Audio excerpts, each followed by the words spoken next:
Cheng Mo traversed into a world where all could change professions, astonishingly becoming the sole SSS class occupational wielder, Necromancer.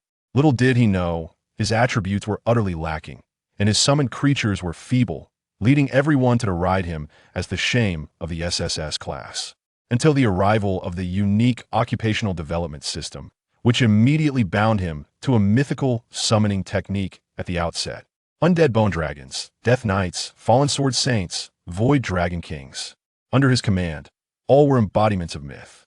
Even the most basic skeleton warriors underwent a remarkable evolution, transforming from fragile bones into indestructible bone wraiths. From that moment on, the entire world's narrative took an unexpected turn. While others were still forming teams and strategizing, his undead legion surged forth like a tidal wave, effortlessly overwhelming all obstacles. While the prodigies struggled against standard difficulty, he had already soloed hellish dungeons with the ease of a leisurely stroll, slapping the faces of arrogant elites, monopolizing monsters for experience, engaging in treachery, and framing foes. He acted without restraint. Everyone believed he was merely a relatively powerful necromancer. Until that fateful day when the bone dragon tore through the heavens and the death knights bowed before him, countless skeletons standing ready at his command. He stood atop the throne of bones, gazing down upon all living beings. I have proclaimed my ambition to become the supreme sovereign of the undead. Chapter 1. A true man in 1 minute. Is that Cheng Mo, who has awakened the only hidden profession? Ah, what hidden profession? I see it as a worthless occupation. You should have seen the skeleton soldier he summoned. Its bony frame is even thinner than mine, unable to walk steadily, and would crumble at the slightest breeze. Isn't the necromancer supposed to be a formidable profession? Formidable? Ha ha ha. Such late-game professions cannot thrive without investment. Besides, as an orphan, where would he acquire such resources? Indeed, ever since the level cap was imposed 6 years ago, the resources held by various families are barely sufficient for themselves, let alone spare resources for outsiders. Exactly, which is why not a single team is willing to accept him. They all consider him a bad omen. How embarrassing for our school. Such a character doesn't deserve to enter the novice dungeon. He'll merely be delivering food to the monsters. The acerbic and scathing remarks echoed unabashedly, penetrating the ears of everyone present. In the Huaxiao Empire, Bihai City, on the playground of Anqing No. 3 High School, a pristine and ethereal spatial gate was gradually unfolding, emanating a disquieting energy fluctuation. The students, who should have been enjoying their weekend break, were now clustered upon the rubber track, each brimming with excitement and anxiety. For today marked their first foray into a dungeon following their profession change, a crucial step determining their future destinies. Cheng Mo stood at the periphery of the crowd, turning a deaf ear to the surrounding idle chatter. He slowly lifted his eyelids. His gaze was as calm as a still pond, starkly contrasting with the exuberant high school students around him. This was the 6th year since Cheng Mo's soul had transmigrated here. In the past, Cheng Mo had been burning the midnight oil studying Liu Bei's literature on a certain platform when, in a moment of distraction, he suffered a sudden death. Upon reopening his eyes, he found himself in a world strikingly similar to Blue Star, yet entirely different. In this realm, upon reaching the age of 18, one could participate in the awakening of their occupational consciousness and become a professional. The hierarchy among professions was exceedingly strict, ranging from F to SSS, a chasm of disparity. And he, Cheng Mo, amidst the gazes of the multitude, awakened the only hidden profession within the SSS class, the Necromancer.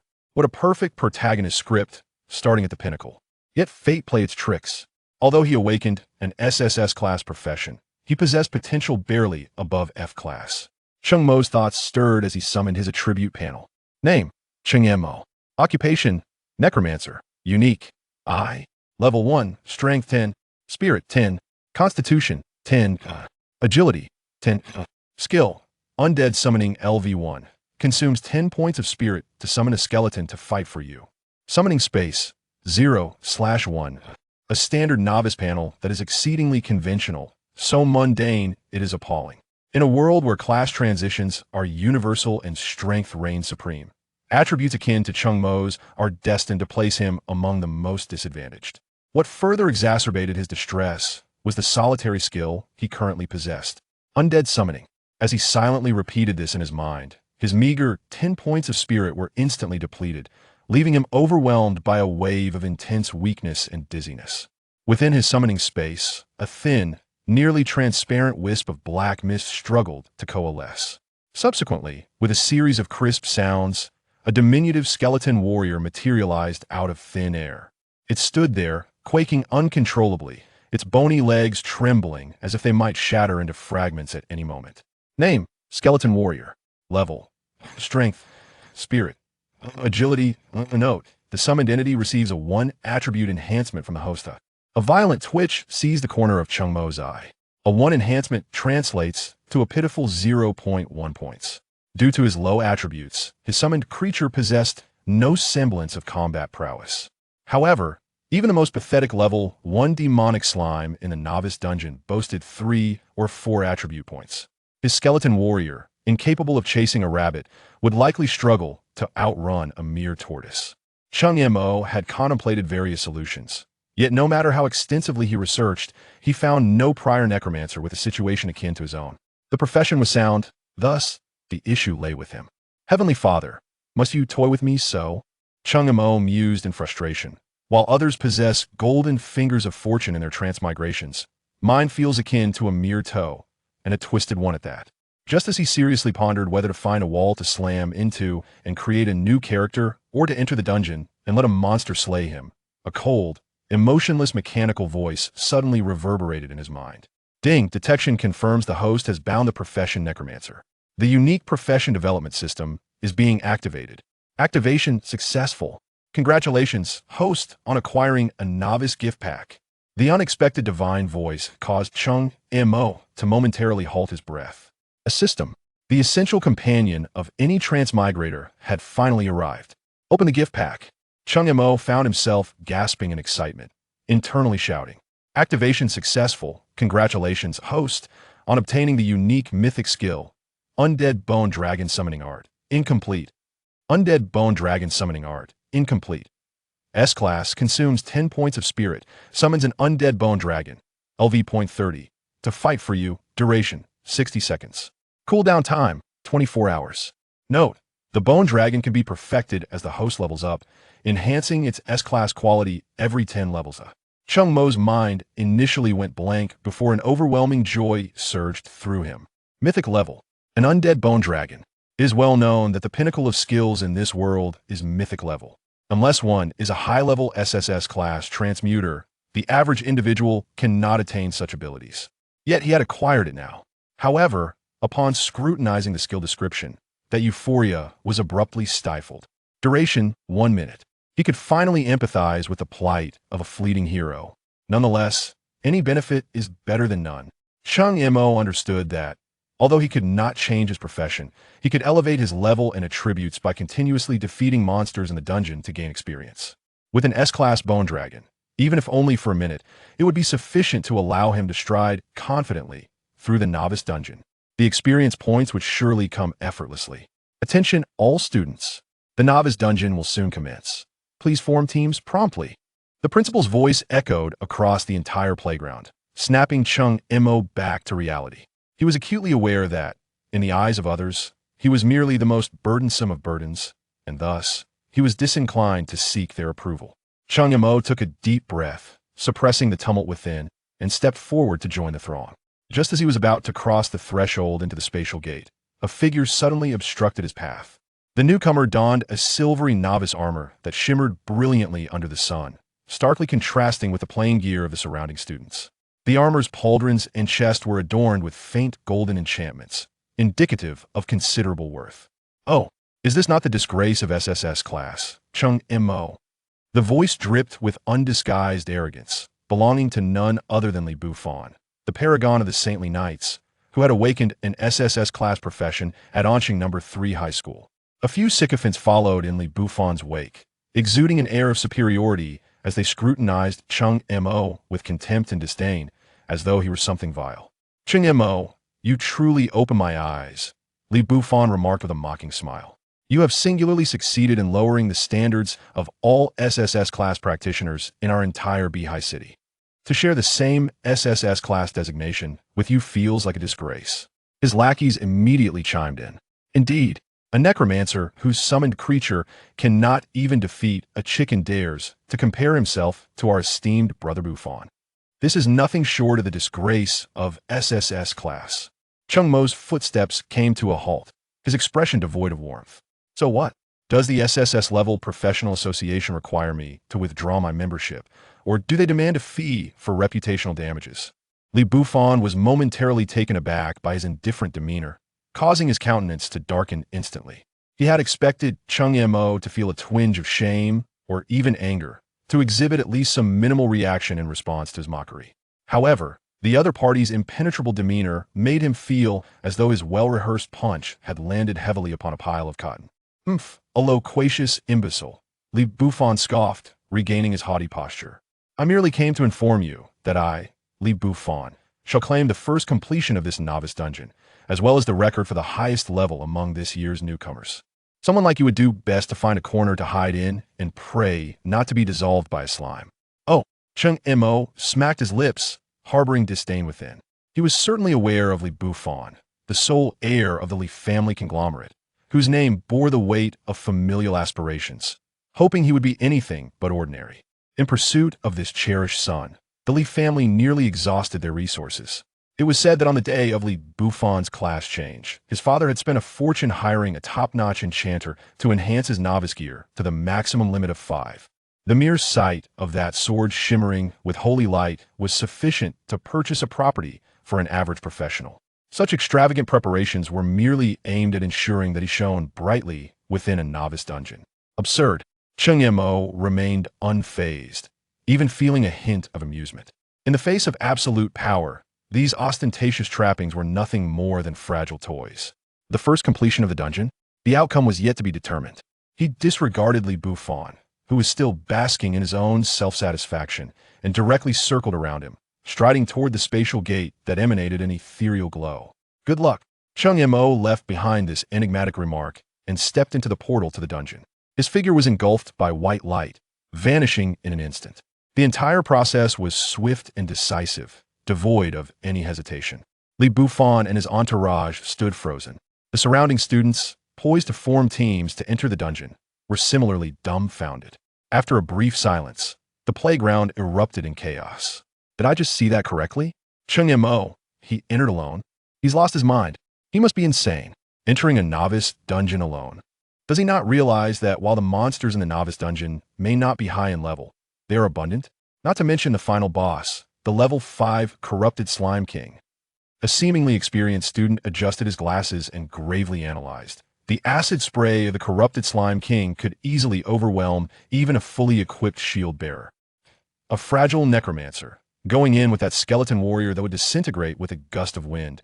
Does he not realize this is a sheer act of folly? What can that skeleton warrior do? Floss the Slime King's teeth? Ha ha ha. TSK, TSK. How desperate for fame can one be, resorting to such antics to attract attention? It's utterly laughable. The sounds of ridicule and sympathetic sighs surged in waves. To everyone, Cheng Mo's actions appeared no different from a death wish. Left standing in disbelief, Li Buffon's expression morphed from astonishment to a sinister grimace, ultimately settling into a cruel smirk. He had intended to humiliate Cheng Mo thoroughly, to make him acutely aware of the vast chasm separating them. Little did he expect that this so-called waste would seize the spotlight in such a manner. Foolish child, hastening towards your own demise. Li Buffon spat disdainfully, dismissively gesturing to his team. Let us depart. Do not allow a dead man to squander our time. The record for first completion is mine to claim.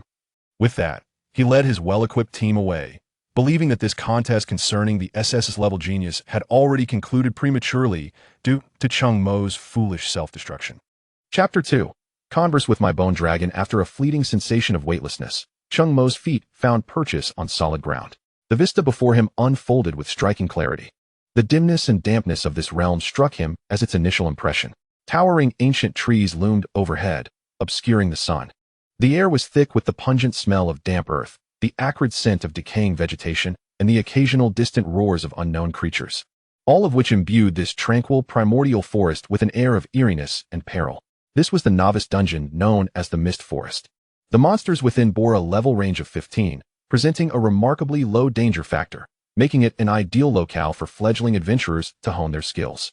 This was precisely why the Third High School of City devoted considerable resources to establishing a spatial conduit to this dungeon. Cheng Mo surveyed his surroundings but discerned no signs of his classmates. Due to the random nature of dungeon teleportation, different teams would often be dispatched to disparate spatial dimensions, effectively preventing a chaotic convergence at the outset to monopolize monsters. Yet, there remained a slim probability of being transported to the same dimensional space. This aligned with the intelligence shared on the school forum. Cheng Mo refrained from immediate action, instead seeking refuge behind a sufficiently sturdy giant tree, cautiously peering out.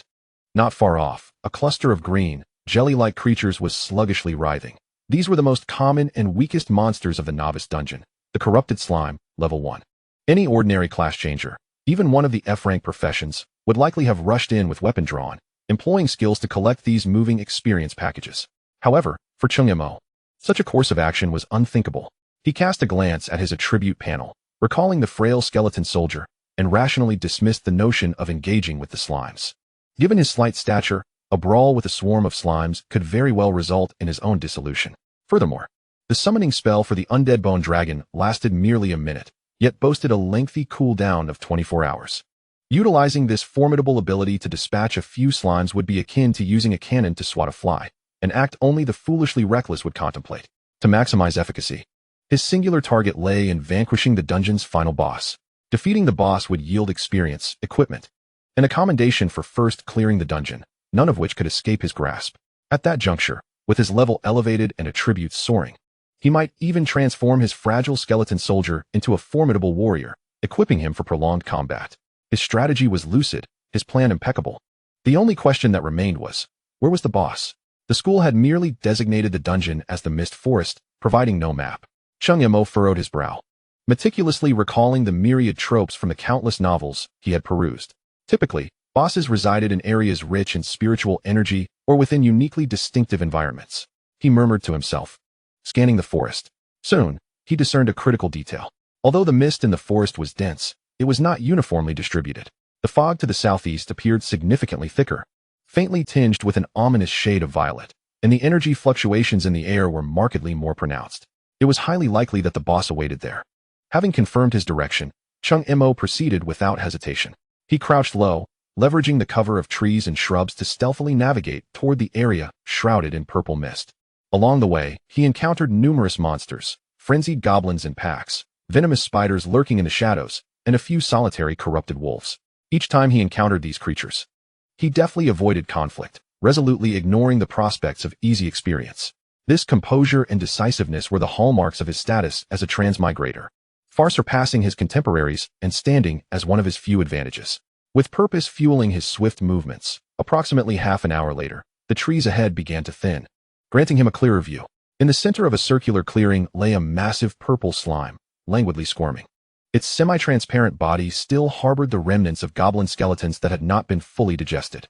Corrupted Slime King, level 5, the final boss of the novice dungeon. To his fellow students, this creature was a formidable behemoth that required a coordinated 5-member team to vanquish, demanding meticulous strategy and tremendous effort. Yet, to Cheng Mo, this colossal mass of purple jelly was merely a ticket to the broad avenue of opportunity. Without a moment's hesitation, he directed his thoughts deep into his mind, touching the fresh and fervent mark of his skill, Undead Bone Dragon Summoning. Buzz. His mental reserves were instantly depleted. A wave of debilitating weakness and dizziness surged over him, 100-fold stronger than when he summoned the skeleton soldier before. Cheng Mo's vision darkened, and his body swayed precariously. He barely managed to stabilize himself by clutching a nearby tree trunk. Simultaneously, the clearing before him transformed dramatically. An immense black magical circle materialized out of thin air. Intricate and ancient runes swirling rapidly across the ground, exuding an aura of death that sent shivers down the spine. The earth trembled violently, as though some unparalleled monstrosity were about to break free from its confines. The corrupted Slime King, previously reclining in the center of the arena, seemed to sense this cataclysmic pressure. Its gelatinous form began to quiver uneasily, emitting a frantic gurgle of terror. In the next instant, a colossal claw, wrought from ominous white bones and shimmering with a metallic sheen, erupted from the magical circle, gripping the ground. Following closely was a massive skull, its hollow eye sockets ablaze with 2 flickering green flames of soul energy. A gargantuan figure, its length exceeding 30 meters, coiled like a serpent. with wings formed from countless bones, unfurled before him. A bone dragon had transcended the constraints of space and descended into this world. Roar! The bone dragon unleashed a silent roar towards the heavens, an echo not of mere sound, but a shockwave that resonated on a soul level. The previously agitated, corrupted slime king froze in an instant, its crimson eyes betraying a glimmer of fear for the first time. This was the absolute suppression that stemmed from the very essence of life itself. Cheng Mo's complexion paled. The instantaneous drain on his mental energy sent a jolt of pain through his brain, yet he fought through the dizziness, his gaze fixated on his quarry, forcing out a single command with every ounce of strength he could muster. Kill. The order issued, the bone dragon's eye sockets, aflame with the fire of souls, swiftly locked onto the diminutive slime king. It opened its fearsome maw, deep within which a swirling mass of dark green light began to coalesce. An amalgamation of death, decay, and rot surged forth. The corrupted slime emitted a terrified shriek, attempting to flee. However, under the bone dragon's oppressive aura, its agility was drastically diminished, rendering its massive form sluggish. In the next second, buzz, a thick stream of dark green dragon fire, akin to the breath of death itself, cleaved through the air, striking the corrupted slime king in an instant. There was no cataclysmic explosion, no heart-wrenching wails, wherever the dragon fire coursed. Be it the corrupted slime king's tough exterior or its viscous body, it was obliterated in a whisper, reduced to nothingness. Not a single drop of slime remained. One strike, and it was slain. The entire process, from summoning to slaying, transpired in a mere 5 seconds. Gazing upon the desolate arena, the skeletal dragon emitted a low, rumbling roar before dissipating into shimmering motes of light. Cheng Mo could not suppress a faint smile at the corners of his mouth. Is this the might of a mythic-level skill? Exhilarating. It was simply intoxicating. As the skeletal dragon fragmented and vanished into the ether, a cascade of system notifications echoed within Cheng Mo's mind. Ding. Congratulations on successfully defeating the corrupted slime king, level 5 boss, earning 2,000 experience points. Ding. First kill achievement activated. Ding. Congratulations, your level has increased to level 2. Ding. Congratulations, your level has increased to level 3. Ding. Congratulations, your level has increased to level 4. Ding. Congratulations, your level has increased to level 5. Ding. Congratulations, you have awakened your class talent, comprehensive amplification, level 1.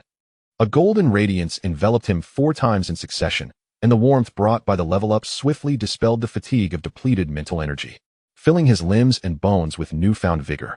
Cheng Mo felt so comfortable that he nearly let out a groan.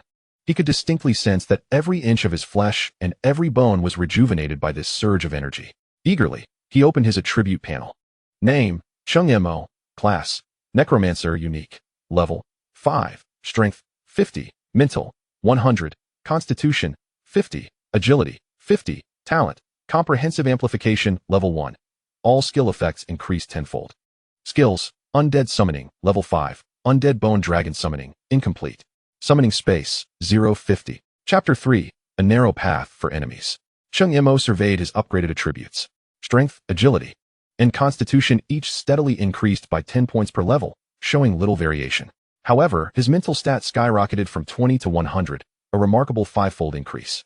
Indeed, the mage class prioritizes mental prowess. Cheng Mo nodded to himself, then shifted his gaze downward to the newly revealed talent section. Talent, Comprehensive Amplification, Level 1. All skill effects increased tenfold. A 10-fold increase. The simplicity and brutality of this talent's effect were striking. He wondered whether it would affect his undead summoning. With a thought, he attempted to communicate with the skill imprint. Undead Summoning. 40 points of mental energy dissipated. A significant burden considering his total of 100 points. In an instant, 4 orbs of black mist, denser than before, manifested before him. Clack, clack, clack. The sounds of bones grinding and reassembling filled the air as 4 brand-new skeletal warriors emerged from the mist. They were considerably larger, their bones exhibiting a solid grayish-white texture, devoid of any prior frailty. Most astonishingly, these 4 skeletal warriors were no longer mere bare-boned frames. The foremost one bore a rudimentary bone shield fashioned from ribs and a pelvis on its left arm. Flanking it were 2 skeletal warriors wielding sharp leg-bone spears. The rear warrior held a short bow crafted from curved vertebrae, with sharpened finger bones dangling from its arm as arrows. 1 shield bearer, 2 spear wielders, and 1 archer. A battle squad with clearly defined roles had begun to take shape. Cheng Mo's thoughts swept over them, revealing their new attributes. Name, Black Iron Level Skeletal Warrior. Strength, 100. Mental, 100. Constitution, 100. Agility, 100. Note: summoned beings also receive an additional attribute bonus of 10 from the host. Cheng Mo's breath momentarily caught in his throat. The tenfold amplification even extended to the base attributes of his summons, coupled with his own attribute bonuses. The basic attributes of a single skeletal warrior likely surpassed those of most level 5 warrior class adventurers. Moreover, under conditions of sufficient mental energy, he could summon over 50 of such skeletal warriors. 50 fearless combatants, each boasting 100 points across the board. What a concept. An unstoppable force. In the entire novice dungeon, or even in all ordinary dungeons below level 10, he could stride through unchallenged, even without summoning the undead bone dragon. Cheng Mo forcibly suppressed his elation and directed his gaze toward the luminous orb on the ground, a drop from the corrupted Slime King. He approached and first picked up a short staff, entirely black with a dull gem embedded at its tip. Equipment: Novice Mage's Short Staff, Black Iron level. Required level, 1 attributes, Mental 30. Note: crafted by Old Wong the Blacksmith over 3 days and nights. While not particularly useful, it at least looks the part of a mage. Cheng Mo's lips twitched. That note was indeed amusing. However, the 30 points of mental energy were a tangible boon. Next, he discovered an ancient bronze ring. Equipment: Ring of Strength, Black Iron level. Required level, 1 attributes, Strength 10. Note: rumor has it that wearing it doubles your brick lifting speed. Though it offered only 10 points of strength, it was better than nothing. Cheng Mo donned both pieces of equipment without hesitation, refreshing his attribute panel once more. His mental energy surged to 130 points, and his strength increased to 60 points. At last, he resembled a true adventurer. Just as he was savoring the satisfaction of his enhanced attributes, a sudden rustling emerged from the nearby bushes. Cheng Mo's heart skipped a beat as he instantly entered a state of alert. The 4 skeletal warriors swiftly positioned themselves in front of him, their hollow eye sockets fixed upon the source of the disturbance. Hurry! Someone must have beaten us to it. I heard the roar of monsters. Damn it! Who moved so quickly? Fango. We were clearing the monsters at full speed. A few hurried voices grew louder as they approached, and before the last word fell, the bushes ahead were violently cleaved apart by a long sword, revealing a group of 5, somewhat disheveled individuals who burst into the clearing. At the forefront stood a tall, handsome youth, though his expression was now rather grim, clad in a set of silver armor that shimmered with a faint golden hue. He wielded a long sword imbued with flowing runes, exuding the air of a nouveau riche. Following closely behind him were 4 teammates, equally well equipped, starkly contrasting with Cheng Mo's novice gear from the dungeon. The newcomers were none other than Li Bufin and his entourage. The 2 groups, 6 pairs of eyes, locked gazes in the clearing, and the atmosphere grew tense. Both sides were taken aback. Cheng Mo's heart sank. He cursed his luck. He had encountered the 1 in 1,000 chance. Moreover, amidst the random teleportation of over 2,000 students, he had the misfortune of crossing paths with none other than Li Bufin's group. What a twist of fate. The shock on Li Bufin's face was palpable, his expression shifting from disbelief to humiliation and ultimately settling into a deepening scowl. He spotted Cheng Mo in the empty arena. Where's the boss? Where is the level 5 corrupted Slime King? Gone. Disappeared without a trace. Glancing at Cheng Mo, standing solitary, devoid of any marks of battle, he appeared utterly composed, as if he were merely enjoying a leisurely picnic. How could this be possible? Li Bufin felt his mind faltering. For this inaugural victory, he had poured all his savings and New Year's money accumulated over the years into this venture. Not only had he armed himself to the teeth, but he had also generously outfitted the 4 core members of his team with superior gear. And yet, what was the outcome? Despite their hurried efforts, someone had outpaced them. That someone was not a hidden master nor a scion of a prestigious family, but rather Cheng Mo, the very individual he had publicly humiliated. Deemed a worthless fool by all, this was an affront more humiliating than being devoured by that rotting Slime King in front of the entire school, only to be digested for 3 days and nights before being expelled. Li Bufin's chest heaved violently, his knuckles whitening around the sword's hilt from exertion. His handsome visage contorted in a grimace. Cheng Mo, how could it be you? A tall, lanky boy beside Li Bufin, named Wu Hao, was the first to shatter the silence. He surveyed Cheng Mo with a gaze filled with disdain and contempt. Where's the BOSS? Did you lure it away? In their eyes, Cheng Mo's fragile skeleton soldiers could pose no threat to the BOSS whatsoever. To have made it this far was sheer luck. The only explanation was that this fellow had employed some underhanded trickery to stealthily arrive here, hoping to reap the benefits after they had exhausted each other against the BOSS. It was evident. Before Cheng Mo could utter a word, Wu Hao had already concocted an elaborate narrative, becoming increasingly convinced of its validity. His voice rose, dripping with condescension. I've always said that necromancers are mere petty thieves. Cheng Mo, as an SSS rank, Can you not maintain some semblance of dignity? Sneaking to the BOSS location. What were you hoping to achieve? To collect the scraps left by our esteemed brother fan? Li Bufin remained silent, his brow furrowed, his expression dark enough to draw water. In Wu Hao's eyes, his silence was the greatest endorsement. Empowered by this perceived approval, Wu Hao stepped forward, nearly pointing a finger at Cheng Mo's nose. Speak. Did you lead the BOSS elsewhere? Quickly disclose its location and do not delay brother fan's chance for the first kill. Oh, finally, Cheng Mo reacted, nodding slowly as he raised a hand, pointing to the empty ground beneath him. The BOSS. I killed it. Chapter 4. No need to look at the master when beating the dog. Uffed. A female mage from Li Bufin's team was the first to succumb to laughter. Unable to contain herself, the others wore unabashed expressions of mockery, gazing at Cheng Mo as if he were a fool. Killed it? Come now, my friend. Even a boast deserves a draft, does it not? With just your 4 skeletal frames? Did they slay the BOSS with laughter? Wu Hao's face turned a deep crimson, as if his intellect and dignity were being ground into the dirt by Cheng Mo. I warn you, do not feign madness here. Brother fan's time is precious. He has no patience for the likes of you. I shall ask again, where is the BOSS? Cheng Mo dug into his ear, finding the commotion quite bothersome. Having slain the BOSS and acquired 2 pieces of equipment, his mood had been relatively buoyant. Yet a few bothersome flies insisted on buzzing around, disrupting his enjoyment. He lifted his eyelids, his gaze drifting past the raucous Wu Hao, landing on the silent Li Bufin behind him. I said, killed it, I truly did. Cheng Mo's tone remained unperturbed, though his eyes turned icy. Are your ears malfunctioning? You seek death. Wu Hao was ignited by this retort, deciding to give Cheng Mo a bloody lesson, thus earning brownie points in front of brother fan. Energy surged within him as he sprang forth, transforming into a blur. Charging at Cheng Mo, the previously silent Li Bufin finally raised his gaze, coldly observing Cheng Mo, showing no sign of intervention. Clearly, he too sought an outlet for his pent-up rage. Since reason had failed, let fists do the talking. This is the simplest and most effective truth in this world. However, before Wu Hao could fully harness his burgeoning energy, Cheng Mo's will had already taken precedence. No unnecessary words, no grandiose initiation. Attack. A single, chilling word escaped his lips. Whoosh. The ethereal flames within the hollow sockets of the 4 skeletal warriors ignited, their movements so swift they left only afterimages in their wake. Their coordination was not that of mere temporary summons, but rather akin to elite warriors who had rehearsed together countless times, intricately bound in life and death. The foremost skeleton shield-bearer did not opt to absorb Wu Hao's charge head-on. Instead, as Wu Hao barreled forward, it suddenly crouched low, bringing its bone shield crashing down at an exceedingly cunning angle, striking viciously at his ankle. Bang! A dull, bone-cracking sound echoed. Wu Hao had not anticipated such a swift reaction from these skeletal remains, feeling a tremendous force surge through his foot, causing him to lose his balance and lurch forward uncontrollably. An opening laid bare. The skeleton warriors on either side swiftly advanced, one to the left and one to the right.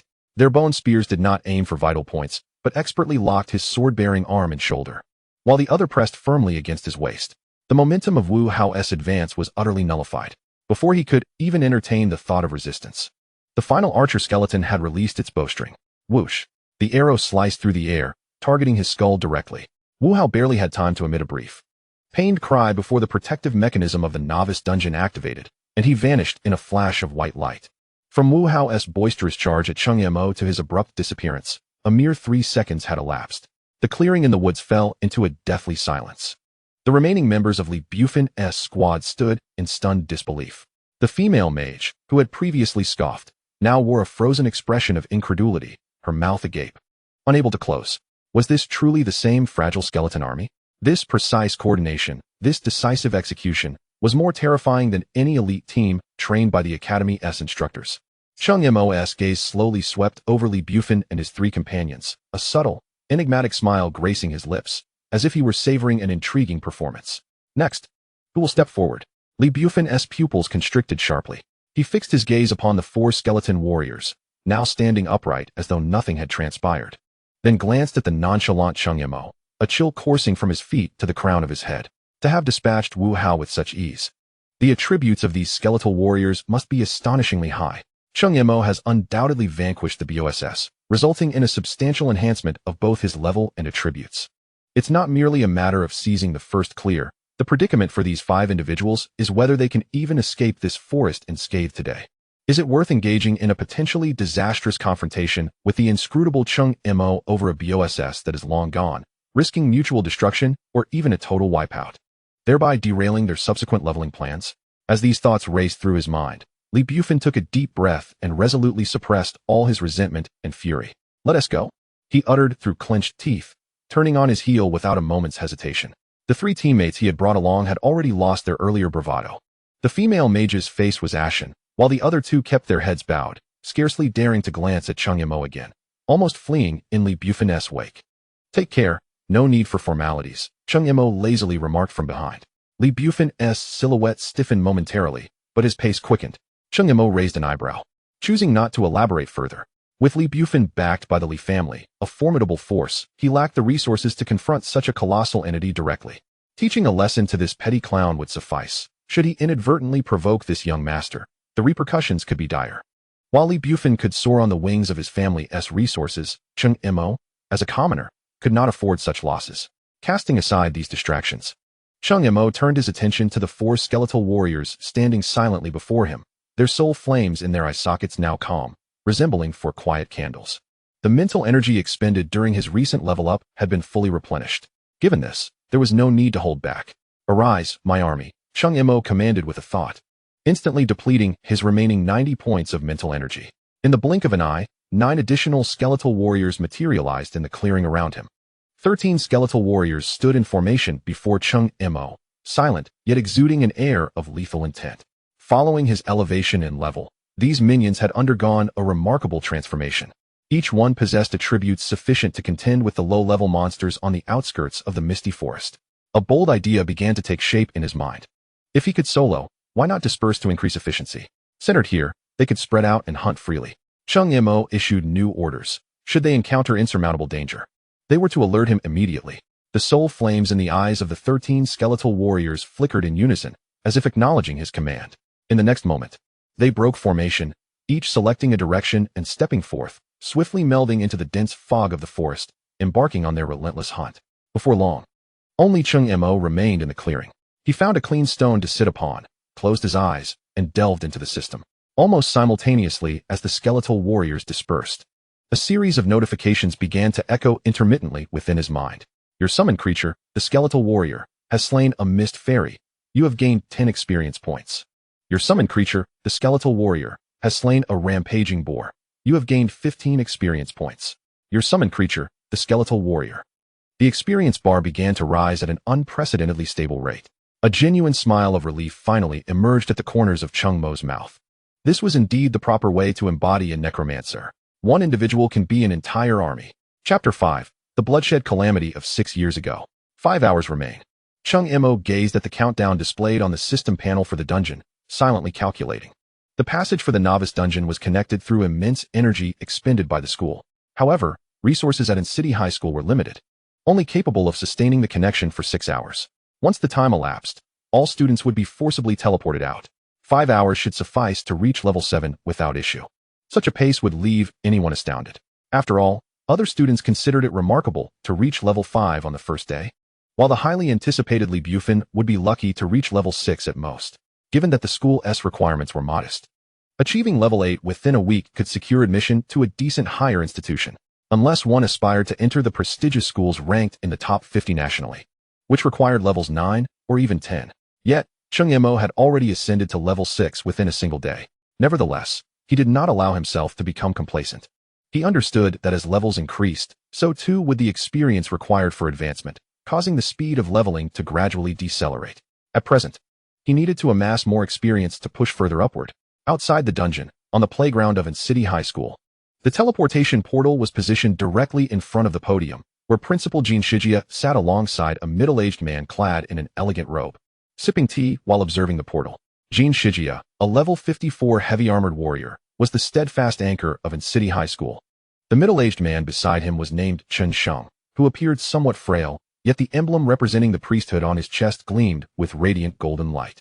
He was a level 64 high priest, a figure of authority within the Education Bureau of Bihai City. Old Jin, this year's crop of students at your school is quite impressive, Chen Sheng remarked, holding a thermos cup, gently blowing on the few goji berries floating on the surface of the water, his tone leisurely. Not at all, It's truly due to your leadership, Director Chun. Jin Shijia responded with polite banter, a smile spreading across his wrinkled face, though only one or two of the students were truly commendable. Please, spare me the modesty. Chen Sheng set down his cup and gestured below. That Li Bufin, an SSS-level Holy Light Knight. I've heard that his family has invested significantly in his training. Surely, he is destined to achieve the first clear of the novice dungeon? Jin Shijia chuckled, stroking his smooth chin. That's difficult to say. What if there's a dark horse? A dark horse? Chen Sheng raised an eyebrow. Who could possibly overshadow a Holy Light Knight? Jin Shijia took a sip of tea, savoring it before slowly uttering two words. Cheng Mo. Chen Sheng paused for a moment, then recalled the name. He had awakened the unique hidden profession of Necromancer during the job transition ceremony, only to be ridiculed throughout the city due to his abysmally low initial attributes and feeble summons. An SSS-level profession with an F-level potential. Cheng Mo? Chen Sheng shook his head, a hint of amusement in his expression. Old Jin, I've heard that his summoned creatures can be toppled by a gust of wind. For a profession so weak in the early stages to contend with a Holy Light Knight for the first clear? That's exceedingly difficult. Why not make a wager? Jin Shijia suddenly proposed with a playful spirit. A wager on what? Let us wager on that bottle of my treasured flame brew, aged for 20 years. A glint of cunning flashed in Jin Shijia's eyes. I wager that the first clear and the highest level record will not belong to Li Bufin. Upon hearing this, Chen Sheng scrutinized him deeply. You sly old fox, do you know something I don't and are trying to lead me into a trap? What? The esteemed Director Chun is afraid of a mere impoverished principal like me? Jin Shijia feigned an increase in volume. Fine, I'll take your bet. Chen Sheng, provoked by his taunt, felt a competitive spirit welling up within him. Yet, his curiosity was piqued. How could Jin Shijia possess such confidence in someone universally regarded as a failure? Coupled with the fact that he had applied to transfer to an city high school a few years prior, Chen Sheng's thoughts began to stir. Old Jin, please be honest with me. Is this Cheng Mo a scion of some prestigious family raised in secrecy? No. Jin Shijia paused for a moment, lifting his teacup to conceal his expression. He is an orphan, bereft of both parents. What, then, does he possess that warrants your wager of the red flame? Jin Shijia fell into silence for a brief moment, then set down his cup and spoke slowly, his voice somewhat ethereal. Old Chen, do you remember the blood calamity from 6 years ago? Chen Sheng's hand trembled violently, causing tea to spill over, scorching the back of his hand, yet he remained oblivious. The amiable leader of the Education Bureau had vanished, replaced by a visage suddenly drained of color. How could he forget the nightmare of 6 years past? Could it be that Jin Shijia interrupted him, enunciating each word with gravity. Exactly. Cheng Mo is one of the survivors from that disaster. Clang. The thermos in Chen Sheng's hand fell to the ground, and the 64th level Holy Light Grand Priest slumped in his chair. His thoughts abruptly pulled back to that dusk of blood and fire, which resembled a purgatory. The blood calamity, he murmured, his voice dry as sandpaper scraping against his throat.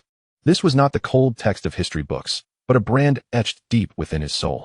Without warning, high-level dungeon barriers across the globe underwent violent ruptures, forcibly overlapping with reality. Countless terrifying monsters, once confined to legends and nightmares, burst forth like a flood, sweeping through humanity's proud steel cities. In just one night, landscapes transformed. Seemingly impenetrable defenses crumbled, and countless lives were reduced to dust, causing human civilization to regress. Those who managed to survive such an apocalyptic catastrophe could no longer be perceived as ordinary individuals. They were not merely favored by fate, rather, they were demons who had witnessed hell and clawed their way back. Are you certain? Chen Sheng struggled to lift his head, his eyes bereft of any trace of refinement, replaced solely by dread and astonishment. What purpose would I have to deceive you? Jin Shijia's expression shifted from playful to profoundly serious. This child was one eye on earth from the survivor list, and it took considerable effort to bring him to the 3rd middle school. Chen Sheng abruptly stood, pacing anxiously on the podium, muttering incessantly. You've lost your mind. You are truly insane. Such a child could either be a twisted monster or a hero burdened by destiny. How dare you place him alongside those greenhouse flowers? He suddenly halted, fixing a piercing gaze on Jin Shijia. You have placed him as a wager? No. Jin Shijia shook his head, his gaze penetrating as he stared at the teleportation portal. I am merely offering him an opportunity, a chance to stand once more in the sunlight. As for that bottle of wine, Jin Shijia chuckled, revealing the cunning nature of an old fox. It was purely your inability to resist, voluntarily offering yourself. I did not coerce you. Chen Sheng's anger caused his beard to bristle, but a moment later, all his ire dissipated into a long, drawn-out sigh. He returned to his chair, retrieved the thermos from the ground, disregarding the dust upon it. and unscrewed the lid to gulp down a mouthful of tepid tea. I understand now. Chun Sheng wiped his mouth, realization dawning upon him. No wonder you dared to wager with the red flame. It turns out your trump card lies here. Those survivors possess an unparalleled rate of advancement. Their combat instincts as fierce as innate reflexes, their talents exceedingly formidable.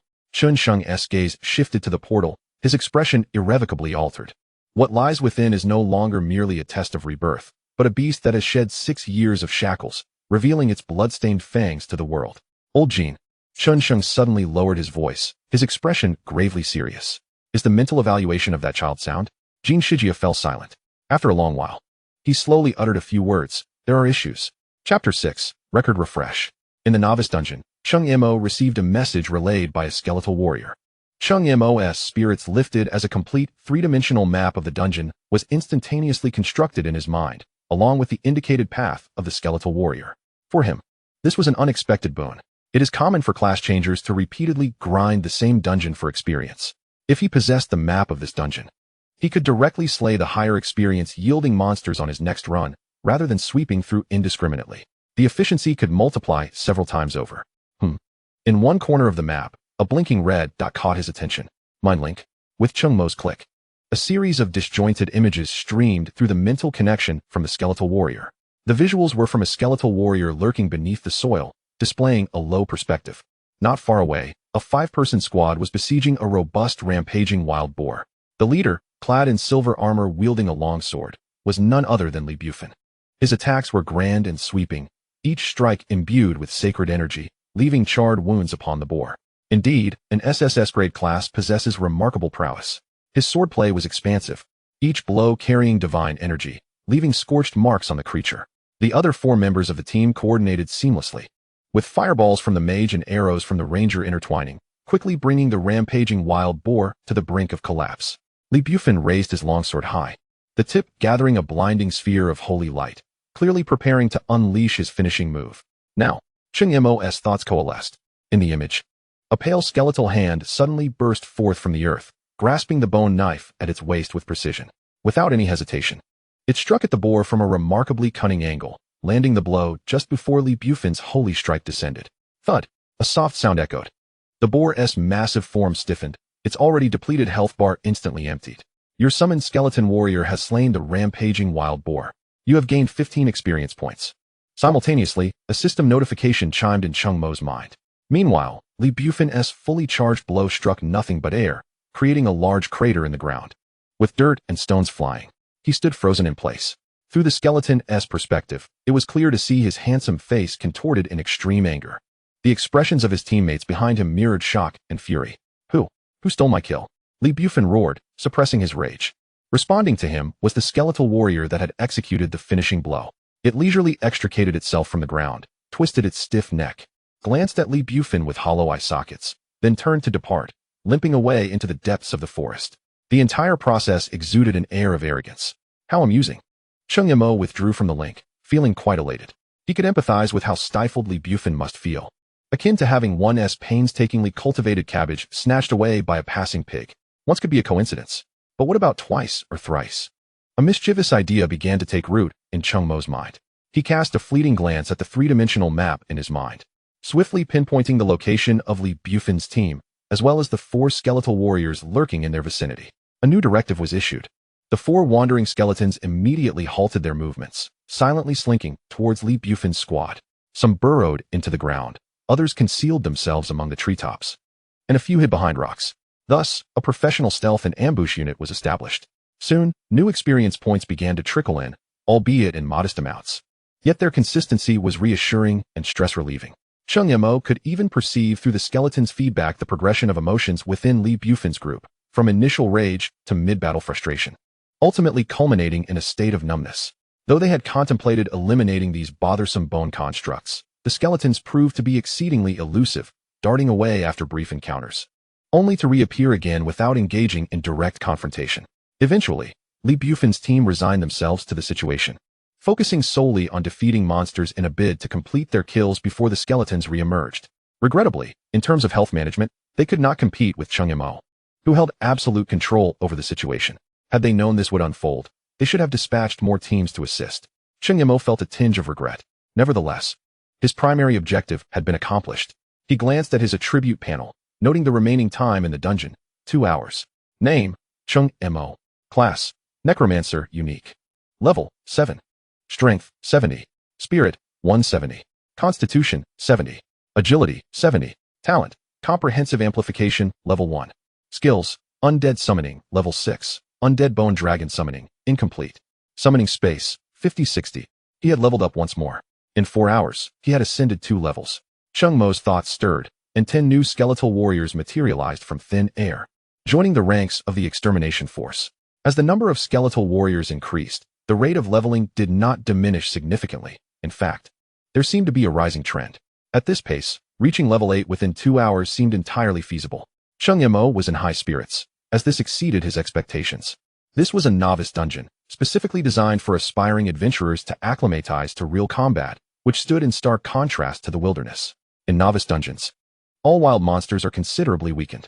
This also resulted in a lesser amount of experience gained, and aside from the BOSS, there were no drops to be had. Thus, Cheng Mo had not harbored overly high hopes. However, it now appeared that leveling up to 8 before exiting the dungeon, or even making a push for level 9, was not out of the question. Cheng Mo's urgency in enhancing his level stemmed from the fact that level 10 represented a pivotal turning point for every adventurer. Every 10 levels marked a significant breakthrough, not only in attributes, but, more importantly, the awakening of an entirely new class skill. What would the next skill for the Necromancer be? Cheng Mo was eager to find out. However, the number of dungeon channels controlled by the Third High School of Ankin was limited, compounded by the stinginess of the one-week opening and its unique time-restricted features. He feared he could only manage to reach level 10 with great effort, albeit slower than desired. It would suffice. Outside in the playground, the atmosphere had reached a fever pitch. Jin Shijia and Chun Sheng stood before the podium, flanked by a group of homeroom teachers with varied expressions. The teleportation portal flickered intermittently, ushering out students who had completed their trials. I've reached level 3. How about you? Me too. I nearly got taken out by a rampaging wild boar, but thankfully I ran fast. What are you all talking about? Our team S. Zhang Hao has reached level 4. He is a C-class adventurer. Boastful declarations and expressions of relief intertwined, pulsating with youthful exuberance. Jin Shijia and Chun Sheng stood at the podium, the former leisurely sipping tea, while the latter appeared somewhat distracted, casting glances toward the teleportation portal. At that moment, the portal erupted in a dazzling radiance, more resplendent than any previous display. The entire playground fell into an abrupt silence, all eyes drawn to the spectacle. As the light dissipated, a tall and imposing figure emerged, clad in shimmering silver armor. With a gleaming sword in hand, it was none other than Li Bufin. Upon his arrival, he became the center of attention. It's Li Bufin. He.S. out. Brother Fan looks completely unscathed. He.S. incredible. A golden numeral slowly materialized above his head, solidifying into 5. The playground was engulfed in a hushed stillness, followed by an eruption of astonished exclamations. Level 5. Am I seeing this correctly? He leveled up to 5 in just a few hours? This shatters the record for new students since our school's inception. The 4 team members trailing behind Li Bufin also emerged in succession, all displaying the uniform level of 4, a feat that left most students in awe. At the podium, Chun Sheng's tense expression finally relaxed, and he raised his teacup towards the elder principal beside him. Old Jean, it seems I have triumphed. His tone was laced with an unmistakable pride. Level 5. With such talent and strength, who else could claim the first clear? Your Crimson Flame is no match for my prowess. Jin Shijia merely smiled, setting down his teacup without further comment, his eyes glimmering with amusement. Bathed in the adoration and astonishment of the crowd, Li Bufin wore a perfectly measured smile of humility, nodding slightly to the surrounding students and teachers, exuding the poise of a scion of a prestigious family. His teammates stood tall and proud behind him, sharing in his glory. Brother Fan, you've shattered the school record. Level 5. Now the entire Ankin knows of your prowess. Li Bufin waved his hand, smiling gently. It was merely good fortune. Everyone has worked hard too. Yet, the hand gripping the sword at his side betrayed his tension, knuckles whitened from exertion. Damn it. The frustrating memories of the dungeon replayed in his mind, over and over. The monsters his team had painstakingly weakened would invariably be interrupted by a skeleton popping out from the thickets, soil, or behind rocks, snatching away the final experience points. After claiming their prize, the skeletons would inexplicably turn their heads, casting a hollow-eyed glance at him, as though silently mocking his plight. This scene played out repetitively within the dungeon. These skeletal warriors resembled a pack of hyenas drawn to the scent of blood, appearing and disappearing at will, preying solely on the wounded. Several times, he had considered issuing orders to annihilate these vexatious bone constructs without hesitation. Yet, rather than diminishing, their appearances only intensified. In the end, he began to suspect that the entire dungeon skeletons had conspired against him.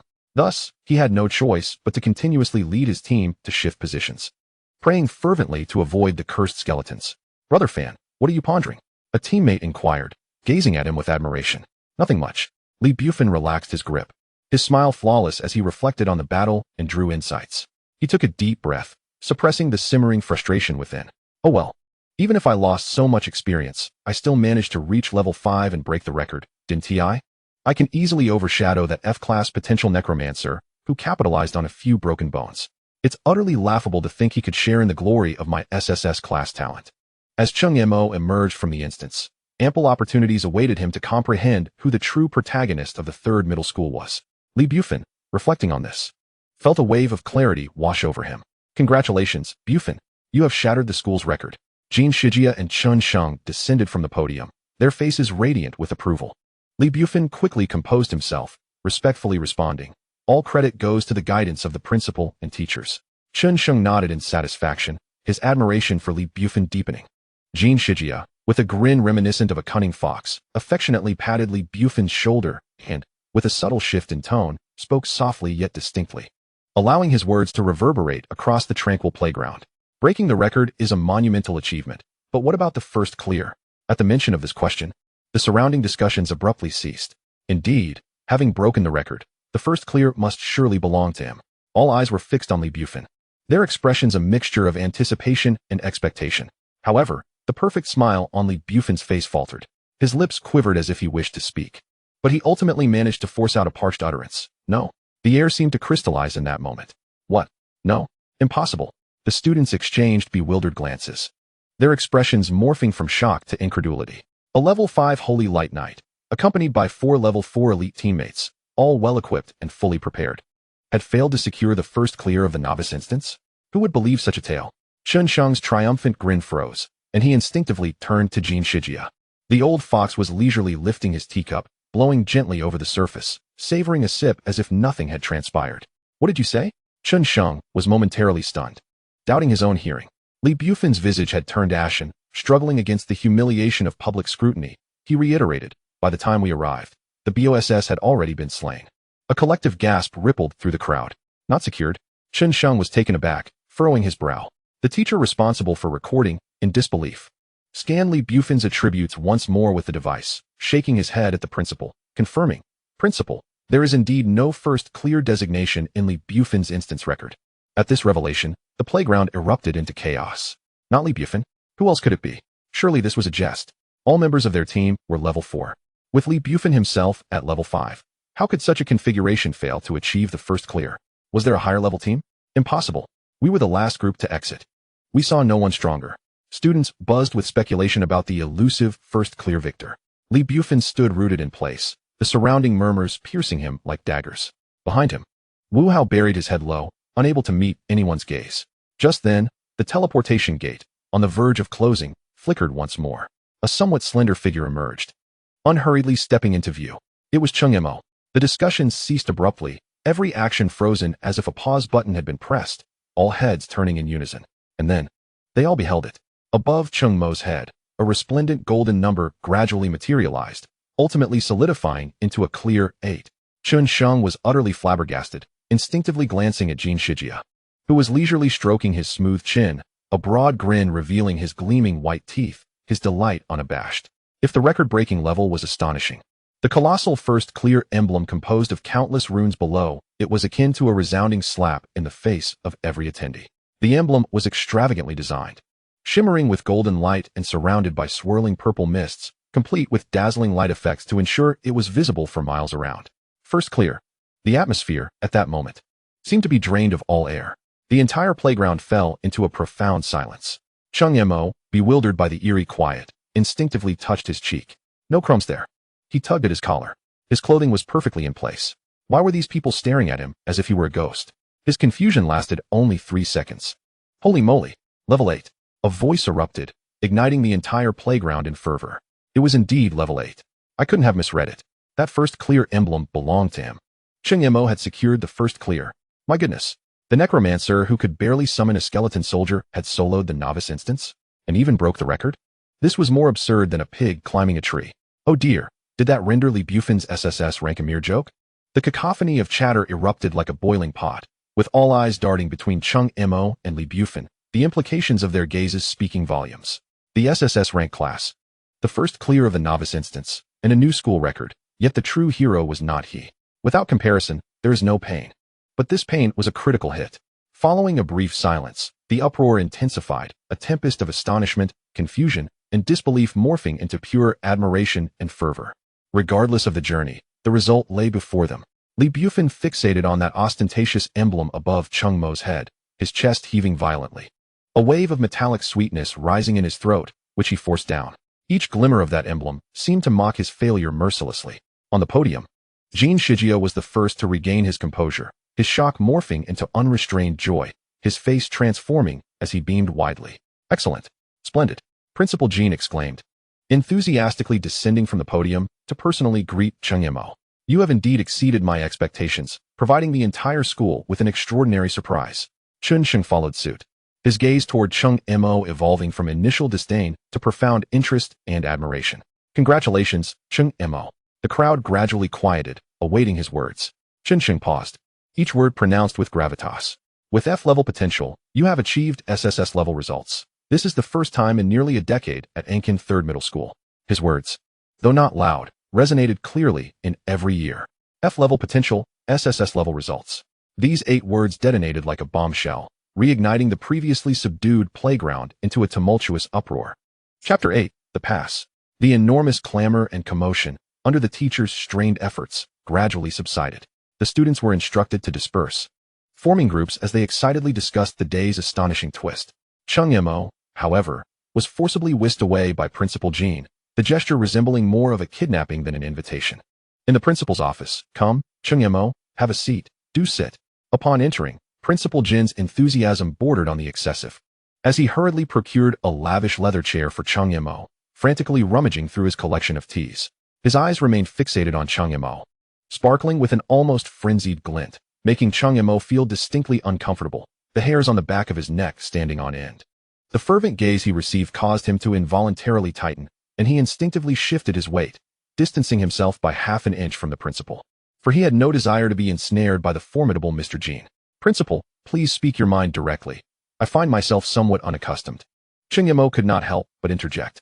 The principal paused momentarily, then burst into hearty laughter, plopping himself down across from Cheng Mo, rubbing his hands together, openly revealing his exuberance. Unaccustomed? You shall grow accustomed to it. I must say, you have truly brought great honor to me, old Jin. Upon hearing these words, Cheng Mo felt a measure of relief. Ah, Cheng Mo, my dear student. Principal Jin finally brewed a pot of tea, gingerly sliding it across the table towards Cheng Mo. What are your plans for the future? Which university do you aspire to attend? Speak up, and I shall offer my counsel. The mere mention of university left Cheng Mo momentarily dazed. Ever since his arrival in this world, having awakened as a necromancer of F-level potential, the prospect of attending university had long been relegated to the realm of unattainable fantasies. The memories of his previous life were shrouded in a thick layer of dust, tainted by the harshness of reality. Now, with Principal Jin resurrecting such old hopes and looking at him with eager anticipation, it felt as though a long-suppressed corner of Cheng Mo's heart had been reignited. He remained silent for a moment, and then, propelled by a thought he himself had not anticipated, he slowly uttered a name. Tianshu Academy.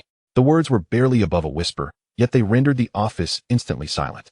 The smile on Principal Jin's face froze, as he scrutinized Cheng Mo, seemingly searching for any hint of jest. But all he found was tranquility and sincerity. In the next moment, Principal Jin abruptly slapped his thigh, leaping to his feet, startling Cheng Mo in the process. Excellent, excellent, excellent, he exclaimed thrice, pacing excitedly around the office, his joy eclipsing even that which he had displayed moments earlier on the playground. Ambitious. I knew you were no ordinary talent. Tianshu Academy. Yes, that is the place you should aim for. Once his excitement subsided, he solemnly retrieved a shimmering card from the deepest drawer of his desk and placed it before Cheng Mo. It was a black card crafted from a special metal, adorned with intricate runes, at its center a mark symbolizing passage. Principal, what is this? Cheng Mo inquired. A pass, Principal Jin replied, resuming his seat, his demeanor growing considerably more serious. Cheng Mo, I cannot overtly tilt the school's resources in your favor just yet. However, I believe this pass to the outside world is precisely what you need at this moment. Cheng Mo's heart raced. With merely half a month until the college entrance examination, leveling up to level 15 solely through the school's organized dungeons was utterly unrealistic. This card was akin to a lifeline for him at this juncture. Following the blood-soaked nights 6 years prior, to ensure public safety, the major survivor cities of humanity had erected formidable defensive walls. Beyond these walls lay the uncharted vastness of the suburbs, scattered with countless wild dungeons, a true hunting ground for practitioners, yet also a perilous lawless expanse. Gaining passage beyond the city was fraught with complexities, and the cost of a pass was no small sum. At present, Cheng Mo could not possibly conjure the 50,000 needed. Outside the city is not like inside. Human hearts are more unpredictable than monsters. Remain vigilant, Principal Jean cautioned earnestly. I understand, Cheng Mo affirmed, nodding with resolve as he pocketed the pass. His aspiration to attend Tianshu Academy was not purely an impulsive whim. The moment he spoke that name, he felt a clear resonance with the lingering obsession within his being, a yearning that emanated from the depths of his soul. In his previous life, his entire family had perished in the monstrous upheaval 6 years ago. The greatest wish of his former self was to see humanity reclaim its rightful land and live in peace once more. Having traversed into this body and borrowed its essence, he owed a tremendous debt of gratitude.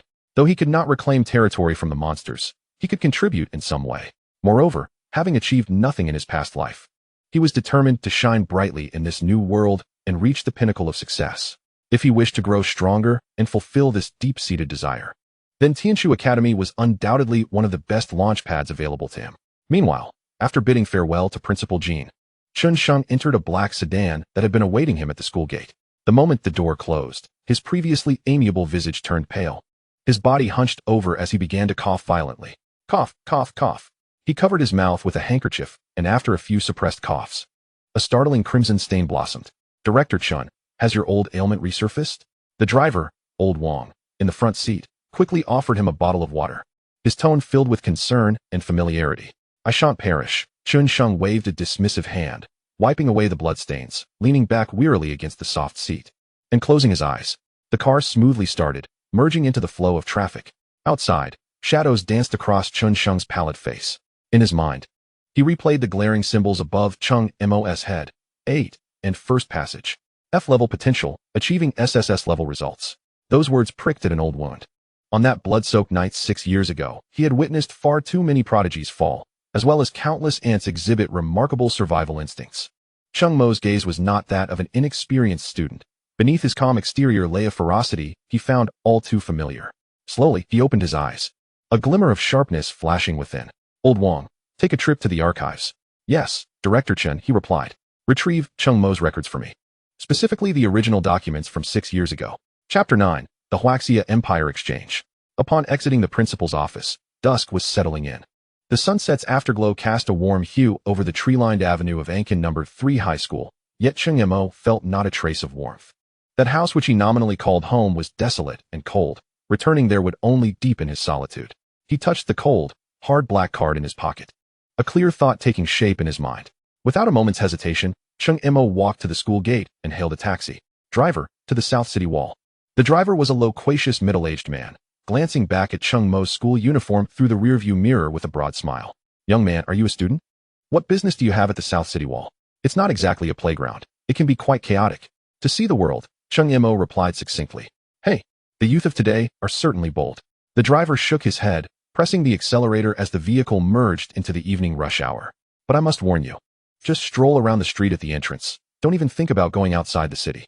The monsters out there don't care whether you're a student. They'll snap you up in an instant.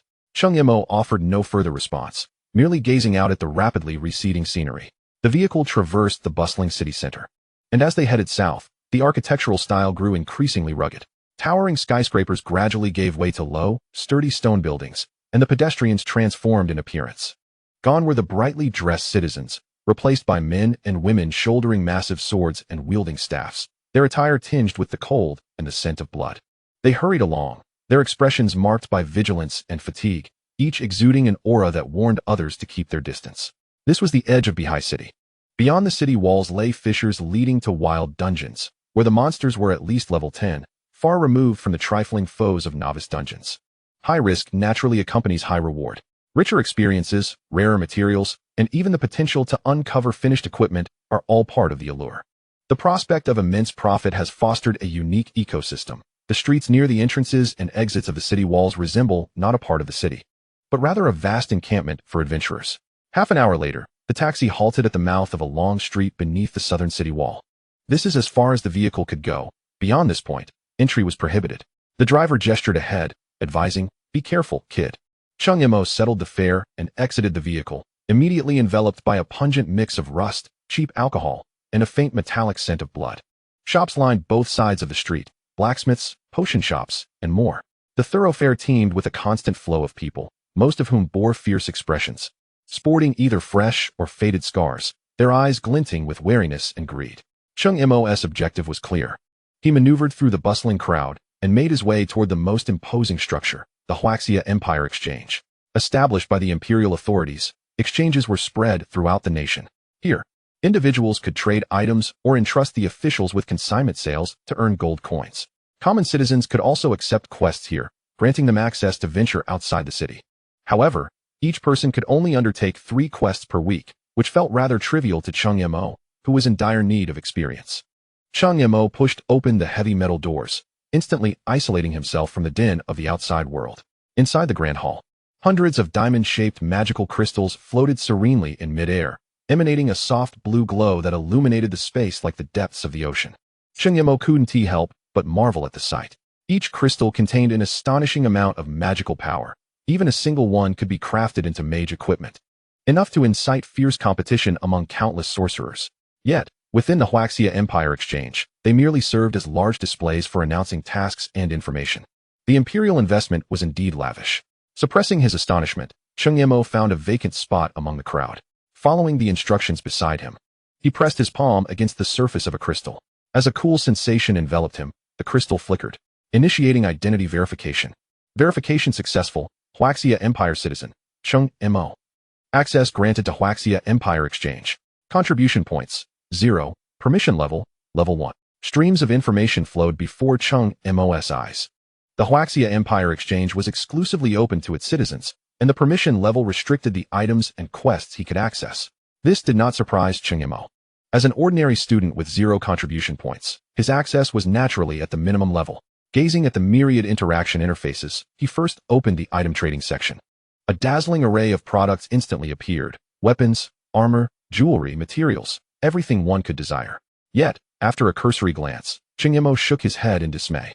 The majority of items here were standard equipment dropped by wild monsters, offering minimal enhancement to his attributes, while the prices were exorbitantly high. As a poor student, he possessed a mere 150 gold coins, hard-earned savings. This paltry sum couldn't even purchase the most inferior of swords, let alone the bronze or silver-grade equipment gleaming with azure and silver hues. He even spotted a silver-grade staff, its price marked with an endless string of zeros. Poverty, indeed, feels like a sin. With a self-deprecating sigh, Cheng Mo decisively closed the trading interface. He then shifted his focus to the quest list. A plethora of quest entries quickly filled the crystal screen, yet most were menial tasks centered on collecting materials. Quest: collect slime crystals. Content: gather 20 slime crystals for the Alchemist Association. Reward: 50 gold coins. Difficulty: easy. Quest: harvest tranquil flowers. Content: Alchemist Zhang San requires 10 tranquil flowers to concoct potions. Reward: 80 gold coins, plus 1 bottle of basic mana potion. Difficulty: easy. These tasks were predominantly issued by lifestyle professionals seeking material collection. In this world, they could elevate their vocational levels by consistently crafting items, creating a self-sustaining economic cycle. Cheng Mo held no interest in these menial errands. Leveling up to 15 and half a month solely through such tasks was hardly appealing. Fortunately, with the principal's pass, he could freely enter and exit the city, unbound by the weekly quest limitations. Currently, accepting quests was merely a means to earn some initial capital. His fingers rapidly skimmed across the surface of the crystal, scanning the repetitive collection tasks. Suddenly, they halted. A quest marked in deep crimson stood out starkly at the bottom of the list, contrasting sharply with the white and green indicators of other tasks. Conquer the 14th level Behind Mine Dungeon. Obtain the core of the dungeon boss, the White Wolf King of the Mine. Note: only dungeon bosses of nightmare level or higher can drop this item. The reward offered was a staggering 10,000 gold coins. The generous gold reward, coupled with the glaring danger indication, rendered this quest remarkably distinct. The Beihai mine lay merely a little over 10 kilometers from the outskirts of Beihai City. Ignoring the danger warning, Cheng Mo clicked to confirm the quest acceptance. Subsequently, a system panel materialized before him, marking the dungeon entrance on the city map and plotting a route for him. Chapter 10. Inside and outside the city. The teleportation array within the exchange shimmered with radiant light, providing direct access to the wild dungeon entrances developed by the exchange. This was incredibly convenient for typical adventurers. However, Cheng Mo barely casted a glance. The teleportation array enforced a 24-hour mandatory return limit, which was akin to a death sentence for someone like him. Intending to linger outside for extended periods to level up, Cheng Mo strode out of the exchange, turning into an adjacent alley where a polished sign of a potion shop hung prominently. Unlike the private stores surrounding it, which followed the exorbitantly priced style of the exchange, here the prices were considerably more reasonable, albeit still a significant expense for a student like Cheng Mo. Without much hesitation, he exchanged for 3 bottles of basic mana recovery potions and 2 bottles of inferior vitality potions. He did not save the remaining 20 gold coins, opting instead to purchase some essential supplies from nearby shops. His coin pouch grew alarmingly light, causing a pang in his heart. This meager wealth was the result of months of frugality. However, he quickly suppressed the discomfort. Money could be earned again, but a life lost was irrevocable. Once all preparations were complete, he set his sights on the towering southern city wall. The city gates loomed high, their heavy steel doors marked with scratches of varying depths, testament to countless battles fought. Several heavily armored guards stood sentinel on either side, their aura of ironclad resolve thickening the air around them. Cheng Mo presented the black card he held.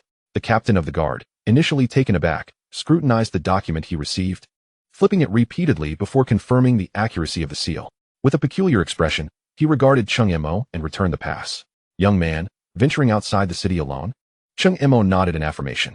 The dangers beyond are far graver than those within the city walls, the captain cautioned, unable to refrain from offering one last admonition before granting passage. Recently, the area near the abandoned mines to the west has been particularly tumultuous. The monsters have been more active than usual. Exercise utmost caution. Cheng Mo expressed his gratitude and stepped through the dark, cold archway. Behind him, the captain watched his slender silhouette vanish into the shadows, unable to suppress a low murmur to a companion nearby. How many is this for today, Captain? It's quite bizarre. What is the school thinking this year, allowing their students to venture out for dungeon runs so recklessly? Their whispers were carried away by the wind as Cheng Mo's figure quickly merged into the dim, desolate wilderness beyond the city. The city and the wild seemed to belong to 2 disparate worlds. The sky had darkened further, and the air was thick with desolation and silence, pressing down upon him like a weight. Cheng Mo's form soon became indistinguishable in the shadowy expanse outside the city, leaving the guard's murmurs far behind. He did not rush directly to the marked mine dungeon on the map. The dungeon, suitable for level 14, required a minimum entry level of 10. He was only at level 8, thus barred from entry. Moreover, the quest description explicitly warned of the nightmarish difficulty. The scant descriptions in the tomes regarding dungeon difficulties mentioned that nightmarish monsters not only had significantly enhanced attributes, but their aggression and intelligence far exceeded that of the ordinary mode. Without a well-coordinated elite team, entering would be tantamount to delivering oneself as a meal. As for the mythic level, that was a realm of legend, unattainable even for the most seasoned adventurers. Cheng Mo was not so arrogant as to believe he could challenge a nightmarish dungeon at a lower level. His immediate priority was to elevate his level amidst the vast wilderness outside the city. With a flicker of thought, 10 skeletal warriors, stark white and silent, emerged from the void, encircling him protectively. At this moment, Cheng Mo had a total of 80 skeletal warriors at his command within the summoning space. Thus, he refrained from summoning additional warriors. Even though he had just expended all his savings on 3 mana potions, their restorative capabilities were limited due to their low tier. Each potion could only restore 100 points of mental energy, and without other means of recovery, he preferred to conserve them. While he could replenish his status by leveling up, this was no mere novice dungeon. Death here meant true finality, and vigilance was imperative. The mental energy potions were his trump card, reserved for unforeseen circumstances. As Cheng Mo ventured deeper, the stench of blood grew increasingly pungent, punctuated by the distant roars of beasts, heralding the perils of this land. Occasionally, he spotted groups of adventurers battling monsters in the distance, their levels generally exceeding 10. After approximately half an hour, the city walls had vanished from sight, and a thin veil of gray mist enveloped his vision. At that moment, a swaying green figure stumbled from the nearby underbrush. Goblin Scout. Level, 10. Strength, 130. Agility, 70. Mental, 50. Constitution, 120. It was a grotesque goblin, brandishing a crude wooden club bristling with spikes, exuding an overwhelming stench. A quintessential strength-based monster. It was woefully lacking in agility and mental attributes. Yet, before the skeletal warriors, whose four-dimensional attributes all reached 160 points, its strength was utterly insignificant. Cheng Mo couldn't be bothered to engage personally. He simply issued the most succinct command to his skeletal warriors. Go, eliminate it. The nearest skeletal warrior's soul fire flickered, transforming into a white shadow that lunged forward. The rusted bone blade traced a cold arc in the dim light, striking precisely at the goblin's shoulder. Ah! The goblin yelped in pain, raising its spiked club to strike down, but only managed to create a shower of sparks against the skeletal warrior's ribcage, inflicting minimal damage. Before it could launch a second attack, two more skeletal warriors flanked it from the sides, their bone blades descending in unison to finish the creature off. You have slain a level 10 goblin scout, gaining 100 experience points and obtaining Goblin Bone X1. With the system's notification echoing, a stark white bone material appeared in Cheng Mo's storage space. Each individual received a storage space upon class transition, which expanded with level progression, facilitating the storage of items, materials, and equipment. He had previously attempted to place a skeletal warrior into the storage space, but to no avail. These undead creations could only reside within his unique summoning space. 100 experience points were quite considerable. This region was the territory of the Goblin clan, extending from outside the city to the distant Blue Sea mines, teeming with their numbers, which was alarming. However, for Cheng Mo, this locale was a veritable paradise for leveling up. Chapter 11. Curiosity Kills the Cat. After dispatching a goblin scout, Cheng Mo had gleaned an understanding of the general strength of level 10 monsters. Typically, the strength disparity among monsters of the same level was minimal.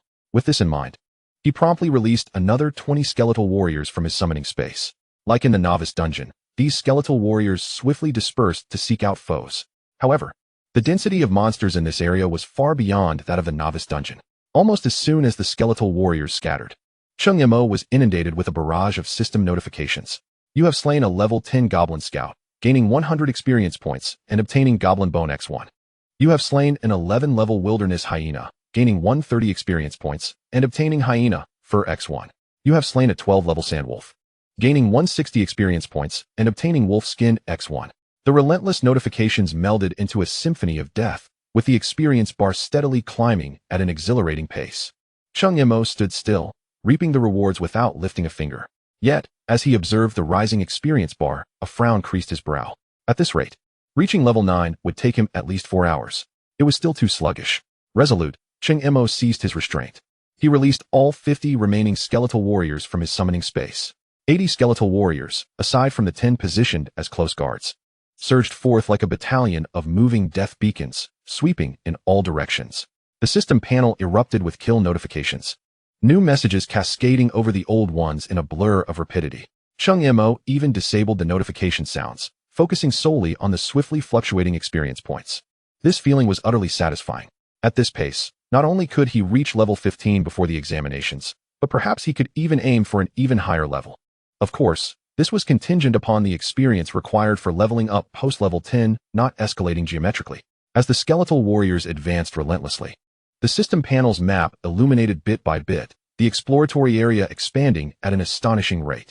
Within less than an hour, a gentle golden radiance emanated from Cheng Mo, enveloping him completely. Cheng Mo ascended to level 9. Never had anyone experienced such an effortless elevation in levels. While mages required meditation to restore their mental energy, and warriors needed rest to regain their physical vigor, he merely needed a thought. His skeletal legion would tirelessly execute their master's commands, mercilessly reaping all life from the land.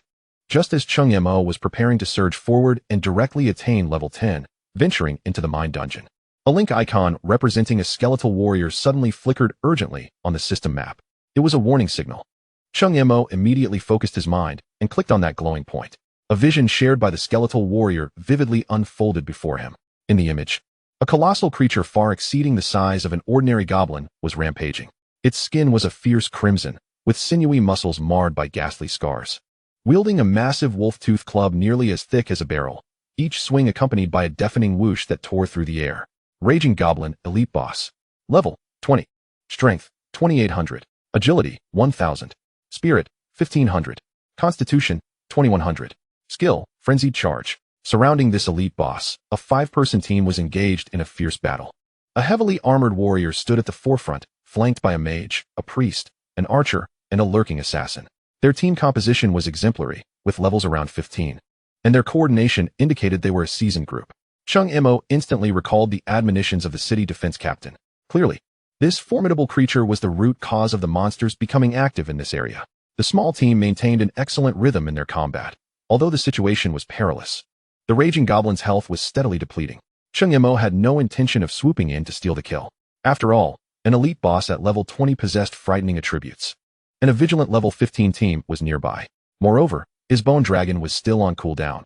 He simply lacked the means to confront it. Cheng Mo was not yet ready to court death. He quietly observed the battle through the perspective of the skeletal warrior. Minutes later, the movements of the raging goblin grew increasingly sluggish, its health nearly exhausted. Ready. The final strike. The leading heavy-armored warrior let out a fierce roar, slamming his shield into the ground, causing the goblin to stagger. The gigantic sword in his hand glowed with blinding brilliance, evidently activating a powerful finishing move. Victory was all but assured. Yet, in that fleeting moment, a shadow, cloaked in a grand cape, suddenly shot forth from the nearby thicket without warning.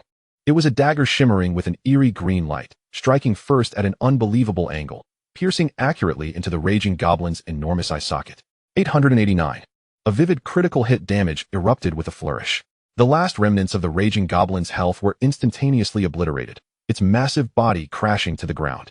The dagger's assault was a fraction of a second swifter than the warrior's colossal sword. What the hell? A mantis stalks the cicada, unaware of the oriole behind? Cheng Mo had yet to recover from this unexpected turn of events when a shadow, draped in a sweeping cloak, darted from the thicket like a specter. The figure snatched the luminous orb dropped by the elite boss and vanished into the distance with a few deft movements. The entire sequence transpired in less than 3 seconds. Damn, who the hell stole the kill? The small team erupted into chaos, their furious roars audible from afar.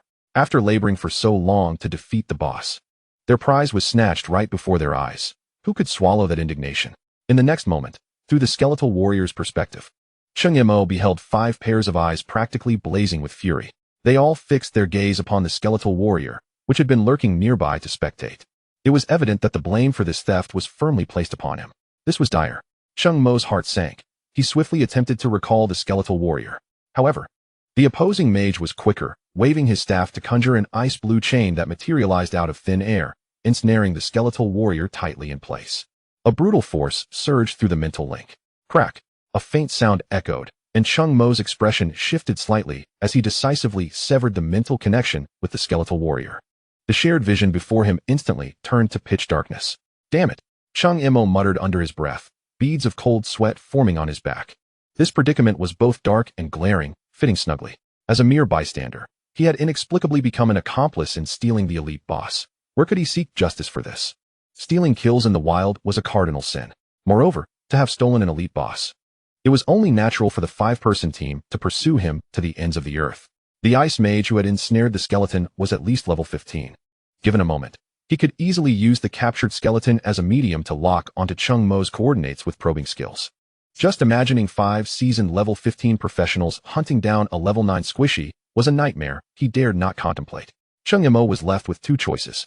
Either he must elevate his level before they caught up to him, as long as he could reduce the level discrepancy to within 5 levels. The efficacy of most tracking skills would diminish significantly, if not outright fail. Alternatively, he could buy time until the bone dragon's cooldown ended. At that moment, he could play the role of the underdog, striking back with ferocity. With that thought, Cheng Mo's gaze grew calm. He concentrated and issued a recall command. Instantly, 70 death markers scattered across several kilometers ceased their harvesting, their forms dissolving into flickering soul flames that merged into Cheng Mo's body. The previously raucous system notifications abruptly fell silent.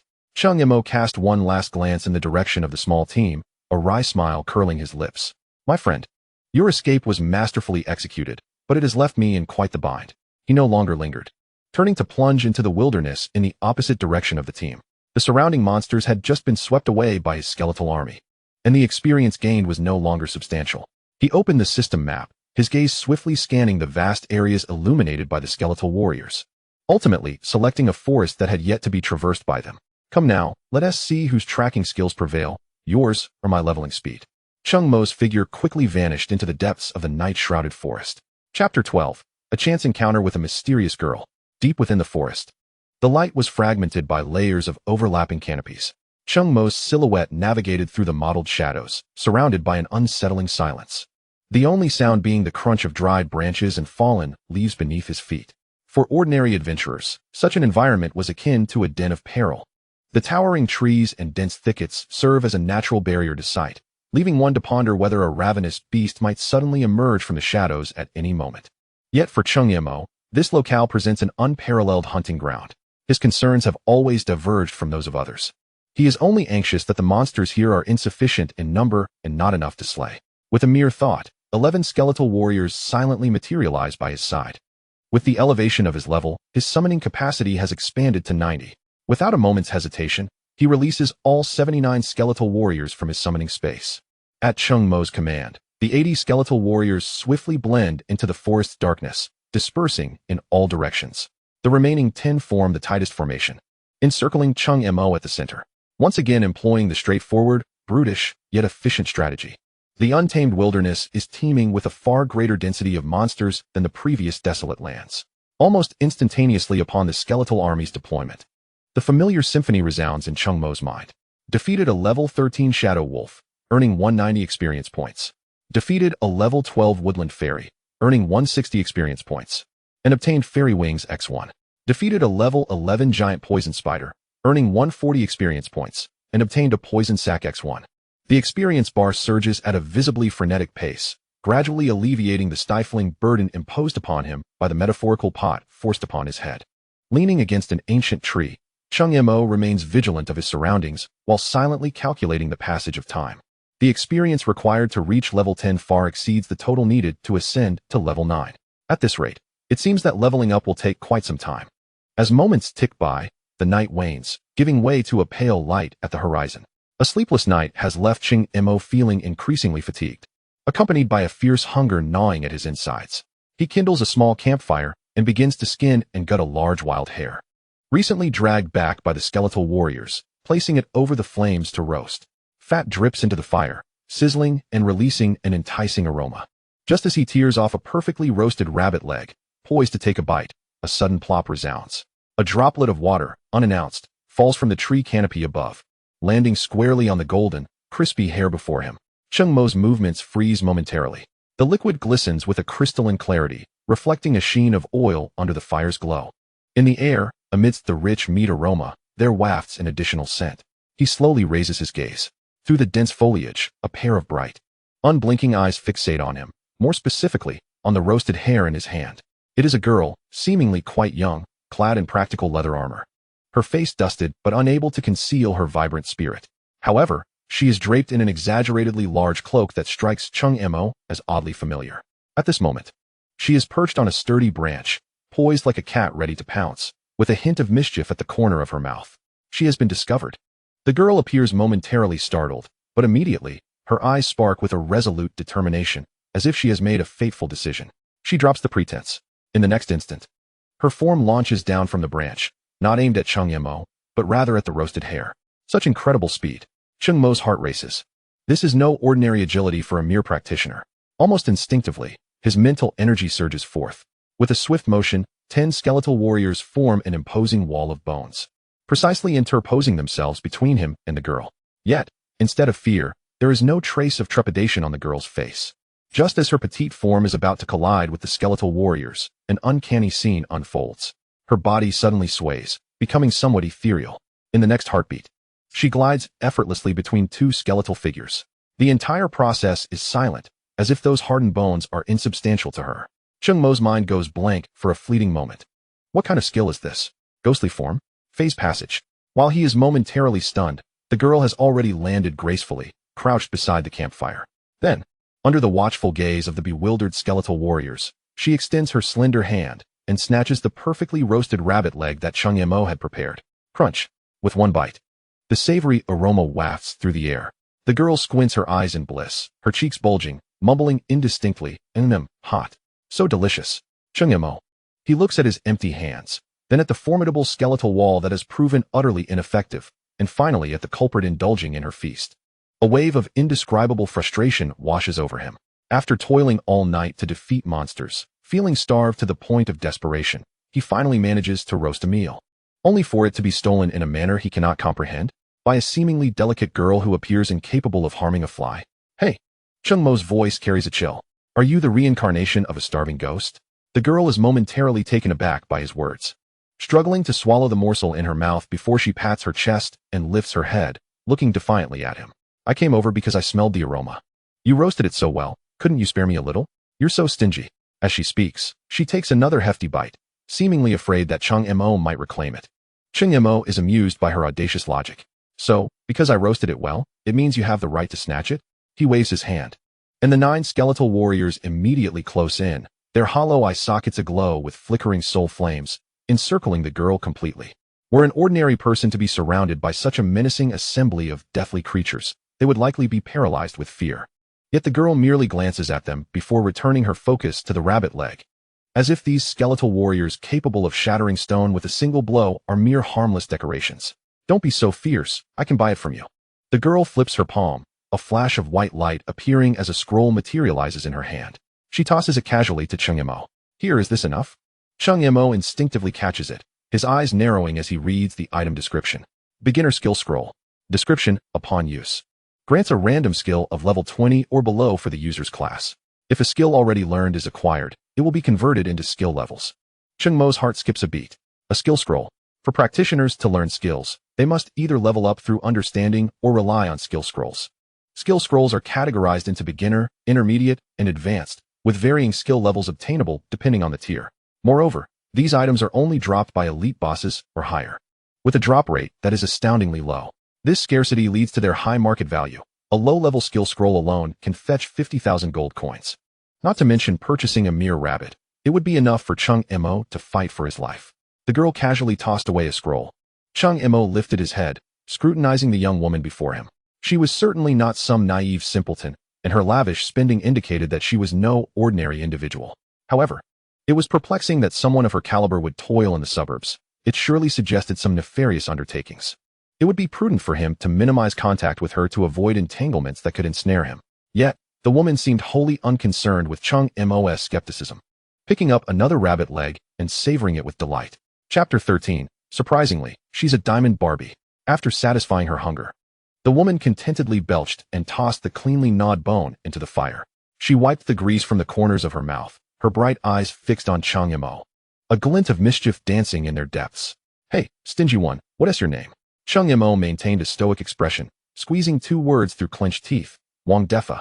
Su Miao Miao blinked, tilting her head as she savored the name before bursting into laughter, her movements lively and animated. Your name is as stingy as you are. You want to even share your full name.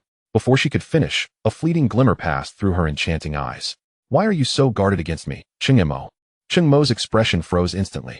A level 9 necromancer. Wow. She seemed to have discovered a new world, curiously circling a skeletal warrior and tapping its ribcage, producing a hollow sound. So these large bones are your summons? Quite impressive. Her words flowed one after another, while Cheng Mo's face darkened with each passing moment. The temperature around him seemed to drop several degrees. Who gave you permission to use detection magic? His voice was devoid of emotion, a cold interrogation. In the wild, unauthorized detection was tantamount to provocation and could even be seen as a declaration of war. Oh, my apologies, the woman said with feigned contrition, though her face betrayed no remorse. Instead, she leaned in closer with a grin. Don't be angry. How about you use detection magic on me too? And we'll be even? What do you say? Faced with such an almost brazen proposal, Cheng Mo found himself momentarily at a loss. His mind was preoccupied with another matter. How did you pass through my wall of skeletons just now? Oh, you mean that? The girl leisurely explained the advanced skill of the shadow assassin, phasing, which allowed her to become immune to all physical attacks and collisions for a brief period. It's nothing remarkable. Nothing remarkable? Cheng Mo's heart sank abruptly. Immunity to physical attacks and collisions meant that his proud skeletal sea tactic would be rendered nearly ineffective before this girl. Unless his skeletal warriors could use magic, they wouldn't even be able to touch her. He stared at the carefree smile on her face, ultimately suppressing his displeasure and silently reciting detection magic. However, the anticipated information panel did not materialize. Instead, a cold system prompt appeared. Detection failed, level disparity too great. Cheng Mo's expression froze at that moment. The woman, seeing his reaction, appeared even more satisfied, resembling a cat that had caught a mouse. Ha ha, now we're even. Cheng Mo did not share her amusement. Detection magic, like tracking magic, was a fundamental spell accessible to all practitioners, with identical casting restrictions. Once the level disparity exceeded 5 levels, it would completely fail. This indicated that the seemingly harmless girl, who had brazenly snatched his rabbit leg, was at least level 14. Coupled with the skill scroll she had carelessly cast aside. Valued at 50,000 gold coins, a cold sweat broke out on Cheng Mo's back. This woman was undoubtedly a monumental headache. Noting Cheng Mo's tense demeanor, the woman lost interest and reined in her smile. All right, I won't tease you anymore. She grandly waved her hand, summoning her information panel for Cheng Mo to see. Name, Su Miao Miao. Class, Shadow Assassin. Level, 16. The attributes that followed were obscured, deliberately concealed. Level 16. Cheng Mo gasped in astonishment. This level exceeded his expectations. Su Miao Miao pointed to the scroll in his hand. Aren't you going to learn it? It's a good one. What it yields depends on luck. Cheng Mo, no longer hesitating, infused his spiritual energy into the scroll. Congratulations. You have acquired the skill Corpse Explosion. Corpse Explosion LV1 detonates a corpse, dealing explosive mixed damage equal to 30 of the corpse's maximum health to all enemies within a 1 meter radius. Consumes 20 points of spiritual energy, cooldown time 10 seconds. AoE damage. Cheng Mo's eyes brightened. This was precisely the capability he lacked. It was a perfect complement to his skeletal sea tactic. At that moment, Su Miao Miao abruptly turned her head, gazing into the depths of the forest. Cheng Mo sensed something amiss simultaneously and followed her gaze. From the shadows of the trees, several figures emerged. At the forefront was a heavily armored warrior wielding a massive sword. Behind him trailed a mage, a priest, an archer, and an assassin. None were missing. They were the 5-member team that had lost their elite leader. After a night of pursuit, they appeared disheveled, yet their expressions were laden with fury. 5 pairs of bloodshot eyes fixated on Cheng Mo, their resentment and murderous intent almost palpable. When their gazes swept over Su Miao Miao beside him, their rage intensified. The warrior pointed his massive sword at the two with a thunderous roar that had been suppressed throughout the night. Finally found you 2 dog lovers. You dared to steal our BOSS and now lounge around here enjoying a barbecue? Do you think our Falcon Squad is made of mud? Cheng Mo's heart skipped a beat. Trouble had arrived. Wait, you've got it all wrong. He attempted to explain, but the armored warrior tossed a battered skeletal warrior before him. The skeleton was missing half a ribcage, and its skull bore clear burn marks from spells. This should belong to you, right? The warrior sneered. Evidence left at the scene last night. Cheng Mo stared at the skeleton, his pupils constricting. It was indeed one of his summons.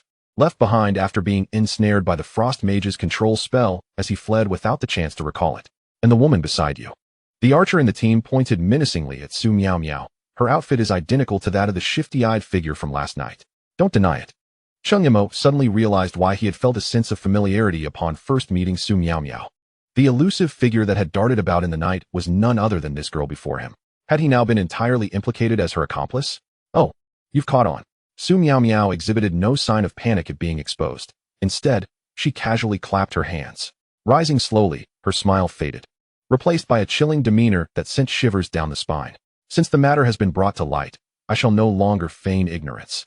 She produced a slip of paper and began to recite it as if pronouncing a verdict. Hawk Squad, Captain He Tiansheng, responsible for the deaths of 7 transmutters. Vice Captain Feng Li, responsible for the deaths of 5 transmutters. Member Wang Ziajun, responsible for the deaths of 5 transmutters. As she recited each name and corresponding number, the visages of the 5 individuals opposite her visibly paled. How many bosses have you pilfered? How many innocent professionals have you slain? Do you not have any inkling of your own deeds? Su Miao Miao tucked the note away, her voice devoid of warmth. What is the matter? When the tables turn, can you not endure the same fate? How could you possibly know all this? The voice of the team's priest trembled. These actions had been conducted with utmost secrecy. Save for the deceased victims, it was inconceivable for anyone else to be aware. The dead require not such knowledge, Su Miao Miao remarked coolly. Upon hearing this, the frost mage named Feng Li erupted into a fit of uproarious laughter. Ha! You crack me up. Just you? A level 16 assassin accompanied by a level 9 useless necromancer. And you think you can eradicate our fully equipped squad, averaging level 15? You must be dreaming. A soft sound punctuated the air. Feng Li's laughter was abruptly silenced. A severed head rolled to the ground, still wearing a frozen expression of arrogance. Everyone, including Cheng Mo, stood in stunned silence. Unbeknownst to them, Su Miao Miao had already appeared behind the frost mage, clutching a dagger that shimmered with an eerie light. A droplet of blood slowly sliding down its blade. Now who is truly dreaming? Old Feng. The team's assassin's eyes bulged in shock, reacting swiftly as he lunged towards Su Miao Miao. However, the moment he moved, he felt a chill at his neck.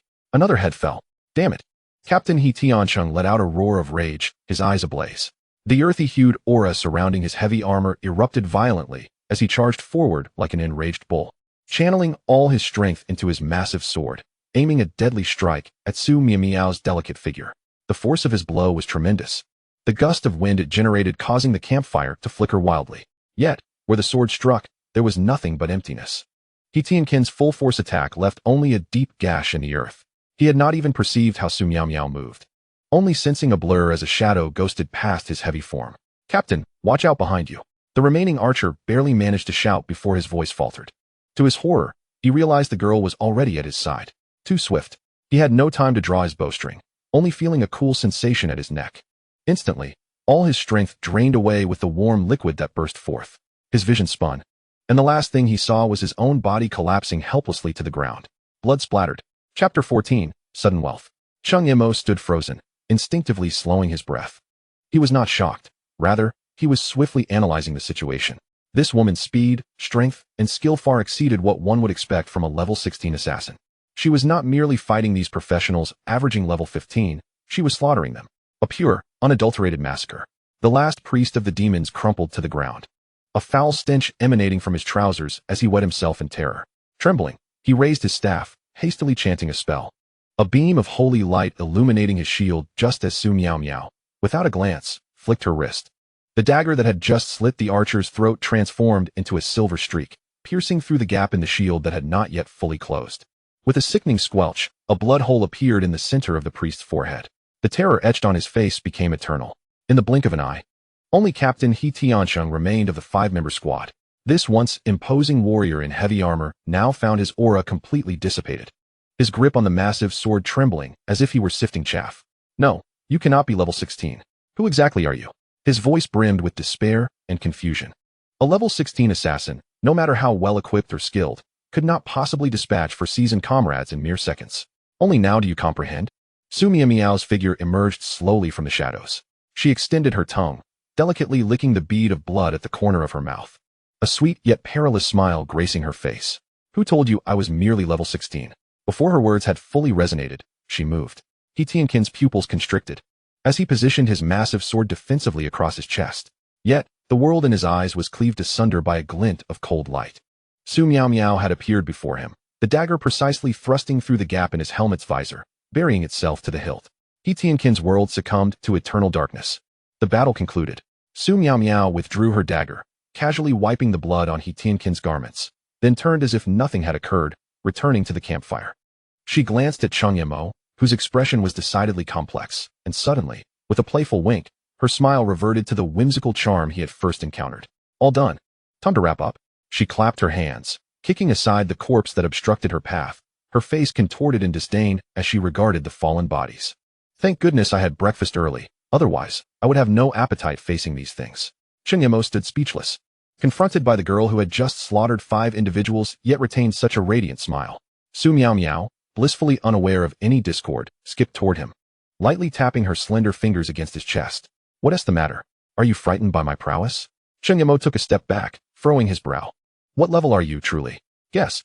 Su Miao blinked playfully, her smile becoming increasingly mischievous. "Do you think a level 16 little assassin could accomplish what I just did?" "Clearly not." Cheng Mo's tone remained calm. "To dispatch 5 level 15 professionals in seconds, one must be at least a level 20 high-tier professional." "Oh dear, how dull. You guessed it so quickly." Su Miao feigned disappointment, tapping her forehead. "Then guess why I pretended to be a level 16 novice?" Cheng Mo regarded her intently for a few seconds before uttering 2 words. "Fishing." "Smart." Su Miao raised her thumb. "Exactly, fishing. Just like those worthless fools from earlier. Targeting lone, low-level transmutters, thinking themselves hunters. Yet, the outcome." She gestured toward the corpses on the ground. "They became bait to lure in a bigger fish." Cheng Mo cast a glance at the fallen bodies, his expression indifferent. In this world, the survival of the fittest reigned supreme. Were it not for Su Miao's presence, he might very well have been the one lying there. There was nothing to pity. Skill inferior to others warranted death. By the way, Su Miao suddenly inched closer, her unique fragrance wafting into his nostrils. "You have quite the audacity. Wouldn't a normal person be terrified, witnessing such a scene? How come you appear unfazed?" "Perhaps my reflexes are somewhat delayed," Cheng Mo replied expressionlessly. He had witnessed scenes far more gruesome than this during the blood-red calamities 6 years prior. Compared to that, this was merely child's play. Delayed reflexes? Su Miao Miao was momentarily taken aback, but soon burst into laughter, her mirth causing her delicate frame to tremble. You truly are an amusing individual. No wonder you dare to venture into the wilderness alone. As her laughter subsided, she unexpectedly extended her hand towards Cheng Mo's cheek. Instinctively, he attempted to evade her touch, only to find his body inexplicably frozen, immobilized by an invisible force that held him steadfast in place. Do not be alarmed. I assure you, I won't bite, Su Miao Miao teased, her voice laced with a hint of allure, as her fingertip gently traced along his face. I'm merely curious, wanting to ascertain if your calm demeanor masks the prowess of a cunning predator. A chill emanated from her fingertip, slithering like a serpent within him, swiftly exploring his being. Cheng Mo furrowed his brow, recognizing this as a more advanced detection skill. Moments later, Su Miao Miao withdrew her hand, and the constricting sensation dissipated. Oh, you really are only at level 9, she remarked with a touch of surprise, though she refrained from elaborating further. Well then, little brother, I have matters to attend to, so I shall take my leave. She dusted off her hands as if brushing away non-existent dirt and waved goodbye to Cheng Mo. The wilderness is far more perilous than the confines of school. With your current abilities, it would be prudent to return. Humming a tuneless melody, she skipped away into the depths of the forest, her voice gradually fading. Remember, do not venture out alone again to court death. Cheng Mo stood rooted in place, exhaling a sigh of relief once she had vanished from sight. Thank goodness, that formidable presence has finally departed. Being in her company had been overwhelmingly stressful. He never wished to experience that sense of helplessness again. However, this was not the time for reflection. Turning around, his gaze fell upon the few still warm corpses. His expression devoid of discomfort, instead ignited with fervor. Upon the demise of a profession, the storage space would automatically unlock, scattering its contents in the form of glowing orbs. This was basic knowledge. Surrounding the 5 corpses were now a dozen or so orbs of varying sizes, shimmering with enticing luminescence. Cheng Mo hurriedly approached, crouching down to touch the nearest one. Gold acquired, 2,500 pieces. Intermediate life potion, x3. Intermediate mana potion, x2. His breath quickened with excitement. What a windfall. It's no wonder they hunted professionals. The speed at which this money accumulates far surpasses the laborious grind of slaying monsters for basic materials. He stifled his exhilaration and, like a diligent bee, began to collect the orbs one by one. Gold acquired, 1,800 pieces. Beginner agility potion, x1. Gold acquired, 3,200 pieces. After gathering all the orbs, Cheng Mo opened his system panel to tally his spoils. A total of 300 gold coins. Various potions. A collection of over a dozen bottles. Not bad for an overnight fortune. Satisfied, he nodded, then shifted his focus to the corpses. Compared to these consumables, the true treasures lay in their equipment. Without any hesitation, he commenced the process of stripping the gear. The heavy armor of the warrior, He Tiancheng. The composite bow and quiver of the archer, and the tome and holy emblem of the priest. Though of average quality, they should fetch a decent sum back in town. As he approached the corpse of the frost mage, he paused. This mage's equipment was evidently of a higher caliber than the others, yet Cheng Mo could not equip it. A white waxwood staff emanating a faint chill, a storage ring embedded with a sapphire, and a finely crafted deep blue mage robe. Cold iron staff, bronze, level requirement 10. Ice silk robe, bronze, level requirement 10. Sapphire ring, bronze, level requirement 10. Just as Cheng Mo was about to stow these items into his storage space, a radiant golden light enveloped him. Chapter 15, The Monumental Breakthrough at level 10. Ding. Congratulations. Your level has increased to LV10. The system notification chimed in his ears, and in the next moment, a warm golden glow encased Cheng Mo entirely. Name, Cheng Mo. Profession, Necromancer, unique. Level, 10. Strength, 200. Spirit, 400. Constitution, 200. Agility, 200. Talent, Comprehensive Amplification LV2, all skill effects increased by 20 times. Active skills, Summon Undead LV10, Summon Undead Bone Dragon, incomplete. Corpse Explosion LV1. Passive skills, Damage Transfer LV1. Whisper of the Dead LV1. Summoning Space, 90100. Cheng Mo gazed at his attribute panel, noting that his strength, agility, and constitution had each risen by 100 points, and his spirit had surged by an impressive 200 points. Level 10 truly marked a pivotal turning point for professionals, with substantial gains to be had. He then clicked on the descriptions of his newly acquired skills. Damage Transfer LV1. Passive skill, transfers damage taken to summoned entities. Whisper of the Dead LV1. Passive skill. Restores 80 points of spirit per minute. Cheng Mo's pupils constricted slightly. These two skills were tailor-made for him at this juncture. One was a life-saving skill, while the other facilitated recovery. Together, they adeptly addressed his most pressing shortcomings: fragility and spirit sustainability. Damage transfer signified that he was no longer the fragile mage who crumbled at the slightest touch. As long as there remained a skeleton in his summoning space, he would not be easily vanquished. 100 summoned entities equated to 100 mobile health packs, steadfastly guarding him. Meanwhile, Whisper of the Dead, with its seemingly modest restoration of 80 points per minute, when accumulated, would significantly alleviate his spirit deficiency. What excited him even more was the advancement of his talent. Comprehensive amplification surged from 10-fold to 20-fold. Now, that was a qualitative leap. With a cacophony of cracking bones, the system notification chimed again. Your summoned entities have advanced. Iron-level Skeleton Warrior has been promoted to Bronze-level Skeleton Warrior. Before Cheng Mo, the 10 skeleton warriors he had just recalled and released grew noticeably taller. Their stark white bones were now adorned with a black carapace, forming a menacing skeletal armor over their chests and limbs. While the bone blades in their hands became more robust and sharper, Bronze-level Skeleton Warrior has learned the skill Bone Spike Assault. Bone Spike Assault, LV1, summons bone spikes from the ground to attack enemies, inflicting physical damage equal to 200 of its strength attribute, consuming 5 points of spirit. Bronze-level Skeleton Warrior. Strength, 400. Agility, 400. Spirit, 400. Constitution, 400. Skill, Bone Spike Assault. Note, can receive a 50-point attribute enhancement from the summoner. With 400 points in all 4 attributes, Cheng Mo mentally calculated that the 200 damage from Bone Spike Assault, augmented by a 10-point attribute increase from the summoner, would yield an astonishing 880 points of damage with a single strike. The Skeletal Warrior has finally transcended its role as a mere wooden post, acquiring the means for explosive offense. A broader smile spread across Cheng Mo's face. The nightmarish by High Mind dungeon? It now appeared to be a mere feast laid out before me. However, the sole regret was that all the different soldier types the Skeletal Warrior had previously transformed into had vanished following their upgrade. This left Cheng Mo somewhat perplexed. Yet he could not delve deeper into the matter. Just as he was about to meticulously organize his spoils, an extraordinarily familiar voice resounded in his mind with a thunderous boom. Congratulations, host, for successfully surpassing the novice phase. The novice gift pack is being distributed. Cheng Mo was taken aback. A golden finger? The system that had lain dormant since his transmigration was suddenly stirring to life, distributing rewards. Congratulations, host. You have acquired the unique mythic-level skill, Necromancer's Night Summoning, incomplete. Cheng Mo's breath caught in his throat. Another mythic-level skill, Necromancer's Night Summoning, incomplete. S-grade. Consumes 120 mental power, summons a Necromancer's Knight, LV40, to fight for you, lasting 60 seconds. Cooldown time, 24 hours. A level 40 Necromancer's Knight. Cheng Mo nearly faltered. This was no longer a trump card. It was a royal flush. A formidable summon that spanned a full 30 levels. The implications were crystal clear to him. Yet, the surprises were not over. Detected that the host possesses an incomplete skill. It is being perfected. The Undead Ancient Dragon Summoning is in the process of enhancement. Congratulations. Host, the enhancement progress of the Undead Bone Dragon Summoning has increased by 1/3. Undead Ancient Dragon Summoning, incomplete.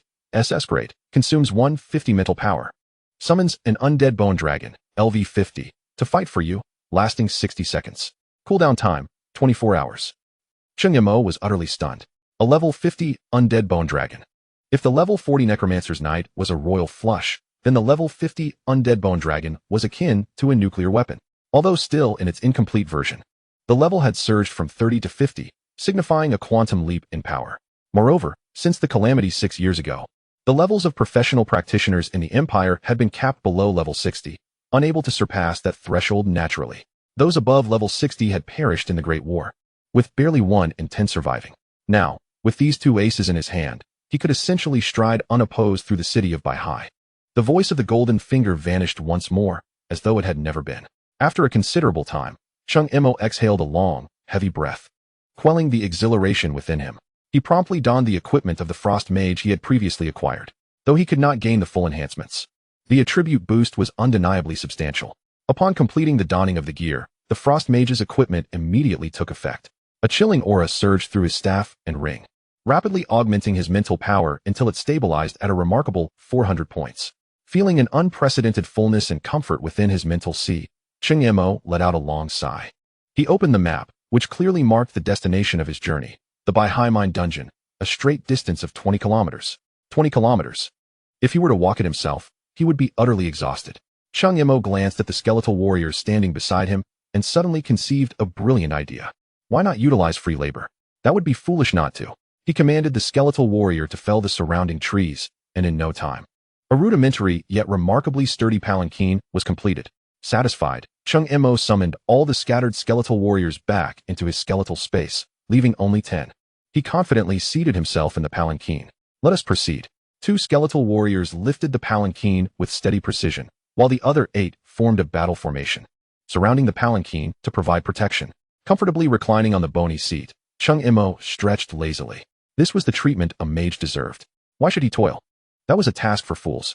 The rhythmic sound of the skeletal warrior's footsteps echoed through the tranquil forest, advancing at a consistent pace, traversing even the roughest terrain with ease. Cheng Mo contentedly closed his eyes, beginning to contemplate his next actions. With such a significant enhancement in strength, coupled with the Necromancer's Knight and the Undead Bone Dragon, the nightmarish by high mine, which others viewed as a perilous abyss, was merely an experience harvesting ground awaiting his yield. Chapter 16. The Mine's White Wolf King. The marching speed of the skeletal warriors was remarkably efficient. By midday, Cheng Mo had already arrived near the Baihai mine. As he approached the dungeon's teleportation entrance, the number of other practitioners visibly increased. The surrounding wild monsters had long been cleared, and a protective magical formation deployed by the Huaxia Empire glowed with a soft blue light, enveloping the entire area and ensuring absolute safety at the entrance. Cheng Mo quickly spotted the massive dungeon entrance. Unlike the stable teleportation portals constructed in the academy, the entrance to the wild dungeon manifested as a swirling crimson vortex, exuding a savage and primal aura, thick with the scent of blood. For an ordinary person, merely catching a whiff of this scent would likely leave them trembling. Normal difficulty. 3 missing 1. Just need a healer and follow orders. Normal difficulty. With a mage and a healer, just need a tank. Poor equipment is no issue. Nightmare difficulty team. 5 missing 1. Need a high burst mage. Equipment requirements can be checked in the team info. A crowd of nearly 100 gathered in the open space before the dungeon entrance. Some were loudly calling for teammates, while others had already formed teams and were huddled together discussing strategies. Snap, snap. The 10 skeletal warriors, carrying the palanquin, marched in perfect unison, their bony clinks resonating clearly amidst the cacophony, instantly capturing the attention of those nearby. A warrior wielding a massive axe perked up, striding over with enthusiasm. Brother, your summon looks impressive. Our team is in need of a summoner. Interested in teaming up for some riches and nightmare difficulty? Before Cheng Mo could respond, the captain of another team approached, gesturing at his companions behind him. Mage friend, consider our team? We have a shield warrior and a priest. Our composition is complete, just lacking a strong damage dealer.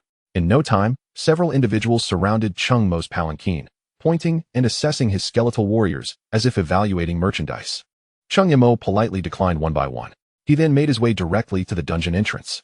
He had a mission at hand, needing to obtain the crystal core of the mine's White Wolf King. This item could only drop from dungeons of nightmare difficulty or higher. As there was no hell difficulty in Baihai Mine, nightmare difficulty was the highest tier available. Compared to normal dungeons, the attributes of nightmare difficulty monsters were comprehensively enhanced, with significantly increased aggression and health. A typical trio entering would merely be delivering provisions to the monsters. A standard 5-person team would need to be on high alert. This was precisely why the vast majority of practitioners chose to form teams in this location. However, Cheng Mo was different. Forming a team meant that experience and loot would have to be shared, with at least half of the rewards being squandered. Such a loss-making venture is only for fools. If one possesses the strength to push through effortlessly, why engage in such unnecessary actions? The final boss of the Nightmare Dungeon possesses merely a level 14 strength, which is hardly a challenge for him. Amidst the bewildered gazes of the onlookers, Cheng Mo stepped forward without a hint of hesitation, plunging into the blood-red vortex that signified the nightmare difficulty. What the? He entered alone? Into a nightmare level? Is he mad or merely foolish? A wave of astonishment erupted behind him, but Cheng Mo's figure had already vanished into the vortex. After a moment of dizzying disorientation, his vision regained clarity. Cheng Mo found himself at the entrance of a vast cavern. Glimmering magical stones embedded in the rocky ceiling illuminated the path ahead with a brilliant glow. The air was thick with the damp, earthy scent mingled with a faint whiff of blood. Welcome to the Baihai Mine Dungeon, Nightmare Level. Dungeon objective: defeat the Mine White Wolf King. The system's prompt resonated in his mind. Cheng Mo flexed his wrist, focusing his thoughts. With a rustling sound, 100 bronze-level skeleton warriors emerged from thin air, their stark white frames instantly filling the once spacious cavernous passage. The eerie green flames in their eye sockets flared to life, making the temperature of the cavern feel as if it had dropped several degrees. Commence the hunt, Cheng Mo commanded softly. The skeletal army dispersed like a tide, advancing silently in a fan-like formation deeper into the mine. Barely 100 meters in, the first wave of enemies appeared. 3 bats, each the size of an adult, emerged from the rocky crevices above, emitting a piercing shriek as they swooped down. Cave bat, nightmare enhanced. Level 12. Strength 280, agility 350, spirit 200, constitution 200. Their attributes surpassed those of ordinary monsters by a considerable margin. Yet before Cheng Mo, they remained woefully fragile. Without needing his direction, the front row of 10 skeleton warriors raised their hands in unison, their bone blades slicing through the air in cold arcs. Splatter. The 3 bats were instantly cleaved into several segments, their carcasses thudding heavily against the ground. Experience gained, 240 points. Cheng Mo nodded in satisfaction. The experience from nightmare-level monsters was indeed substantial, double that of ordinary ones. He continued deeper into the mine, soon encountering a second wave of adversaries. This time, it was 5 cave ratmen, armed with rusted shovels and picks, their eyes glinting with a bloodthirsty red. Cave ratmen, nightmare enhanced. Level 9. Strength 320, agility 250, spirit 120, constitution 280. However, facing an overwhelming numerical advantage, these ratmen stood no chance of resistance. 20 skeleton warriors surged forward, their bone blades flashing as they swiftly dispatched the foes. The battle concluded so rapidly that Cheng Mo didn't even need to intervene. As he delved further into the mine, the levels and strengths of the encountered monsters continually escalated. Level 10 stone beetles, level 11 cave spiders, level 12 rock giants. Yet regardless of their nature, all met the same fate against the crushing tide of skeletons, transforming into experience points for Cheng Mo. His experience bar was steadily climbing at a gratifying pace. This nightmare dungeon was hardly daunting. Leisurely trailing behind his skeletal army, Cheng Mo occasionally bent down to collect dropped equipment and materials. His demeanor so relaxed that it resembled a stroll in his backyard rather than a perilous expedition into a nightmare dungeon. As he pressed forward, Cheng Mo soon beheld the lair of the final boss. A vast underground chamber unfolded before him, surrounded by a labyrinth of tunnels. At the center of the cavern lay a massive white wolf, its size comparable to a small mountain. Its fur was a pristine white, its muscles finely defined and brimming with explosive power, while its crimson eyes glowed like 2 lanterns in the dim light. Mine White Wolf King, nightmare enhanced. Level 14. Strength 2000, agility 1000, mental 1200, constitution 3000. Skills: howl, rending claw strike, frenzy. Cheng Mo rubbed his palms together. It was finally time to reap the rewards from the boss. Chapter 17, The Knight from Hell. With a single command, the 100 skeleton warriors ignited with eerie green flames, transforming into a white torrent that surged toward the White Wolf King at the chamber's center. Bone blades glimmered with cold light, intent on tearing the beast to shreds. However, the Mine White Wolf King merely cast a disdainful glance at the frail skeletons. It moved. A deafening howl reverberated throughout the underground chamber, the violent sound waves manifesting as a tangible shockwave. Dozens of skeleton warriors at the forefront faltered, their movements momentarily stilled, fine cracks appearing on their bones. This was the howl's skill, a wide area control and damage ability. Before the skeletal army could recover from their immobilization, the White Wolf King's form transformed into a streak of blinding white lightning. It opted not to engage head-on. Instead, it nimbly navigated through the sea of skeletons, capitalizing on its impressive agility of 1000. Each flicker of movement was accompanied by the sharp sound of claws slicing through the air. Crack! The skull of one skeleton warrior was effortlessly crushed, extinguishing its soul fire. Thump! Another skeleton warrior's chest was impaled, its bones scattering across the ground. Rending claw strike. Each attack from the White Wolf King was precise and lethal, its claws seemingly the sharpest weapons in existence. The bronze-level skeleton warriors crumbled before it, as fragile as parchment. One claw, one kill, without hesitation. Cheng Mo's expression gradually darkened. The situation was diverging from his expectations. The boss's agility was far too high. The skeleton warriors' clumsy assaults could not hope to catch it, leaving them in a passive state of receiving blows.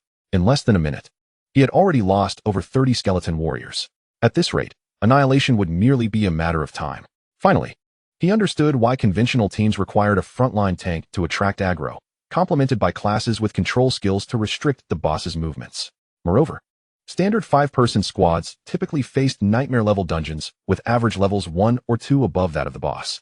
The combination of attribute advantage and class synergy was the key to success. And here he was, having just reached level 10, brazenly charging into a level 14 nightmare dungeon. Truly an anomaly among anomalies. No wonder those at the dungeon's entrance reacted with such expressions upon witnessing him soloing the nightmare-level instance. It seemed that merely relying on numbers was insufficient. Cheng Mo murmured to himself, yet there was no trace of panic in his eyes. The setback of the skeleton sea tactic was merely an appetizer. It was time to enter the true hunting phase. He slowly raised his hand. Mental energy beginning to drain significantly, while the aura of death around Cheng Mo intensified. Since the minions were ineffective, he would let the boss witness his trump card. Necromancer's summoning art. A hum resonated as the air behind Cheng Mo trembled violently, as if being rent asunder by an invisible hand. A towering skeletal gate, several meters high, materialized out of thin air. Upon its doors, intricate emerald runes flowed ceaselessly, exuding a chilling aura of terror. Creak. As the heavy gates slowly swung open, a blast of icy air from the depths of the netherworld surged forth. Plop, plop, plop. The crisp, rhythmic sound of hooves echoed from beyond the gate. As a skeletal warhorse, engulfed in ethereal flames, emerged bearing a formidable figure. It was a knight, entirely enveloped in heavy black armor. The armor bore the scars of time, riddled with rust and cracks, yet the engraved emerald runes remained luminous, as if recounting the knight's past glory and unyielding spirit. Through the crevices of the helmet, 2 glimmering blue flames burned quietly, surveying the world below. In one hand, he wielded a colossal cursed lance, while the other grasped a hefty shield emblazoned with the insignia of the Undead. Hiss! The skeletal warhorse reared back, issuing a soul-piercing neigh. The sheer, oppressive force emanating from this exalted undead being caused the White Wolf King of the mine, who was rampaging with abandon, to momentarily freeze. For the first time, fear flickered in its crimson eyes. The instincts of the beast warned it that this newly emerged foe posed a mortal threat. Roar! Overwhelming fear birthed a frenzy of madness. The White Wolf King forsook its slaughter of the skeletal warriors, its white fur bristling and muscles swelling as it entered a frenzy state. It transformed into a streak of crimson, abandoning all pretense and charging directly at Cheng Mo. In midair, it brandished its gleaming claws. Tear claw strike. Yet, no matter how swift it was, it could not outpace the silent guardian. The figure of the Death Knight flickered, instantly appearing before Cheng Mo, effortlessly raising the heavy shield in a defensive posture. Clang! A deafening metallic clash resounded. The White Wolf King's claws, capable of rending steel, were met with unwavering resistance from the shield. The tremendous recoil sent it spiraling out of balance, crashing heavily to the ground and kicking up a cloud of dust. Before the White Wolf King could rise, the Death Knight charged forth. Ethereal charge. The skeletal warhorse thundered forward, the ethereal flames surging. In an instant, the knight's form split into dozens of identical black phantoms. These phantoms, alongside the true knight, sounded the charge from the underworld, transforming into an unstoppable tide of darkness that swiftly engulfed the White Wolf King. No cries of agony, no struggle. When the black flood receded, only chaos remained. The immense form of the White Wolf King had been utterly torn apart by the force of the charge, dissipating into a myriad of glowing motes in the air. You have slain the White Wolf King of the mine, Nightmare Enhanced, gaining 7,000 experience points. Your level has risen to level 11. A warm glow of advancement enveloped Cheng Mo, dispelling the remnants of fatigue from the earlier battle. He felt a surge of newfound power coursing through him, and it dawned on him that he had previously read on the school forum that after reaching level 10, each level gained by a professional would yield far superior attribute enhancements than before. No wonder that 15-level Falcon Squad could slay the 20-level elite boss, Frenzied Goblin. The disparity in strength from leveling up was indeed substantial. In the center of the battlefield, the Death Knight stood solemnly. Once all threats were confirmed neutralized, it turned its steed towards Cheng Mo and performed a standard knightly salute with its lance across its chest. Subsequently, its towering form, along with the warhorse, transformed into black ashes, dissipating into the wind. Even in death, it remained steadfast in upholding the honor of knighthood. Cheng Mo couldn't help but sigh softly, then stepped towards the spot where the BOSS had vanished. On the ground lay several orbs of light. He bent down to collect them. Core of the White Wolf King, rare material. Claw of the White Wolf King, rare material. Flexible wolf pelt, fine material. A commendable haul, though regrettably, no equipment had dropped. However, the primary objective of this venture had been accomplished, and Cheng Mo contentedly stored the loot in his inventory. Just as he prepared to turn away from the instance, An unexpected change occurred. Instead of the single white portal that should have appeared following the BOSS's dissolution, there now stood another, a blood-red vortex exuding an ominous aura. Slowly coalescing, resembling the maw of a colossal beast, silently suspended in midair. Chapter 18. Uninvited guests outside the instance. While Cheng Mo scrutinized the blood-red vortex, pondering its origins, the atmosphere outside the Behind Mine instance shifted subtly. Step, step, step. Accompanied by the heavy and synchronized sound of metal footsteps, 10 figures materialized into view. Clad in uniform, finely crafted armor, they reflected a chilling gleam under the protective array's light. Each step seemed to resonate with the heartbeat of the onlookers, oppressive and stifling. The leader, a burly man, bore a menacing scar that traversed from his brow to his nose, lending an even more ferocious edge to his already stern countenance.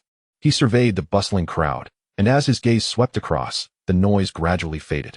Everyone, step back 30 meters. His voice was not loud, yet it carried an undeniable authority. This place is now under the dominion of our dynasty guild. Simple and direct, utterly domineering. After a brief silence, the crowd erupted in outrage. The dynasty guild? By what right do they seal the instance's entrance? Precisely, this instance belongs to the nation, not to them. A hot-headed young swordsman, emboldened by the crowd's numbers, stepped forward, pointing an accusatory finger at the scarred man. What do you intend to do? Bullying us with your might? The scarred man didn't even bother to lift his eyelids. A teammate beside him stepped forward silently, a level 20 shield warrior.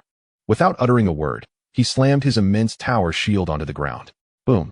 A resounding crash echoed as the hard rock surface shattered into a spiderweb of cracks. A powerful shockwave emanated from the tower shield, and the young swordsman, caught off guard, was hurled away, rolling several times on the ground, dirted and disheveled. Merely the force generated from the clash of equipment rendered a level 16 professional utterly defenseless. The suppression of levels was starkly evident. The crowd, once filled with righteous indignation, fell into a sudden hush, all shouts caught in their throats. Some who had intended to confront were firmly restrained by their companions, vehemently shaking their heads. The Dynasty Guild, one of the 4 major guilds of Huaxia, was a true behemoth. This squad before them consisted of elites, all at least level 20, entities far beyond the reach of these common professional players. Those who had initially planned to argue were likewise pulled back by their peers, forced to swallow their grievances as they retreated. Scarface was quite pleased with the outcome. He turned to the person beside him and inquired, in the last 6 hours, has anyone entered the nightmare level? Immediately, someone stepped forward, respectfully reporting, Captain, according to our observation records, 2 teams have entered, and considering the time, they should be emerging shortly. No sooner had he spoken than flashes of white light began to flicker in front of the blood-red vortex at the entrance of the instance. The 2 teams were almost simultaneously transported out, each member bearing wounds and battered equipment, with one even being supported by a teammate, clearly having endured a fierce battle within. Secure them, Scarface commanded, and members of the Dynasty Guild promptly advanced, encircling the 2 shaken teams. What do you want from us? The 2 groups instinctively tightened their grips on their weapons, resembling startled birds. Ignoring their wariness, the captain of Scarface got straight to the point. Who possesses the Crimson Amethyst? The encircled individuals exchanged glances, one team leader managing a wry smile as he shook his head. We Haven T even defeated the final boss. Where would we acquire a Crimson Amethyst? Another team leader echoed, forget the Crimson Amethyst. We nearly faced total annihilation inside. Scarface scrutinized them for a few seconds, seemingly assessing the veracity of their words, before nodding. Very well. He gestured to 5 of his team members, second team. Go in and ensure you retrieve the item. Understood. The 5 elite members of the Dynasty Guild swiftly formed a team and resolutely stepped into the blood-red vortex of the nightmare level. It was only then that the surrounding professionals, who had been kept at bay, dared to whisper among themselves. The Crimson Amethyst? ISNT that dropped by the hidden boss. The Crimson Corpse King? Indeed, the entrance to that accompanying instance supposedly has an extremely low chance of manifesting only after defeating the White Wolf King. And that Corpse King is notoriously formidable. Without a top-tier team of at least level 20, it's utterly hopeless. The scale of the Dynasty Guild's operation was aimed at this. If I recall correctly, that SA material for crafting the level 10 Crimson Ring. ISNT it? What do they want with that? An informed player lowered his voice, mysteriously explaining, you may not know this, but the young vice president of the Dynasty Guild is preparing for the Tianshu Academy entrance exam this year. It is said that one of the evaluation criteria is related to this Crimson Ring. With their vast resources, they have long since gathered alchemists and other materials. They only lack this rare Crimson Amethyst, which could potentially forge a gem of exceptional quality. After 2 months of unsuccessful acquisition attempts at the trading post, With the exam drawing near, they had no choice but to send in their elite to obtain it. The crowd suddenly understood. It was for the future of the second generation. No wonder they were so domineering, clearing the area directly. Today, it seemed, the Emerald Sea mine would remain ungrinded. Among the crowd, the mage who had previously been rejected by Cheng Mo for a team suddenly recalled something and slapped his thigh. Wait a moment. Isn't there a necromancer in the nightmare level instance? He went in alone. At this remark, the surrounding individuals were momentarily stunned before bursting into raucous laughter, filled with disdain and mockery. You mean that weirdo who rides around in a skeletal sedan? Haha. He's going in solo to the nightmare level. As if he's courting death. Exactly. We two teams barely escaped. How could a level 10 summoner possibly survive the first wave of minions? And he expects to obtain the Crimson Amethyst? What a pipe dream. That hidden boss, the Crimson Corpse King, is a level 20 elite. What does he intend to fight it with? His few pitiful skeletons for dental hygiene? Don't make me laugh. That kid is probably just ashes scattered by wild monsters right now. The taunts and derision echoed around them. In their eyes, the necromancer who dared to venture into the nightmare instance alone had no chance of survival whatsoever. Chapter 19. Art is explosive. Inside the instance, Cheng Mo stood before the suspended portal, somewhat bewildered. What is happening? A line of pale blue system prompts appeared in his view. Special instance environment detected. Hidden conditions triggered. White portal, leave the abandoned mine instance. Blood red portal, proceed to the second layer of the abandoned mine. Warning, the second layer is extremely dangerous. Professionals should choose cautiously. So that's it, Cheng Mo realized. No wonder he felt the nightmare level instance was somewhat misnamed. The map was smaller than the goblin forest in the novice village, and the monsters were sparse, apart from the final White Wolf King. He had encountered hardly any significant resistance. It was clear that this was not the entirety of the instance. He recalled a special situation mentioned by the teacher responsible for explaining instance knowledge in class. Certain instances, due to unique geographical or historical circumstances, could experience spatial overlap, resulting in the emergence of multiple boss-level monsters and a layered structure. The teacher had been exceedingly serious, repeatedly warning all students that upon encountering such situations, they must leave immediately. The difficulty of the second layer was not to be compared with the first layer, often growing geometrically, and recklessly entering was akin to seeking one's own demise. Do not sacrifice your precious life and future for fleeting greed. The teacher's words echoed in his ears. Cheng Mo stood before the two portals, briefly lost in thought. Leaving was undoubtedly the safest choice. He had completed his task, and his level had risen to 11. He could be considered to have returned with a full bounty. Yet, leaving without further exploration left him feeling somewhat unsatisfied. The White Wolf King of the first layer had only granted him 7,000 experience points, just enough for a single level up. Although the experience required for leveling significantly increased after level 10, this pace felt too slow for him. With just over a week until the examination, every second was crucial. The blood-red portal before him represented a considerable risk, but also an immense opportunity. High risk, high reward. For others, this might be a perilous venture. But for him, it might not be. The might of the Death Knight gave him ample confidence. Moreover, he still possessed a trump card yet to be played. Fortune favors the bold. Cheng Mo chuckled softly, having made his decision. However, he was not reckless. The continuous battles, especially summoning the Death Knight, had taken a toll on his mental energy. He had suffered significant losses among his 100 skeleton warriors, leaving him with fewer than 70. He needed to recuperate. Cheng Mo did not hastily step into the portal. Instead, he sat cross-legged, retrieving a blue potion from his backpack. Basic mental recovery potion. At the same time, he raised his hand, and a ghostly green light flickered in his palm. Necromantic summoning. As the black mist dissipated, the number of skeleton warriors around him gradually increased. 1, 2, 3. Time flowed slowly. When Cheng Mo's mental energy was excessively depleted, he consumed the basic mental recovery potion in one swift gulp. Moments later, Cheng Mo opened his eyes. Feeling revitalized, his state restored to its peak. 100 skeleton warriors stood in perfect formation behind him, their hollow eye sockets ablaze with a ghostly green flame. He rose to his feet, brushed off the dust from his clothing, took one last glance at the white portal that symbolized safety, and then, with unwavering resolve, turned and stepped toward the swirling vortex radiating with crimson light. As his body was engulfed by the blood-red vortex, a violent sensation of spatial distortion surged through him. Cheng Mo valiantly battled the tumultuous upheaval in his stomach, steadying himself, and in the next heartbeat, his feet landed upon solid ground. The air around him was saturated with a potent amalgamation of blood and decay, a stench so overwhelming it nearly induced retching. This odor was decidedly overpowering. Cheng Mo furrowed his brow, surveying his surroundings. He found himself within a vast, spiraling mine shaft descending into the abyss. Above him loomed an unfathomable darkness, with only the blood-red vortex he had just traversed, resembling a singular crimson eye, continuing to whirl with an ominous glow. Scattered along the jagged rock walls were sporadic luminous ores, barely illuminating this deep, subterranean realm. The path beneath his feet was treacherous, littered with scattered debris and abandoned mining tools. In the shadows further ahead, indistinct figures staggered into view. Cheng Mo refrained from advancing recklessly and instead waved his hand, sending forth an invisible ripple. Detection technique. Soon, the information regarding those figures materialized before his eyes. Rotting corpse LV 15. Strength 400. Agility 200. Spirit 300. Constitution 1000. Skill corrosive venom. So they were rotting corpses, though their level surpassed that of the White Wolf King outside by one tier. Their attributes were significantly inferior due to their lack of leadership. They were the quintessential low agility, high health cannon fodder. Cheng Mo felt reassured and issued commands to the skeletal warriors behind him. Advance. 100 skeletal warriors immediately formed into a precise square formation, marching in unison deeper into the mine, their bone blades unsheathed, glinting coldly in the dim light of the tunnel. The clattering of the skeletal army soon disturbed the rotting corpses ahead. They emitted incomprehensible growls, dragging their stiff, decaying bodies forward with a pronounced limp. Thud. The foremost skeletal warrior cleaved a rotting corpse's head cleanly in two. However, more of the corpses surged forth from the shadows on all sides.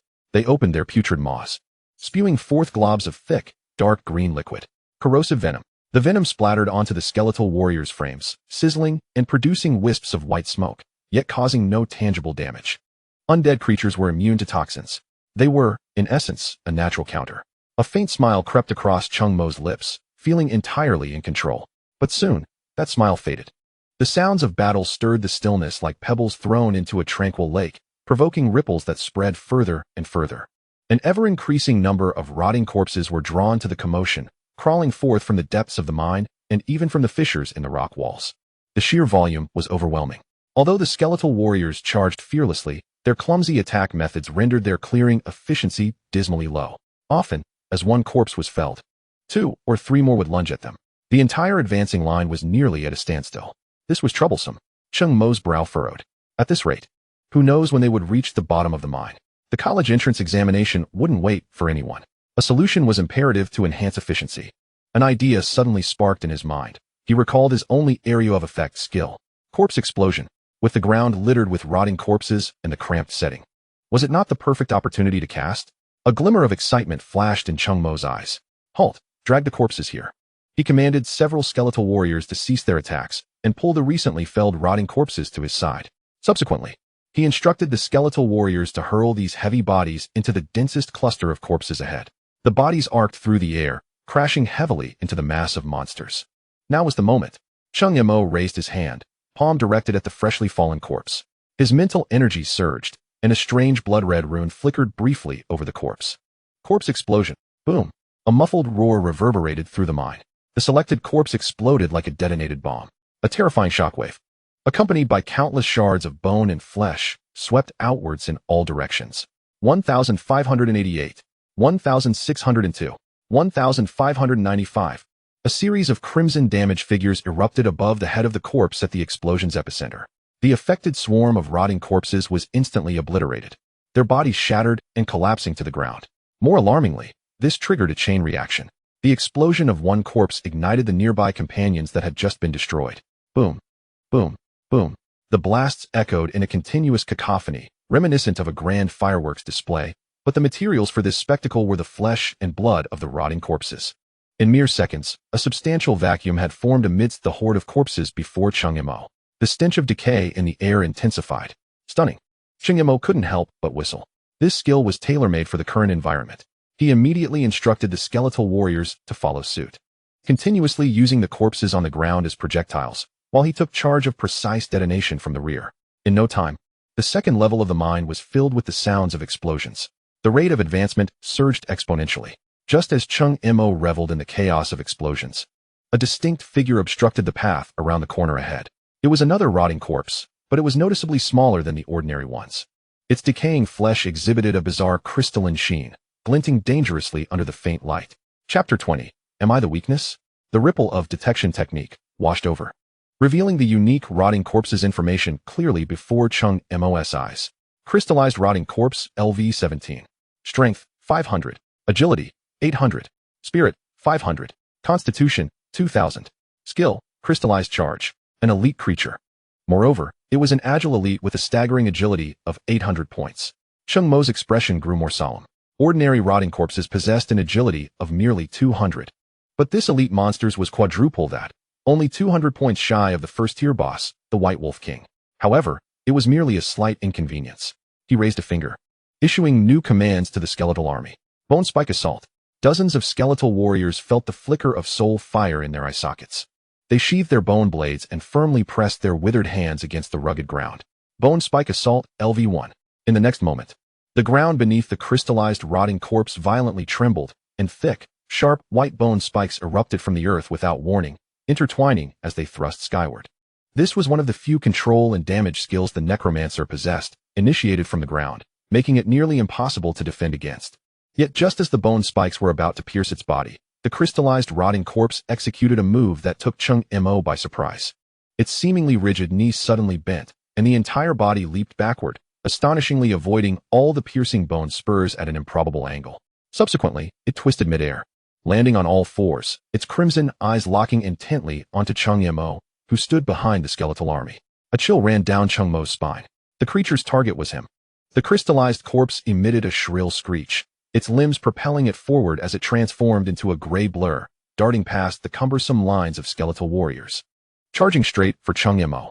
Its speed was astonishing, so rapid that he barely had time to react. The skeletal warriors attempted to defend, but they could not keep pace, futilely swinging their bone blades at mere phantoms. In an instant, a putrid gust, tainted with the stench of decay, rushed toward him. The crystallized corpse leapt high, its crystalline claws poised to strike at Cheng Mo's head. This was it. Cheng Mo's mind went blank. Yet, the anticipated agony did not come. A dark red halo flickered before him, and the claws of the crystallized corpse seemed to collide with an invisible wall, forcefully repelled. Not far off, a previously intact skeletal warrior suddenly crumbled into a heap of fragmented bones, the soul fire in its eye sockets extinguished. The passive skill, damage transfer.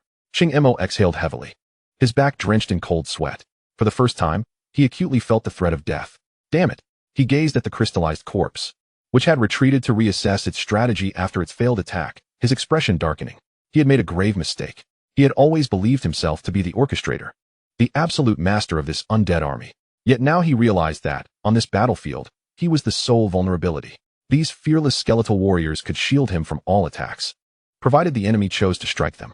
Once faced with such a creature, endowed with remarkable intelligence and capable of pinpointing its core target, his fragile mage form became nothing more than a living target. Tisk! Cheng Mo clicked his tongue in irritation. This creature must be dealt with swiftly. He commanded several skeletal warriors to hurl the decaying corpses on the ground as projectiles toward the position of the crystallized corpse. If he could land even one hit, the terrifying damage from corpse explosion could instantly turn the tide of battle. However, reality once again doused him with cold water. The movement patterns of the crystallized corpse were erratic, often lunging forward or sidestepping, always managing to evade the blast radius before the corpses detonated. Boom, boom. The shockwaves from the explosions stirred up clouds of dust, but not a single hair on the creature was touched. Cheng Mo's brow furrowed deeper. While the power of corpse explosion was formidable, it required time to set off, and the explosion radius was fixed. Against such a high-speed target, the hit rate was pitifully low. Moreover, his skeletal warriors could neither match its attack speed nor its mobility, rendering them incapable of even restraining it. The situation appeared to have reached a stalemate. Although the passive skill of damage transfer could save him, each transfer meant sacrificing one of his skeletons. With only 100 skeletons in total, he could not afford such losses. What to do? Cheng Mo's mind raced, unable to control it, nor could he land a hit. Unless he could make the bomb sprout legs and chase after it. A bold and reckless idea flashed through his mind. He observed the skeletal warriors futilely flailing at the crystallized corpse and considered his power to detonate corpses at will. Who said he could only explode enemy corpses? Undead creatures were also a form of corpse, were they not? A fierce glint flickered in Cheng Mo's eyes. Surround it. Hold on tight. Upon hearing the command, the skeletal warriors hesitated not for a moment. They abandoned their attacks and advanced from all directions toward the gray blur. The crystallized corpse clearly did not anticipate this sudden tactical shift. It swung its claws, effortlessly shredding the first few skeletal warriors to pieces. Yet, More skeletons, undeterred by death, surged forth. One fell, only for another to take its place. They extended their bony claws, not to strike, but to seize the body of the crystallized corpse. Thud! One skeletal warrior was pierced through the chest by the claws of the crystallized corpse, yet in the final moments before its soul fire extinguished, it clung desperately to one of the creature's arms. Then came the second, the third. An increasing number of skeletal warriors transformed into the most unyielding shackles, piling upon the crystallized corpse. Hiss! The crystallized corpse let out an enraged roar, thrashing wildly, flinging the skeletons off one by one, tearing them apart. However, its movements were ultimately slowed. Now was the moment. Cheng Mo's pupils constricted suddenly, his mental focus intensifying as he locked onto the skeletal warrior still clinging to the back of the crystallized corpse. He raised his hand, palm directed at his creation. Corpse explosion. Boom. An unprecedentedly violent explosion reverberated throughout the mind. The selected skeletal warrior, along with the undead energy it bore, instantly transformed into the most terrifying explosive.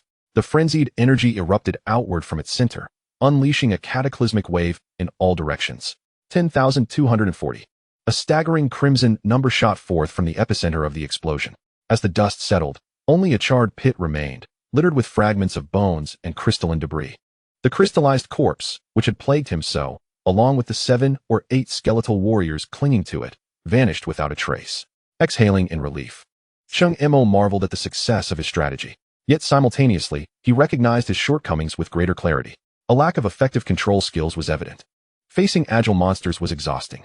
This victory was due to quick thinking and a disregard for cost. Should he encounter such a foe again, luck might not favor him. Cheng Mo shook his head, temporarily suppressing these thoughts. He raised his hand, the eerie green glow flickering once more. Undead summon. As the dark mist dissipated, new skeletal warriors clawed their way from the ground, swiftly replenishing the losses he had just incurred. Then, he retrieved a bottle of basic mental recovery potion from his backpack and drank it down. The continuous summoning and 2 high-intensity corpse explosions, especially the detonation of his own skeletal warrior, had depleted his mental energy far more than usual. Fortunately, he had pilfered ample supplies of such potions from the unfortunate members of the Falcon Squad. He was hardly in want. He even found time to reflect on how, in his lifetime, he had never fought such a resource-rich battle. Once refreshed, Cheng Mo did not linger. He led his resurrected army of 100 skeletal warriors deeper into the mine. Armed with experience in dealing with elite monsters, the journey ahead promised to be considerably smoother. Each time a newly crystallized corpse emerged from the shadows, Cheng Mo, disinterested in engaging with it, commanded the skeleton warriors to charge forth en masse, employing a kamikaze assault to shatter it into fragments, transforming it into a sacrificial piece of art. The explosive sounds reverberated within the spiraling mine tunnel, and Cheng Mo's advance was swifter than when he had previously dealt with ordinary corpses. Chapter 21. The boss plays the swarm tactic better than I do. As Cheng Mo descended along the spiraling mine shaft, he soon reached its terminus. Before him lay an unimaginably vast underground cavern. At the very center of the cavern stood a colossal crystal pillar, towering several dozen meters high, its surface shimmering with iridescent colors, illuminating the pit's floor with an eerie tranquility. Beneath the crystal pillar lay a circular altar crafted from an unknown stone, intricately inscribed with esoteric magical runes. At that moment, the runes glimmered faintly, as if sustaining the operation of some arcane ritual. Suspended at the heart of the magical array was a fist-sized purple gem, gently radiating a soft glow. Is this it? Cheng Mo surveyed his surroundings. Apart from the scattered debris and clusters of crystals, nothing else was present. The mine tunnel leading here was the only one behind him. Logically, this should be the dungeon's endpoint, the lair of the boss. Yet, where was the boss? The intensity of the monsters encountered along the way had escalated so evidently, yet now he found nothing, which seemed illogical. Instead of relaxing, Cheng Mo's vigilance heightened to its utmost. Anomalies often herald danger. With a wave of his hand, he commanded a skeleton warrior nearest to the altar to cautiously approach the suspended purple gem. The skeleton warrior complied, advancing with rigid steps onto the circular altar, inching closer to the center of the magical array.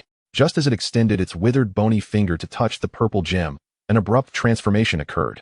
Suddenly, a massive shadow plummeted from above without warning, descending with a dull whoosh and crashing directly onto the skeleton warrior. Bang! The unfortunate skeleton warrior had no chance to react. Instantly reduced to a pile of bone dust, its soul fire extinguished before it could even dissipate. Cheng Mo's pupils constricted as he abruptly looked up towards the cavern's ceiling.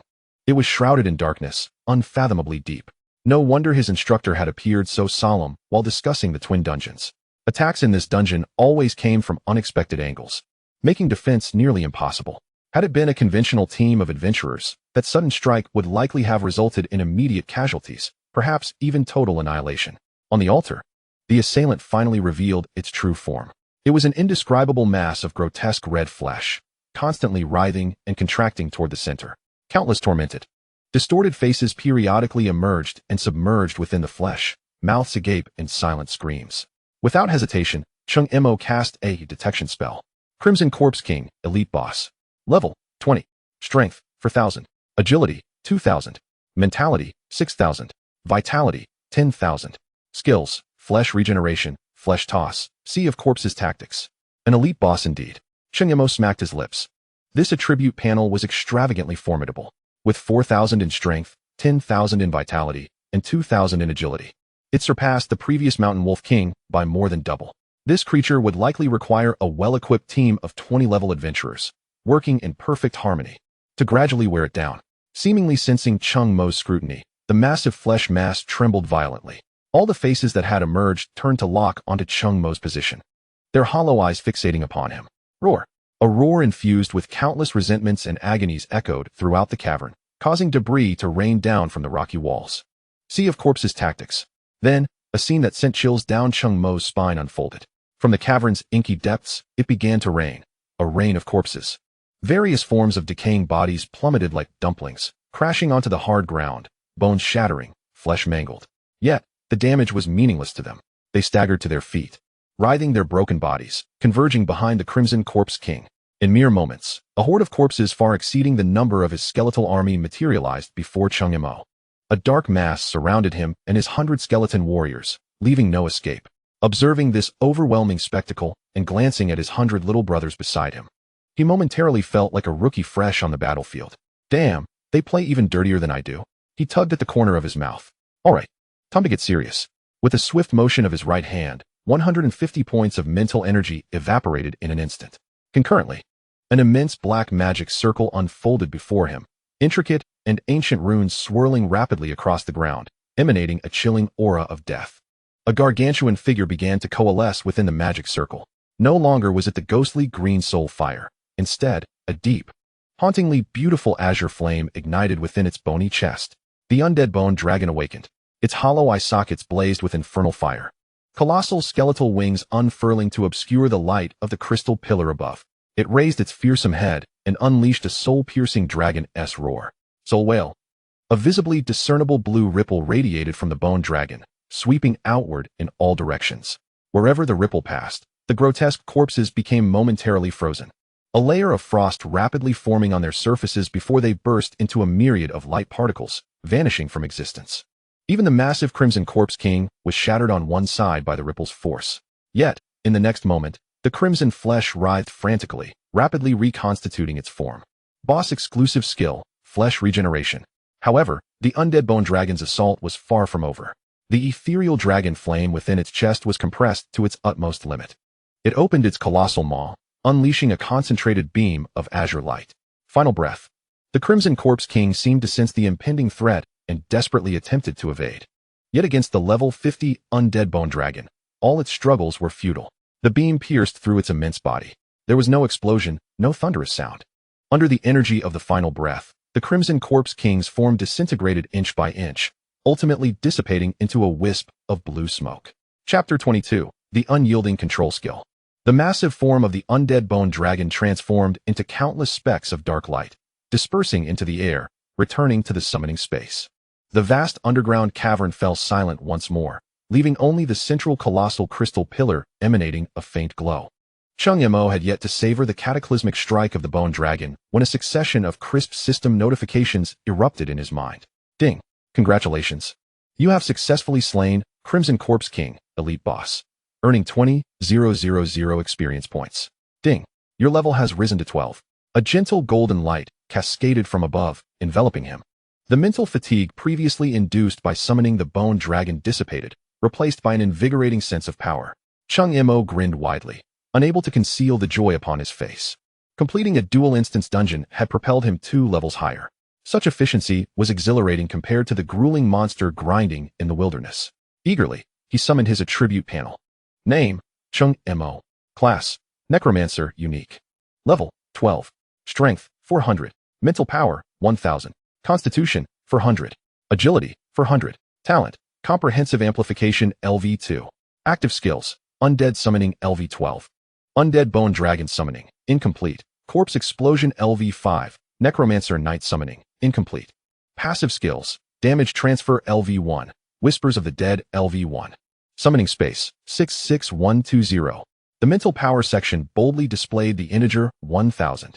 This figure likely eclipsed the vast majority of mages at his level.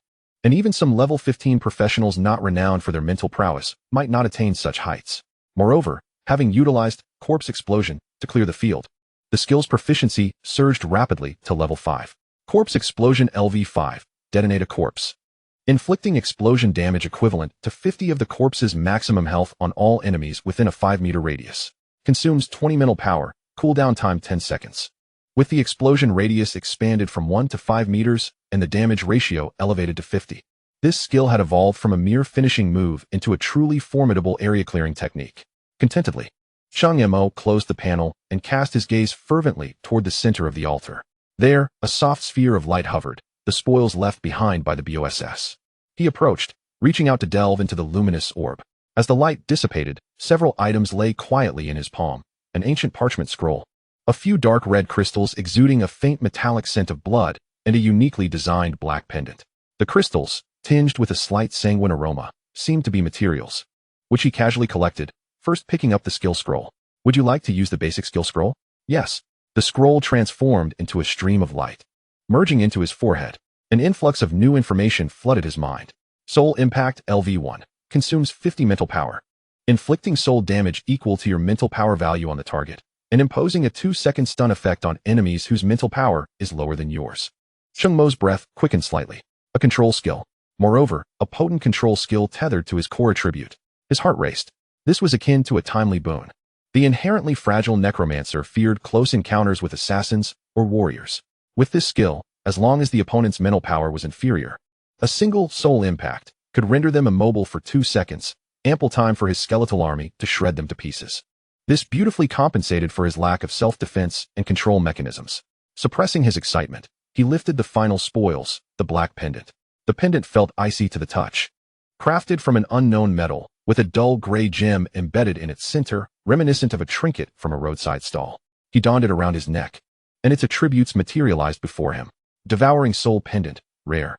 Equipment Effect 1. Increases damage dealt by mental type skills by 20. Equipment Effect 2. 1000 mental power. Cheng Mo halted, scrutinizing the pendant's attributes twice to ensure he wasn't hallucinating. An additional 1000 mental power. He promptly reopened his attribute panel, and the mental power value had surged from 1000 to an astonishing 2000, with the pendant's 20 damage boost. A single soul impact now unleashed a base damage of 2400 points. He had transformed into a mobile artillery unit, no longer the feeble mage trembling behind his skeletal soldiers. Having thoroughly assessed his gains, Cheng Mo's gaze ultimately settled upon the purple crystal hovering above the altar. For something to warrant the protection of a level 20 elite boss, its worth surely eclipsed that of the spoils he had just collected. He raised his hand and cast Detect. However, contrary to his expectations, the anticipated attribute panel did not materialize.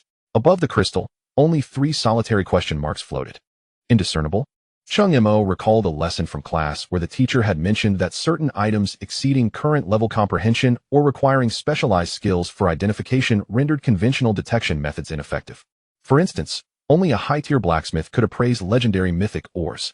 Although he remained uncertain of the crystal's precise nature, there was no doubt it was a treasure. Best to secure it for now. Without hesitation, Cheng Mo stowed the purple crystal into his inventory. Having completed all of this, he surveyed his surroundings to ensure nothing was overlooked.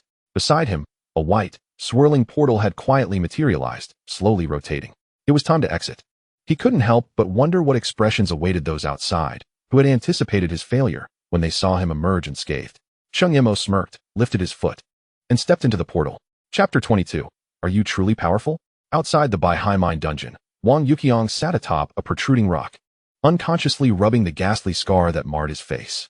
This scar, running from the corner of his brow down the bridge of his nose, was a remnant of a grueling battle 3 years prior while assaulting a particularly challenging dungeon for his guild. He had risked his life and barely secured the position of an elite team captain, a status that felt neither here nor there. However, this scar had frightened off more than one potential romantic interest, and at over 30 years old, he had yet to even hold a woman's hand properly. But this time was different. As long as he could present the crimson-purple crystal to the vice president, power, status, and wealth would be within his grasp. At that moment, what sort of women would he not be able to attract?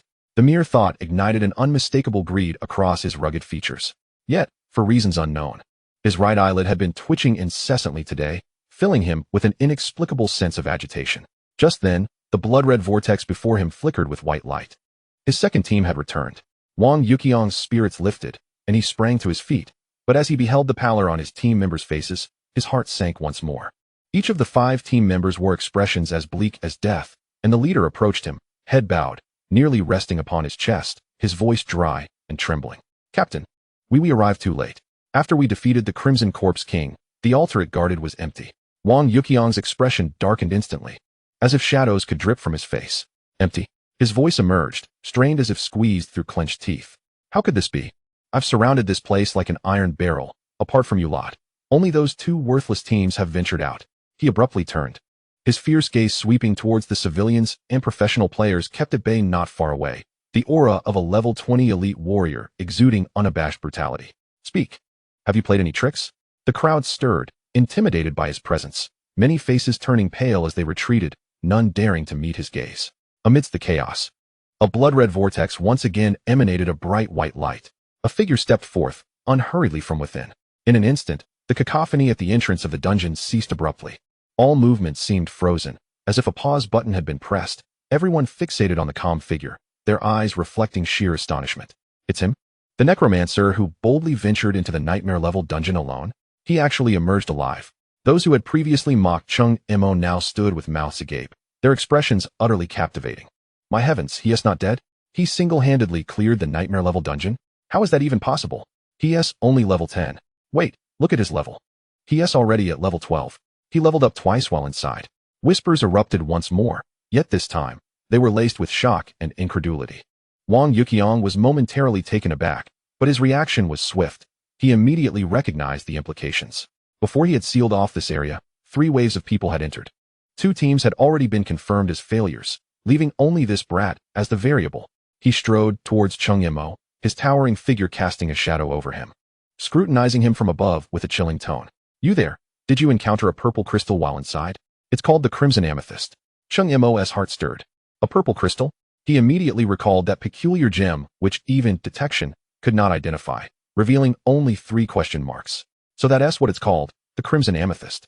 Cheng Mo's reaction was subtle, but for someone like Wang Yuqiang, who danced on the edge of danger, his perception of human emotions was astutely sharp. He promptly seized upon Cheng Mo's fleeting hesitation. "It seems the item is in your possession." Wang Yuqiang's tone turned imperious as he extended his hand, palm up. "Before Cheng Mo, I care not what means you employed, hand it over. This item belongs to our Dynasty Guild." He emphasized the name Dynasty Guild, believing that invoking such a formidable entity would suffice to crush any civilian player's resolve. The surrounding crowd held their breath, eager to witness how this miracle-performing necromancer would respond. Would he succumb to the pressure of the aristocracy? Or Cheng Mo lifted his eyelids to regard Wang Yuqiang and suddenly smiled. "Why should I?" Wang Yuqiang furrowed his brow, momentarily thinking he had misheard. The once mighty name of the Dynasty Guild now bore no weight in Cheng Mo's eyes. "After all my struggles and near-death experiences to conquer the nightmare-level dungeon, why should I simply hand over the spoils because you demand it?" Cheng Mo's voice, though not loud, resonated clearly in the ears of everyone present. "Unable to seize it by merit, you wish to snatch it from another's hands. The Dynasty Guild truly wields considerable arrogance." Upon hearing this, the crowd erupted in murmurs. Many civilian players displayed expressions of agreement. He earned that item through his own merit. Why not offer a hefty price in exchange? Not even a courteous word? Why would he willingly part with it? It was unfathomable why the Dynasty Guild would send such a dim-wit individual to handle such a crucial matter. Wang Yuqiang's face flushed a deep crimson, his scarred visage twisting grotesquely with rage. "You seek death," he roared, the aura of a level 20 elite warrior exploding forth, a powerful wave of energy radiating from him. The members of the Dynasty Guild behind him immediately advanced, subtly encircling Cheng Mo, each face reflecting malice. A battle seemed imminent. Yet, In the face of this nearly suffocating pressure, Cheng Mo did not flinch. He remained outwardly calm, though inwardly, he was smirking. Strike? He would welcome the opportunity. The Huaxia Empire enforces strict laws. Within the teleportation zones of any city, high-level protective formations are established, prohibiting any form of private conflict. This formation serves not only as a shield, but also as a precise spatial beacon to stabilize the coordinates of the teleportation portal. Should a confrontation erupt here, the energy shock would destabilize the formation, potentially leading to the permanent closure of the dungeon entrance. The consequences of such an event were beyond even the capacity of an elite team leader like him, let alone the president of the Dynasty Guild. This was the true source of Cheng Mo's audacity. Even if he could exit today, he would never be able to carry away that crimson amethyst. Since that was the case, it would be better to escalate the situation. As long as Wang Yuqiang dared to make the first move, the Imperial Law Enforcement team would undoubtedly come to set him straight. As for his own safety, the passive ability, Damage Transfer, allowed him to transfer all damage he suffered to the skeletal warriors in his summoning space. This meant he had countless opportunities to err. And as for Wang Yuqiang before him, a single strike would spell his end. Observing the furious Wang Yuqiang, Cheng Mo not only did not retreat, but took a step forward, extending a finger to gently tap his own chest. Come, strike here. I give you the chance. Let me see if you possess the courage to do so. Cheng Mo's words were akin to pouring cold water into a boiling pot, causing an explosive reaction. Surrounding civilian players were left dumbfounded. They had witnessed arrogance before, but nothing like this. This was not mere provocation. It was an invitation for the elite captain of the Dynasty Guild to take action. Insanity. This lad has truly lost his mind. Wang Yuqiang's face, already a deep shade of crimson, now bore a hue of fury mixed with humiliation. A surge of rage and disgrace rushed to his head. As the elite captain of the Dynasty Guild, he was accustomed to having the final say. When had he ever endured such a public humiliation? Especially at the hands of a boy nearly half his level? The intent to kill radiated from him unabashedly. His teammates, sensing their captain's wrath, tightened their grips on their weapons, ready to reduce this audacious necromancer to mere pulp at a command. However, the hand raised high by Wang Yuqiang remained suspended, undecided. He was not a fool. Cheng Mo's audacity was underpinned by the protective formation in place. Should he strike, the energy fluctuations could draw the attention of the Imperial Law Enforcement team, and the consequences of that he fixated on Cheng Mo's overly composed face, trying to discern even the slightest hint of disguise or fear. Yet, there was none. In those eyes, only indifference remained, even tinged with a hint of amusement at the unfolding drama.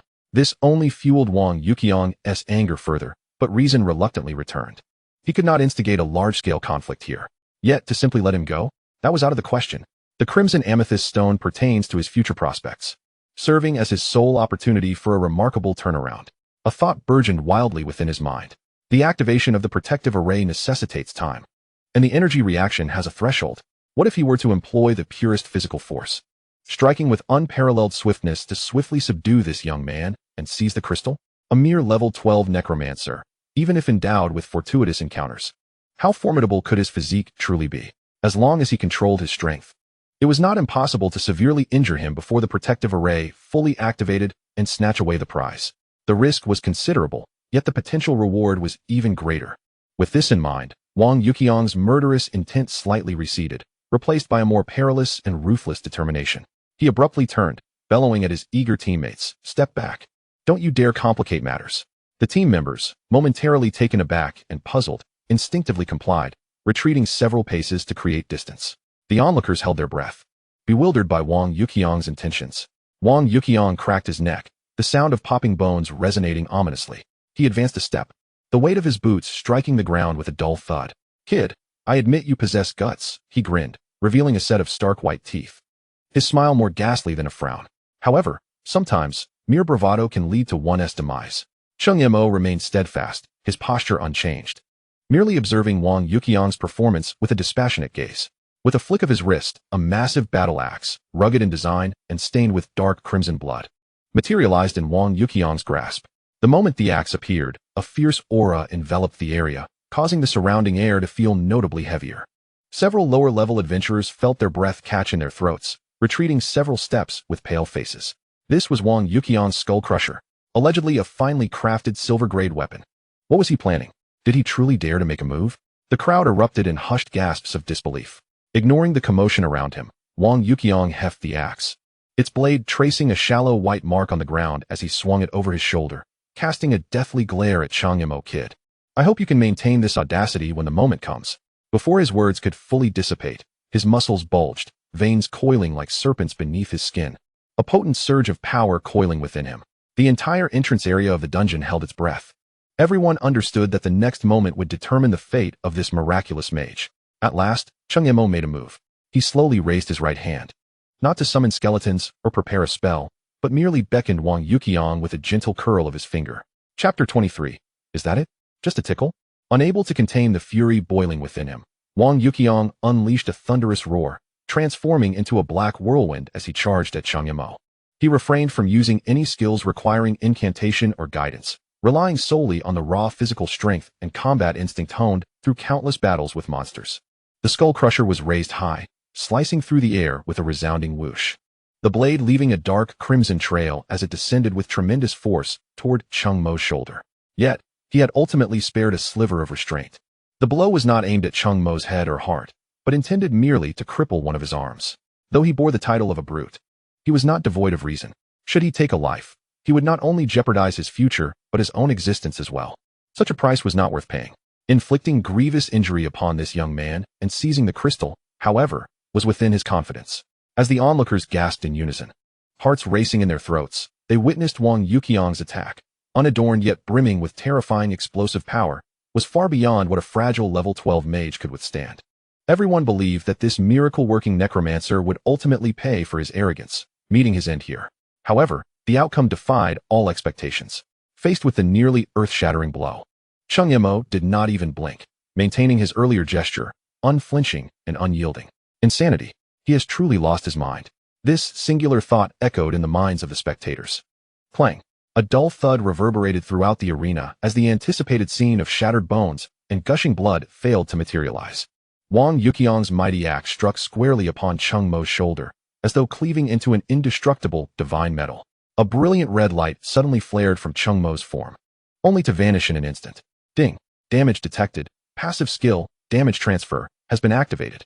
Almost simultaneously with the system alert, Cheng Mo felt the connection sever with a skeletal warrior summoned in his spatial realm, snapping with a decisive crack. That loyal skeleton, in an alternate dimension, absorbed the lethal blow on his behalf, disintegrating into a pile of shattered bones. A tremendous recoil surged back through the axe's handle, causing Wang Yuqiang to experience a sharp pain in his grip, his entire arm going numb on one side.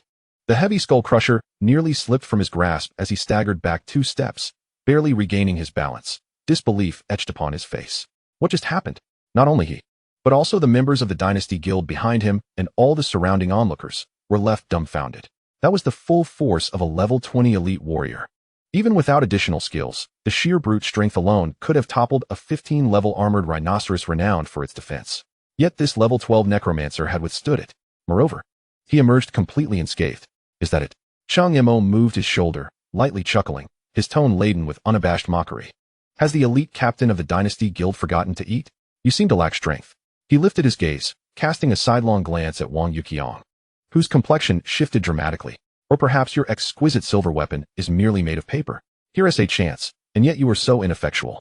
Wang Yuqiang's face transformed instantaneously from a sickly hue to a deep shade of purple, his breaths becoming noticeably heavier. Such humiliation. He was, after all, an A-rank berserker. Yet he could not even breach a mage's defenses. This was akin to being pinned to the ground, with Cheng Mo repeatedly smiting his face with the soles of his shoes. What exactly did you use, kid? Wang Yuqiang roared, his reason nearly consumed by rage. I refuse to believe it. He raised the giant axe once more, this time a faint crimson glow emanating from the blade, a harbinger of the warrior's berserk skill. The user's attributes would receive a temporary enhancement. Observers recognized that Wang Yuqiang, enraged and ashamed, was finally unleashing his true power. Cheng Mo, rather than cowering in fear, felt a sense of glee. This was precisely the reaction he desired. He then took 2 leisurely steps back toward the dungeon's portal. However, this movement caused Wang Yuqiang, on the verge of a breakdown, to momentarily freeze. If he were to pursue, the energy fluctuations from his attacks would undoubtedly encroach upon the core area of the protective formation. Wang Yu found himself momentarily hesitant. Advancing would play directly into Cheng Mo's hands, yet resisting the urge to act was proving to be a formidable challenge. Cheng Mo, observing Wang Yu's restraint, felt a twinge of surprise. This fellow displayed an unexpected level of patience. It seemed the young master would need to intensify his efforts. What is this? The esteemed captain of the elite team dares not make a move? Cheng Mo's lips curled into a mischievous smirk as he turned away, patting his backside provocatively, tauntingly daring. Come at me if you dare. I'll take you down. Wang Yuqiang was ignited by these words. His last vestige of rationality incinerated as he charged forward once more in a frenzied attack. Cheng Mo, opting not to engage him directly, leveraged his proximity to the teleportation point, weaving through the area with agility. Each time Wang Yuqiang's assault was poised to connect, Cheng Mo artfully sidestepped to a position near the portal. Wang Yuqiang, like a bull led by the nose, was forced to abruptly restrain his strength at the last moment, the pent-up frustration nearly causing him to spit blood. After several exchanges, what should have been a brutally fierce confrontation morphed into a farcical game of chase. The surrounding professionals, initially stunned, now exchanged bewildered glances, their expressions growing increasingly peculiar. They began to realize that this necromancer was not fleeing for his life. He was, in fact, toying with Wang Enyu as one would a pet. A mere teenager had adeptly exploited Wang Yuqiang's apprehensions and the rules of this realm, effortlessly manipulating a seasoned elite warrior. Following this incident, the Dynasty Guild would surely become the subject of mockery. After several fruitless attempts to bait him, Cheng Mo gradually lost his patience. He comprehended that prolonging this standoff was unwise. Although Wang Yuqiang was reckless, he was not foolish. If he remained on the defensive, it was only a matter of time before he regained his composure and devised a different strategy. Moreover, with the numbers stacked against him, Cheng Mo would inevitably find himself at a disadvantage. Since he refused to take the bait, allow me to assist you. With this thought, Cheng Mo ceased his retreat. He no longer backed away, but instead raised his hand in the direction of the oncoming Wang Yuqiang. With a hum, accompanied by a subtle distortion of space, 10 flickering tendrils of black smoke radiated from him, suddenly spreading across the ground. In the next moment, 10 skeletal warriors, brandishing bone blades and with soul flames flickering in their eye sockets, emerged in perfect unison from the black mist, standing resolutely behind Cheng Mo. An ominous aura of death instantly enveloped the entrance of the dungeon. The onlookers recoiled in shock, instinctively stepping back a considerable distance. 10. A full 10 summoned entities. It is known that an ordinary summoner of level 10 can summon at most 5 creatures. Yet this necromancer nonchalantly summoned 10. He was undoubtedly no ordinary individual. Wang Yuqiang came to an abrupt halt, staring with uncertainty at this diminutive skeletal battalion. Each skeletal warrior emanated an aura far surpassing that of the dungeon's typical foes. No more pretense, it's time to reveal my hand. Cheng Mo mused softly to himself, extending a finger toward Wang Yuqiang. He then issued a concise command to the 10 skeletal warriors behind him. Charge! The moment the command was given, the soul flames within the eye sockets of the skeletal warriors flickered to life. There were no battle cries, no shrieks.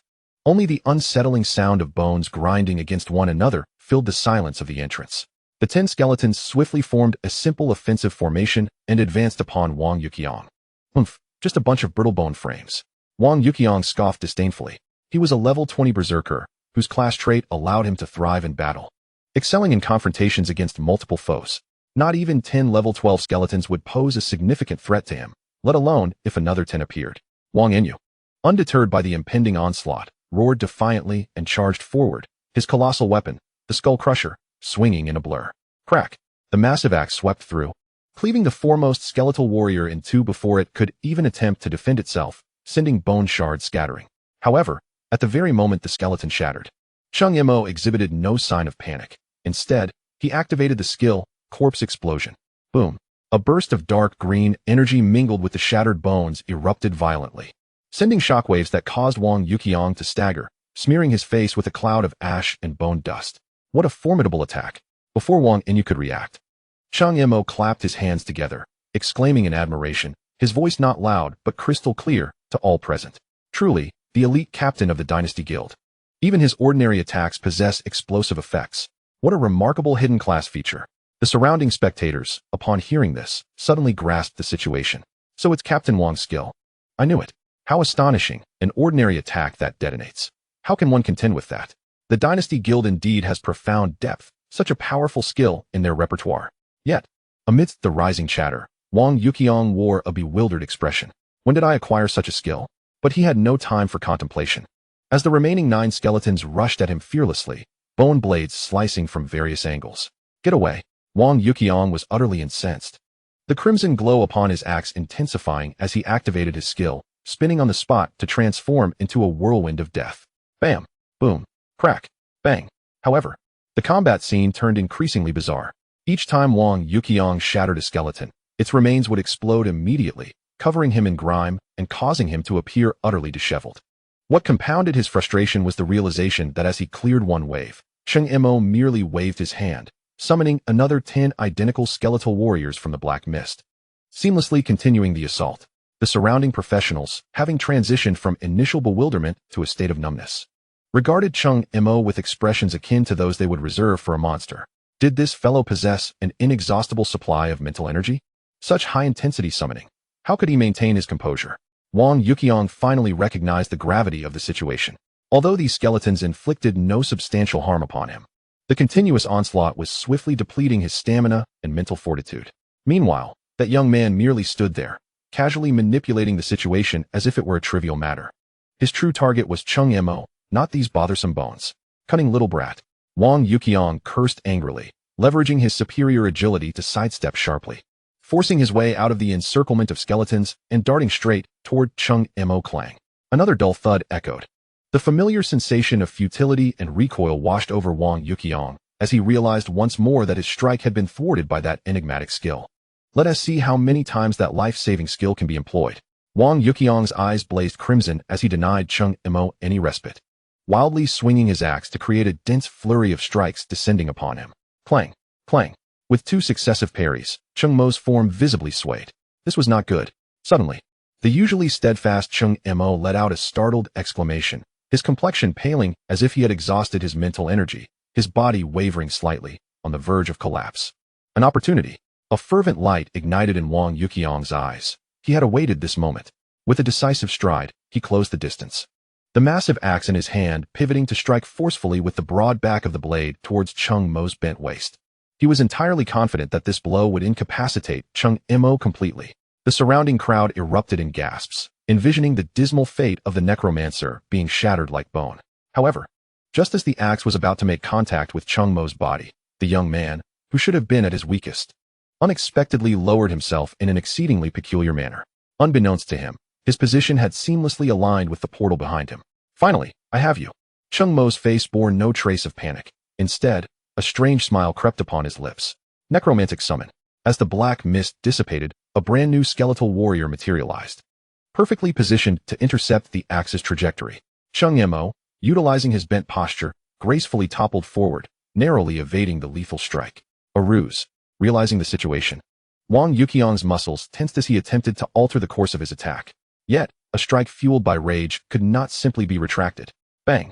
A resounding crash echoed as the newly summoned skeletal warrior was violently cleaved in half by the axe's back.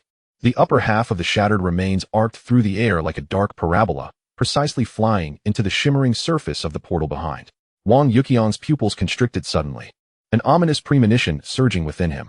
He saw the young man, sprawled on the ground, silently moving his lips towards the portal's direction. Corpse explosion. Boom. A sound far more thunderous than any previous explosion erupted violently from within the portal.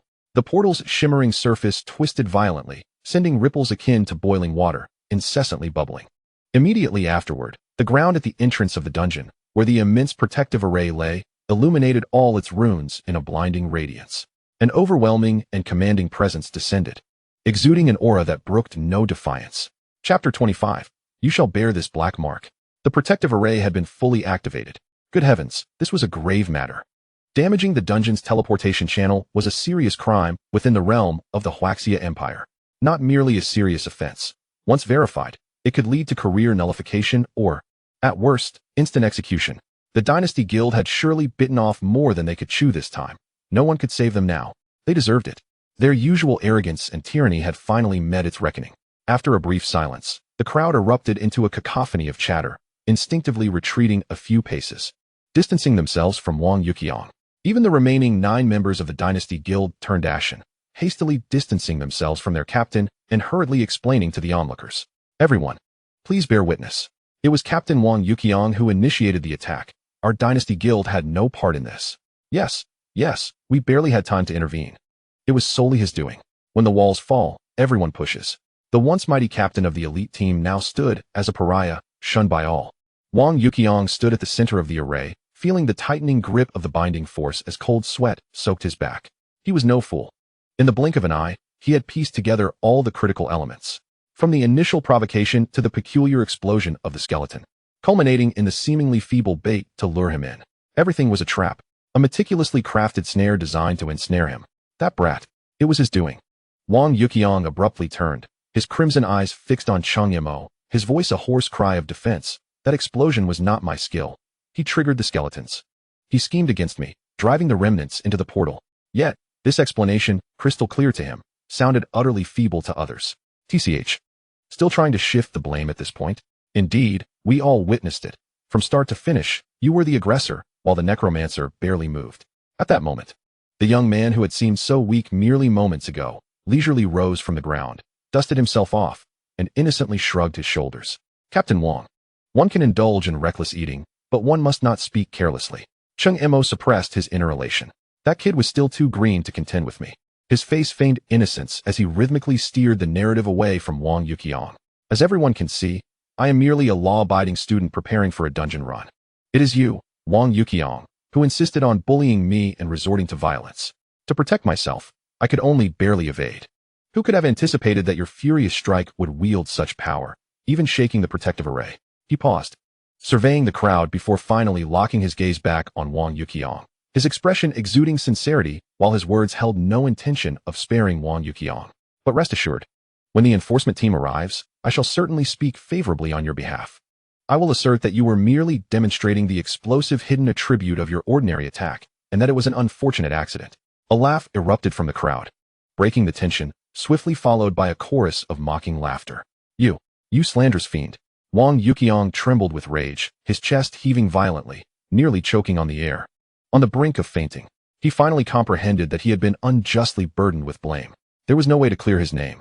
Even if he jumped into the Yellow River, coupled with that little wretch's machinations, the guild members would undoubtedly distance themselves to absolve their ties. Once the enforcement team arrived, it would spell his doom. An unprecedented fury and madness surged within him. If he were to die, he would drag that little wretch down with him. I want your life. Wang Yuqiang abandoned any thoughts of defense, and with a deafening roar, the crimson glow enveloping him surged exponentially, enabling him to withstand part of the array's suppression. He charged at Cheng Mo like a frenzied bull. Cheng Mo's smile faltered slightly. Damn, I miscalculated. He had anticipated everything, but did not foresee that this fellow was such a reckless madman. Although the protective array had activated, the enforcement team would require some time to teleport here. Meanwhile, this level 20 berserker had more than enough time to reduce him to pulp. Cheng Mo had just expended considerable mental energy for his act. The skeletal warrior was barely hanging on, and damage transfer had only a few uses left. Yet, considering Wang Yuqiang's desperate assault, he could unleash countless strikes. Cheng Mo would likely be reduced to mere mush. Wang Yuqiang, cease your assault. Do you wish to compound your crimes? Madness. This fellow has truly lost his mind. Voices around him called for restraint, yet none dared to intervene. They understood all too well the folly of challenging a level 20 berserker. It was tantamount to courting death. It was wise to refrain from muddling in such treacherous waters. In the blink of an eye, Cheng Mo had no time to ponder further. He swiftly retrieved a vial of blue potion from his storage space, uncapped it, and poured its contents down his throat. An intermediate mental recovery potion. He had pilfered this from the captain of the Falcon Squad, and he possessed 4 or 5 more like it. Consuming all would restore a staggering 10,000 points of mental energy. The icy potion coursed down his throat, transforming into pure mental energy, rapidly replenishing his nearly depleted reserves. Simultaneously, Wang Yuqiang's assault was upon him. The massive axe, shrouded in a crimson aura, descended with ferocity. Clang! A dull thud echoed. A red glow enveloped Cheng Mo, rendering him unharmed, while simultaneously, a summoned skeleton warrior within his conjured space shattered into dust. But that was not the end. Clang! Clang! Wang Yuqiang, completely unhinged, unleashed a relentless barrage of attacks, offering Cheng Mo no respite. With each strike of the colossal axe, a red glow erupted from Cheng Mo, followed by the obliteration of yet another skeleton warrior. 3, 5, 8. The remaining skeleton warriors in the summoning space dwindled at an astonishing rate, yet Cheng Mo remained unperturbed, producing vial after vial. Die for me. Wang Yuqiang's eyes glowed crimson. Resembling a madman, disregarding the damage Cheng Mo's counter inflicted upon himself, the bloodlust coalescing around his axe reached a zenith, all his strength converging into a thick, blood-red slash that rent the air with a deafening shriek. Blood Fury Slash. This strike locked Cheng Mo's every avenue of escape. Yet, Cheng Mo remained unfazed, standing tall. A smile crept across his face, his expression morphing into one of ferocity. Come, strike my head. When it came to resource exhaustion, he had no fear of Wang Yuqiang. It was imperative to note that with each of Wang Yuqiang's strikes, the magic array forcibly reduced his level. This was why Cheng Mo preferred to endure the blows rather than retaliate. He couldn't afford to lose the levels he had painstakingly earned. If Wang Yuqiang continued this onslaught, just a few more strikes would likely overwhelm him with backlash damage, causing him to lose consciousness entirely. However, just as the axe was about to make contact, a shadow, like a wraith, flashed from the side. Thud! A resounding impact reverberated. The violent shockwave erupted, sending Cheng Mo staggering backward 2 steps before he managed to regain his balance.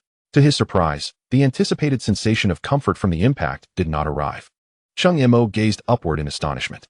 There stood a long, slender leg, encased in black tactical pants, assertively holding the raging axe at bay with her foot. The bloodied blade merely inches from Cheng Mo's forehead, yet unable to advance an inch further. Chapter 26. You didn't help at the scene. Time seemed to freeze at that moment. The elegant leg and the ferocious axe formed a striking tableau. The woman's movement appeared effortless, yet her foot bore an immense weight, rendering Wang Yuqiang's blood fury slash, which had amassed all his strength, impotent. Law enforcement team, stand back. A cool voice rang out, devoid of emotion. As her words fell, the long leg suddenly exerted power, delivering a fierce kick upward. Clang!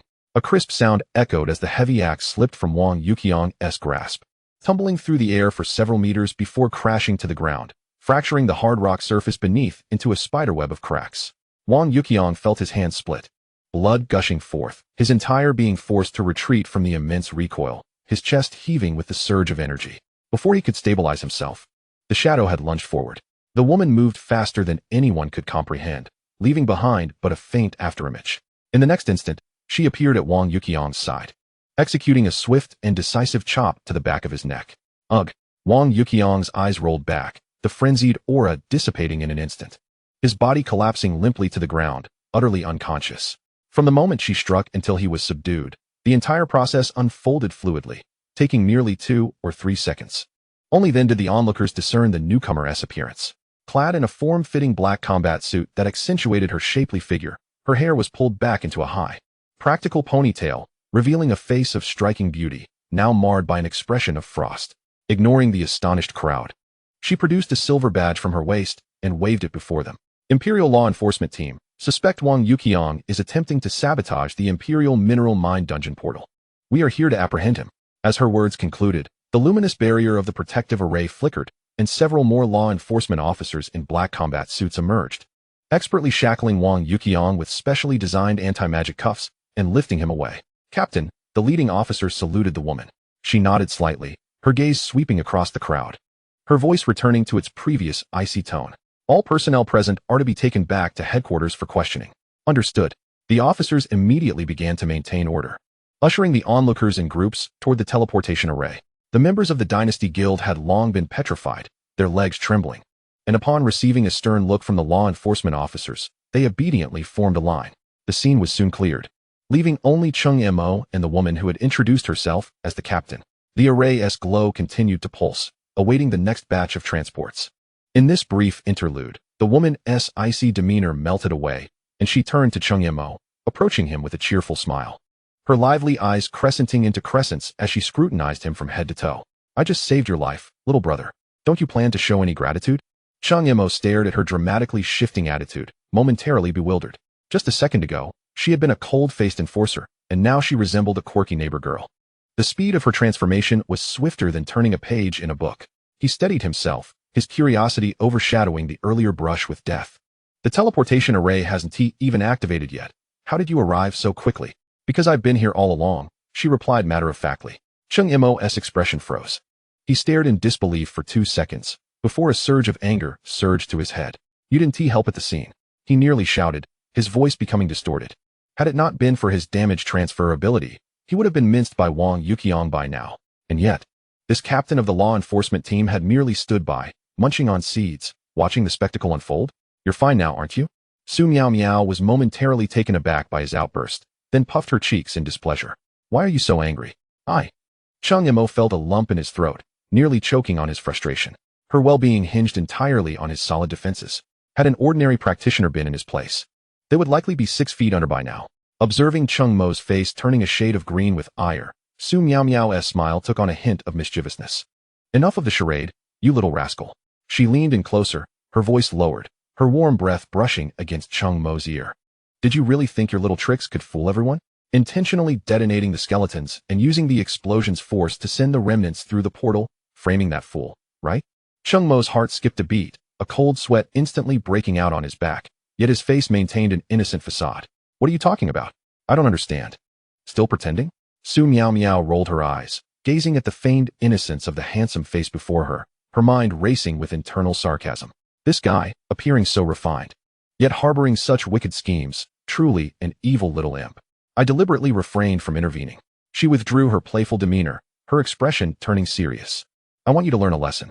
Do you have any idea how grave a crime it is to deliberately sabotage the instance's teleportation pathway? She paused, her tone softening. Although your actions were somewhat justifiable, that does not excuse your transgression against the laws of the Empire. I'll let this slide this time and help you keep it under wraps. After all, that Wang Yuqiang is no saint, relying on the power of the Dynasty Guild. With a history of offenses, even without this incident, it was only a matter of time before he was apprehended. Cheng Mo fell silent. He had not anticipated that all his schemes had been laid bare before this woman. Why are you helping me? He asked, posing the most crucial question. Su Miao Miao reverted to her playful demeanor, extending her index finger to lightly tap Cheng Mo's chin, a gesture laden with teasing implications. Because, dear, your sister has taken a liking to you. The warm sensation of her fingertips sent shivers down Cheng Mo's spine. Instinctively, he stepped back, creating distance. His eyes filled with wariness. This woman, seemingly of similar age to him, exuded an ease and cunning that was even more exaggerated than his own experiences across 2 lifetimes. Demon. Cheng Mo took a deep breath. He was a man of practicality, and since the other party had laid her cards on the table, feigning ignorance was no longer meaningful. Fine, I concede. He raised his hand in surrender. Today, I owe you a favor. In the future, should you require my assistance, I shall not decline as long as it is within my capabilities. Now we're getting somewhere. Su Miao Miao nodded in satisfaction. I'll remember this favor. When I need you to repay it, I shall notify you. With that, she gestured towards the teleportation array. Let us go, the show is over. Time to make a statement. She turned and walked towards the array, her black ponytail swaying gracefully through the air. Cheng Mo followed behind, observing her elegant silhouette, his heart a mix of emotions. This debt of gratitude would not be easily repaid. As they passed through the soft glow of the teleportation array, the scenery before them shifted instantaneously. Several law enforcement officers were already awaiting their arrival, one stepping forward to make a gesture inviting Cheng Mo to follow. Mr. Cheng, please accompany us. Cheng Mo nodded, about to comply, when he noticed Su Miao Miao, who had taken a few steps ahead, suddenly turned back and mischievously wink at him, mouthing, "Good luck." Cheng Mo's expression darkened, an ominous premonition stirring within him. Chapter 27, A Warning to the Beautiful Lady. Inside the interrogation room, the process unfolded more swiftly than Cheng Mo had anticipated. The interrogators did not press him too hard. After all, the primary suspect, Wang Yuqiang, lay unconscious in the medical room, and his loyal team members had already shifted all blame onto their captain to extricate themselves from the situation. Our captain acted impulsively. We couldn't stop him. He forced us to do it, they lamented, tears in their eyes, coupled with the consistent testimonies from onlookers, all pointing fingers at the Dynasty Guild for instigating trouble. The narrative concluded that they had gone mad in their attempts to destroy the portal. Most crucially, professional assessments confirmed that the explosion had been expertly controlled, inflicting no substantial damage to the Baihai Mine instance pathway. With all these factors combined, Cheng Mo naturally faced no repercussions. He succinctly recounted the events leading up to the incident, omitting the part about deliberately detonating the skeletons to frame someone else. Upon learning he was merely a student preparing for the college entrance examination, the recording officer, reflecting on Wang Yuqiang's atrocious behavior, regarded Cheng Mo with increased sympathy. These members of the Dynasty Guild are becoming increasingly outrageous, the officer remarked quietly, closing the record book. You are just a student. Encountering them is unfortunate. You're free to go. Cheng Mo stood, nodding in gratitude to the officer. Exiting the interrogation room, he traversed a somewhat oppressive corridor before the clamor of the law enforcement headquarters hall flooded back into his ears. As he stepped into the spacious, brightly lit hall, his pace abruptly halted. Not far away, a striking figure leaned casually against the wall, instantly becoming the focal point of the entire room. Su Miao Miao had swapped her austere black combat attire for a well-fitted beige dress. The gown gracefully enveloped her alluring curves, softening her warrior's edge and infusing her presence with an air of urban elegance and charm. The previously bustling hall seemed to form an invisible soundproof zone around her. Passing law enforcement officers, regardless of gender, found their gazes involuntarily drawn to her, only to quickly avert in reverence. Noticing Cheng Mo's gaze, she turned, her somewhat frosty countenance suddenly brightening with a radiant smile as she waved at him. Cheng Mo felt a wave of unease wash over him.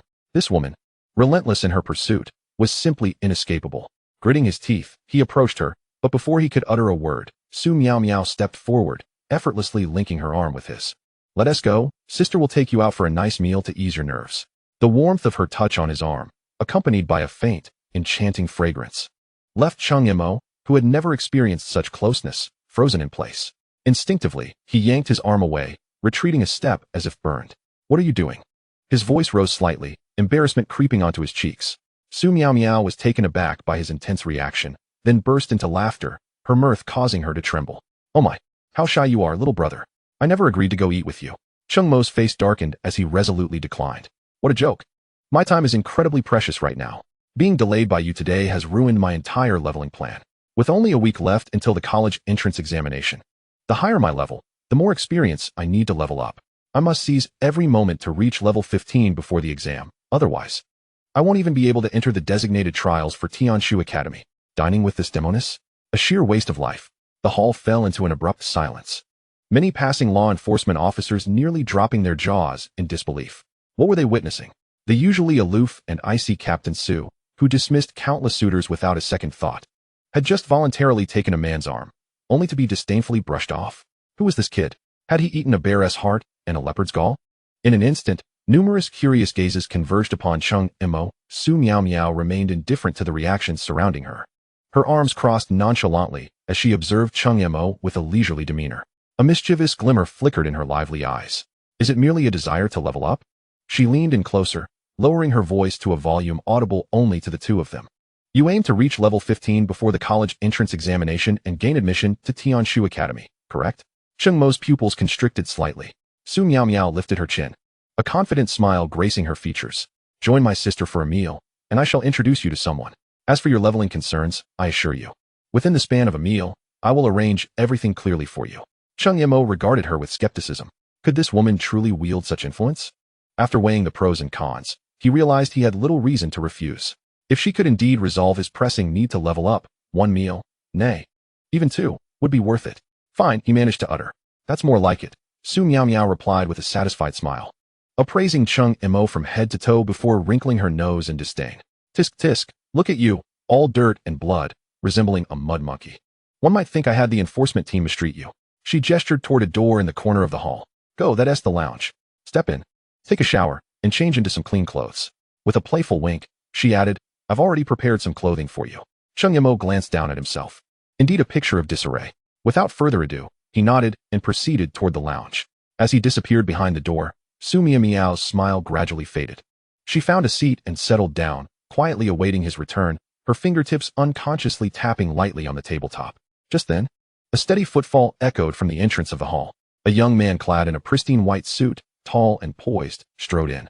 His handsome features and cultured demeanor radiated a gentle smile, though it failed to reach his eyes, which bore a hint of aloofness. His presence captivated everyone's attention, and a few young female team members blushed shyly. Ignoring the gazes, he walked straight across the hall, halting before Su Miao Miao. Miao Miao, his voice was smooth as jade, yet carried an undeniable familiarity. Su Miao Miao looked up, and her brow furrowed imperceptibly upon recognizing him, though she quickly regained her composure. "Xie Tianxing, what brings you here?" Seemingly oblivious to her distant tone, Xie Tianxing seated himself beside her, subtly surveying the hall. "I heard you personally led a team today and even captured a member of the Dynasty Guild." He paused, leaning slightly closer to Su Miao Miao, his voice dropping to a conspiratorial whisper. "And you even brought back a man?" Chapter 28, A Series of Troubles. Su Miao Miao's voice dripped with unmasked annoyance. "What concern is it of yours?" The gentle smile on Xie Tianxing's face faltered momentarily before he regained his composure. He adjusted the collar of his immaculate white suit with an elegant gesture, as if brushing away non-existent dust. "Miao Miao, one cannot speak so lightly. I am your fiancé. Your affairs are, undoubtedly, my concern." "Fiancé?" Su Miao Miao burst into laughter, straightening her posture. The languid demeanor she had previously adopted vanishing, replaced by a commanding presence. That was a decision made by the Xie and Su families. As for me, Su Miao Miao, I severed all ties with them 6 years ago. You can bestow that title upon someone else. A flicker of suppressed fury ignited in the depths of Xie Tingxing's eyes. Who was he? The future heir of the Xie family, the young master of the Star Guild, an SSS-ranked Qi Shao Dragon Knight. Throughout his life, he had gotten everything he desired. Yet this woman repeatedly embarrassed him publicly. He yearned to tear away the cold, proud expression from her face, to see her weep and plead beneath him. Just wait. When the Su family sells you to me, I shall train you into an obedient pet. These dark thoughts flitted through his mind. Yet his gaze involuntarily drifted from Su Miao's exquisite face down to the ample curves that even her beige dress failed to conceal. Su Miao sensed his invasive and possessive scrutiny, her brows knitting together in evident disgust. Xie Tianxing soon realized that many in the hall were quietly observing them, prompting him to suppress his twisted desires and don once more the facade of tender affection. Miao, do not sulk, he said, his tone softening, imbued with indulgence. Uncle Chen's banquet is about to commence, and I came specifically to escort you. Please, do not chill my heart. That won't be necessary. Su Miao's refusal was decisive and unyielding. I shall have someone accompany me to Uncle Chen's banquet. You need not trouble yourself, young Master Xie. Xie Tingxing's expression twitched slightly. Someone is accompanying you. In all of Bihai City, who would dare touch a woman reserved for me? Why should that concern you? Su Miao retorted. In the lounge, Cheng Mo commenced his cleansing ritual. The warm water washed away the blood and fatigue accumulated from the dungeon. He donned the attire Su Miao had prepared for him, a well-fitting black casual outfit, comfortable in fabric and tailored to perfection. Approaching the full-length mirror in the lounge, he paused in surprise at his reflection.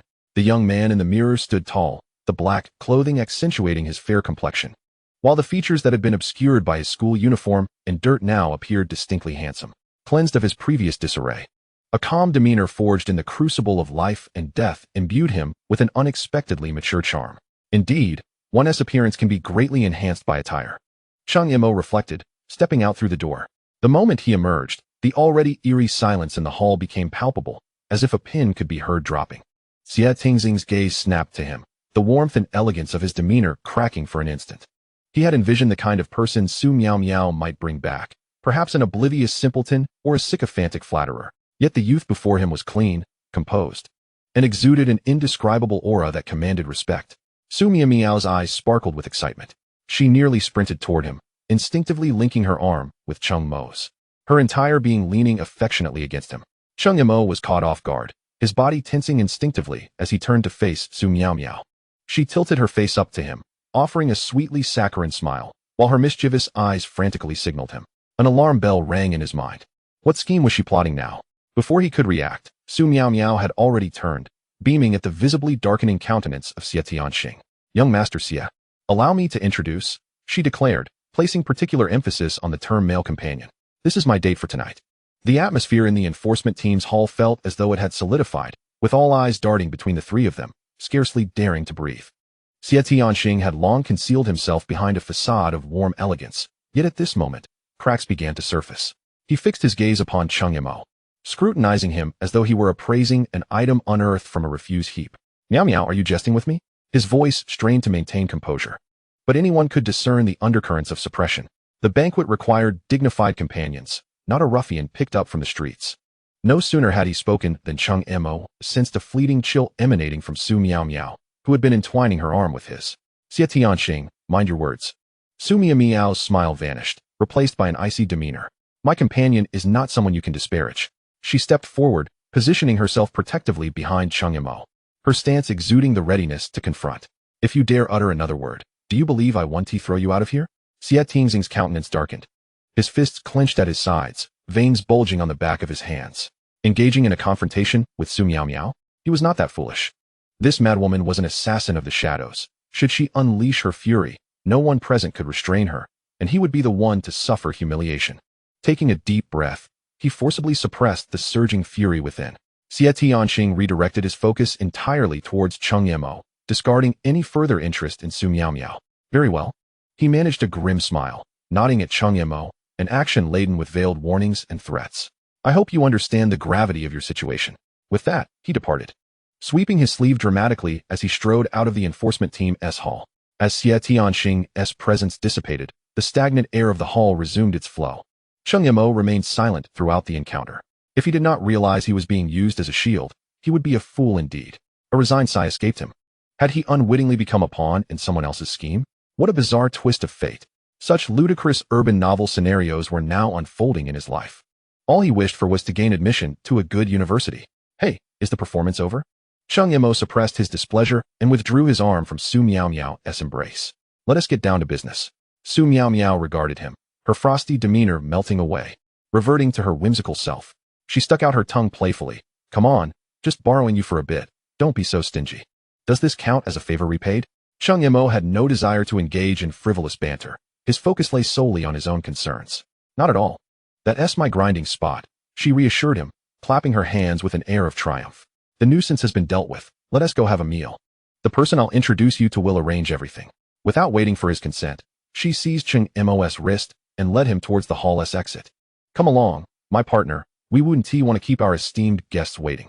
Chapter 29.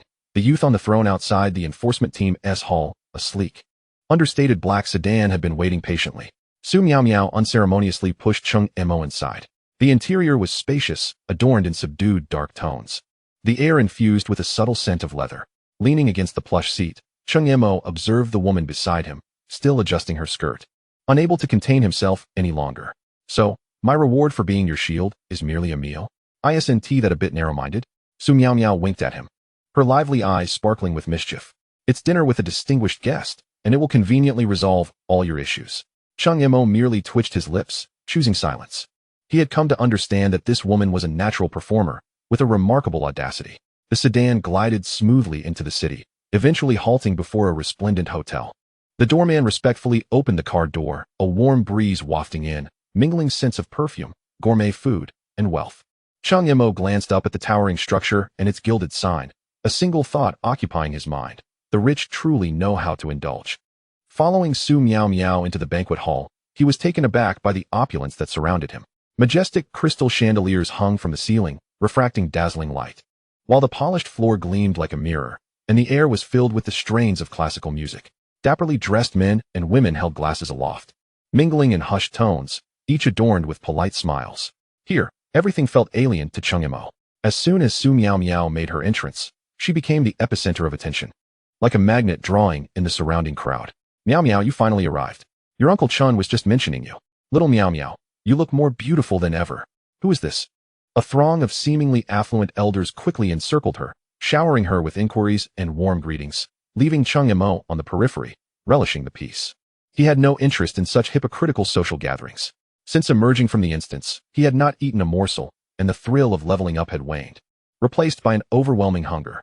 Scanning the room, he swiftly spotted a long table laden with exquisite delicacies. Forget about esteemed guests and social niceties. His priority was to satiate his hunger. Cheng Mo seized a plate and unapologetically embarked on his culinary quest.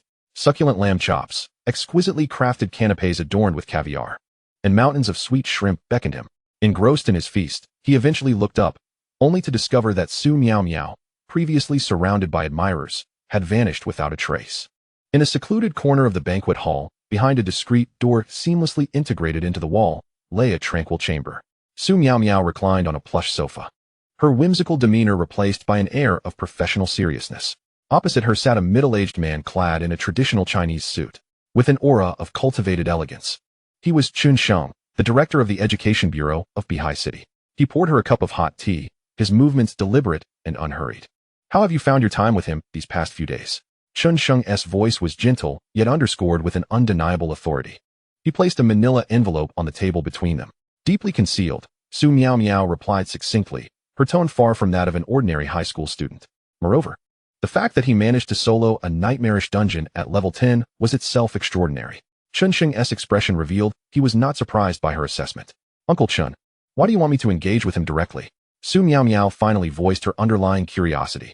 Chun Sheng did not answer directly. Instead, he posed a question of his own. Miao, do you recall the blood calamity from 6 years ago? Su Miao's body momentarily stiffened, almost imperceptibly, because of Cheng Mo. Just like you. Chun Sheng's next words fell like a stone cast into a calm lake. He is also one of the survivors from that catastrophe. Su Miao's pupils constricted abruptly. No wonder his strength had surged so inexplicably. No wonder Uncle Chun regarded him with such esteem. The disaster 6 years ago had imparted unforeseen and unique effects upon every survivor. Chun Sheng began to speak slowly, as if recounting a long-buried tale. For instance, your physical development has indefinitely remained at the stage it was 6 years ago. Your appearance will undergo no further alterations. Yet, as a form of compensation, your rate of advancement surpasses that of ordinary individuals. But what of him? Su Miao Miao immediately inquired. Does he, like me, also evade the passage of time and the ravages of aging? No, Chun Sheng replied, shaking his head. We have yet to observe any discernible physiological changes in him. Over these 6 years, his records have been unremarkable, as he has pursued studies and led a life akin to that of an ordinary person. He chuckled self-deprecatingly, admitting that, had it not been for an old friend's casual mention of him, we might have nearly forgotten about this little fellow. Chun Sheng's demeanor gradually grew grave. Miao Miao, you must understand that at the onset of the calamity, the Empire, in a bid to swiftly stabilize the situation, reluctantly acquiesced to the establishment of various guilds. They eliminated monsters, procured materials, and contributed to the livelihood of the populace, which was imperative at the time. However, these guilds have since burgeoned into colossal entities. They drain the Empire's resources, their influence intricately woven, and have even infiltrated the upper echelons of the Empire. To contend with them, we must cultivate our own talents, individuals who are sufficiently formidable and reliable. Chun Sheng's fingers gently tapped the dossier lying on the table. And Cheng Mo is precisely the prodigy we require. To speak candidly, this evening's banquet has been arranged specifically for him. He is the sole protagonist of this gathering. Our singular objective is to, at any cost, draw him into our ranks. Su Miao Miao nodded solemnly, indicating her understanding. Very well, Chun Sheng pushed the dossier forward. This contains his records from 6 years ago. Within it lies information that may deepen your understanding of him. Take it home and peruse it. As Su Miao Miao extended her hand, her fingertips barely grazing the dossier, a photograph slipped from the unsealed opening, fluttering down onto the table. At a mere glance, Su Miao Miao froze, the color draining from her face. The backdrop of the photograph revealed a desolate wasteland engulfed in flames. A colossal throne, constructed from an assembly of bones, loomed over the scorched earth. The stark white skeletons twisted and stacked upon one another, forming a harrowing symbol of dominion. Upon this throne sat a frail boy, appearing to be just over 10 years old, clad in a tattered shirt that starkly contrasted with the hellish setting. Surrounding him were countless undead beings. The sky was dominated by a skeletal dragon, its wings casting a shadow that blotted out the sun, its hollow eye sockets ignited by ethereal blue flames, silently spiraling and lamenting. The earth was strewn with death knights clad in black iron armor, kneeling in a silent forest of steel, offering their eternal loyalty to the boy upon the throne. In the shadows, liches, wielding staffs, bowed in reverence, their withered lips moving as if reciting ancient prayers for their newly ascended sovereign. The boy, whose complexion was fair and bore a hint of youthful innocence, sat there in tranquil silence. His expression was devoid of emotion, his gaze hollow, as if nothing in the world could cast a reflection in his eyes. Yet he was undeniably the epicenter of this realm of the dead, the sole ruler of all terror and mortality. And that face was unmistakably Cheng Mo's from 6 years past. With a soft thud, Su Miao Miao's fingers trembled, causing the delicate porcelain teacup upon the table to fall, shattering into fragments. The sharp sound echoed painfully in the stillness of the chamber, yet she remained unresponsive. Her breath caught in her throat. It felt as though her blood had frozen in that instant, her limbs turning cold. This is Cheng Mo, the boy who remained unnaturally composed in the dungeons, who devoured food with fervor in the banquet hall, even jesting about being a human shield. The image of his slightly languid and resigned face could not possibly align with the ruler of the undead depicted in the photograph, who sat imperiously upon a throne of bones, indifferent to all life. What does it mean to lead an ordinary life, to pursue studies as a common person? What is this notion of not having detected any significant physiological changes? This is nothing short of bringing hell to the mortal realm. Su Miao Miao abruptly raised her gaze, fixing her eyes intensely upon Chun Sheng, her voice rendered hoarse and dry from sheer astonishment. Uncle Chun, what on earth is happening? The gentleness that once graced Chun Sheng's countenance had vanished, replaced by an unprecedented gravity. He did not glance at the shattered porcelain on the floor, but focused intently on the photograph, his expression complex. This is precisely why we must win him over. He slowly extended a finger, gently tapping the boy's face in the photograph. 6 years ago, on the final day of the blood-soaked calamity, our reconnaissance aircraft captured this image in the ruins of Bihai City. 3 minutes later, the rescue team arrived, only to find a child in a comatose state. Chun Sheng paused, emphasizing each word. The undead army depicted in the photograph, along with that skeletal throne, vanished without a trace, as if they had never existed. This photograph is the sole evidence of Cheng Mo's possession of such power. And this power, Chun Sheng's voice lowered to a near whisper, bore a weight that sent chills down the spine. It is sufficient to stand against any guild, or even the entire empire itself. Chapter 30. But she likes me. Within the banquet hall, crystal chandeliers refracted dazzling light, the air filled with fragrant perfumes and the clinking of glasses. Xie Tianxing composed himself, holding a glass of champagne, reaffixing a refined smile upon his face as he mingled within the elite circles of Beihai City. His gaze scanned the crowd, and soon, in a corner of the buffet table, he spotted the figure that ignited his fury. Cheng Mo was engrossed in devouring a slice of black forest cake, seemingly oblivious to the surrounding festivities, as though his sole purpose for being there was to satiate his hunger. This feeling of being utterly disregarded rekindled Xie Tingxing's ire. He strode over, the sound of his polished shoes echoing against the gleaming marble floor. In a setting such as this, do you not feel embarrassed by such unrefined manners? Xie Tingxing's voice was not loud, yet it carried an air of condescension, just enough for those at nearby tables to overhear. Cheng Mo looked up, still chewing on cake, and mumbled indistinctly, "It's fine, quite delicious. Want some?" The muscles in Xie Tingxing's face twitched at this unexpected response. He had anticipated a different reaction altogether. The other party exhibited neither the expected awkwardness nor the humiliation of being exposed, but instead, casually extended an invitation. "I did not come here to discuss this with you." Xie Tianxing lowered his voice, leaning in closer, his disdain unmistakable, a little mutt emerging from the corners. "Do you truly believe that donning a suit makes you part of high society?" He glanced at Cheng Mo's formal attire and scoffed. "That suit was bought for you by Su Miao Miao, wasn't it? Someone like you lacks the qualifications to even attend a banquet. Were it not for her, you wouldn't even have crossed that threshold." Cheng Mo bristled at this remark. Was this guy so idle? Why did he buzz around like a fly every day? Initially intent on merely filling his stomach, Cheng Mo's mood soured. He slowly swallowed the last bite of cake, leisurely wiped his mouth, and retorted, "So what? The person she likes is me." A few simple words struck like an invisible slap, landing harshly on Xie Tingxing's face. The torrent of scorn and humiliation he had meticulously prepared was instantly stifled in his throat. Taking a deep breath, he forced himself to regain his composure and escalated his rhetoric. "Like, do you even comprehend what it means to like someone? You have no idea who she is, nor the trials she has endured. Do you think she brought you here because she fancies you? Don't be naive. You are merely a tool she employs to provoke me. A piece of refuse she can discard at any moment." Xie Tingxing's voice dripped with a morbid pride, as if only he were worthy of Su Miao Miao, the only one capable of truly understanding her. "You are unworthy of her. You exist in an entirely different realm." Cheng Mo nodded in agreement. "Indeed, you are right." Xie Tianxing was momentarily taken aback, believing his words had struck a chord. Just as he was preparing to press his advantage, he heard Cheng Mo add, "But so what? She still prefers me." "You." Xie Tianxing gasped, his breath hitching, his fists clenching with newfound fury. This man was utterly impervious. He resolved to change his approach, employing the means he wielded best to resolve the conflict. "Name your price." Xie Tianxing regained his lofty demeanor, as though bestowing a charity upon a stray dog. 1 million? 5 million? As long as you leave this place right now and never show your face before Miao Miao again, this sum is yours. He paused, then added, "Or perhaps you desire women. I can arrange for several who are far more understanding and accommodating than Su Miao Miao. Alternatively, a peripheral position within the Xingqian Guild, sufficient to ensure you a lifetime free from worry." He regarded Cheng Mo with unwavering confidence, anticipating a glimmer of greed or struggle to cross his features.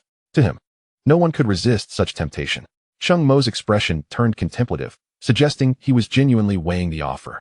Xie Tingxing's lips curled into a victorious smirk, reveling in the sight of what he perceived to be a naive, inexperienced youth. However, after a few moments of deliberation, Cheng Mo raised his gaze. Seriousness etched across his face. The terms sound enticing, but he elongated the word, savoring the moment as he slowly delivered the concluding phrase, "She simply likes me." Boom. The final thread of reason in Xie Tingxing's mind snapped irreparably.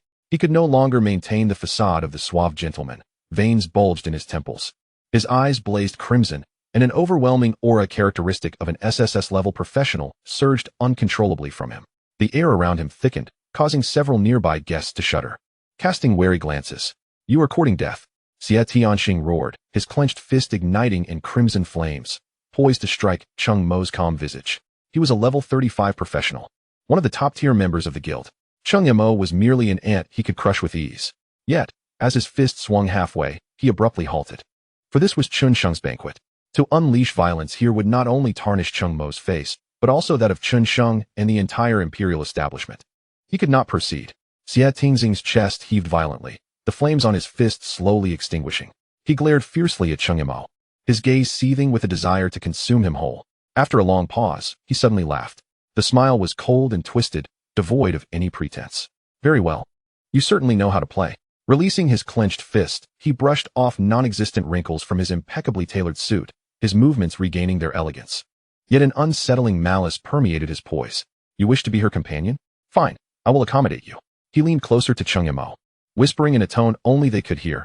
I hope you do not come to regret this. Cheng Mo smiled faintly, though he preferred to avoid trouble. He recognized that since it had found him, it would be unwise to back down. Since young Master Xie is willing, I shall accompany you to the very end. Chapter 31, Novice Guidance? Xie Tingxing's whispered words, akin to a serpent's hiss, dripped with frigid malice. Just as he straightened, his distorted smile still lingering, a bright and lively voice rang out from a distance. Cheng Mo, what are you doing here sneaking a bite? Su Miao Miao had already returned to her usual self, carrying a small plate of exquisite fruit, flitting through the crowd like a delicate butterfly, arriving at the corner of the buffet. Upon spotting Xie Tianxing standing beside Cheng Mo, her smile instantly faded. Xie Tianxing, what are you doing here? Her tone was laced with blatant disdain, as if he were an unwelcome specter. Xie Tingxing's facial muscles twitched slightly, swiftly suppressing the malice and donning a mask of genteel composure once more. Miao Miao, one cannot speak like that. I was also invited by Mr. Chun. He adjusted his bow tie, his demeanor impeccable. I merely noticed this classmate Cheng Mo standing here alone. So I came to greet him and teach him some basic etiquette for such gatherings. He emphasized the word teach, attempting to reframe the earlier confrontation as a lesson from an upper-class individual to one of the lower strata. Su Miao Miao scrutinized the two men warily before stepping closer to Cheng Mo and whispering with concern, he didn't bully you, did he? This guy loves to play disgusting tricks. Cheng Mo shook his head, maintaining a semblance of seriousness.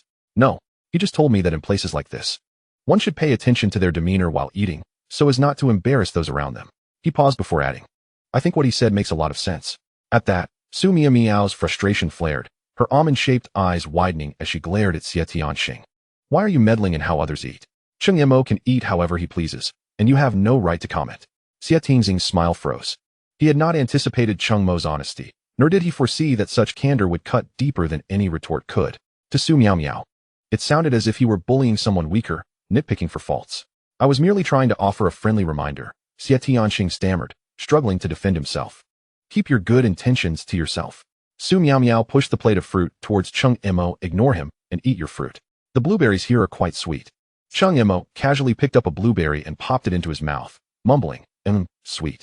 Left to the side, Xie Tingxing's complexion fluctuated between green and white.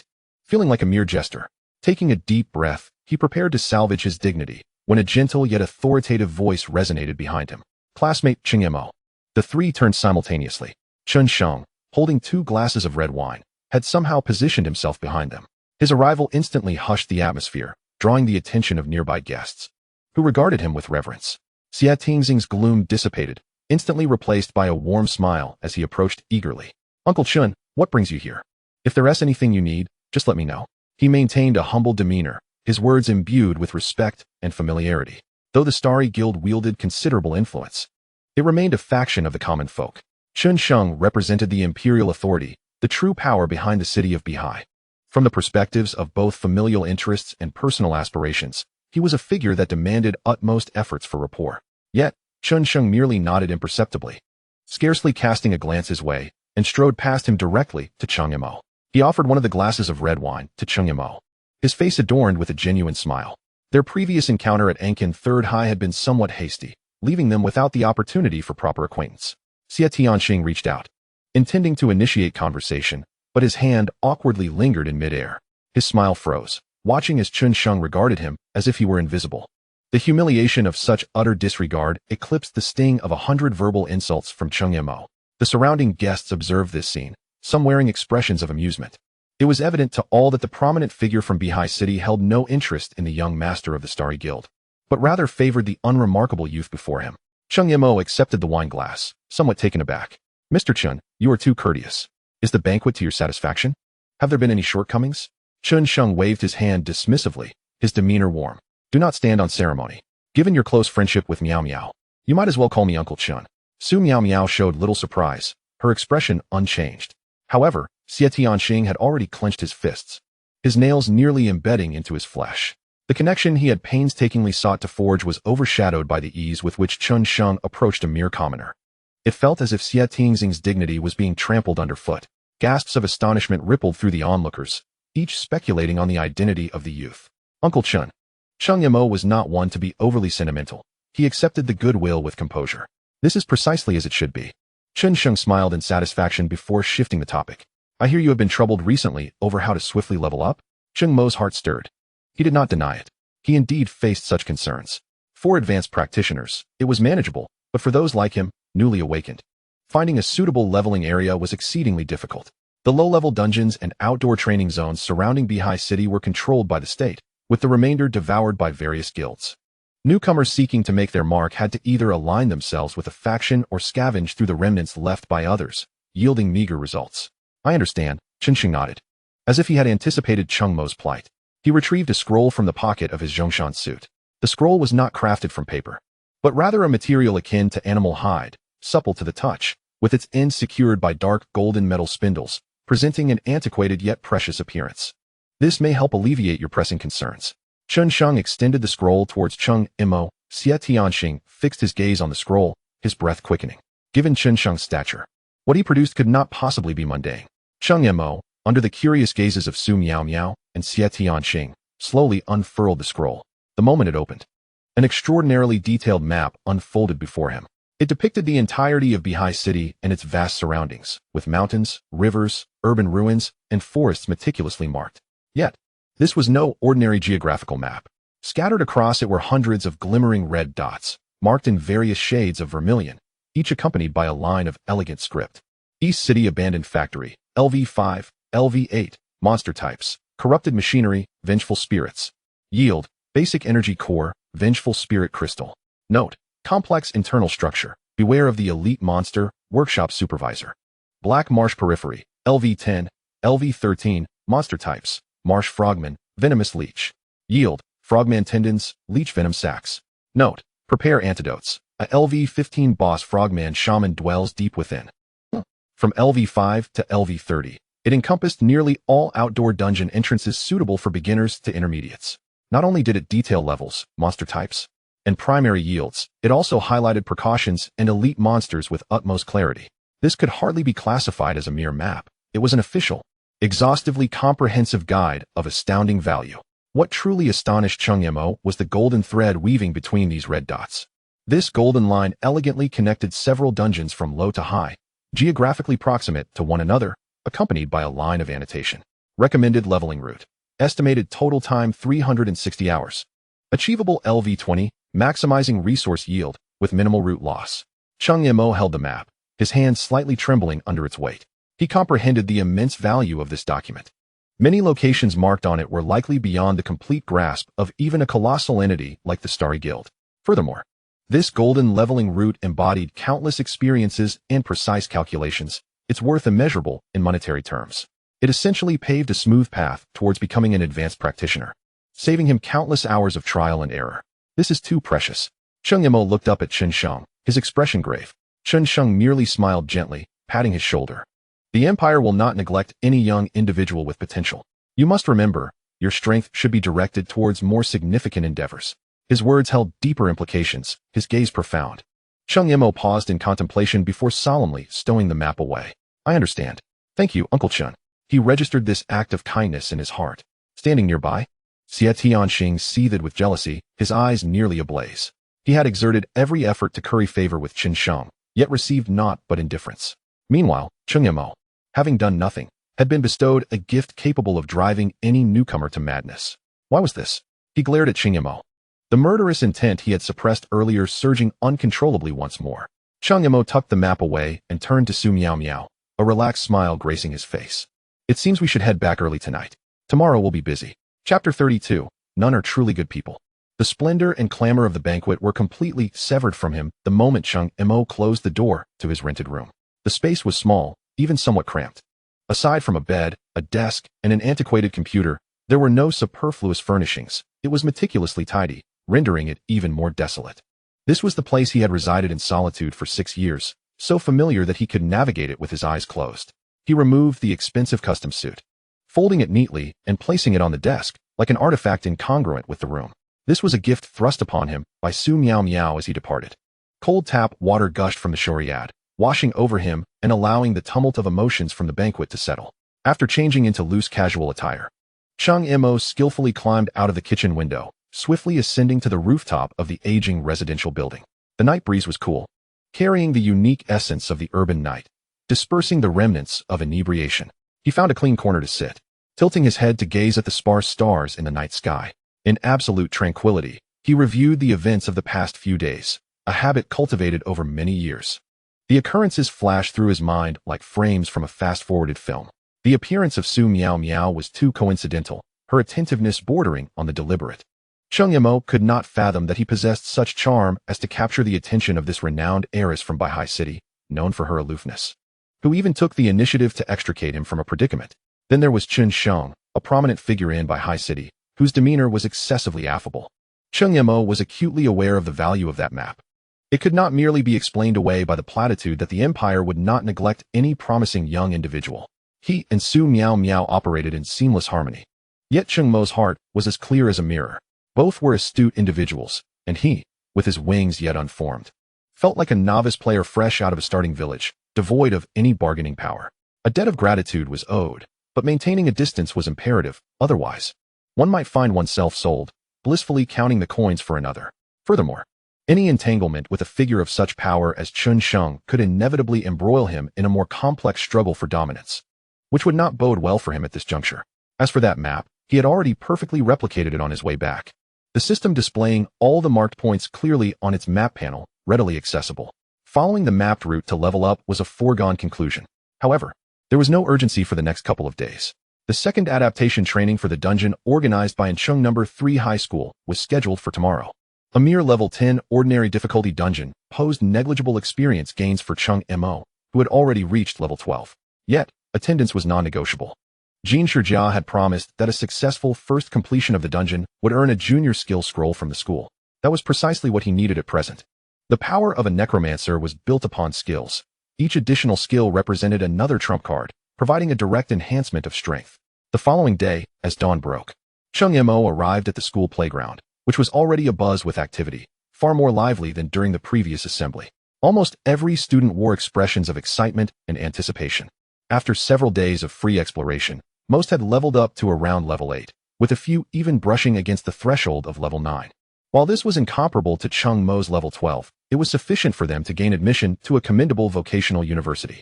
Amidst the throng, Li Bufan was surrounded by admirers, radiating enthusiasm. Li Xiao is impressive, achieving level 10 in just a few days. Truly worthy of being an SSS class profession. We can scarcely keep pace. Listening to the flattery around him, Li Bufan wore a modest smile, inwardly relishing the praise. The glaring LV-10 above his head was a testament to the vast resources his family had poured into him, a source of pride that set him apart from his peers. However, when his gaze fell upon Cheng Mo's LV-12, his smug expression froze instantly. How is this possible? He had exhausted his family's resources, hiring specialized trainers, just to barely reach level 10 this morning, believing he could look down upon others. Yet this fellow had already surpassed him at level 12. The stark disparity in levels left him breathless, followed by a surge of jealousy and resentment. He clenched his fists, reassuring himself that it was all right. He was an SSS class profession with boundless potential, and this temporary setback meant nothing.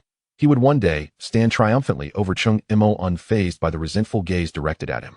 Cheng Mo did not even bother to lift his eyelids. His focus remained on the makeshift platform at the center of the playground. Jean Shijia, clad in casual attire, stood atop the platform with a megaphone, her voice resonating. Classmates, quiet down. Without further ado, the second dungeon trial will assess the fruits of your hard work over the past few days. The dungeon is called the Frosty Realm, an ordinary level 10 instance. You are all familiar with the monsters within, but expect greater numbers, more coordinated attacks, and the presence of elite and boss monsters. I urge you, do not underestimate it. Team up freely, 5 members per team. You may begin now. As soon as she finished speaking, she leaped off the platform, allowing the students to form their own groups. The moment her words fell, several groups quickly surrounded Cheng Mo. Want to team up? We have a paladin and a priest. Just missing a powerful damage dealer like you. A burly boy exclaimed enthusiastically. Bro Cheng, let's form a team. I promise you'll get first pick of the loot. Whatever you leave behind, we'll divvy up. Mo Shun, please take us along. Cheng Mo was no longer the most ridiculed SSS class practitioner. His level 12 had become his most dazzling aura. I'm afraid I prefer to venture alone, he replied with a smile, politely declining every invitation. Amidst the astonished gazes of the crowd, he strode purposefully towards the white light gate emanating an eerie chill. He.S. choosing to solo. Truly worthy of Mo Shun. If only I had half of his strength. In the uproar and under Li Bu Fan's dark scrutiny, Cheng Mo's figure did not waver as he stepped into the realm of pure white light. Chapter 33, The Change of the Dungeon. After a brief sensation of weightlessness, Cheng Mo's feet landed firmly on solid ground. His surroundings were suffused with an immaculate whiteness. A tempest howled with snowflakes as soft as goose feathers, sweeping across the land, blurring the distant mountains and withered trees into a haze of indistinct silhouettes. Despite the swirling wind and snow, Cheng Mo remained impervious to its effects. Following the school's dungeon adjustments, the cold had transformed into a negative attribute, not directly affecting the human body. Notification: you have entered the frosty realm. Agility attribute suppressed by the cold, reduced by 10. The system's notification resonated at an opportune moment. Cheng Mo paid it no mind. A reduction of 10 in agility was inconsequential to him. His purpose here was not to rely on his own skills in combat. With a mere thought, black smoke billowed forth before him. In the next instant, a battalion of skeleton warriors, brandishing bone blades and shields, emerged with synchronized steps from the fissures. 10, 50, 100. In mere seconds, 130 skeleton warriors were assembled, their stark, white bones contrasting against the flurrying snow, creating a scene of formidable presence on the silent snowfield. The bones of these warriors, having undergone multiple enhancements, now possessed a jade-like quality, and the flickering soul flames in their eye sockets burned brighter than ever. Their individual attributes had long surpassed what were considered elite monsters in this level 10 ordinary dungeon. Advance. Cheng Mo issued the simplest command. Crack, crack, crack. The skeletal army sprang into action, forming a colossal fan shape around him as they surged into the depths of the snowstorm. Soon, disturbances appeared in the snowy expanse ahead. A colossal bear, nearly 3 meters in height and encrusted with ice crystals, roared as it emerged from the snow-covered ground. These formidable creatures were the permanent denizens of this dungeon, known as the ice crystal giant bears. However, their vaunted strength and defense appeared trivial and powerless in the presence of the sea of skeletons. The bears at the forefront, before they could emit a second full-throated roar, were instantaneously overwhelmed by dozens of bone blades, disintegrating into the purest experience points and a few neglected materials. As the snowstorm intensified, visibility diminished drastically, rendering it easy for an ordinary person to lose their way. Yet, this did not deter Cheng Mo's advance. Each skeletal warrior served as his eyes, their collective vision converging to form a real-time, three-dimensional map, vividly displayed on his system panel. Any creature concealed within the blizzard was rendered utterly visible. He merely needed to follow behind his legion, strolling leisurely, watching his experience bar steadily rise, while awaiting the appearance of the ultimate boss. Meanwhile, outside the dungeon, the atmosphere in the playground was serene. On one side of the platform, beneath a hastily erected sunshade, a distinguished middle-aged man, impeccably dressed and exuding an air of authority, engaged in lively conversation with Principal Jean. The man was Li Bufan's father, Li Chengsheng, the chairman of the Li Group. Principal Jean, your diligent guidance has greatly benefited my son Bufan at school, Li Chengsheng remarked, lifting his teacup with an amiable smile. In this trial, our Bufan is brimming with confidence, hoping to bring glory to the school by achieving the first completion. You're too kind, Chairman Li, Principal Jean replied, his signature sardonic smile gracing his face as he took a sip from his teacup. Student Bufan is exceptionally gifted, a pride of Ankin No. 3 Middle School. Even without my influence, his accomplishments would be remarkable. The Li family has devoted immense resources to nurture him. We all recognize that, Principal Jean continued. However, while an SSS-grade profession holds great potential, the initial investment is indeed a bottomless pit. Li Chengsheng feigned modesty, though the satisfaction in his eyes was unmistakable. To ensure he smoothly reaches level 10, we specifically hired a high-level coaching team, and the potions and equipment expended could have sufficed to train several B-grade professionals. As the two engaged in a tacit exchange of mutual flattery, a teacher responsible for monitoring dungeon data suddenly rushed over, his complexion pale and voice trembling. Principal, this is dire. The smile on Principal Jin's face vanished, replaced by an unusual seriousness. Calm down and speak slowly. The energy fluctuations in the dungeon are abnormal. They are rising sharply. The teacher pointed toward a nearby white portal, panting heavily. Both Jin and Li Chengsheng turned to look. The once stable portal, radiating a soft white light, was now violently distorting. Within the pure white glow, strands of ominous crimson patterns materialized and swiftly spread, like a spider's web enveloping the entire portal. In mere seconds, the portal transformed from a pristine white into a slowly rotating, disquieting crimson vortex. A foreboding, frenzied aura seeped from it, rendering the surrounding air oppressive. This is a dungeon mutation. Principal Jin's expression changed drastically. He abruptly stood and hurried toward the portal, the previous ease and comfort evaporating. Damn it! How could this happen? Principal Jin, what does dungeon mutation entail? Li Chengsheng followed closely. Although not a professional, he sensed the dangerous aura, and the calm demeanor on his face had long since vanished. Principal Jin's voice grew gravely serious. It is an extremely low-probability emergency situation. This means the dungeon's difficulty will spiral out of control, with the strength of creatures inside multiplying geometrically, and it may even give rise to monstrous entities far surpassing the dungeon's level. He paused, gazing at the crimson vortex, and added a chilling remark that sent a shiver down Li Qinshin's spine. Moreover, once a mutation occurs, the dungeon's exit will be completely sealed. No one can exit until it has been cleared, nor can anyone enter. What? Li Qinshin's voice quivered. My son is still inside. He just went in. Not only your son, but several teams have also entered. Principal Jin's forehead glistened with beads of sweat. He swiftly turned and shouted to the teachers behind him. Immediately seal off the area. Evacuate all students still on the playground. Quickly, activate the highest level emergency protocol. Yes. The teachers sprang into action, plunging the playground into chaos. At that moment, the data monitoring teacher rushed back to Principal Jin with a tablet, his face devoid of color. Principal, we checked the entry list and time records. His voice trembled, filled with incredulous fear. Before the alert for the dungeon mutation sounded, only one person successfully entered the dungeon. Principal Jin snatched the tablet, his sharp gaze scanning the names on the screen. Li Bufin's name was glaringly present, but his entry status indicated transmitting. At the very top of the list, one name was marked as entered. Principal Jin's pupils constricted suddenly. The teacher stammered, finishing his thought. It's Cheng Mo. He entered alone. Yes. All subsequent entrants will be transmitted to his spatial dimension. Principal Jin's expression darkened, his body weakening as he nearly collapsed to the ground. If both of Ankin know 3 middle school's SSS grade talents perished inside, he could forget about remaining as principal. However, at this juncture, they could only prepare emergency rescue measures outside the dungeon, for they were powerless within it. After a long moment, Principal Jin could only grit his teeth and reply. The mortality rate for a mutated dungeon is as high as 95. Now, we must hold on to hope that our students belong to that 5. Chapter 34. What mutation? Still advancing. The storm raged on, yet something had shifted. A bone-chilling cold, without warning, pierced through Cheng Mo's garments, causing him to shudder uncontrollably. He exhaled, and his breath instantly crystallized into a puff of white mist. Something was amiss. Prior to entering the dungeon, both the school's briefing and the system's notifications had clearly stated that the cold environment would merely serve as a property suppression and would not directly impact the senses. But what, then, accounted for this sensation that felt as though it could freeze his very blood? Cheng Mo quickly accessed his status panel, where the negative effect of Realm of Absolute Cold still indicated a reduction of 10 to his agility attribute, unchanged. Had the rules been altered?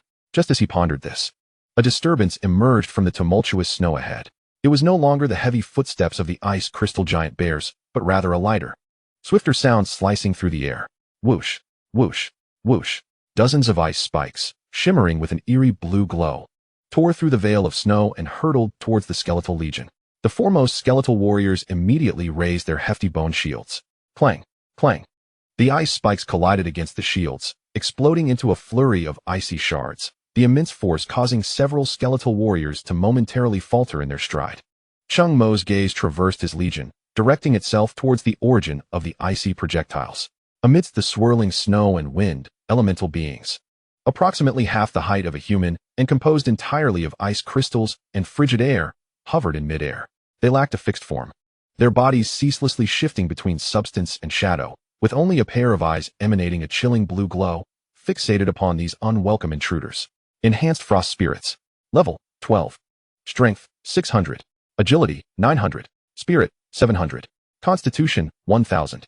This information was relayed to Cheng Mo through the skeletal warrior's perspective on his system panel. Enhanced. Their attributes had directly doubled, reminiscent of the nightmare-level dungeon encountered previously. In an instant, Cheng Mo comprehended the gravity of this dungeon's difficulty. It was evidently beyond the ordinary level. The number of these frost spirits was staggering, with at least 100 visible, circling around the skeletal army, moving at high speed while relentlessly launching lethal ice projectiles. Although their individual damage was insufficient to obliterate the fortified skeletal warriors, such concentrated firepower still hindered the advance of the Bone Legion. Truly troublesome. Cheng Mo furrowed his brow. These elemental beings lacked physical form, rendering physical attacks significantly less effective, and their swift movements made them difficult to target. With a thought, he issued a new command to the entire skeletal legion. Bone Spike Assault. The moment the order was given, the soul flames within the eye sockets of all skeletal warriors flared up. They ceased to maintain formation, plunging their bone blades forcefully into the icy ground beneath them. A hum reverberated through the air, emanating from the center of the legion, spreading outward in all directions. In the next moment, the ground in the vicinity of the frost spirits trembled violently. Thud, thud, thud, thud. Countless stout, sharp white bone spikes erupted from beneath the thick blanket of snow without warning, forming a sinister grove of bones. The rapidly moving frost spirits had no time to react before they were impaled by the spikes rising from below. Their elemental bodies twisted and writhed in agony upon the bone spikes, ultimately emitting a cry of despair before dissipating into pure ice elements in the air. In just one volley, over half of the frost spirits were annihilated on the spot. Cheng Mo observed the rising experience bar, feeling reassured. With risks come rewards. This mutated dungeon might not be a loss after all. Furthermore, even if the effects of physical skills were halved, the skeletal warriors, bolstered by 2 rounds of attribute enhancement and skill effect amplification, could still overpower their foes. Press onward, remain vigilant. He issued another command, and the Bone Legion withdrew their blades, treading through the chaos, continuing deeper into the snowy expanse. Meanwhile, on the opposite end of the snowfield, buzz, accompanied by a distortion of space, a dozen figures appeared almost simultaneously on the snow-covered ground, staggering a few steps before regaining their balance. What is happening? Why did we all teleport together? Ligu, what is going on? ISNT dungeon teleportation supposed to occur in isolated dimensional spaces? A group of students clad in various armor exchanged bewildered glances, their faces etched with shock and confusion. Li Bufen's expression was equally grim. He too was uncertain about what had transpired, recalling only that his team had followed Cheng Mo into the dungeon. No need to panic. He forcibly suppressed the rising anxiety within, surmising in a low voice that perhaps the school had temporarily adjusted the mechanism to enhance the trial's competitiveness by grouping them together. A boy in a mage robe beside him immediately echoed, yes, that's right. With Fanga here, we're bound to succeed. Hearing the flattery around him, Li Bufen's expression improved slightly. He adjusted his expensive knight's armor and drew his longsword. With multiple teams, the school was bound to increase the dungeon's difficulty. He could not afford to be careless if he wished to catch up to Cheng Mo. Everyone be on guard. Frontline, damage dealers, support, find your positions. Do not let your guard down. Roar. A deafening roar suddenly interrupted his words. The ferocity contained within that voice drained the color from the faces of all the students present. They turned towards the sound, only to behold, through the blizzard, several colossal bears rising from the snow, their size unfathomable. They were a full size larger than the ice crystal bears described in the data. Their icy armor adorned with bizarre crimson patterns that emitted a disquieting red glow. What kind of monster is that? A girl quavered. It's an ice crystal bear. But how can they be so enormous? Look at their eyes. They're red. Fear rapidly spread through the crowd. Everyone stay calm. Li Bufen bellowed, forcing himself to remain composed. 3 teams, each responsible for one. Hold them off. Once we take down one, we'll assist you. Taking a deep breath, he radiated brilliance, swinging his long sword with fierce determination. Holy light slash. A resplendent cross-shaped sword aura surged forth, striking precisely at the chest of an enhanced ice crystal bear. Clang. A resounding clash echoed like metal meeting metal. The sword aura, capable of easily slicing through steel, left merely a shallow white mark upon the bear's icy armor. The enhanced ice crystal bear seemed thoroughly enraged by the blow, its blood-red eyes fixating intently on Li Bufen as it reared up and slammed down onto the ground. Boom. A visible shockwave erupted from its center. Frontline, brace yourselves. Li Bufen's pupils dilated, urgently shouting. The frontline warriors immediately raised their shields, their bodies aglow, bracing themselves against the impact. Priests, heal. Mages, focus fire. Do not allow it to unleash that attack again. Though the team was somewhat flustered, they had undergone adaptive training at the school and quickly stabilized under Li Bufen's command. Buff spells, healing spells, and various attack skills intertwined to form a web of firepower, enveloping the colossal bears. After a grueling struggle, and at the cost of several students sustaining serious injuries, they finally managed to slay the terrifying bears. Everyone collapsed onto the snow, gasping for breath. Damn it. How can the ordinary dungeon's minions be fiercer than elite monsters? A warrior swore, still shaken. Li Bufin did not rest. He immediately opened his system panel, and upon seeing that the forced teleportation option had grayed out, his heart sank completely. The school would never jeopardize the lives of its students. This is not a trial. This is an accident. Li Bufin surveyed his surroundings, observing the shaken faces, forcing himself to stay calm. Now, he was the sole leader, the backbone of the team. If he lost his resolve, there would be no chance of survival. Everyone, regroup and gather some firewood to light a fire. The cold and fatigue weighed heavily upon each individual. The previous battle had taken a tremendous toll, and they needed to recover swiftly. Chapter 35, The Behemoths of the Snowfield. After approximately half an hour of progress, the surroundings presented nothing but the relentless wind and snow. The bone-chilling cold, akin to a festering wound, lingered without respite, even intensifying in its ferocity. Cheng Mo could sense that his movements were becoming sluggish. This was not a decline in attributes, but rather a stiffness rooted in instinctual bodily response. The frigid temperatures of this cursed place have engendered a persistent negative environmental impact. He halted his steps, commanding the skeletal legion to form a defensive formation, while simultaneously dispatching a dozen skeletal warriors to act as sentinels, scattered at a distance to monitor any disturbances within a 500-meter radius. Subsequently, he ignited a small cluster of flames atop the pile of firewood brought by the skeletal warriors, the orange flames infusing a modicum of warmth into the desolate expanse of white. A roar, starkly distinct from that of the crystalline ice bear, erupted from the snowstorm to his left. The sound was imbued with primal ferocity and insatiable hunger, sending shivers down one's spine merely by its resonance. Soon after, a colossal white figure burst forth from the veil of the storm, materializing within Cheng Mo's line of sight. It was a towering creature, upright and exceeding 5 meters in height, its body cloaked in thick, filthy white fur, adorned with ice shards and the blood of unknown beasts. Its limbs were disproportionately robust, with claws as dark as ink, sharp as daggers. Most striking was its grotesque visage, a gaping maw stretched wide to the ears, revealing yellowed fangs and a pair of murky eyes ablaze with madness and chaos. Elite Snowfield Giant. Level, 15. Strength, 1500. Agility, 1000. Mentality, 1200. Constitution, 6000. Skills, Frenzied Strike. Frost Stomp, Wild Howl. Cheng Mo's expression grew considerably grave. These attributes had vastly surpassed those of the enhanced ice elves he had previously faced, particularly that staggering constitution of 6,000 points, indicating that this creature was a pure meat shield with formidable health and defense. The Snowfield Giant evidently recognized the intruding skeletons, pounding its massive chest with a series of defiant roars, then lumbering forward with heavy strides to initiate a charge. The ground trembled beneath its weight. Frontline engage. Second and third squads flanked to restrict its movements. Cheng Mo calmly issued his commands. Dozens of skeletal warriors advanced forth, their heavy bone shields forming a moving wall. Boom. The Snowfield Giant barreled towards them, its stout arms wielding tremendous force, crashing down upon the foremost bone shield. Crack. The reinforced shield shattered under the impact. The shield-bearing skeletal warrior was sent flying, its ribs fractured, scattering into a heap of bone fragments midair. The might of that single blow was terrifying. Seizing the opportunity presented by the Snowfield Giant's attack, the skeletal warriors flanking from both sides took their positions, their bone blades aimed at its legs.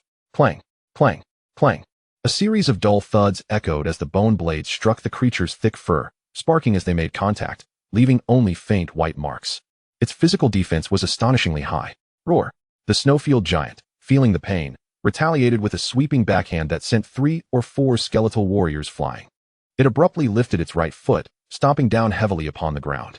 Frost Stomp. A wave of icy blue shockwaves radiated outward from its center, instantly freezing the snow on the ground into countless sharp ice spikes, spreading in all directions. Bone spikes emerged from the ground to counter. Cheng Mo's mind raced. Following his orders, the skeletal warriors plunged their bone blades into the earth once more. Thud, thud, thud.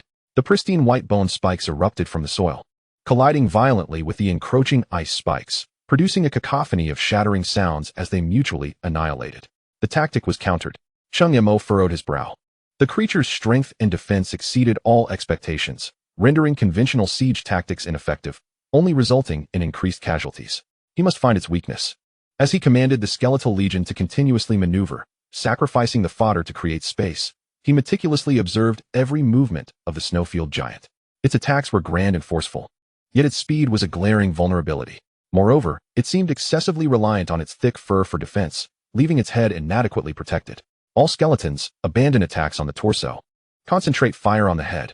With the command issued, the Skeletal Legion's tactics shifted instantaneously. They no longer attempted to cleave at the indomitable giant legs, but instead, leveraging their numerical superiority, hurled themselves fearlessly at the creature, some clinging to its legs, others scrambling onto its back, using their bodies to create openings for their comrades. One skeletal warrior successfully leaped onto the giant's shoulder, thrusting its bone blade unhesitatingly towards the creature's murky eye. Squelch! The sound of the blade piercing flesh echoed. Ack!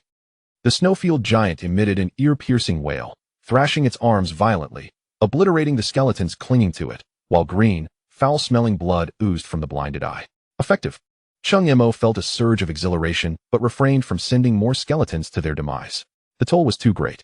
He gazed at the enraged snowfield giant not far off, a cold smile creeping onto his lips. With a mental capacity of only 1,200, just right.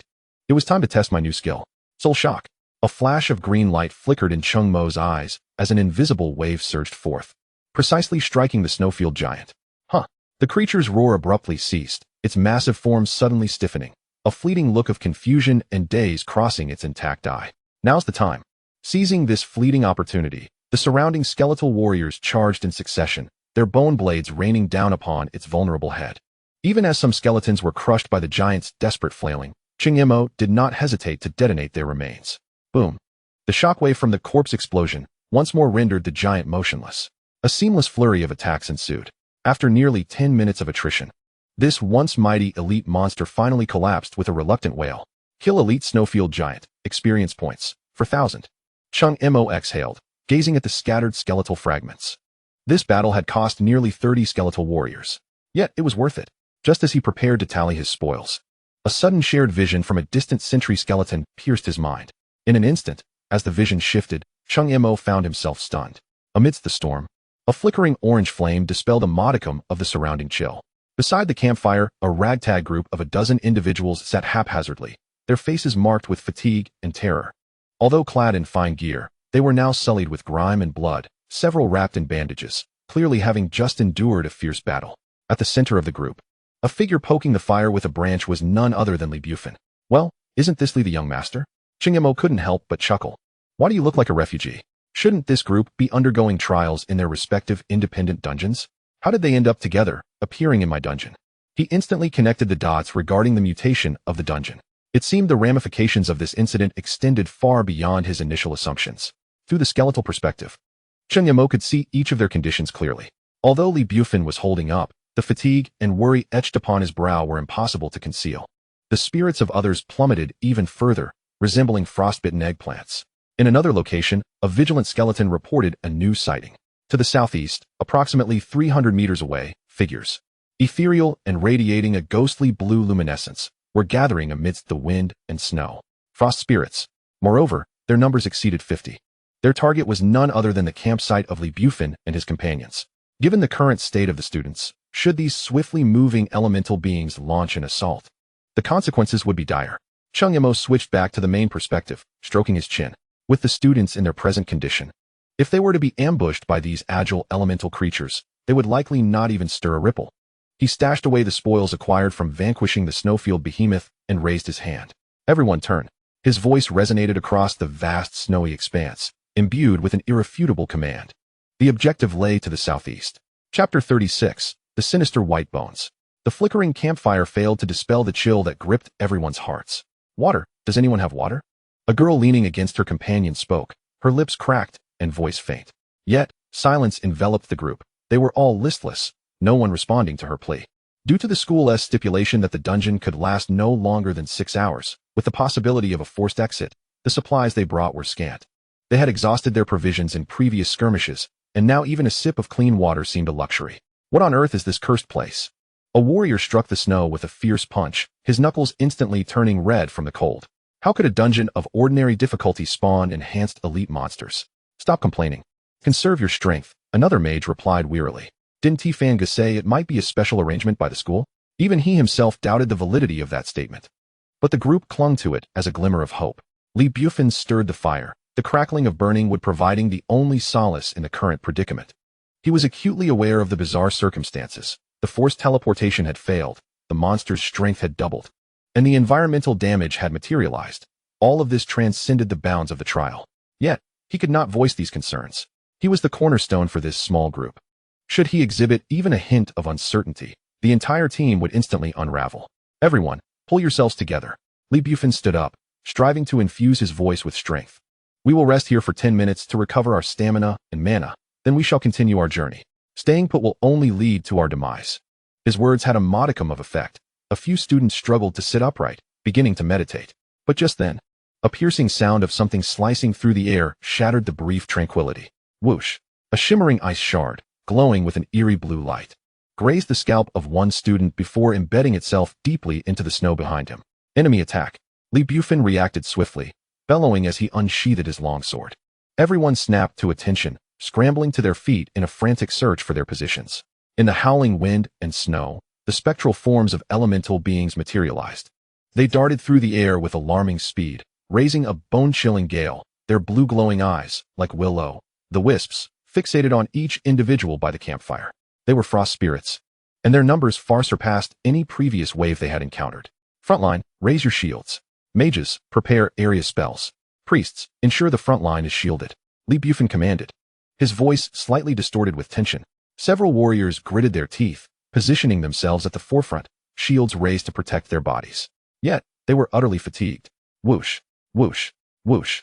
A relentless barrage of ice shards rained down upon them. Clang, clang. The sharp sounds of impact echoed incessantly as the frontline warriors were jolted back by the immense force. Their arms numbed, almost unable to grasp their shields. Firewall. One mage raised his staff, conjuring a wall of orange-red flames that temporarily staved off the ice shard onslaught. However, the frost spirits were cunning. They swiftly scattered, flanking the firewall and continuing their assault with ice shards. A scream accompanied the chaos.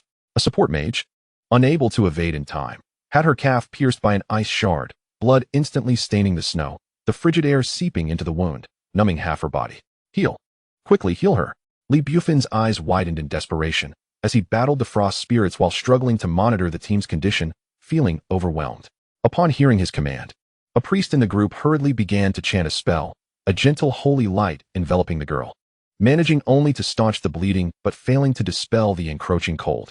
The formation was now completely in disarray. Panic spread like a plague among the group. We can't hold on. Fangirl, they're too fast. Our spells can't hit them. My shield is about to shatter. Is anyone able to take my place? Help. I can't move. Yet, these cold-blooded creatures showed no mercy. The frost spirits seized the opportunity, intensifying their assault, leaving the group reeling. They swarmed like sharks sensing blood, encircling the beleaguered team, relentlessly draining their strength and hope. Li Bufin unleashed a slash, shattering 3 or 4 ice shards. Yet more continued to rain upon him from all directions. He was weary, his knight's armor now encrusted with frost, each breath exhaling billows of white mist. Despair blanketed them all. Were they to perish here? Just as a wave of helplessness surged within Li Bufin, the ground began to tremble violently. Before anyone could react, an unexpected upheaval occurred. Thud, thud, thud. In the astonished gaze of all, the snow surrounding them erupted violently after a fierce shaking. Countless thick, sharp white bone spires grew wildly from beneath the deep snow, rising skyward with an unstoppable force. In an instant, the bone spires encircled and protected the group. The frost spirits, who had been darting through the air while launching ice shards, were not so fortunate. They were precisely impaled by the bone spires that erupted from below. Their ethereal forms pinned mid-air, their elemental bodies twisting violently.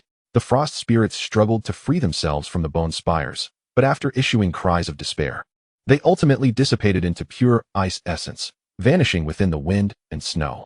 In but a fleeting moment, the hundreds of frost spirits that had previously overwhelmed the group were utterly eradicated. The world fell silent once more. The frost spirits that had just threatened them seemed to have never existed. All that remained was the howling wind and the menacing white bone forest standing tall. Everyone stood frozen in place, heads tilted back in disbelief, mouths agape, gazing at this scene that surpassed their wildest imagination. What kind of skill was this? Its range was so vast, its power so terrifying. Could this be the BOSS of this dungeon? Just as the group pondered in astonishment, a synchronized cadence of footsteps emerged from the storm. Thud, thud, thud. One by one, skeletal warriors brandishing bone blades and shields emerged from the crevices of the bone forest, encircling the group of survivors. The flickering flames of souls danced within their hollow eye sockets, quietly burning without revealing any hostility. Amidst the throng of the skeletal legion, a figure slowly stepped forward, clad not in heavy armor, but in a simple black combat suit. He stood resolute against the gusts of wind and snow that tugged at his garments, exuding an air of tranquility that was unshakable. It was Cheng Mo. Upon recognizing the face of the newcomer, Li Bufin felt his mind go blank. How could he possibly be here? How could he possess such formidable power?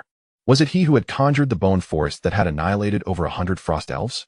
Cheng Mo paid no heed to the astonishment of the onlookers. He merely cast a calm glance over the scattered debris and the injured groaning on the ground. Raising his hand, he issued new commands. The skeletal legion sprang into action, with some standing guard around the perimeter while others ventured into the bone forest to collect the frost crystals dropped by the pierced frost elves.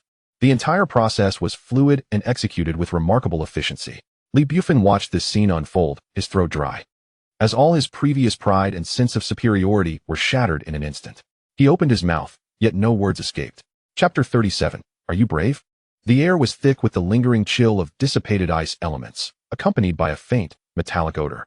The surviving students, having narrowly escaped death, gasped for breath as the extinguished campfire was rekindled, the flickering flames casting a glow on their pale faces, dispelling some of the cold, yet failing to alleviate the anxiety in their hearts.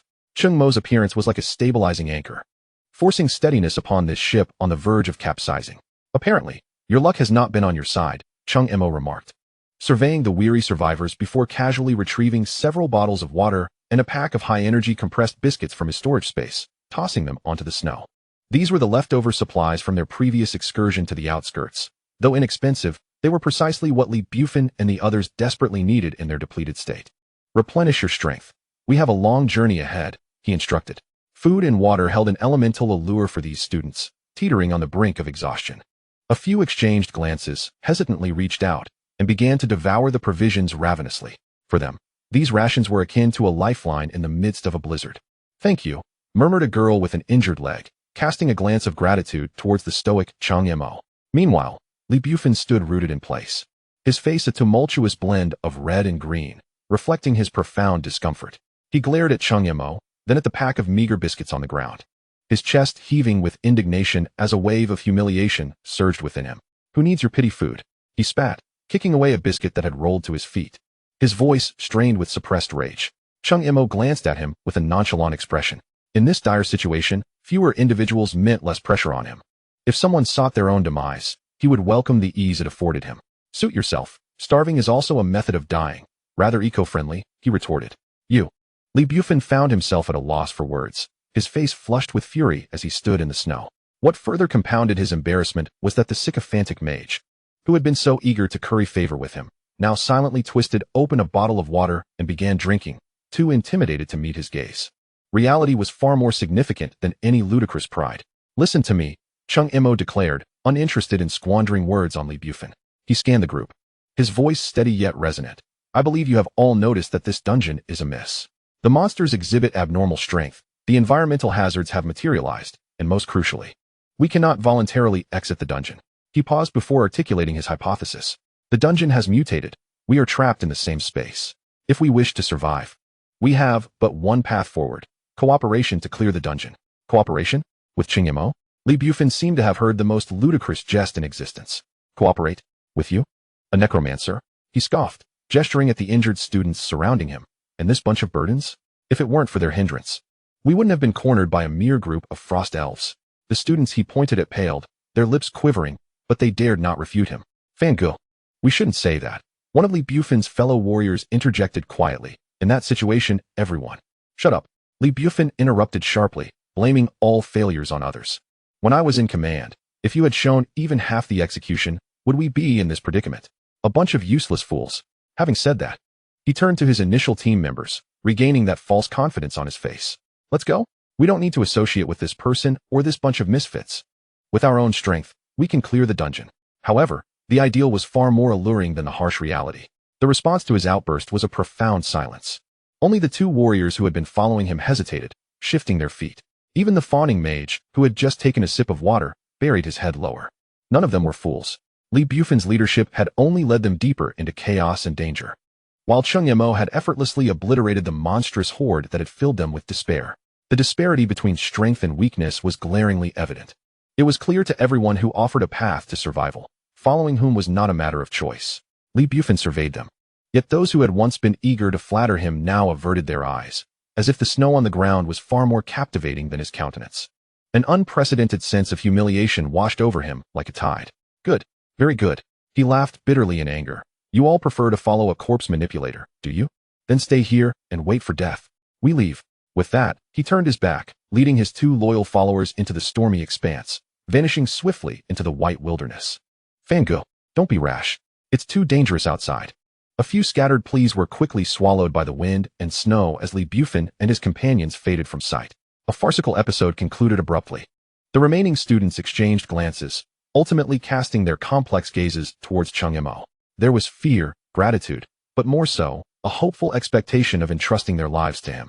The previously sycophantic mage mustered his courage and took a step forward. Cheng Mo, what should we do now? Cheng Mo glanced in the direction where Li Bufen had vanished and kicked some snow to cover their footprints. Let's regroup and restore our strength, he commanded. His voice calm, yet authoritative.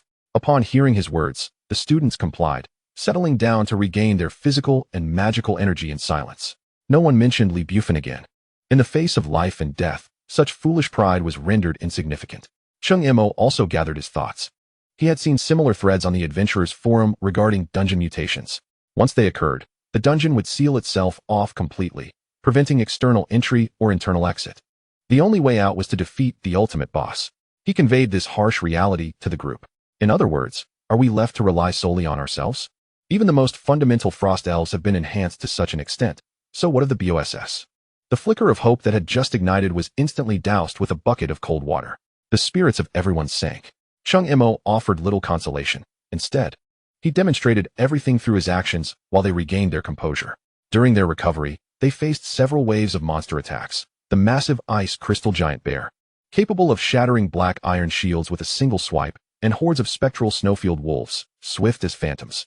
Yet, each time, before panic could grip them and they could raise their weapons to retaliate, Cheng Mo's skeletal legion would obliterate the threat with a ferocity that crushed the crisis in its cradle. The initial shock of the group transformed into unwavering trust. Under Cheng Mo's vigilant protection, they managed to stabilize their conditions in the mutated dungeon for the first time. Gazing at their seemingly indifferent classmate, all understood that their fates were irrevocably intertwined with this man. Cheng Mo, still that meticulous mage, cautiously voiced the unspoken question lingering in everyone's hearts. Can we truly defeat that mutated BOSS? Rising to his feet, he brushed off the snow from his clothes, his gaze penetrating into the depths of the blizzard, where an ominous presence seemed to be stirring. We have but one path, he paused, articulating each word. Either we slay it or we become its prey. Chapter 38, 130 shots. The BOSS is relocating. The last snowfield giant crashed to the ground with a resounding thud, its massive form crashing onto the snow and kicking up a flurry of white mist.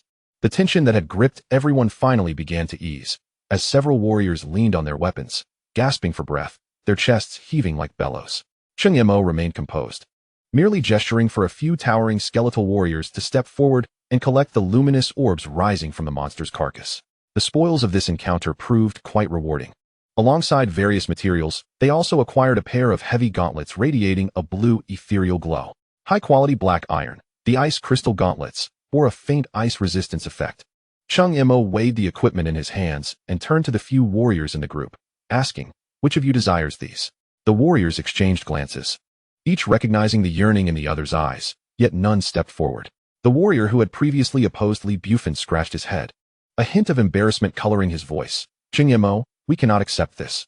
Indeed, another student concurred, adding, "Had it not been for your leadership, we would have descended into chaos long ago. We could barely hold our ground against these behemoths, merely providing support from the sidelines. It would be unbecoming to claim the equipment." They were acutely aware of their own limitations. The so-called distraction was nothing more than relying on Cheng Mo's skeletal army to withstand the brunt of the assault while they merely poked and prodded from the edges. Hardly deserving of such rewards. Cheng Mo, seeing their resolute stance, refrained from further persuasion and directly stored the gauntlets in his inventory. He lifted his gaze towards the depths of the storm, his brow furrowing ever so slightly. It had taken approximately an hour to traverse from their resting spot to this location. The encountered monsters had escalated from frost elves to snowfield wolves, and now to snowfield giants. Cheng Mo's voice rang clear amidst the cold winds, the intensity steadily rising, as did the number of foes. The brave mage, Zhao Siming, interjected. Are you suggesting we are nearing the boss's territory? Cheng Mo nodded affirmatively. Stay alert, maintain formation, we shall proceed. A battle may erupt at any moment. At his words, a chill ran through them. Their earlier relief swiftly replaced by trepidation. They promptly reformed their ranks, placing the mages and priests at the center, cautiously advancing forward. As it turned out, Cheng Mo's instincts were unfailingly accurate. After another half-hour of travel, the raging blizzard ahead inexplicably calmed. The group's vision cleared, unveiling an expansive ice lake, so vast it seemed to stretch into infinity. Its surface was smooth as glass, reflecting the somber sky and exuding an air of desolation. At the far end of the lake, halfway up a snow-capped mountain, a colossal and ominous cave entrance loomed, reminiscent of the gaping maw of an ancient beast, sending shivers down their spines merely by its sight. Is that the BOSS lair? A girl's voice trembled. It was evident that, aside from the final BOSS, nothing else could possibly deserve such a formidable nesting ground. Several students instinctively moved closer to the cave entrance, but were halted by Cheng Mo's outstretched hand. Halt. His tone was calm, yet carried an undeniable authority. The group immediately halted, confusion etched on their faces. Cheng Mo offered no explanation, only raised his hand, signaling for a low-tier skeletal warrior to step out from their ranks, its stiff gait taking it towards the dark mouth of the cave. Crack, crack, crack. The sound of bones crunching against the ice echoed hauntingly across the desolate lake. All held their breath, fixated on the skeletal figure venturing into the darkness. Just as the skeletal warrior's foot crossed into the shadow of the cave, a swift, ice-scaled tail shot forth without warning.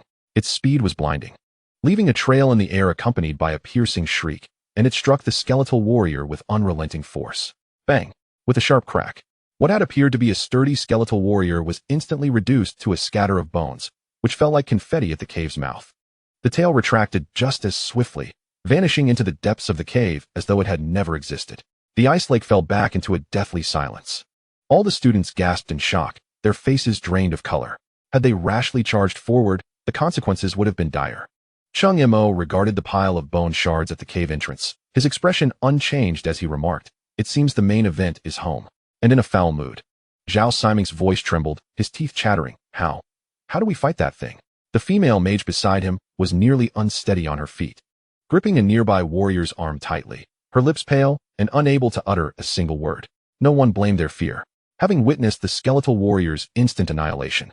It was clear to all that had any of them been in its place, the outcome would have been no different, perhaps even worse. For at least the skeleton felt no pain. We cannot simply march to our deaths. Cheng Mo finally spoke, his voice as steady as ever, seemingly unaffected by the horrifying scene. His words sent a chill through the crowd. Did this not equate to a death sentence? Yet, Cheng Mo pivoted, gazing at the inky cave entrance. Why must we go in? The group paused, baffled by his meaning. How could they defeat the BOSS without entering its lair? Cheng Mo offered no further explanation, merely raising his hand. The skeletal warriors emerged from behind him, reconstituting into a formidable legion of 130. This silent army of the undead, standing in absolute obedience, formed a massive formation upon the ice lake, all gazing intently towards the distant cave. The students were left in awe. Though they had previously witnessed the might of the skeletal legion, it had always been amidst the chaos of battle. The large-scale and organized assemblage presented an entirely different visual impact to the onlookers. This was no mere gathering of summoned beings. It was undeniably a well-trained battalion of seasoned warriors. Do you wish to launch a direct assault? Zhao Siming swallowed hard. No. Cheng Mo corrected him with a shake of his head. It is demolition. Doesn't Tia prefer to stay at home? Then let it have no home to return to. The instant those words left his lips, Cheng Mo established a connection with 130 skeletal warriors. His command was simple yet forceful. Bone spike assault. Target, the cave entrance ahead, indiscriminate coverage. A hum resonated as the fires of souls within the eye sockets of the skeletal warriors surged synchronously. They raised their bony hands, pressing them against the icy surface beneath their feet. In the next moment, the ground before the frozen lake erupted violently. Crack, crack, crack. Countless sharp bone spikes ruptured the solid ice, accompanied by a chilling sound, piercing towards the darkened cave entrance from all directions. The area transformed into a veritable forest of white bones. Under the relentless onslaught of the bone spikes, the mountainside was torn apart, rocks cascading down. With a thunderous rumble, the entire mountain groaned under the unbearable weight, boulders tumbling, snow avalanching, and the cave entrance, along with the surrounding rock walls, collapsed amidst a series of deafening detonations. Dust and snow billowed into the sky, obscuring everyone's vision. The entire frozen lake began to tremble slightly under the immense shock. The students gaped in astonishment, mouths agape as they beheld the chaotic scene before them. Using skills to demolish the boss's lair. It could be played this way. Was this the thought process of a normal person? Roar. Chapter 39. The ever-frosted throat of the air of Hormungandr. A scream, laden with boundless agony and fury, erupted from the depths of the collapsing ruins. The sound waves transformed into a tangible shockwave, instantly dispersing the swirling dust and snow. The crowd was jolted. Several physically weaker mages and priests turning pale, stepping back a pace, feeling as if their chests had been struck by a heavy hammer, blood surging. Within the ruins, something was wildly smashing against the rocks, forcing its way out. Boom. A massive boulder, comparable to a small car, was forcefully propelled into the air, tracing a parabolic arc before crashing onto the distant ice, shattering into pieces. Then, to everyone's horror, 3 enormous and grotesque heads suddenly burst forth from the rubble. They were serpentine heads, but unlike any ordinary snake. The largest of the 3 had a crown-like formation of ice crystals adorning its head, resembling a tattered crown. One of its eyes was blind, oozing gray-blue pus, clearly a consequence of the earlier bone spike assault. The 2 smaller heads flanked it, one with its jaw pierced by a bone spike, and the other with its cheek grotesquely mangled. This was no mere flesh, a transparent layer, seemingly formed from glacial ice. Encased the decayed gray-blue flesh. Through this crystalline layer, one could even see the twisted, writhing veins and tissues within, exuding a sinister aura. 3 pairs of vertically slit pupils burned with a savage fury, locking onto Cheng Mo and his companions atop the frozen lake. Just the sight of the 3 heads instilled a suffocating sense of pressure, far beyond what practitioners of their level could withstand. Amidst the crowd's paralyzing fear, Cheng Mo moved with astonishing swiftness. Almost instantaneously upon seeing the 3 serpentine heads, he cast a basic spell. Detection. A glimmer visible only to him swept across the colossal beast. In the next moment, a line of information materialized in his vision. Ever-frosted throat of the air of Hormungandr. Level, LV 25. Strength, Spirit, Constitution, Agility, Skills. A series of question marks, neatly aligned from beginning to end. Cheng Mo's heart sank. How could this be? The detection spell, a fundamental incantation, should only be ineffective against other practitioners, not against dungeon monsters. Yet now, the glaring question marks on the panel seemed to mock his ignorance. Furthermore, the ever-frosted throat of the air of Hormungandr was a creature with a name, a title, in the realm of practitioners. Only those legendary beings who had left a notorious mark in history, or were associated with myth and legend, were worthy of such nomenclature. This string of titles echoed in Cheng Mo's mind, yet his expression remained unperturbed. At level 25, it was indeed conquerable, regardless of its lineage as a mythological beast. Once slain, it would merely be a corpse. The ever-frosted throat of the air of Hormungandr, enraged by the destruction of its lair, writhed its colossal form, sweeping aside the rocks before it, its 3 pairs of slit pupils fixating intently on Cheng Mo and his companions. In the next moment, an attack infused with its boundless fury was unleashed. Countless ice spikes materialized in the air. The crowd gasped in shock, their will to resist evaporating. How could they, at a mere level 8, withstand an assault from a level 25 BOSS? Yet Cheng Mo remained unfazed. He understood that the boss's attack range could not extend beyond the frozen lake, and thus could not harm the others. As he anticipated, with a roar from the ever-frosted throat of the air of Hormungandr, the massive ice spikes rained down, targeting the skeletal warriors. The skeletal warriors raised their bone shields. But alas, all was in vain against such an overwhelming assault. One by one, the skeletal warriors shattered amidst the flurry of ice shards, their soul fires dimming. Cheng Mo, however, remained undeterred, for his mental energy was already channeled into the blazing skill mark, Necromancer as summoning. If 130 were not enough, then another would be summoned. The crowd exchanged puzzled glances. Summon another? What does that mean? Suddenly, the space behind Cheng Mo twisted without warning, before being torn asunder. A towering skeletal gateway, several meters high, materialized from thin air, its frame entwined with countless writhing bones. The door itself bore intricate, ghostly green runes that flowed languidly, as if countless vengeful spirits were wailing within. A chilling breeze from the depths of the netherworld surged forth, even more piercing than the frigid air outside. Creak. The heavy door, as if capable of crushing souls, slowly swung open. Tap, tap, tap. The crisp, rhythmic sound of hooves echoed from the impenetrable darkness beyond the door. Each step resonated like a heartbeat in the chests of the onlookers. A skeletal warhorse, engulfed in ghostly green flames, emerged, bearing a figure of imposing stature. It was a knight. Enveloped entirely in heavy black plate armor, the knight bore the marks of time's relentless passage, with rust and cracks marring its surface. Yet, the ethereal green runes etched upon the armor remained luminous, whispering tales of defiance and destiny. From the crevices of the helmet, 2 orbs of icy blue soul fire flickered quietly, exuding an aura of indifference towards life and death. In one hand, he wielded a fearsome cursed lance, its tip shrouded in ominous black mist. In the other, he grasped a massive tower shield embossed with the insignia of the Undead, its surface contorted into a visage reminiscent of a twisted human face. The Death Knight. The moment it manifested, the creature known as the heir of Emir's Garter, with its trio of slitted eyes, instinctively narrowed in alarm. It detected a kindred spirit in the newly emerged Undead, one of even higher caliber. Roar. The primal instincts of the beast surged with a sense of threat, and the largest of its serpent heads opened wide, unleashing a torrent of icy blue dragon breath. As it coursed through the air, the atmosphere solidified, and a frigid passageway of death formed instantaneously upon the ice, aimed directly at Cheng Mo. Yet, the Death Knight moved. With a mere step forward, it positioned the colossal tower shield before it. Boom. The dragon breath, charged with unfathomable energy, collided forcefully against the tower shield, erupting into a wave of icy blue shock. A thick layer of frost formed upon the shield, yet the arm that held it remained utterly unyielding. Concurrently, as the heir of Emir's Garter launched its attack, Cheng Mo issued his command. Kill. Chapter 40. A single strike. What more needs to be said? The instant Cheng Mo's will surged, the skeletal warhorse emitted a soundless neigh, its eye sockets filled with a sudden blaze of ethereal green fire, its momentum intensifying. It reared upon its hooves, causing the heavy frost beneath to crack and splinter, yet it did not shatter entirely. Immediately, an invisible force radiated from it, and the entire warhorse, along with its rider, transformed into a shadowy specter, embodying an indomitable heroism as it charged toward the colossal, 3-headed serpent. The cursed lance's tip, enshrouded in foreboding black mist, grew ever denser, as if it could devour all light. For the first time, fear flickered in the trio of slitted eyes of the heir of Emir's Garter. It sensed death drawing near.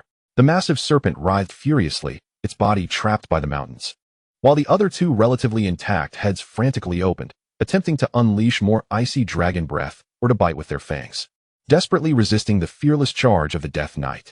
Alas, it was all too late. Its immense form had become its most fatal vulnerability. The confinement of the rocks rendered it a stationary target, and despite its desperate struggles, it could not inch away. The Death Knight's charge reached its zenith, leaving behind a singular, straight black trajectory through the air. Thud. There was no earth-shattering roar, only the dull sound of a blade piercing decaying flesh, a chilling echo. The Death Knight's lance, wreathed in black mist, struck true, penetrating the left head of the heir of Emir's Garter, entering through its jaw and erupting from the crown. Grayish-blue pus and shattered icy scales exploded outward, splattering the surroundings. Yet the Death Knight did not pause for a heartbeat. As the skeletal warhorse swept past the gaping wound, the knight seized the moment, thrusting upward with great force. The vicious serpent head was brutally dislodged from its neck, tumbling through the air before crashing heavily onto the distant frozen lake, skidding a considerable distance before coming to a halt. Roar. From the severed neck, instead of blood, a blue liquid, mingled with frost and decay, gushed forth. The agonizing pain prompted the remaining 2 heads to emit a thunderous roar, filled with unprecedented malice and madness. However, an even more bizarre scene unfolded. From the severed neck, the flesh and tissue began to writhe at a visible speed, rapidly growing anew. A mass of gray-blue flesh rapidly intertwined at the neck stump, showing signs of a new head beginning to form. An eerie and malevolent force surged from deep within its colossal body. Not yet finished? This creature could regenerate? The flicker of hope in the distant onlookers was instantly extinguished. Cheng Mo's brow arched slightly, yet he remained unfazed. He had anticipated that a named level 25 BOSS would not be so easily vanquished. Yet the Death Knight would not grant it that opportunity. It unleashed a strange chant akin to a howl, and from the severed neck of the heir of Emir's Garter, a surge of soul fire erupted, stifling its regenerative efforts. The creature was evidently incensed. Abandoning the notion of regrowth, the largest head reared back, the shattered ice crown atop it radiating a blinding icy blue light for the first time. A cataclysmic aura began to coalesce within its maw. The temperature of the surrounding air plummeted, the winds and snow ceased, and the very space seemed to freeze. The final icy devouring cycle. This was its ultimate strike, the culmination of all its power. Centered upon it, a colossal magic circle appeared upon the ice, purest frost energy converging once more. As countless arcane runes flowed within the circle, a terrifying gravitational pull emanated from its center, threatening to drag all of existence into eternal frost. In the face of this apocalyptic spectacle, the Death Knight executed an unexpected maneuver. It halted its warhorse, ceasing its charge. The skeletal steed reared up, its front hooves striking the void with tremendous force. Iron hoof tread. Boom. A dull sound resonated, akin not to a mere step upon air, but rather as if the very drums of the underworld were being struck. A ripple of ethereal green energy emanated from beneath its hooves. Wherever the waves passed, the burgeoning magic circle beneath the air of Ymir's garter became chaotic, the runes flickering erratically, until with a crack, it shattered completely, dispersing into a flurry of ice shards that vanished into the air. The boss's most formidable ultimate move was so casually interrupted by the Death Knight. The backlash from the interrupted skill elicited a pained wail from the air of Ymir's garter, its central head drooping, its vitality significantly diminished. An opportunity. Before Cheng Mo could issue further commands, the Death Knight dismounted with a swift motion. Its heavy armor clattering to the ground with a dull metallic thud, it raised the colossal cursed lance, even taller than itself, high above its head, the tip aimed skyward. The final oath. At that moment, the skeletal warhorse's soul fire blazed to its zenith, its massive frame beginning to disintegrate into a pure ethereal green flame that surged into the sky, hovering behind the Death Knight. In the next instant, the massive soul fire began to twist and stretch. 1 spear, 10 spears, 100 spears. In the blink of an eye, countless energy lances, entirely composed of ethereal green flame, materialized behind the Death Knight, their tips all aimed at the weakened behemoth ahead, forming a veritable forest of death. The Death Knight surged forward, initiating its charge. With each step it took, the aura surrounding it intensified, as it charged towards the progeny of Jormungandr. The countless infernal spears trailing behind echoed with a piercing whistle, akin to a cascade of green meteors raining down upon its target. The sound of relentless piercing filled the air, sending shivers down the spines of those who heard it. In an instant, the massive form of Jormungandr's offspring was transformed into a sieve by the ceaseless barrage of infernal spears. Not even a complete wail could escape its lips, as the last remnants of its heads were utterly pierced in the initial wave of assault, subsequently ripped apart at the neck and cast upon the icy lake below. Following this, the colossal body entombed within the mountain was met with a thunderous rumble. The very earth trembled as numerous infernal spears pierced the rock, obliterating its concealed form into fragments. Shattered flesh, entrails, and icy crystalline scales mingled with the collapsing stones, splattering in all directions. A grand display of bloody fireworks erupted amidst the frigid expanse. Cheng Mo stood at a distance, silently observing this spectacle. Prior to the onset of battle, he had summoned all surviving skeletal warriors back into the summoning space. In hindsight, this decision proved to be remarkably astute. Otherwise, the sheer carnage would have undoubtedly engulfed his disposable army. Mere seconds later, while the blizzard persisted, the suffocating pressure exuded by Jormungandr's offspring dissipated entirely. The landscape was left in ruins, littered with the scattered, chilling remnants of the monstrous carcass. Strangely, unlike previous foes, the corpse of this BOSS did not disintegrate into particles of light. Instead, it remained displayed in the most primal and gruesome manner. Dead. Just like that, it was annihilated? A mage murmured, disbelief coloring their voice. The crowd was frozen in place, their minds rendered blank. A level 25, legendary BOSS with a title, felled by a mere summoned creature of Cheng Mo in such a devastating fashion? This was utterly beyond their comprehension. Was the necromancer profession truly this fearsome? As the astonishment lingered, the infernal spears that had pierced the monster's remains began to dissipate, transforming back into ethereal green flames. These flames coalesced around the skeletal knight, reforming into a resplendent skeletal steed. The skeletal knight turned to face Cheng Mo, planting its cursed lance firmly into the ground and placing a hand upon its chest in a formal knightly salute. Yet, contrary to Cheng Mo's expectations, it did not vanish in a burst of light to return to the summoning space, but rather stood resolutely in place. Cheng Mo felt a shift within him.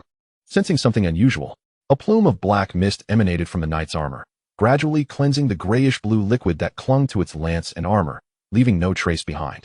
Once this was accomplished, the skeletal knight advanced, not back to Cheng Mo, but directly towards the largest pile of shattered flesh, the remains of Jormungandr's head.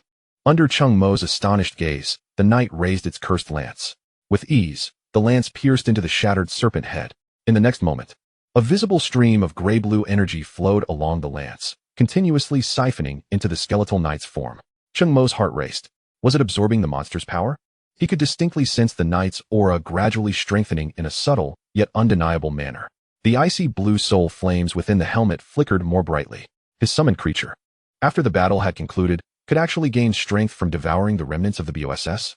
This was a first for him since awakening to his profession. As the last vestiges of gray-blue energy were absorbed, the knight's aura stabilized. The soul flames in the helmet, once purely ghostly green, now bore a deeper blue at their core. Wisps of cold air began to seep from the crevices of its armor, forming a thin layer of frost upon the ground beneath it. Having completed this transformation, the skeletal knight returned to the realm of the undead. Cheng Mo sensed that the knight was undergoing a wondrous metamorphosis, rendering it temporarily unreachable for summoning. Though this expedition had yielded no BOSS loot, the gains exceeded his expectations. While Cheng Mo pondered these developments, a commotion arose behind him. The survivors, having narrowly escaped, began to regain their composure from the cataclysmic battle. "We're alive," exclaimed a shield warrior, collapsing onto the ground, gasping for breath, as if only now realizing the gravity of their survival. What in the heavens was that? Was that truly a skill unleashed by a summoned creature? Whatever it was, we triumphed. We can return from this mutated dungeon alive. After a brief silence, the crowd erupted in uncontrollable cheers, excitement, and joy illuminating their faces. They had not only survived, but had also witnessed a battle worthy of legend. "Quick! Search for the exit." Zhao Siming was the first to regain his composure, patting a teammate on the shoulder and loudly urging everyone. According to custom, a portal to exit the dungeon should appear nearby upon the boss's demise. At his words, the crowd sprang into action, eagerly rushing towards the devastated center of the battlefield, the location of Jormungandr's remains, beginning their search. Some illuminated the area with spells, while others cleared away debris and ice. Yet, a minute passed, 5 minutes, 10 minutes. They had thoroughly scoured the center of the ice lake, turning it upside down, but not even a glowing rune could be found. The jubilant atmosphere began to cool, expressions shifting from elation to confusion, and then to a creeping unease. What is happening? Where's the portal? Could it be in another location? Everyone, let's split up and search. The crowd dispersed once more, extending their search to the entirety of the frozen lake, meticulously examining even the surrounding mountain walls. Yet, the outcome remained dishearteningly the same. Nothing was found. It felt as though they were trapped within an impenetrable cage. Panic began to spread among the crowd like a virulent contagion. Zhao Siming approached Cheng Mo with a grave expression, his voice tinged with dryness. "Brother Cheng, something feels amiss. We can't locate the exit." Cheng Mo nodded. Having previously sent his skeletal warriors to probe the entire area, he was acutely aware that no so-called teleportation portal existed here. Zhao Siming hesitated briefly before adding in a hushed tone, "And Li Bufin and his team have yet to reappear." The moment those words escaped his lips, the faces of several survivors nearby drained of color. Indeed, the earlier battle had been so tumultuous, shaking the very foundations of this realm. If Li Bufin and his companions were still within this instance, it was inconceivable that they would not have made a sound. The only explanation, an ominous thought crept into everyone's mind, sending shivers down their spines. The boisterous Li Bufin and his allies had likely perished in this icy wasteland. With this realization, the expressions directed at Cheng Mo shifted from mere respect to profound gratitude. Had it not been for Cheng Mo, had they chosen to follow Li Bufin instead, they might very well be the ones lying lifeless upon the ground now. Perhaps they had found another route and escaped earlier. Cheng Mo casually remarked, expressing indifference towards the fate of those expendable characters. His focus had shifted entirely to this peculiar space. The failure of detection spells, the lingering presence of the boss's corpse, the summoned creatures evolving through consumption, and the absence of an exit post-clearance, all indicated that this instance was steeped in enigma. Observing the growing despair etched upon the faces of the crowd, Cheng Mo understood he needed to take action. Panic would not solve their predicament. Since no conventional exit had manifested, it implied that the means of escape must be rather unique. He surveyed his surroundings, finally fixing his gaze upon the vast expanse of the frozen lake. "I will deploy my summoned creatures to thoroughly search this area, including..." His words were abruptly interrupted. Abruptly, a startling transformation occurred. A crisp, jarring crack echoed beneath their feet. Everyone froze momentarily, instinctively looking down. They beheld a fine crack forming in the solid ice directly beneath them, precisely where the remnants of the emir's progeny had been obliterated. The crack was black. Almost immediately, as if triggered by some chain reaction, crack, crack, crack, crack. Countless similar fissures began to spread wildly from that central black crack in every direction. The speed was astonishing. In the blink of an eye, The surface of the immense frozen lake was laced with spiderweb-like fractures. This is bad. The ice is going to collapse. A terrified scream pierced the air. The crowd's expressions shifted dramatically. Without a second thought, they turned and sprinted towards the lake's edge. But it was already too late. With a deafening roar, the entire lake, along with everything atop it, lost its support. The thick ice shattered in an instant. An irresistible force of immense suction emanated from the unfathomable darkness below. Whether human, the scattered remnants of monsters, or the swirling snow, everything was pulled downward by this overwhelming power. As Cheng Mo experienced the sensation of weightlessness, he desperately attempted to stabilize himself, but the force was too domineering, leaving him no chance to react. The frigid water, mingled with a thick metallic tang of blood, swiftly engulfed him. His vision was consumed by an abyss of darkness. He could only curse inwardly. Damn it, are you playing with me? In the next moment, his body was swept into the colossal black vortex alongside countless splintered ice shards and remnants of flesh. Chapter 42. Urgent rescue. The chaos in the playground was forcibly subdued by Jin Shijia's commanding shouts. Although the teachers still bore expressions of alarm, they quickly formed a human barricade to begin evacuating the students lingering on the playground. Everyone fall back. Return to the classrooms immediately. Quickly, do not gawk. This is not a drill. The shrill alarm reverberated throughout the campus, and the once bustling Ankin No. 3 high school, stirred by the trials, was now shrouded in a palpable sense of impending doom. Li Chengsheng had completely lost his composure. He seized Jin Shijia's arm, veins protruding from his hand. His voice sharp with fear. Principal Jin, you must think of something. My son is still inside. He is the sole heir of the Li family. I am certainly trying to think of something. Jin Shijia erupted, the first time he had ever resorted to profanity, forcefully shaking off Li Chengsheng's grip. His eyes bloodshot as he fixed his gaze upon the ominous blood-red vortex. As the principal of Ankin No. 3 High School and a seasoned practitioner, he understood better than anyone the implications of the term instance mutation. It was not merely an increase in difficulty, it was a death sentence. Moreover, the scale of this mutation had far surpassed any records within his knowledge. The aura emanating from that blood-red vortex was wild, chaotic, imbued with a pure desire for destruction, causing even him, a high-level practitioner above level 50, to feel a sense of dread. Contact the military immediately. Report the situation here. Request the highest level of spatial technology support. Inform them that Ankin No. 3 High School has encountered an oversized instance mutation, with students trapped inside. The situation is critical. Jin Shijia roared at the instructional director beside him. Yes, yes.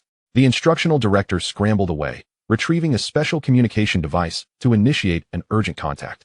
Li Chengsheng watched this unfold, his body going limp, muttering to himself. How could this happen? How could this happen? His once prized wealth, status, and connections felt utterly powerless at this moment. He could pave a path for his son, constructing a grand avenue to strength with money.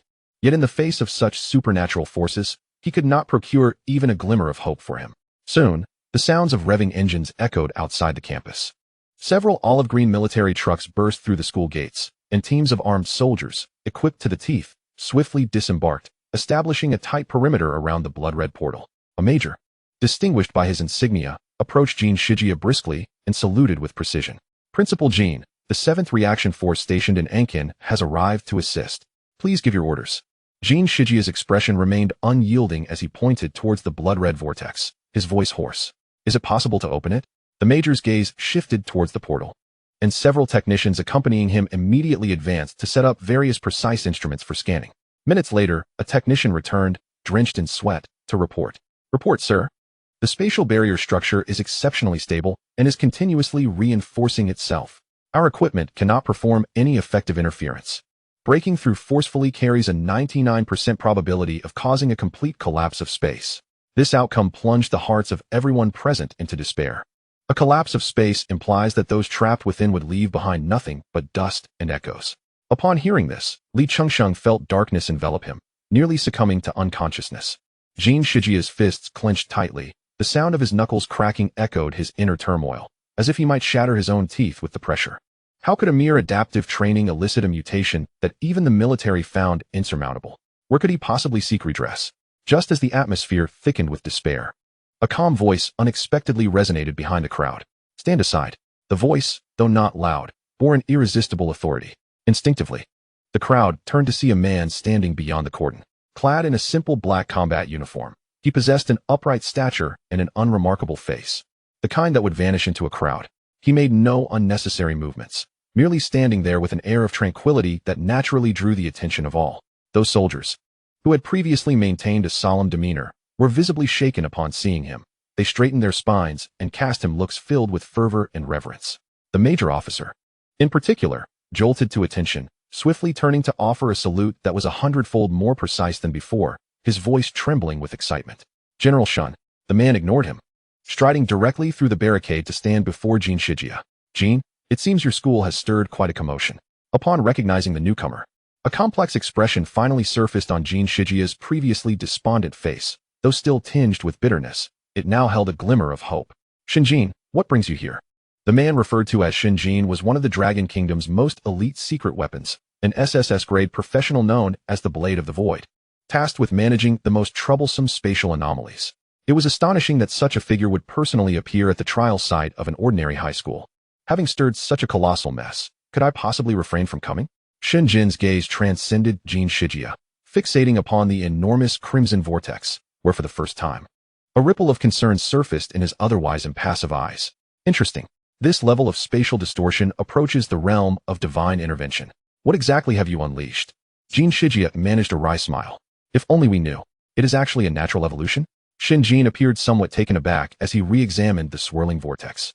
The strength of the spatial barrier was escalating at a geometric rate, and the energy response within was chaotic yet overwhelmingly substantial. This does not seem to be something you could have orchestrated. He extended his hand, grasping at the void. A humming sound reverberated as a rift in space manifested beside the red vortex. Shinjin's brow furrowed. Fortunately, I arrived early. The external regulations were on the verge of being completely locked down. He turned to Jin Shijia. Provide me with the information on the trapped students. Jin Shijia, not daring to delay, promptly instructed a teacher to retrieve the students' files, which were presented on a tablet. A swift glance revealed the following. Cheng Mo, age 18. Occupation, Necromancer, awakening rating, SSS. Li Bufin, age 18, occupation, Holy Knight, awakening rating, SSS. After noting the essential information, Shinjin returned the tablet to Jin Shijia and stepped toward the rift beside the crimson vortex. General, don't. The major officer exclaimed urgently. The internal situation is entirely unknown. It is far too dangerous. My duty is to enter the danger when peril arises. Shinjin did not look back, his tone remaining unperturbed. Under the gaze of the onlookers, he waved his hand nonchalantly, his figure gradually vanishing into the rift. Rest assured, I will bring them back. Not a single one will be left behind. Chapter 43. The awakening of the cold abyss. His vision was engulfed by an endless inferno. The searing air warped, rendering the outlines of the ruins indistinct. Bones and ashes blanketed the ground, composing a dismal tableau of a post-apocalyptic world. A ragged little boy knelt in the center of this desolation, trembling violently from an uncontrollable terror. Around him, no living soul remained. Just as despair threatened to consume him entirely, the space before him rippled without warning. A door emanating a gentle white light materialized from thin air. A soft, beguiling voice echoed directly in his mind. Come inside. Step in, and you shall know no more pain. Step in, and you will attain eternal peace. The boy lifted his tear-streaked and dust-covered face, his hollow pupils reflecting the luminous portal. As if enchanted, he staggered to his feet, numbly extending his hand toward the door, taking one tentative step after another. Just as his fingertips were about to brush against the radiant portal, a shadow as dark as ink suddenly descended from above. This shadow seemed to be composed of flowing liquid darkness, forming a vague humanoid outline. Across the surface of this pure darkness, countless golden cracks resembling spider webs appeared, akin to a masterpiece porcelain on the verge of shattering. The figure wore a cloak woven from the same shadows and wielded a blade devoid of light. Without a moment's hesitation, it brought the blade down upon the alluring light door. The sacred portal disintegrated under the dark blade as if it were a mere bubble, vanishing silently. Following this act, the shadowy figure slowly turned. Cheng Mo's consciousness, in that instant, beheld its visage. No, it could not be termed a visage. Beneath a dark golden crown entwined with 7 layers of thorns lay a void, devoid of features or contours. Only 3 eyes floated in the emptiness, displaying crimson, dark gold, and pale white hues. These 3 eyes seemed to contain the primordial rules of the universe, coldly observing the world. In the next moment, Cheng Mo abruptly opened his eyes. A bone-chilling cold enveloped him instantly, yanking him from that grotesque dream back to reality. He found himself confined within a small space, surrounded by heavy, despair-inducing ice crystals. Transparent, yet unyielding. At that moment, Cheng Mo resembled a bug encased in amber, utterly immobile. He could only move his eyes, surveying his environment. This was an immense ice cavern, or rather, a world forged of ice. Not far from him, Zhao Siming and other surviving students were similarly trapped within their own ice crystals. Each remained in the posture they had fallen, their eyes tightly shut, evidently still in a state of unconsciousness. Even more astonishingly, on the opposite side, he recognized several familiar yet unfamiliar figures. Li Bufin and his teammates were also present. Encased in ice crystals, their faces as pale as parchment. They had not perished. They had merely been ensnared here ahead of him and the others. All gazes, or rather, all the orientations of the ice crystal cages were directed towards the center of this strange space. There, amidst an indescribable landscape, stood an immense tree, sculpted entirely from frigid ice. Its gnarled branches reached skyward, extending infinitely beyond sight. Upon the remarkably stout trunk, approximately 100 meters high, loomed an enormous human visage. The face remained tightly shut, its features sharply defined. Its skin seamlessly melded with the bark of the ice tree, rendering it indistinguishable as either a carving or a natural growth from the tree itself. Where's this place? The bottom of a lake? Or perhaps another realm altogether? Regardless, the priority was to escape this wretched location. Cheng Mo attempted to tense his muscles, but the lack of space rendered all his struggles futile. He could neither break through the ice wall before him, nor even move an inch. As he hastily devised a plan, the face upon the colossal ice tree finally stirred. The eyelids, closed for what seemed like an eternity, slowly lifted to reveal a pair of crystalline blue eyes, as pure as the glaciers of the polar regions. Initially bewildered, those eyes blinked, then fixed their gaze with uncanny precision upon Cheng Mo's crystalline prison. An ancient and grand voice began to reverberate throughout the entire space. How intriguing. In my cradle of eternal silence, you are the first to awaken. Cheng Mo maintained an impassive expression, yet a tempest brewed within his heart. Without hesitation, he silently activated detection. The frostbound Sage Garm Frostheart. Level, LV 50. Strength, Agility, Constitution, Spirit. Skills. Status, Awakening, 37. Requires substantial life energy as sustenance. Indeed, just like the previous, Eternal Frost Serpent Emir spawn. All attributes except for the name and status were obscured by question marks. Could the anomaly within this instance be linked to it? It seems you are beginning to understand. Garm Frosttheart's voice dripped with amusement, as though it could penetrate Cheng Mo's thoughts. Indeed, this space, this transformation, is a nurturing cradle I have crafted for my awakening. And you, these vibrant lives intruding upon my dreams, are the most exquisite nourishment I could desire. Its gaze swept over the still slumbering students, a flicker of satisfaction gleaming in its azure eyes. Originally, the ritual would have proceeded smoothly. I would gradually siphon your life force until I fully restored my power and reformed my divine essence. At this juncture, its tone suddenly shifted, tinged with displeasure. However, you insignificant insects have presented me with a minor inconvenience. You have slain my pet, which I raised to guard. A pet? Cheng Mo instantly realized that it referred to the colossal serpent that had nearly annihilated everyone, Emir's spawn. Such a formidable boss, merely a pet? Therefore, as punishment, and as compensation for my loss, Garm Frosttheart's voice turned low and menacing. I have decided to alter my method of sustenance. I shall make you experience the sensation of your life being gradually drained while you remain conscious. Starting with you. Chapter 44. I shall take your life. Just as Garm Frosttheart's voice faded, the frigid aura enveloping Cheng Mo intensified sharply. It ceased to be mere coldness, transforming into countless icy needles that viciously penetrated his limbs and internal organs. An excruciating pain surged from the depths of his soul, threatening to tear apart Cheng Mo's consciousness. Damn it, this cannot continue. My life force is being forcibly extracted. Realizing his dire predicament, Cheng Mo ceased to endure. He steeled himself against the pervasive agony, delving into his mind to commune with his most formidable skill imprint, Undead Bone Dragon Summoning. A roar, foreign to this world, reverberated throughout the icy cavern. Through the crystalline prison, Cheng Mo gazed into the air not far from him. At that moment, a formidable claw emerged from the void, forcefully tearing open a massive rift of darkness. Subsequently, a colossal form squeezed through the breach. It was a dragon, entirely composed of gleaming white bones. Its hollow eye sockets ablaze with two flickering azure flames, each bone inscribed with ancient and arcane runes.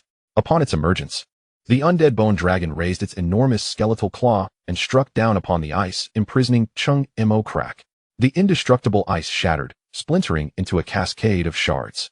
Cheng Mo had already adjusted his stance. Though he tumbled from the broken ice, he landed firmly on the ground, unscathed. What is this? The once placid blue eyes of the giant face on the ice tree now reflected sheer astonishment and terror. Impossible. How can you possess his essence? Garmfrost the Art's voice was no longer grand, but trembled with sharp unease. He? A shadow flickered in Cheng Mo's mind. Reminiscent of the dark figure that shattered the gate of light in his dreams, yet there was no time for contemplation. He raised his hand, pointing at the immense ice tree, issuing a terse and cold command to the undead bone dragon beside him. Kill. The azure flames in the dragon's eyes surged with intensity as it charged toward Garmfrostheart. Ha ha ha, how delightful. I understand now. Garmfrostheart suddenly erupted into a vicious laugh. Fear replaced by a triumphant arrogance. No wonder you were the first to awaken. No wonder you carry the essence of that one. Alas, you are not him.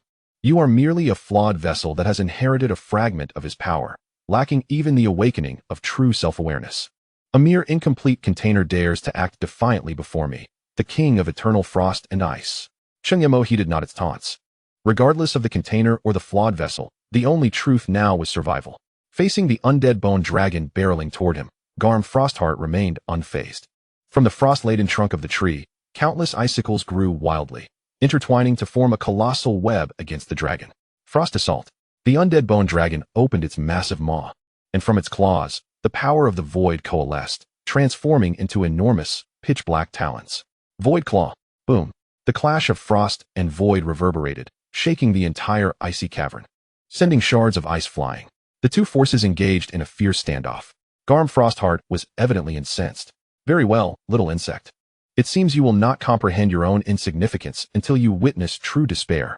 The visage upon the tree contorted into a grotesque snarl, and the temperature of the entire space plummeted once more. A pure, chilling essence coalesced before it, ultimately transforming into a deep blue orb of light. Absolute zero. The undead bone dragon sensed the imminent threat, unleashing a skyward wail as the bones within its chest reverberated violently, gathering an even deeper azure flame in its maw. Final breath. The azure breath of the netherfire dragon collided fiercely with the orb of light, emblematic of absolute frost. Yet, astonishingly, no cataclysmic explosion ensued. Upon contact with the deep blue sphere, the dragon's fiery breath was gradually encased in ice, ultimately transforming into the tiniest shards of blue ice that scattered into the air. This marked the first defeat of the skeletal dragon since its inception in a direct clash of power. After extinguishing the dragon's breath, the deep blue sphere continued its relentless momentum, crashing violently against one side of the skeletal dragon's body. Crack, crack, crack. The left side of the skeletal dragon, from its wings to ribs and hind legs, was instantly enveloped in a thick layer of deep blue ice, which then shattered with a bone-chilling crunch, dispersing into a tempest of icy fragments. Yet, at that very moment, the remaining eye of the dragon blazed with infernal fire, its fury escalating as if intent on igniting its very bones. A blood-red warning window abruptly appeared on Cheng Mo's system interface. His pupils constricted, and without hesitation, he turned and dashed towards the cover of a massive ice boulder. Roar! The skeletal dragon emitted its final roar, devoid of pain. Filled instead with a resolute will for destruction. Dragging its shattered form, it propelled itself with its remaining bone wings, transforming into a streak of white light, unflinchingly charging towards the frost giant tree. The final dragon's funeral, embers of oblivion. For the first time, genuine astonishment flickered across the colossal visage of Garmfrostheart. No, madman. You lunatic. Boom. The moment the skeletal dragon collided with the trunk, an earth-shattering explosion erupted. But that was not the end. The exploding dragon's body did not dissipate into nothingness. Rather, it fragmented into countless sharp bone shards. Each shard was imbued with the unquenchable nether fire, unleashing a storm of death that indiscriminately pierced in all directions. Thud, thud, thud, thud. Garmfrostheart's massive trunk was riddled with countless wounds from this bone storm. Its enormous face was largely destroyed, and countless icy crystals fell like leaves, evoking a haunting beauty. On the ground, upon the trunk, blue flames blazed everywhere. These flames disregarded the extreme cold, greedily consuming the vitality contained within the trunk, reducing it to charred remnants. Ah, that wretched boy. Garmfrostheart howled in anguish and resentment. You have obliterated the vitality I amassed over centuries. It attempted to summon its frost power to extinguish the flames, only to be horrified to discover that its strength, upon contact with the nether fire, was consumed as fuel, intensifying the inferno. Realizing this, Garmfrostheart finally succumbed to fear. The remnants of its face turned towards Cheng Mo's hiding place, emitting a plea for mercy. Stop. Please make this damned fire cease. I was wrong. I will let you go. I will allow all of you to leave. Cheng Mo emerged slowly from behind the ice boulder, his expression cold as he regarded the pitiful giant tree. He scoffed. You do not realize your error. You only comprehend that your demise is imminent. Were it not for the skeletal dragon in my arsenal, it would be my vitality being drained now. This creature, which calls itself the king of eternal frost and ice, possesses not an ounce of compassion. To spare it would be akin to releasing a tiger back to the mountains. Once it fully recovers, the first to perish would be myself. Such a foolish option does not exist in my lexicon. To take advantage of your illness to claim your life is my principle of action. Cheng Mo raised his hand, and a swirling mass of pitch-black mist began to coalesce within his palm. As the dark mist spread across the battlefield, a series of spine-chilling sounds of bones grinding echoed from within. One after another, skeletal warriors, brandishing bone knives and with crimson glimmers in their eye sockets, crawled forth from the black fog. They staggered to their feet and then advanced, charging towards the frost giant tree, which was being mercilessly consumed by the nether fire. Chapter 45. The might of the deity, one strike is enough. The charge of the skeletal warriors was unimpeded. They were extensions of death, embodiments of Cheng Mo's will. Faced with the tree ablaze with nether fire, they swung their bone knives, fearlessly launching themselves at it. However, due to the vast disparity in levels, the skeletal warriors proved to be of little consequence. Their bone knives struck against the icy trunk, splattering shards of ice and leaving faint white scars, yet failing to inflict significant damage. Though the damage was minimal, the insult it inflicted upon Garm Frostheart was profound. Enough. Since I cannot survive, I shall take you all with me. The remnants of Garm Frostheart's face twisted with resentment and madness.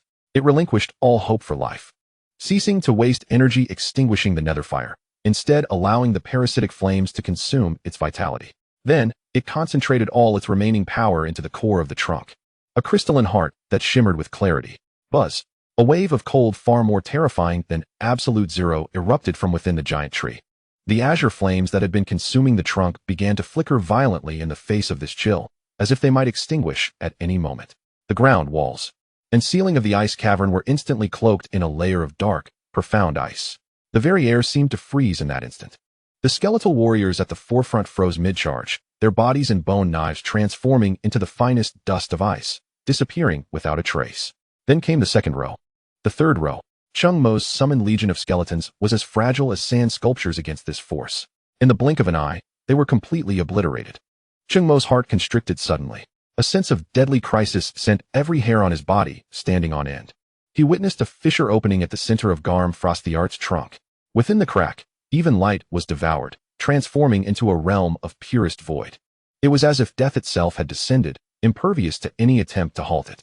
This was the ultimate manifestation of the Frost Law, a curse invoked by Garm Frostheart at the cost of burning away all its vitality in a mutual destruction. Heart of eternal silence. Die. Garm Frostheart's voice bore a sacrificial madness. The dark fissure suddenly widened, morphing into an unavoidable shockwave that surged towards Cheng Mo's position. This frenzied strike moved with unparalleled speed and chilling intensity. Cheng Mo barely had time to react. His body, his thoughts, everything he possessed felt as if it would be frozen in place by this force. It's over. This was the last thought that flashed through his mind.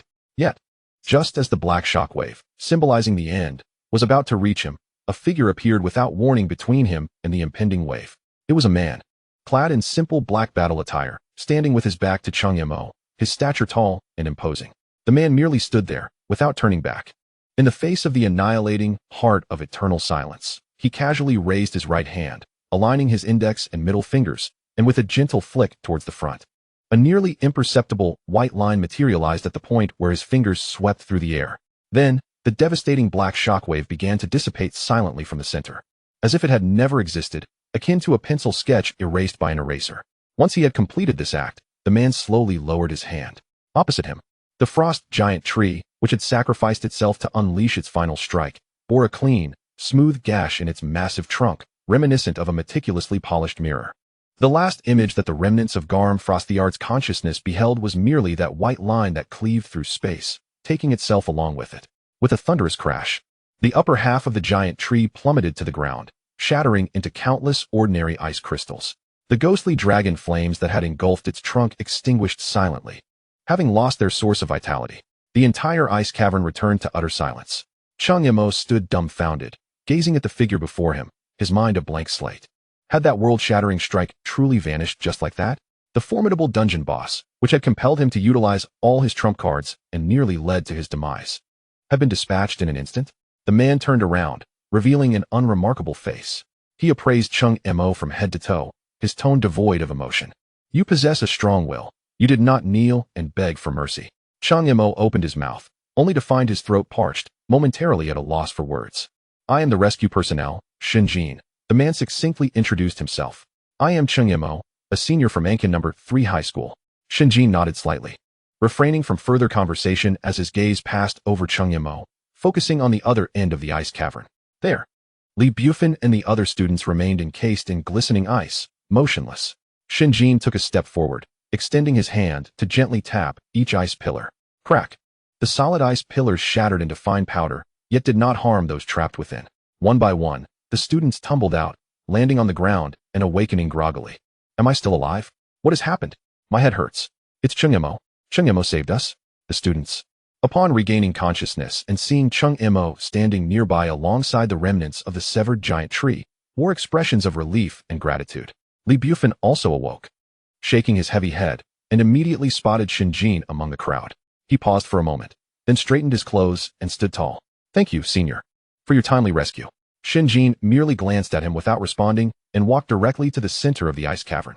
He extended his hand and made a sweeping motion through the air. A stable and luminous portal to another dimension appeared before the group. On the other side lay the familiar playground of Ankin number 3 high school, along with anxious faces awaiting their return. Everyone, please proceed. Shinjin's voice was soft, yet invigorated the students. They cheered, supporting one another, eagerly rushing toward the portal. Cheng Mo followed behind the crowd, ready to leave this haunted place. However, just as one foot was about to step through the portal, Shinjin's voice echoed from behind him. You stay.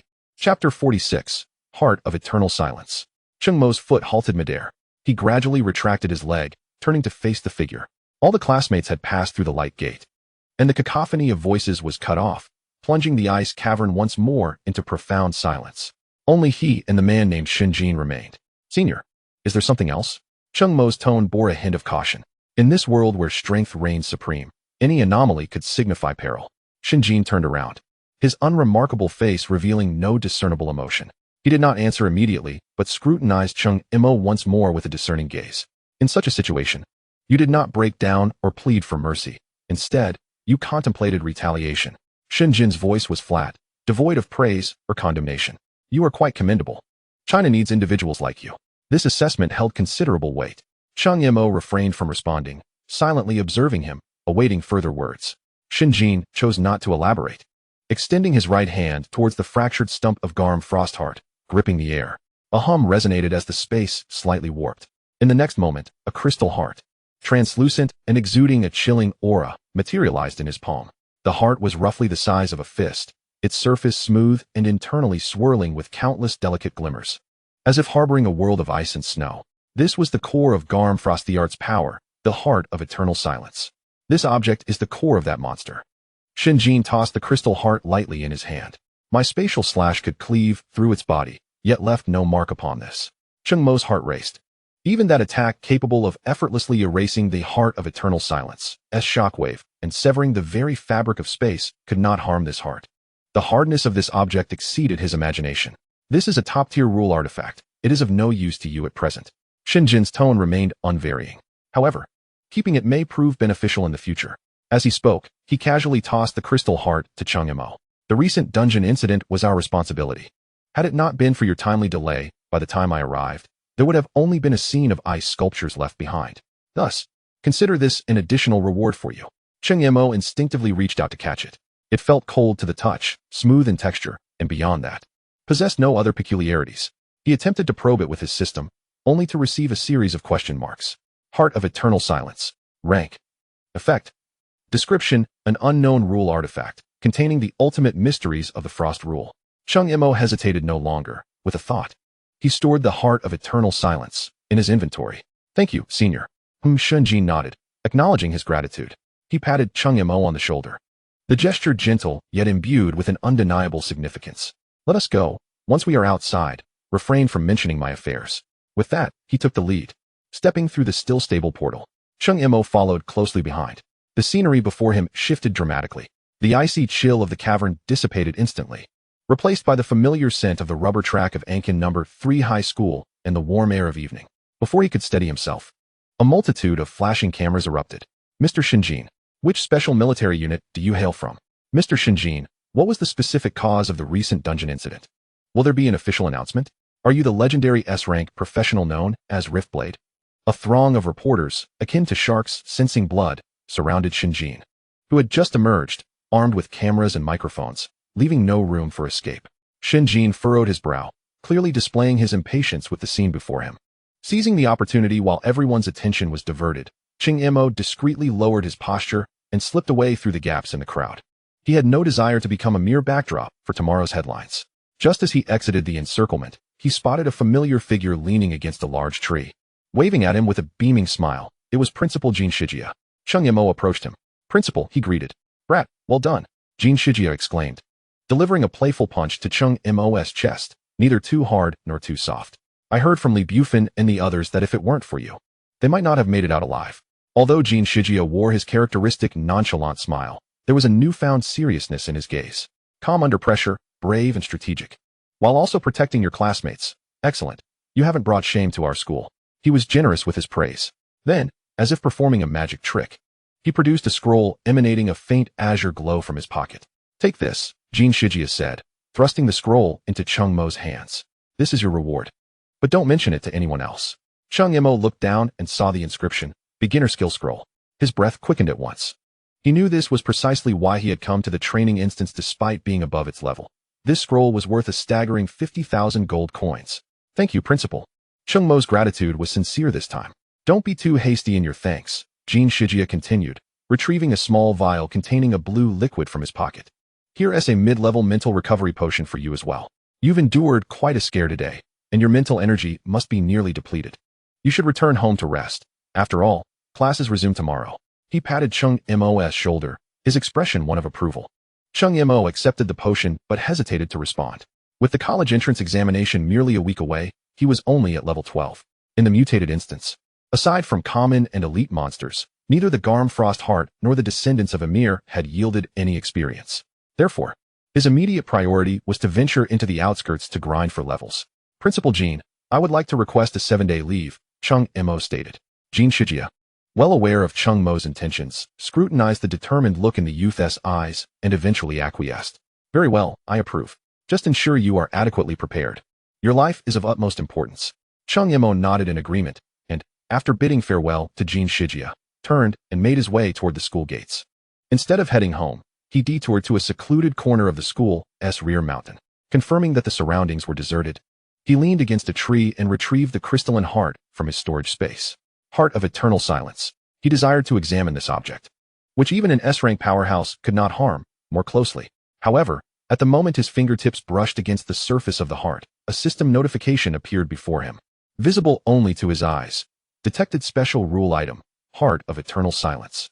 Requirements for unlocking the professional development system template have been partially met. Commencing Job Advancement Quest, Necromancer Lord, 13. Chapter 47, Job Advancement.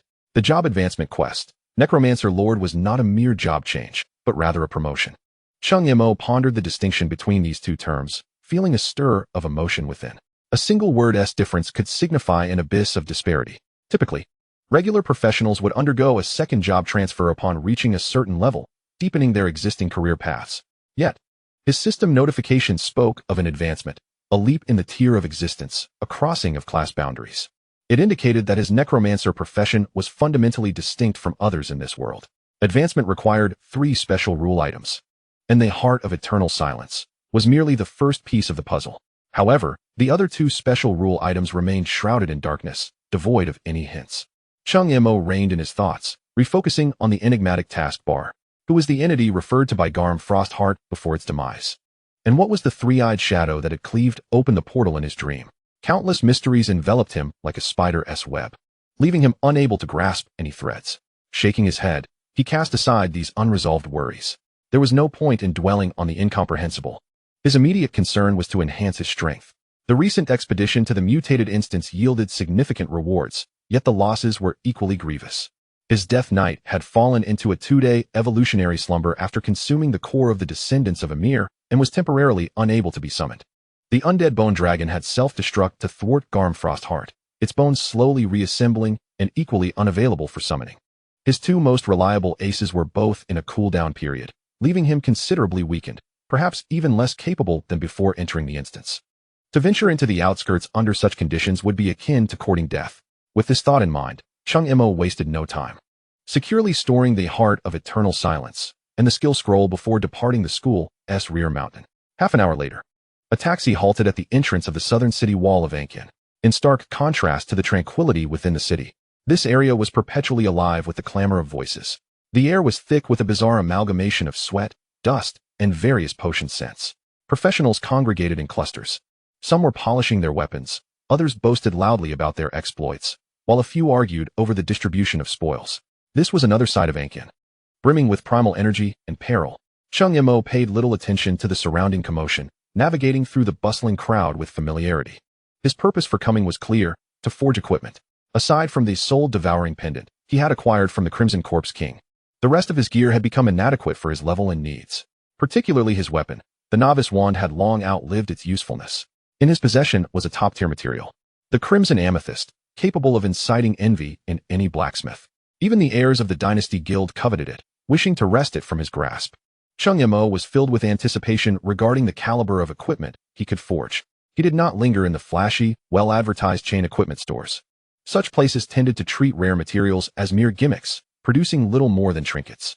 Moreover, with the Dynasty Guild's extensive influence, who could say whether they might take notice of him again? After all, he had made quite the enemy last time. Winding through the streets, he ultimately entered a narrow alleyway. At the end of the alley stood an unassuming shop, devoid of a proper sign, with only two crooked characters branded onto the weathered wooden door: Crazy Iron. As he drew closer, a wave of scorching air and a strong metallic scent hit him. The rhythmic clang of iron striking iron resonated from within, powerful and resonant, each strike seeming capable of shaking one's very heart. Cheng Mo pushed the door open. The shop was small and dimly lit, its walls adorned with an array of oddly shaped weapons and armor, each radiating a faint energy fluctuation. Clearly not items of ordinary quality. A burly man, bare-chested and muscular, resembling a rock in his formidable physique, stood before the forge, wielding a massive iron hammer. With each swing of the hammer, his arm muscles strained to their utmost limits, producing a faint whistle in the air.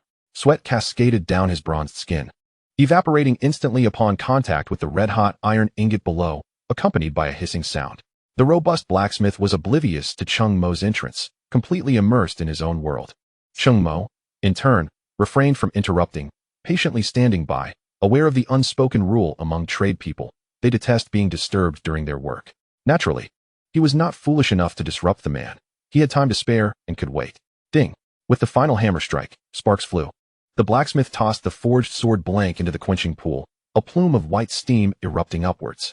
He picked up a towel nearby and casually wiped the sweat from his brow before turning to cast a glance at Cheng Mo with bloodshot eyes. "What do you want?" His voice was raspy, akin to two pieces of metal grinding against each other. "Boss, I need to forge some equipment," Cheng Mo replied succinctly. The blacksmith, known as Feng Tai, grunted and settled into a chair, lifting a large wine jug to his lips for a hearty gulp. "Materials?"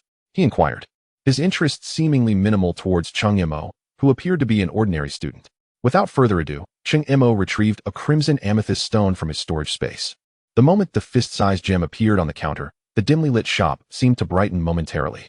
An ethereal purple light emanated from within the stone, intertwined with a beguiling crimson hue that danced through the air. Feng Tai, who had been languidly slumped in his chair, instantly straightened, his bloodshot eyes fixated on the gem, his breathing becoming labored. The earlier indifference he had shown to Cheng Mo vanished without a trace. He nearly lunged toward the counter, his hands hovering above the stone, hesitant to touch it, his expression a mix of fervor and disbelief. The crimson amethyst was, astonishingly, a complete specimen. "Where did you acquire this?" he exclaimed, his voice no longer hoarse but edged with excitement. Cheng Mo pushed the stone forward, maintaining a calm demeanor. "The boss need only forge the equipment. No need to inquire about its origin. Can it be used to create a mage's staff?" At the mention of the word staff, Feng Tai's fervor abruptly froze, replaced by a look of exasperation akin to that of a parent witnessing their child's reckless behavior. "A staff? You intend to use such a material to forge a mere staff?" His voice escalated, causing the weapons hanging on the wall to vibrate. "What a waste. An utter wastage." He thumped his chest and stomped his feet, as if Cheng Mo were about to destroy a family heirloom. This crimson amethyst is pure in quality. Its energy both restrained and formidable. It is the core material for crafting epic heavy armor or broadswords. You cannot. Cheng Mo interrupted. I want a staff. Feng Tai, momentarily stunned, stared at Cheng Mo for a long while before deflating like a punctured balloon and waving his hand dismissively. Fine, fine, fine. You are the customer. Your word is law. He slumped back into his chair, taking another hearty swig from his jug, seemingly trying to numb the impending anguish of misusing such a divine material.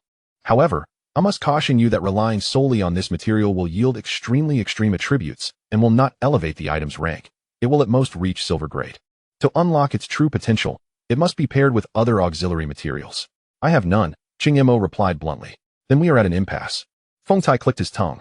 The forging cost, along with the expense of supplementary materials from my side, totals to 100,000 gold coins. Cheng Mo's eyelids twitched violently. 100,000 gold coins? He had barely over 10,000 to his name. A sum he had painstakingly amassed by selling off all the fragmented equipment and materials he had acquired from previous quests. Are you a blacksmith or a banker? He muttered. Incredulous. That is exorbitant. Exorbitant? Feng Tai scoffed, gesturing towards the amethyst. Do you have any idea what this would fetch at an auction? 100,000 gold coins merely covers my labor and the cost of supplementary materials. I have already considered the value of this gem. If it were anyone else, it would easily command 200,000 gold coins.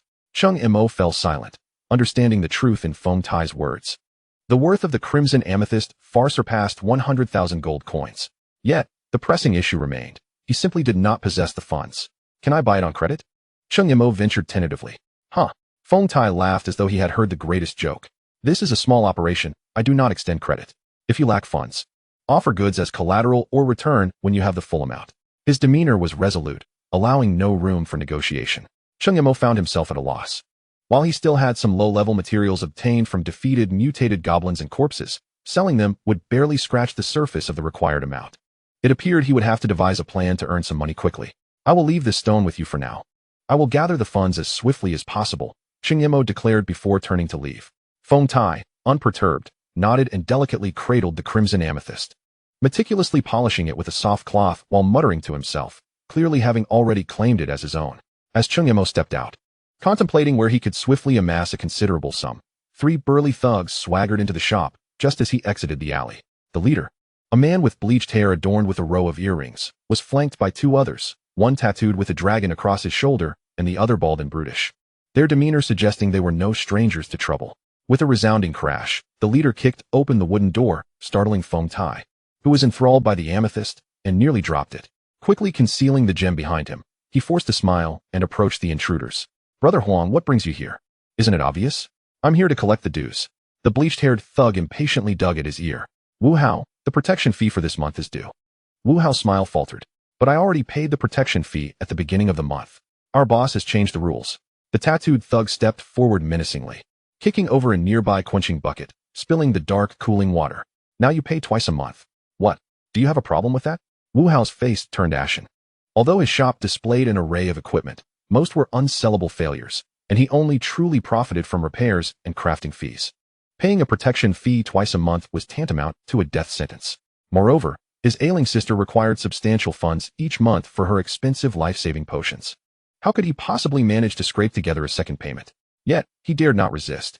These thugs were underlings of a small boss affiliated with the Dynasty Guild, an entity that loomed over him like a mountain, capable of crushing him with a mere flick of a finger. Brother Huang, Longue, he pleaded, noticing Wu Hao's waist unconsciously bending as his voice brimmed with desperation. Could you possibly extend the deadline by a few more days? My sister's condition has worsened, and I am truly in a tight spot. I don't care if your sister lives or dies. Huang spat, saliva hitting the ground. If you can't produce the money today, I'll smash your pathetic shop. With that, he seized a hammer from the wall. Wu Hao, terrified, instinctively spread his arms to shield the forge. No, don't smash it. This is my lifeblood. Then pay up. The bald thug sneered, advancing and grabbing Wu Hao by the collar. I really have no money. Wu Hao's voice trembled with a hint of sobbing, refusing a toast only to face a punishment drink. Huang's eyes gleamed with malice as he raised the hammer, preparing to strike the weapons hanging on the wall. It seems you need a lesson to understand just how many eyes the King of Horses has. The hammer arced through the dim light, a harbinger of destruction aimed at the incomplete weapons. In despair, Wu Hao shut his eyes. The anticipated cacophony of metal clashing and shattering did not ensue. Instead, There was a dull thud of flesh against flesh, followed by a pained grunt. Clang. The hammer fell to the ground, producing a sharp sound. Wu Hao abruptly opened his eyes, frozen in disbelief at the scene before him. Somehow, the black-clad youth, Cheng Mo, who had just departed, now stood before Huang. One of his hands gripped Huang's wrist at an unnatural angle, diverting the powerful blow away from its target. Huang, meanwhile, hunched over, his face a sickly shade of purple, veins bulging on his forehead as he endured immense pain. Who the hell are you? Let go. Huang growled through clenched teeth. The other two thugs, momentarily stunned by the sudden turn of events, quickly regained their composure and glared menacingly at Cheng Mo Kid. Are you tired of living? How dare you meddle in the affairs of our dynasty guild? Over-the-shoulder dragon bellowed, his fist larger than a cooking pot, aiming for Cheng Mo's skull. Wu Hao's heart leaped into his throat as he shouted, watch out. But Cheng Mo seemed to have eyes in the back of his head, not even glancing back. Just as the fist was about to make contact, an invisible wave radiated from him, abruptly expanding. Soul shock. The advancing over-the-shoulder dragon and the bald thug abruptly halted. Their fierce expressions froze in place, replaced by confusion and agony, as if a searing iron rod had been thrust into their brains, causing a momentary lapse in thought. It was this fleeting pause that sealed their fate. Cheng Mo released Huang's wrist and lowered his body, dodging over-the-shoulder dragon's weakened punch, before crashing into him with his shoulder. Bang! A muffled thud resounded as over-the-shoulder dragon's 200-plus pound frame was struck as if by a battering ram. He was sent flying, colliding heavily with the wall, scattering several poorly made weapons, and then crumpling to the ground, resembling a boiled shrimp. Having dispatched one, Cheng Mo pivoted gracefully, appearing at the bald thug's side. The thug, just recovering from the shock of the soul shock, barely had time to react before Cheng Mo's elbow rapidly loomed in his view. Crack! The sharp sound of bone fracturing echoed distinctly in the cramped smithy. The bald thug's scream caught in his throat, morphing into a wheezing sound as he clutched his dislocated jaw, tears streaming down his face, collapsing to the floor, following in the footsteps of over-the-shoulder dragon. The entire sequence unfolded in the blink of an eye.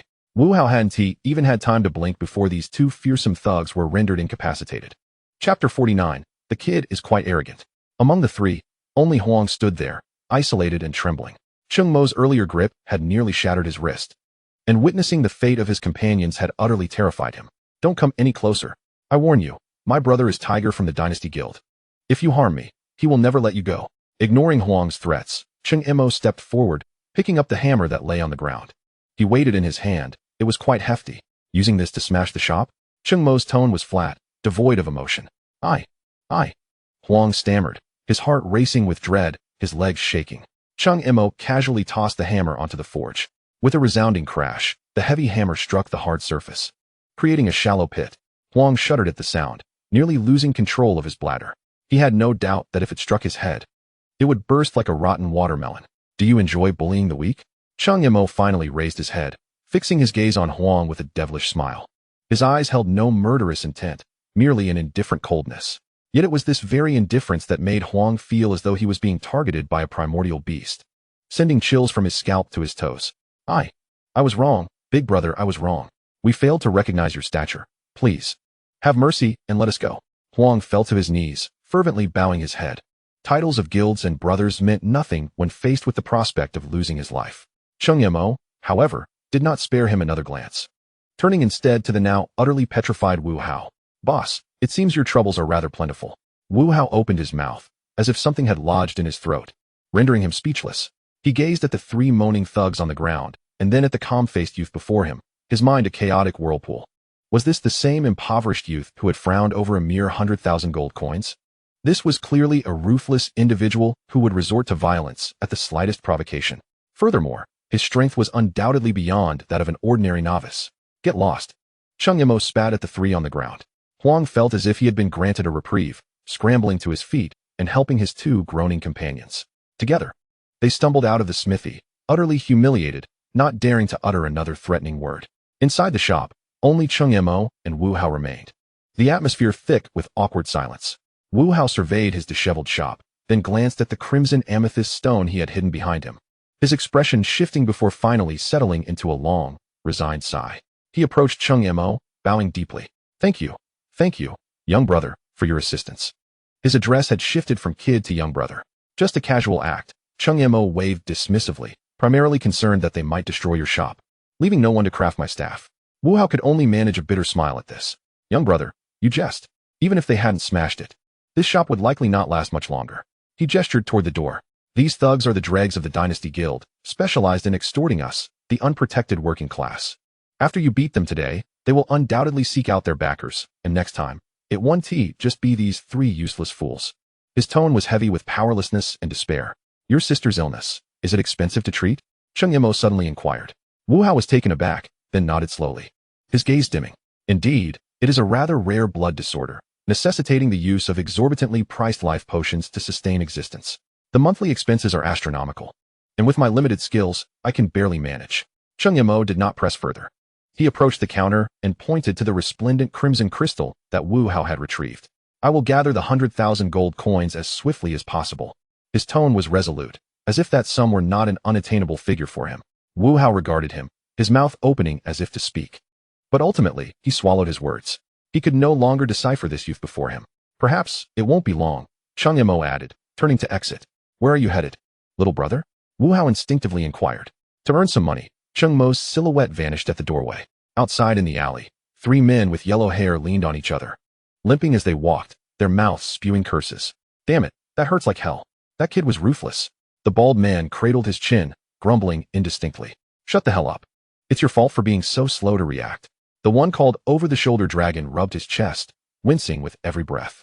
Silence. We will not let this go. How dare they lay hands on our Dynasty Guild members? They are as good as dead. We are going to find Brother Hu and ensure he flays that little brat alive. Yes, find Brother Hu. I will not be satisfied until he is dead. We must also break that blacksmith's legs. Let his sister perish from the grief. The trio continued their profanities, hastening their steps deeper into the slums. They remained oblivious to the dark figure shadowing them from a distance, moving like a phantom, seamlessly blending into the throng of pedestrians and the shadows of the buildings.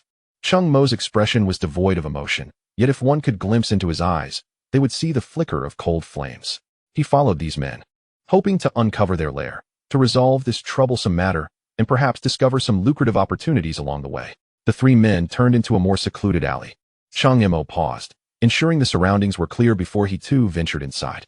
At the end of the alley lay a dead end, flanked by towering walls, filled with discarded wooden crates and refuse, emanating a damp, musty odor. It was one of the most inconspicuous corners of the slums. Brother Hu. Brother Hu. The trio of yellow-haired men approached an unremarkable iron door, knocking forcefully. A small window in the door opened, revealing a pair of vigilant eyes. Upon recognizing them, the door creaked open with a click. Keep it down. What do you want? The doorkeeper, a lanky figure, appeared impatient. Brother Sean, is Brother Hu inside? We have urgent business. Yellow hair, disregarding pleasantries, inquired anxiously. He's playing cards inside. Go on in. The lanky man stepped aside to let them through. Beyond the door lay a rudimentary basement, the air thick with smoke and the stench of alcohol. A few tables were pushed together, where 7 or 8 scruffy men were loudly gambling. At the head of the table sat a burly man, amassing a pile of gold coins before him. His bare torso revealing solid muscles adorned with a fierce tiger tattoo stretching from his neck to his chest. This was Su Hu, the infamous brother who referred to by yellow hair. Damn it, lost again. The opposing gambler lamented, slamming his hand on the table in frustration. Su Hu laughed heartily, stuffing the gold coins into his pouch. Upon looking up, he noticed the disheveled trio of yellow-haired men. His smile vanished instantaneously, replaced by a frown. What on earth happened to you 3? I sent you to collect protection fees from a blacksmith's shop, and you got beaten? Su Hu's voice was gruff, laden with an undeniable aura of authority. The 3 men shuddered and hurriedly drew closer. Brother Hu, Yellow Hair began, but Su Hu impatiently interrupted. Enough with the excuses. Where's the money? Did you collect this month's dues, or not? And no, Yellow Hair's voice faltered. Useless fools. Su Hu slammed his palm on the table, splintering wood and causing cards and coins to scatter. You 3 can't even handle a mere blacksmith. What do you think I keep you around for? The surrounding gamblers halted their activities, gleefully observing the spectacle. No, Brother Hu. Over-the-shoulder dragon clutched his chest, hastily defending themselves. There were others at the blacksmith's. There was a kid, incredibly formidable. The bald man, nursing his dislocated jaw, chimed in. Yes, that kid is tough. Yellow Hair exaggeratedly recounted. Brother Hu, truly. That kid was uncanny. We couldn't even see how he moved, and both Along and Baldy were down.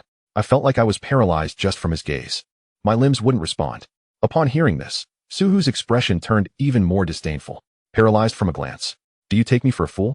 You lot are simply cowards looking for excuses. Su Hu, having navigated the ranks of the Dynasty Guild for many years, found himself stuck at level 14. Unable to rise above the status of a peripheral member, reaping little reward. The guild's higher-ups were preoccupied with dungeon strategies and territorial disputes, neglecting the slums. Allowing him to amass a group of followers under the Dynasty Guild's banner, engaging in extortion and threats. As a level 14 heavy armor warrior, he could practically strut through the slums unchallenged. Brother Who, we are telling the truth. Yellow Hair was nearly in tears. That kid is definitely not an ordinary person. He said he would take down anyone from the Dynasty Guild he encountered. Did he really say that? Suhu's face darkened. Attacking his men was a personal affront. Insulting the Dynasty Guild was tantamount to striking at his dignity, undermining his livelihood. Absolutely. Yellow Hair nodded fervently. Very well. Suhu's anger morphed into a sardonic grin as he rose abruptly, seizing the double-headed axe propped against the wall. I must see which fool dares to challenge the Dynasty Guild. He surveyed his men. Stop gambling. Grab your weapons and follow me. Understood, Brother Who. The gang of ruffians instantly perked up, discarding their cards and scrambling to collect an array of weapons from the corners, following Suhu in a raucous throng. Lead the way. If we don't break that kid's legs today, I'll no longer bear the surname Su. Suhu bellowed at Yellow Hair. The trio's spirits soared, their faces alight with cruel smiles. Brother Who is mighty. The group marched valiantly toward the basement entrance. However, just as they reached the doorway, the slightly ajar iron door slowly swung inward, revealing a figure backlit by the light, blocking the only exit. No need to search, a calm voice resonated, clearly reaching the ears of everyone in the basement. I am right here. Cheng Mo's silhouette emerged from the shadows, maintaining an air of tranquility as if he were merely visiting a neighbor rather than confronting a dozen armed ruffians. The basement fell into an instant silence, the movements of all present freezing in place. The three yellow-haired individuals, upon seeing Cheng Mo's face, experienced a sudden constriction of their pupils. The smugness and cruelty that had just surfaced on their faces were abruptly supplanted by sheer terror, prompting them to instinctively retreat. Suhu narrowed his eyes, scrutinizing Cheng Mo from head to toe. The youth appeared barely of age, clad in the most ordinary black t-shirt, with empty hands. Such delicate skin and youthful features hardly resembled the formidable adversary described by the yellow-haired gang. You were the one who attacked them? Suhu questioned, brandishing a hefty axe as he stepped forward, towering over Cheng Mo. Cheng Mo remained silent, merely gazing back at him with an unflinching calm.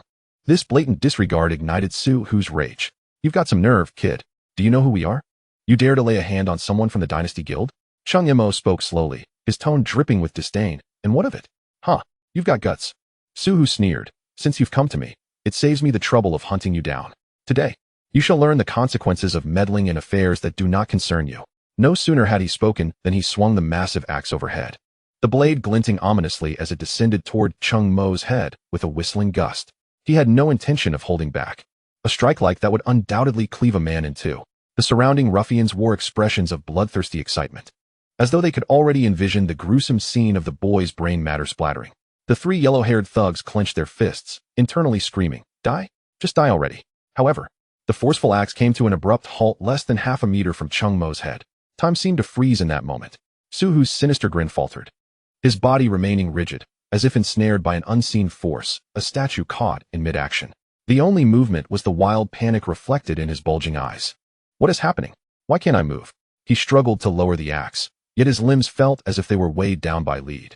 Completely unresponsive to his commands, an invisible power surged into his mind like a tide, tossing his consciousness into chaos. In the fleeting instant of his axe's descent, he perceived an ethereal ripple emanating from the boy's eyes, expanding outward. Then, he lost all control over his body. Mental shock. With Cheng Mo's mental attribute at a staggering 2,000 points, the effect of his full exertion far exceeded anything he had previously demonstrated. Not even a level 14 heavy-armored warrior with basic mental resistance could withstand such an assault. Even a mage of equal rank would suffer greatly if caught off guard. Brother Who, what is wrong with you? The thugs behind him sensed something amiss. Suhu's motion had halted too strangely. Just as they prepared to assist him, Cheng Mo raised a hand, and a dense cloud of black mist surged around him, swiftly enveloping the entire basement. Chapter 51, The Reasonable Necromancer. The thick black mist instantly consumed the dim light of the basement, plunging it into complete darkness. Panicked shouts and curses echoed in the obscurity, mingled with the clatter of overturned furniture. Turn on the lights. Who the hell turned off the lights? What the hell is going on? A brief, piercing scream was followed by the distinct sound of bones shattering. Soon, pairs of crimson eyes flickered to life in the darkness. akin to demons emerging from the depths of hell. The chilling sound of bones grinding echoed in the confined space. Before the thugs could react, 10 skeletal warriors wielding bone blades emerged from the swirling mist with purposeful strides. They were devoid of emotion and sensation, driven solely by their master's absolute command. One thug, raising a metal rod, barely comprehended the imminent danger before a stark, white bone blade cleaved through his wrist. The rod clattered to the ground as he clutched his wrist, howling in agony. In the next moment, a skeletal warrior delivered a powerful kick to his chest, sending him crashing into the wall, unconscious. Another thug attempted a sneak attack with a dagger, but his movements were laughably slow before the skeletal warriors. Without even turning around, a skeletal warrior delivered a crushing elbow strike to his face, the sound of his broken nose resounding clearly. The entire encounter was swift and decisive, without a hint of unnecessary motion. These thugs, who routinely bullied ordinary citizens, were nothing more than lambs to the slaughter when confronted with true combatants. In less than half a minute, aside from Su-Hu, who remained frozen in place from the mental shock, and the 3 yellow-haired thugs huddled in fear against the wall, the rest lay sprawled on the floor, immobilized beneath the skeletal warriors' feet. As the black mist gradually dispersed, revealing the chaotic scene, Su-Hu's pupils constricted violently. He watched helplessly as his subordinates were dispatched with ease, while he himself could not even move a finger. The 10 skeletal figures exuding an aura of death sent chills coursing through his veins. "Why you dare to move against me?" Su-Hu managed to force out a few words, attempting to intimidate with the name of the Dynasty Guild. "They will not let you go." Cheng Mo approached him slowly, his expression inscrutable. A sharp slap rang through the air, abruptly silencing Su-Hu's threats. The force of the blow turned Su-Hu's head sharply to one side, causing one side of his face to swell instantly. "You're quite the arrogant one," Cheng Mo remarked, shaking his hand.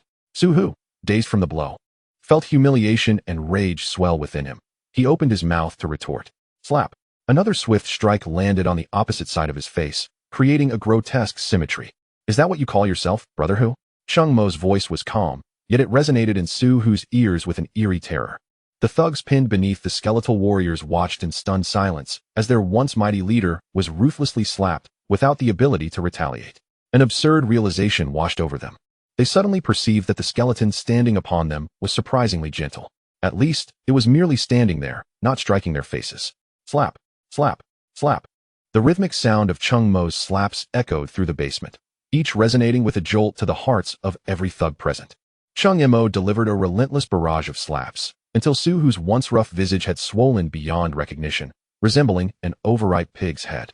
Finally, he paused, surveying his handiwork with raised brows. "Ah, you've got spirit, not even begging for mercy." Su-Hu's tears flowed uncontrollably down his cheeks. "Brother, grant me a chance to plead for mercy." His body held captive by an invisible force, his mouth swollen to the point of being nearly impossible to open. Only his eyes could convey his profound fear and desperation. He was utterly powerless.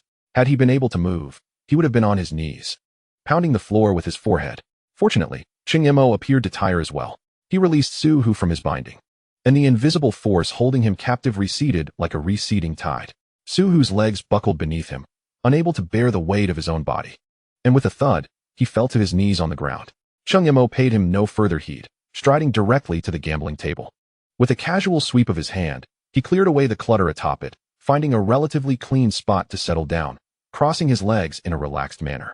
His gaze traversed the assembly, taking in every individual present, including those sprawled on the floor, cowering in the corners, and the one kneeling before him. "If only you had been this compliant from the outset. Why must you compel me to reason?" Cheng Mo felt a twinge of exasperation. Such is the harshness of the world, that a mage must resort to brute force for discourse. What a predicament. Now that the altercation is concluded, let us deliberate on reparations. Cheng Mo began languidly. "Hand over all the gold coins you possess." "Reparations? Surrender all our gold." The ruffians present, including the kneeling Su-Hu, were rendered speechless. "We were assaulted, yet we must compensate? What kind of logic is this?" Observing the expressions of confusion and fear that adorned their faces, Cheng Mo sighed in resignation and extended a finger. "Firstly, let us discuss the laws of physics. The principle of force is reciprocal, is it not?" He waved his slightly reddened palm. "I struck your leader multiple times. Look, my hand is red and it hurts quite a bit. You must cover my medical expenses. I am quite reasonable. Let us settle on 50,000 gold coins." The crowd exchanged glances, astonished at the audacity of this man. Cheng Mo disregarded their expressions and raised a second finger. "Secondly, there is the matter of lost wages. Your base is so far from the blacksmith shop. My valuable time has been squandered in this long trek, and you must compensate for this loss, too. Furthermore, Cheng Mo raised a third finger, adopting a tone of mock compassion. Look at your leader. He approached me with an axe, intending to cleave my skull. What a brutal act. The trauma inflicted upon my young, kind, pure, and fragile heart is immeasurable. Surely, you cannot evade this claim for emotional damages? He continued to enumerate his demands with clarity and precision, the basement enveloped in a profound silence. The ruffians regarded Cheng Mo as one might a curious beast. After years of extortion, they had never encountered someone so brazenly unscrupulous, so refreshingly unique in their audacity. This was an inversion of their own business logic, upgraded in reverse.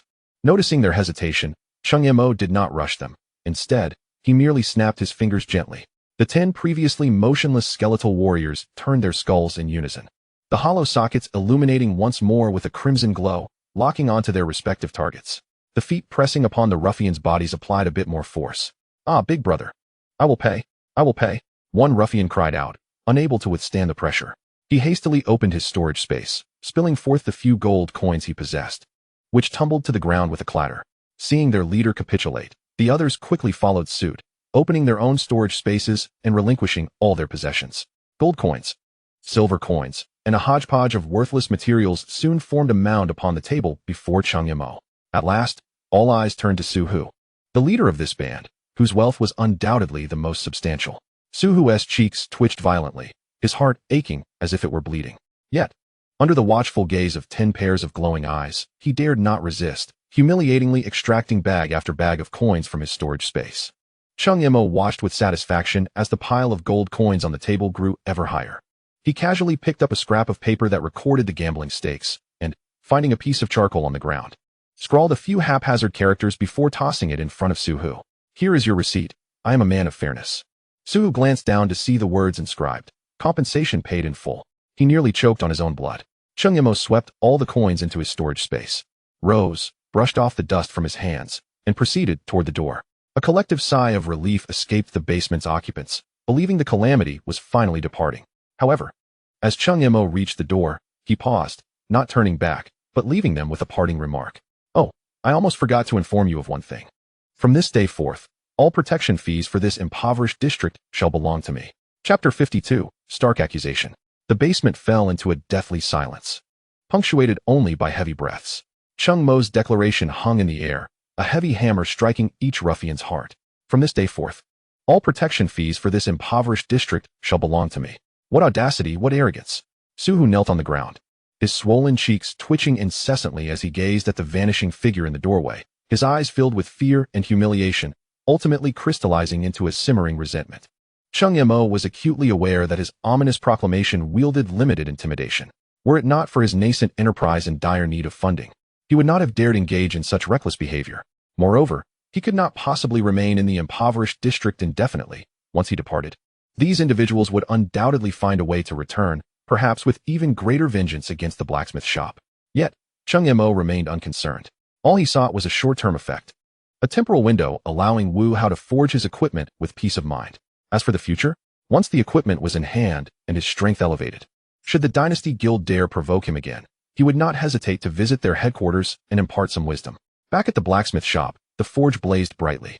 Wu Hao, preoccupied and restless, swung his hammer, each strike more chaotic than the last. He worried for Cheng Mo. Although the youth had demonstrated extraordinary prowess, Su Hu and his crew were still local bullies, backed by the Dynasty Guild. Suddenly, a resounding crash echoed. A heavy burlap sack was tossed onto the stone table beside him, its mouth flapping open as golden coins spilled forth, gleaming enticingly in the firelight. Wu Hao's hammer halted midair, stunned, as he turned to behold the unscathed Cheng Mo. 100,000 gold coins, not a single coin less. Cheng Mo declared nonchalantly, brushing off his hands. Wu Hao's pupils constricted to pinpricks as he set down his hammer, incredulous at the mountain of coins before him. How long had he been gone? A mere half-hour at most. Did you rob the treasury? Wu Hao's voice was hoarse. Not exactly, Cheng Mo replied, pulling up a chair and sitting down with an air of composure.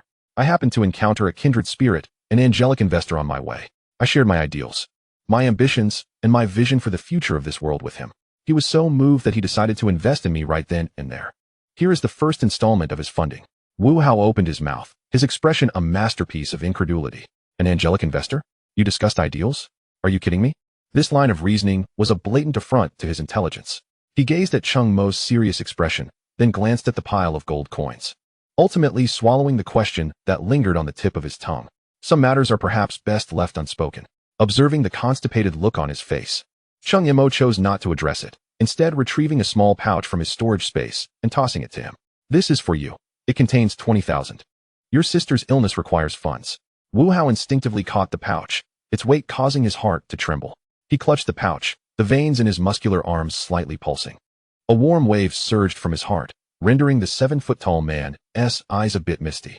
The words "thank you" rolled around in his throat, but remained unspoken. Feeling overly sentimental, after a prolonged silence, he simply nodded heavily and spoke in a deep voice. Come tomorrow to collect your equipment. This was his sole means of expressing gratitude. When he raised his head again, Cheng Mo had vanished, leaving behind a gently swaying wooden door. As he walked through the alleys of the slums, Cheng Mo felt quite pleased. This financing venture had yielded substantial returns.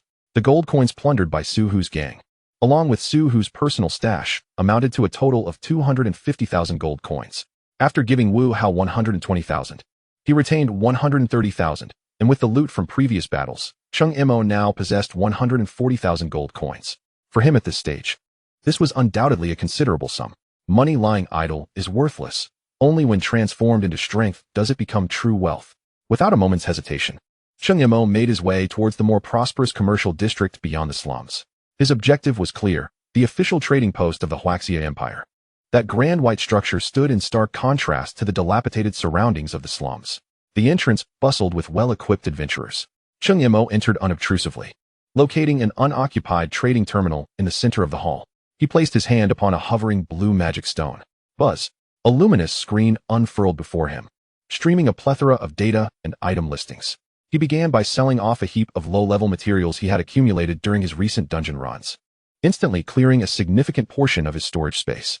Next, he opened the purchase list for skill scrolls, beginner skill scrolls, intermediate skill scrolls, advanced skill scrolls. A beginner skill scroll cost 50,000 coins, while the intermediate scroll was thrice that price. The cost of advanced scrolls was far beyond Cheng Mo's current means. He selected 2 beginner skill scrolls without hesitation and directly paid 100,000 gold coins. Payment successful. The moment the system confirmed, the 2 scrolls transformed into streams of light and appeared before him. Cheng Mo stowed them away in his storage space. Now, he had 40,000 gold coins left. But having not found anything else he wished to purchase, he withdrew his hand and prepared to leave. 150,000 gold coins had dwindled to mere change in the blink of an eye, yet he felt no regret. The sensation of enhanced power far outweighed the numerical value of gold. As Cheng Mo exited the trading post, he seamlessly blended into the flow of people on the street. However, as he passed by the public information board at the entrance of the trading post, his steps abruptly halted. The board, constructed from a massive crystal of magical energy, displayed a constant stream of news, announcements, and bounty notices. At that moment, a freshly posted bounty notice, marked in striking red, captured Cheng Mo's full attention. Dynasty Guild Bounty Notice. Bounty target: Cheng Mo, male, 18 years old, notable for summoning skeleton-type undead creatures, suspected rare class necromancer. Bounty reason: this individual attacked our elite exploration team outside the Behind Mine dungeon 3 days ago, without provocation, employing brutal tactics and maliciously seizing materials earned through the team's hard work, displaying exceptionally egregious behavior. Anyone providing clues to his identity will receive a reward of 100,000 gold coins.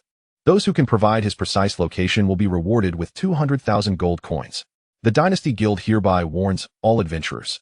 This individual is a vile menace, selfishly pursuing profit at the expense of others, a cancer upon the continent of Asgard.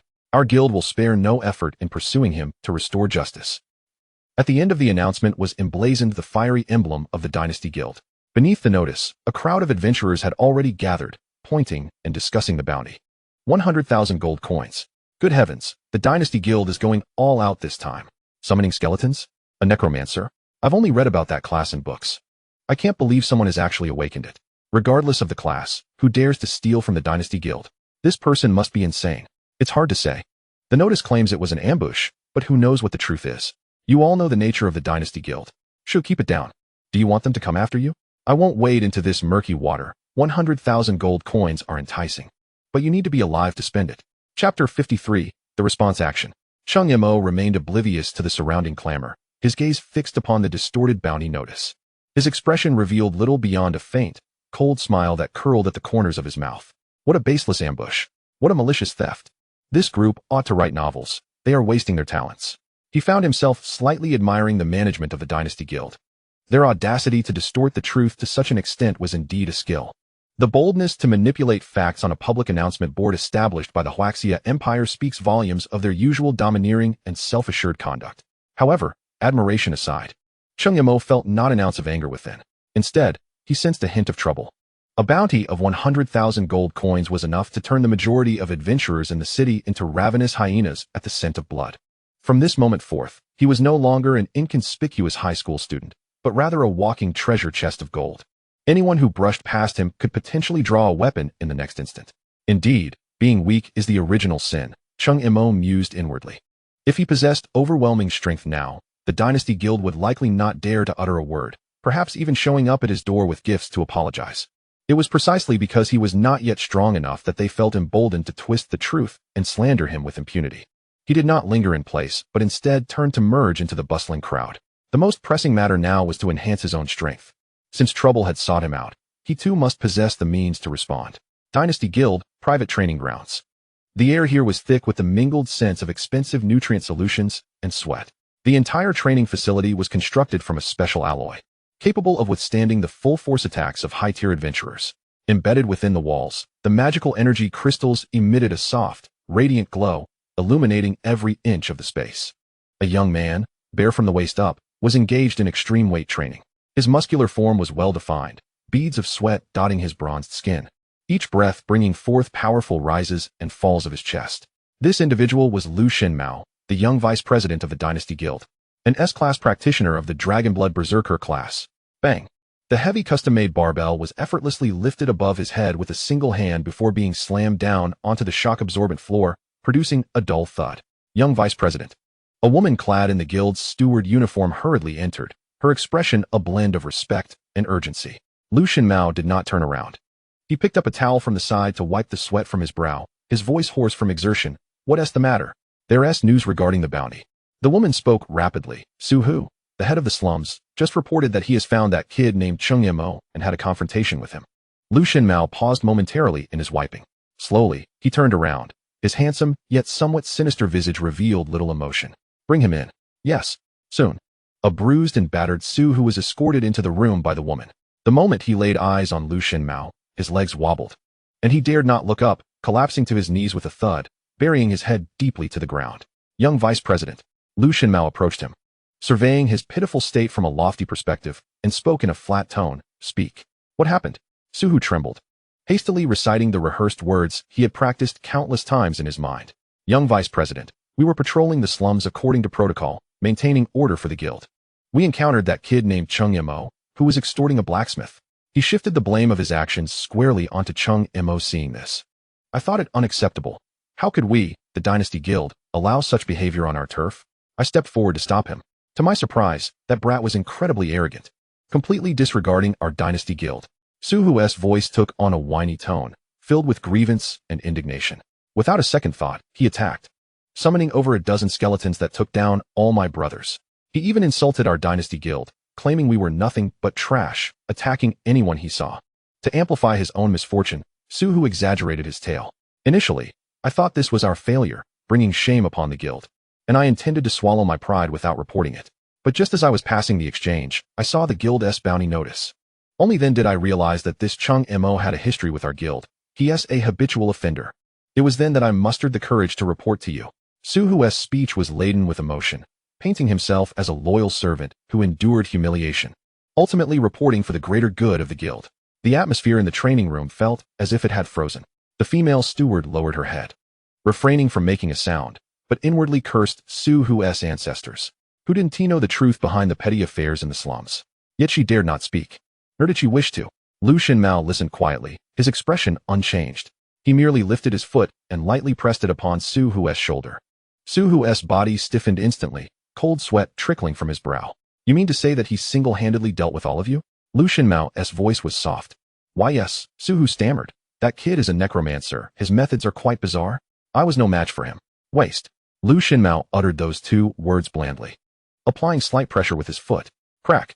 The sound of dislocated bones echoed as Su Hu emitted a muffled groan, collapsing further to the ground, too frightened to cry out. Lu Shenmao withdrew his foot as though he had merely stepped on refuse. Necromancer, he murmured, a flicker of intrigue sparking in his eyes, not anger, but rather the excitement of a hunter spotting a fascinating prey. He had heard reports regarding the matter at the Blue Sea mine. He cared not for the materials nor the lives of those inept subordinates. What mattered to him was the dignity of the Dynasty Guild. Now, this Cheng Mo had not only slapped the guild in the face, but had also placed that very face at his feet, ready to be trampled upon. Excellent. A cruel smile curved Lu Shenmao's lips. Since he mingles in the southern slums, it indicates his desire to escape the city and that he lacks a significant background. He turned to the female steward. Relay my orders. Have all external personnel of the guild mobilized to closely monitor every teleportation portal and city exit, especially the few exits leading from the slums to outside the city. Keep a 24-hour watch. The moment you catch a glimpse of him, you know what to do. At this point, Lu Shenmao couldn't contain his excitement. He longed to witness that brat being tormented beyond recognition. Understood. The steward promptly replied. Lu Shenmao paid no further heed to the prostrate Su Hu, turning back towards the training equipment. To him, Cheng Mo was already a dead man. His only consideration was how to orchestrate his demise in a manner that would restore the greatest honor to the Dynasty Guild. Chapter 54, Triple Basic Skill Scrolls. Meanwhile, in another hidden office in Blue Sea City, the room's decor was simple yet solemn, starkly contrasting with the ostentatious style of the Dynasty Guild.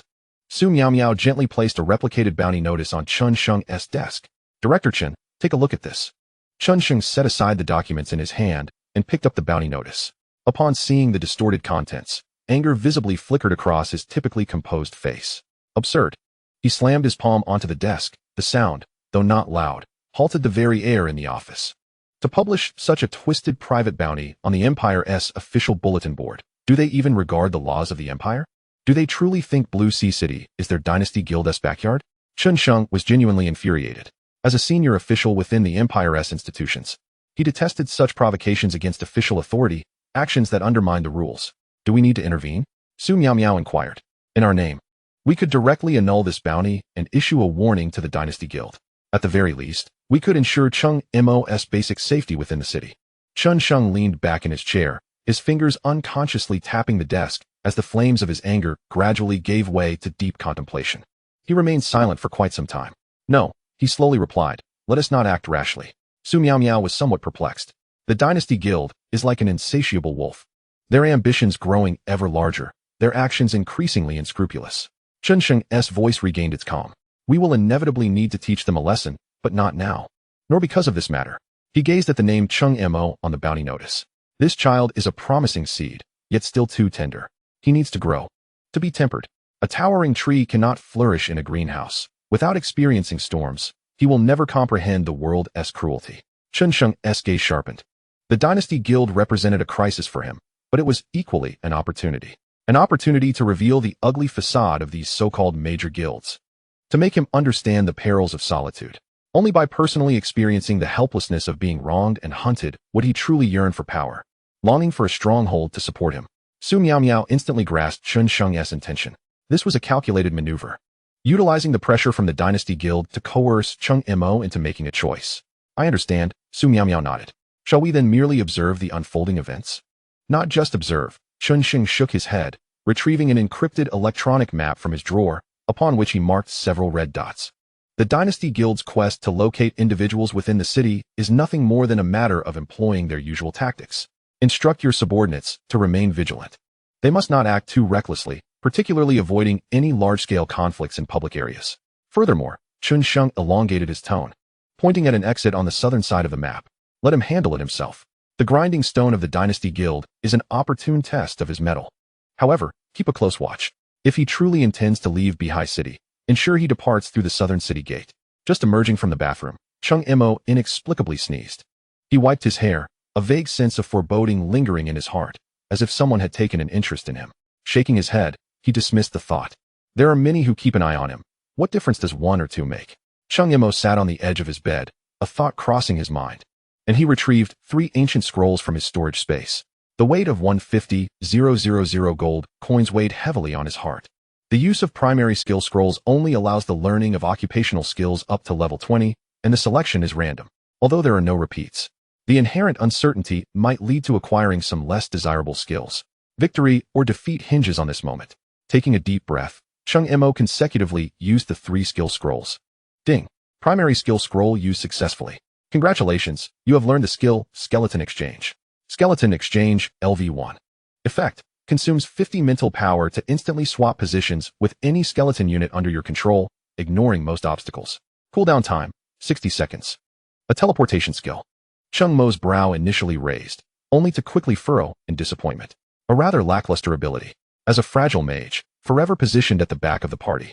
Swapping places with a charging skeleton warrior seemed akin to courting death. However, upon further reflection, it did possess some utility. In the wilderness while leveling up. If he craved a fine meal back in the city, he could leave a skeleton as a coordinate, enabling him to teleport back at will. With this thought, it seemed somewhat acceptable. Soon, a second notification echoed in his mind. Ding. Primary skill scroll used successfully. Congratulations, you have learned the skill, Skeleton Armor. Skeleton Armor LV1. Effect. Consumes 50 mental power to coalesce a skeleton armor for yourself or a designated target, capable of absorbing 2,000 damage. Armor lasts for 30 minutes or disappears upon being broken. Cooldown time, 5 minutes. Cheng Mo's expression darkened slightly. It was as if his desires were being met with irony. Was he exceptionally fortunate or woefully unfortunate? Moreover, with the existence of the damage transfer skill for self-preservation, he questioned the necessity of so many shield points. Cheng Mo, with a sorrowful countenance, placed his final hope upon the 3rd scroll. Please, let it be a powerful offensive skill. Ding. Primary skill scroll used successfully. Congratulations, you have learned the skill, Slow Curse. Slow Curse. Effect. Consumes 20 mental power to cast a curse on a designated target, reducing its movement and attack speed by 30. And inflicting 500 curse damage per second for 10 seconds. This damage effect can stack. Cooldown time, 5 seconds. This one is passable. Faced with high-speed monsters like the White Wolf King, he now possessed a means to counter them. This way, the skeleton warrior wouldn't miss the target due to insufficient agility. Cheng Mo finally exhaled in relief. Although it wasn't the pure burst damage skill he yearned for, this curse, which combined control with sustained damage, held significant utility. Especially the notion of stacking, which brought him a glimmer of hope. Spending 150,000 gold coins for these 3 skills, 2 of which were less than ideal, left him feeling somewhat pained. This transaction seemed a loss. Nonetheless, having something is better than nothing. He consoled himself, turning off the lights and preparing for sleep. The following day, he planned to rise early to collect the crafted equipment and commence his venture into the wilderness dungeons as per Chen Sheng's map, striving to reach level 15 in the final week. Chapter 55, The Crimson Set. The next day, before dawn, Cheng Mo opened his eyes. After a night of rest, he felt rejuvenated. Sitting up from his bed, he waved his hand casually. A swirl of black mist materialized in the center of the room, dissipating to reveal a skeleton warrior wielding a bone blade, staring vacantly at the ceiling. Cheng Mo nodded in satisfaction. Though his humble rental abode was bare and offered little of value to steal, having a skeleton as a guardian provided an unusual sense of security. After a quick wash, he hailed a taxi and headed straight to the blacksmith shop in the southern part of the city. When Cheng Mo's figure reappeared at the shop's entrance, Wu Hao, who was diligently cleaning up debris, immediately looked up, an expression of awkwardness and gratitude crossing his face. The shop had been tidied up considerably, though remnants of damage remained. At least it resembled a functioning establishment once more. Little brother, you're here. Wu Hao approached hurriedly, his tone more respectful than before. Without further ado, he turned and entered the back room, carefully bringing out a long object wrapped in clean white cloth. Take a look, does it meet your expectations? Wu Hao placed the item on the forging table, gesturing for Cheng Mo to unveil it. Cheng Mo reached out to pull back the white cloth. A uniquely designed staff lay quietly before him. The staff emanated a deep, dark hue, as if crafted from an unknown metal mixed with obsidian, its shaft adorned with intricate, ancient patterns. At its pinnacle sat a fist-sized, meticulously polished crimson amethyst, held securely by 5 metallic claws resembling bones. Within it, a flow of blood-like light seemed to pulsate, exuding an ominous yet potent aura. A flicker of azure light danced in Cheng Mo's pupils. The staff's attribute panel vividly appeared before his eyes. Crimson Staff, Rare. Equipment Effect 1, Mental Power 2000. Equipment Effect 2, Life Steal, 20 of damage dealt will be converted into your own health. Upon discerning the attributes, Cheng Mo's brow subtly twitched. Is this it? The substantial addition of 2,000 mental power is indeed impressive, and the Life Steal effect is practical. Yet this is ultimately a rare-grade silver equipment. It fell far short of his expectations. Wu Hao seemed to perceive a hint of subtle change in Cheng Mo's expression and promptly retrieved another item from his pocket, handing it over. Little brother, don't be hasty. It was a ring. The ring mirrored the staff in design, featuring a dark metallic band with a small diamond-shaped piece of crimson amethyst embedded within it. Crimson ring rare. Equipment effect 1, mental power 1000. Equipment effect 2, spore parasitism. Upon your attack striking the target, there is a 30% chance to implant a crimson spore within them, reducing their maximum health by 5 for 30 seconds. This effect cannot be stacked. I still have some surplus materials of that crimson crystal stone, and it would be a shame to waste them, so I took the liberty of crafting a set for you, Wu Hao explained with a hint of embarrassment. While this decision meant that the equipment itself would no longer have the potential for further growth, the advantage was that it would gain an additional set effect. Try wearing it. A spark of intrigue flickered within Cheng Mo as he obediently donned the ring upon his finger. At the instant the ring made contact with his skin, a mesmerizing crimson glow emanated simultaneously from the staff and the ring. A brand new system notification echoed within his mind. Ding! You have equipped the Crimson Staff and Crimson Ring. The Crimson Set effect has been activated. Crimson Set effect. All your skill levels default to 1. All skills at level 1. Cheng Mo's breath momentarily faltered. What did this signify? It meant that his skeleton summoning had advanced from LV13 to LV14, allowing him to summon an additional 10 skeleton warriors. It meant that his mental impact escalated from LV2 to LV3, enhancing the immobilization effect to 10 seconds. Moreover, it implied that the 3 skills he had just learned, Bone Exchange, Bone Armor, and Slow Curse, had directly risen from LV1 to LV2, resulting in a comprehensive enhancement. Bone Exchange LV2, cooldown reduced to 50 seconds. Bone Armor LV2, damage resistance increased to 4,000 points. Slow Curse LV2, deceleration effect amplified to 40, with curse damage escalating to 1,000 points per second. This was no mere arithmetic progression, it was a qualitative leap. The prior feelings of loss dissipated in an instant. This was not just a fair exchange, it was a tremendous profit. Thank you. Cheng Mo turned his gaze towards Wu Hao, his gratitude sincere. No, little brother. It is I who should be thanking you.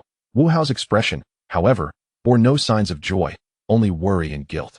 If it weren't for you, not only would my sister's illness remain unaddressed, but I might not even be able to keep this shop open. Seeing the self-reproach etched upon Wu Hao's face, Cheng Mo found it somewhat amusing. It was merely a small favor. Cheng Mo toyed with the crimson staff in his hand, the crystal atop casting an eerie red light that illuminated half his face in a strange manner. This is different. Wu Hao's voice was tinged with excitement as he stepped closer and lowered his tone. Little brother, I have seen the bounty notice from the Dynasty Guild. Those people are capable of anything. You are now their target throughout the Southern District. He paused, a flicker of determination crossing his face. If you don't mind, I have a cellar behind this shop, quite discreet. You should hide there until the storm passes. No matter how overbearing they are, they wouldn't dare turn the entire slum upside down. Cheng Mo regarded him with a measure of surprise. A chance acquaintance, willing to risk the ire of the Dynasty Guild to offer him refuge despite his own precarious situation. There are indeed good people left in this world. However, hiding away was not his style. Brother Wu, I appreciate your kindness. Cheng Mo shook his head, his tone calm, yet imbued with an unyielding resolve. Hiding will not resolve the issue. Since the hyenas have caught the scent of blood, even if you bury yourself in the ground, they will still unearth you. He struck the ground with the crimson staff, producing a resonant thud. Instead of passively waiting for trouble to find him, it was far better to proactively venture forth and break each outstretched claw one by one. Though spoken lightly, his words exuded a chilling aura of menace. Wu Hao was momentarily taken aback by this intensity, unsure of how to respond. This young man before him, appearing no older than a high school student, radiated a composure and ruthlessness more potent than any seasoned professional he had encountered. Seeing Cheng Mo's firm stance, Wu Hao refrained from pressing further, only managing a sigh. Then you must exercise utmost caution. Rest assured, Cheng Mo smiled, a nonchalant air about him. They are merely a ragtag group, incapable of stirring any significant turmoil. With that, he turned and exited the blacksmith's shop, his figure swiftly vanishing into the labyrinthine alleyways of the slum. Upon leaving the blacksmith, Cheng Mo did not linger, making his way directly towards the southern exit number 3. It was the closest to the slum and the most dilapidated of the city's gates. As he walked, he could distinctly sense a shift in the atmosphere around him. The idle chatter of passers-by and the practitioners squatting in corners, even the street vendors hawking their wares, all seemed to cast their eyes upon him, laden with avarice, scrutiny, and a faint, discernible malice. Like a pack of wild dogs drawn to a tempting morsel, yet hesitant to be the first to pounce. Cheng Mo maintained a stoic expression, though inwardly he found it somewhat amusing. These individuals, lacking even the most rudimentary skills of tracking and stealth, dared to pursue the bounty of 100,000 gold coins? Truly, the thirst for wealth leads men to folly. Cheng Mo paid little heed to their gazes, quickening his pace instead. Soon, the massive city gate came back into view. Beside the gate, a makeshift watchtower housed a captain of the guard. He appeared to be in his 30s, a faint scar gracing his cheek. His gaze sharp as he lethargically polished the long knife at his waist. As Cheng Mo approached, the guard captain ceased his movements, lifting his head to fix his gaze squarely upon Cheng Mo. Chapter 56, Exiting the City. Cheng Mo's steps showed no hesitation as he strode directly to the watchtower. He presented the black pass, indicative of his status as an imperial citizen, through the window. The guard captain set down his knife, the blade clattering against the table with a crisp sound. He lazily accepted the pass, giving it a cursory glance before retrieving a magical crystal detection device to scan Cheng Mo. As the blue light swept over him, a line of information projected into the air. Cheng Mo, male, senior student at City No. 3 Middle School. Cheng Mo raised an eyebrow, feeling a twinge of dissatisfaction. Why was this procedure not in place the last time he exited the city? The guard captain, having perused the information, displayed an inscrutable expression that broke his previous indifference. He lifted his head, the scar on his face seeming to animate with the movement of his muscles. Recently, the outskirts have been rather unstable. Hence the Empire has instituted additional protocols. The guard captain pushed the pass back towards Cheng Mo, his tone tinged with an unusual concern. A student from City No. 3. What business do you have leaving the city? Cheng Mo retrieved his pass, his demeanor returning to normal. Training. Ah, you display courage, the guard captain smirked, revealing a set of yellowed teeth. Kid, take my advice. Don't venture too deep. Just stick to the outskirts. The Dynasty Guild has been clearing the area, and if you cross paths with them, no one will be left to collect your remains. Though his words seemed like a well-meaning warning, the unabashed greed radiating from him was palpable. Cheng Mo offered no response, merely nodding before turning and walking towards the city gate. As he watched Cheng Mo's receding figure, the amiable expression on the captain of the guard's face vanished without a trace. He delivered a sharp kick to a nearby drowsy soldier. Wake up! Stop dawdling. The soldier jolted awake, promptly standing at attention. Captain, quickly, notify the Dynasty Guild via the internal channel. The captain lowered his voice, an uncontainable excitement illuminating his features, proclaiming that their target, the lad named Cheng Mo, had just exited the city through the south gate No. 3. Inform young Master Lu that he is headed into the eastern wilderness. Those eager for gold should act swiftly. Yes. The soldier's eyes sparkled with enthusiasm as he scampered deeper into the watchtower. A bounty of 100,000 gold coins awaited them. With mere words, they could secure a substantial reward from the Dynasty Guild. Who wouldn't be eager for such an opportunity? The moment he stepped beyond the city gates, the stench of decaying earth and wild grass assaulted his senses. In stark contrast to the orderly city, the outside world was a genuine wasteland. Cheng Mo ambled along a dirt path worn by countless footsteps. He had already noted the captain's shifting expression moments ago. It appeared that the influence of the Dynasty Guild had grown sufficiently potent to corrupt the Empire's officials. That captain was likely nothing more than a lapdog in their employ. His movements had been sold out even before he had fully crossed the threshold of the city. Yet, this suited him well. It spared him the effort of seeking out prey. With no intention of disguising himself any longer, there was no need for further hesitation. Cheng Mo paused in the middle of the desolate road, raising his hand with a casual flick. A thick, swirling black mist materialized before him, roiling ominously. As the fog dissipated, 10 skeleton warriors, each towering over 2 meters and wielding sharp bone blades, materialized with precision around him. Their hollow eye sockets aglow with flickering blue soul flames. They spread out autonomously, encircling Cheng Mo in an impenetrable defensive formation. The time to reveal his ace cards, such as the Undead Bone Dragon and Death Knight, was not yet upon him. However, these level 14 skeleton warriors were more than adequate to handle most petty threats. Moreover, he had a backup plan in place. The skeleton he had dubbed Coordinate No. 1, residing in his rented quarters, was his greatest trump card. Skeleton Swap would allow him to escape any dire situation. If he couldn't fight, he could certainly flee. Cheng Mo surveyed his surroundings, noting the commotion among those who had stealthily followed him. The moment they laid eyes on the 10 skeletons, a palpable stir rippled through their ranks. Some retreated, while others hesitated, caught in a moment of indecision. A necromancer.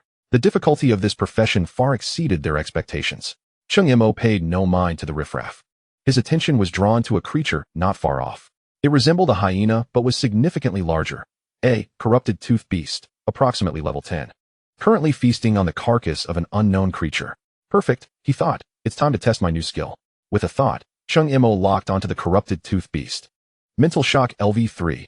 An invisible wave of energy radiated from him, instantly expanding outward. The beast, mid-meal, froze abruptly, its gnawing motion halted, mouth still clutching a bloody morsel. As if it had been pressed on pause, maintaining a bizarre posture, utterly motionless. 10 seconds of enforced rigidity. Cheng Mo was quite satisfied with this effect. He then raised his crimson staff. Slow curse LV2. A pallid black halo shot forth from the tip of the staff, landing squarely on the corrupted tooth beast. Almost instantaneously, a vivid red damage number appeared above its head. 1000. Simultaneously, a faint gray aura enveloped its body, marking a 40 reduction in speed. As the 10 seconds of rigidity came to an end, the corrupted tooth beast regained its mobility. It emitted an enraged roar, its crimson eyes fixating on Cheng Mo. The interloper disrupting its meal, and lunged forward with great force. However, under the influence of the slow curse, its once swift attack now resembled a slow-motion replay. Filled with an absurd sense of helplessness, Cheng Mo need not even command the skeleton warriors to engage. He simply stood his ground, watching as the damage numbers of 1000 continued to rise above the creature's head. This level 10 elite monster possessed just over 1000 hit points. Under the curse's ongoing damage, its life force dwindled in mere seconds. It never reached him. Instead, mere meters away, it howled and collapsed, convulsing briefly before succumbing to death. Ding! You have slain the corrupted tooth beast, LV10, gaining 1000 experience points. Cheng Mo paid the carcass no mind. Instead, lifting his gaze to the shadows lurking among the rocks and bushes in the distance. A cold smile crept across his lips, devoid of warmth. Everyone, are you not weary from watching for so long?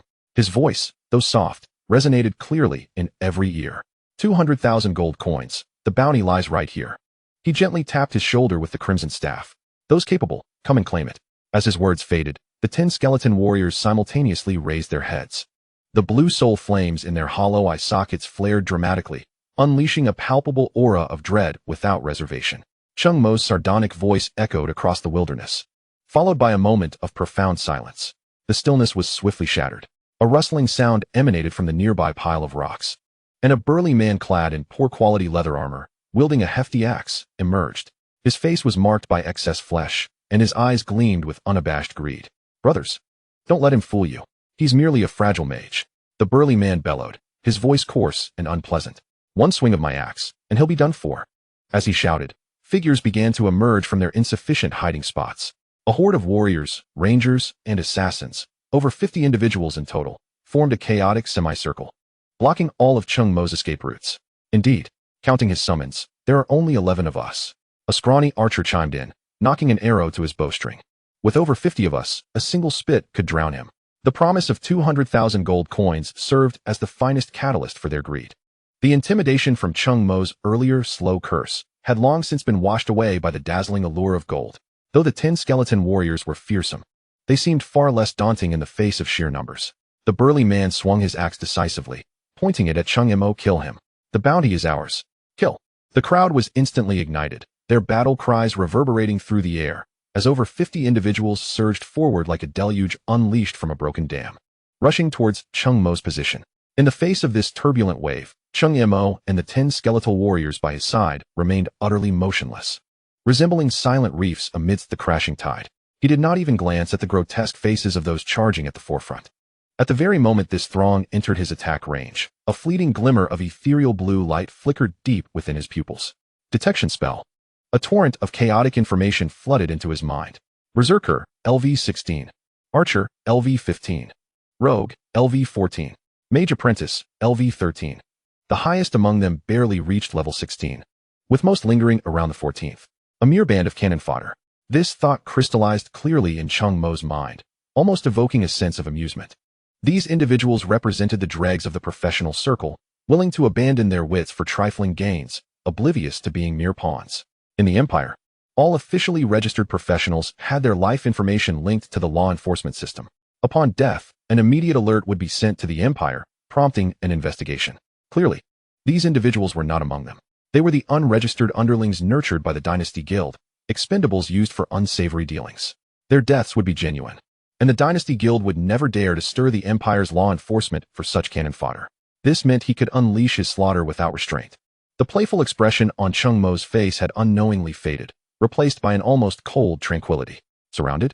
He whispered to himself, his voice barely audible. Who surrounds whom remains to be seen. He slowly raised his crimson staff. The blood-red crystal atop it erupted with blinding brilliance. So rich it seemed as though it might drip with blood. Come forth, his voice, though soft, carried an irresistible authority, my legion. Boom. This time, it was not the ethereal mist appearing out of thin air. The very ground around Cheng Mo trembled as if it were alive. The dense, inky fog, thick enough to suffocate, erupted violently like a volcanic explosion, instantly forming a surging tide of darkness that swept in all directions. The foremost professionals, caught in the black mist, felt a bone-chilling cold shoot from their feet straight to the crown of their heads, halting their momentum abruptly.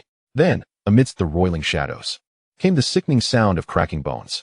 That was the sound of skeletal joints grinding and snapping into place. A ghastly white hand burst forth from the black mist, pressing down onto the ground. Following it were a second and a third. Skeletal warriors emerged relentlessly from the mist, as if it were a portal to the realm of the deceased. They bore the same imposing stature and sharp bone blades as the 10 skeletons before them, their eye sockets ablaze with azure soul fire. 30, 50, 80, 100. The charging professionals had come to a complete standstill. The burly man wielding an axe stood frozen, feeling the weight of his weapon as if it were 1,000 pounds. The lanky archer gaped in shock, his arrow dropping to the ground with a thud. The greed and madness that had once marred their faces had faded, replaced by sheer horror and confusion.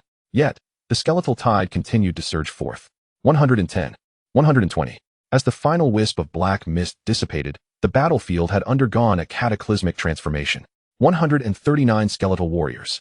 A full 139 silent instruments of slaughter formed a vast and imposing circular encirclement, trapping the 50-plus professionals firmly in the center. The roles of hunter and prey had completely reversed in that instant. The wilderness was once again engulfed in a deathly silence. Save for the intermittent gasps of shock and the chattering of teeth, Cheng Mo stepped forth from the ranks of his skeletal legion, the skeletons parting to create a pathway for him.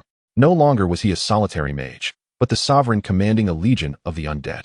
Cheng Mo raised his crimson staff, casually gesturing towards those ensnared in the core, their faces now ashen with fear.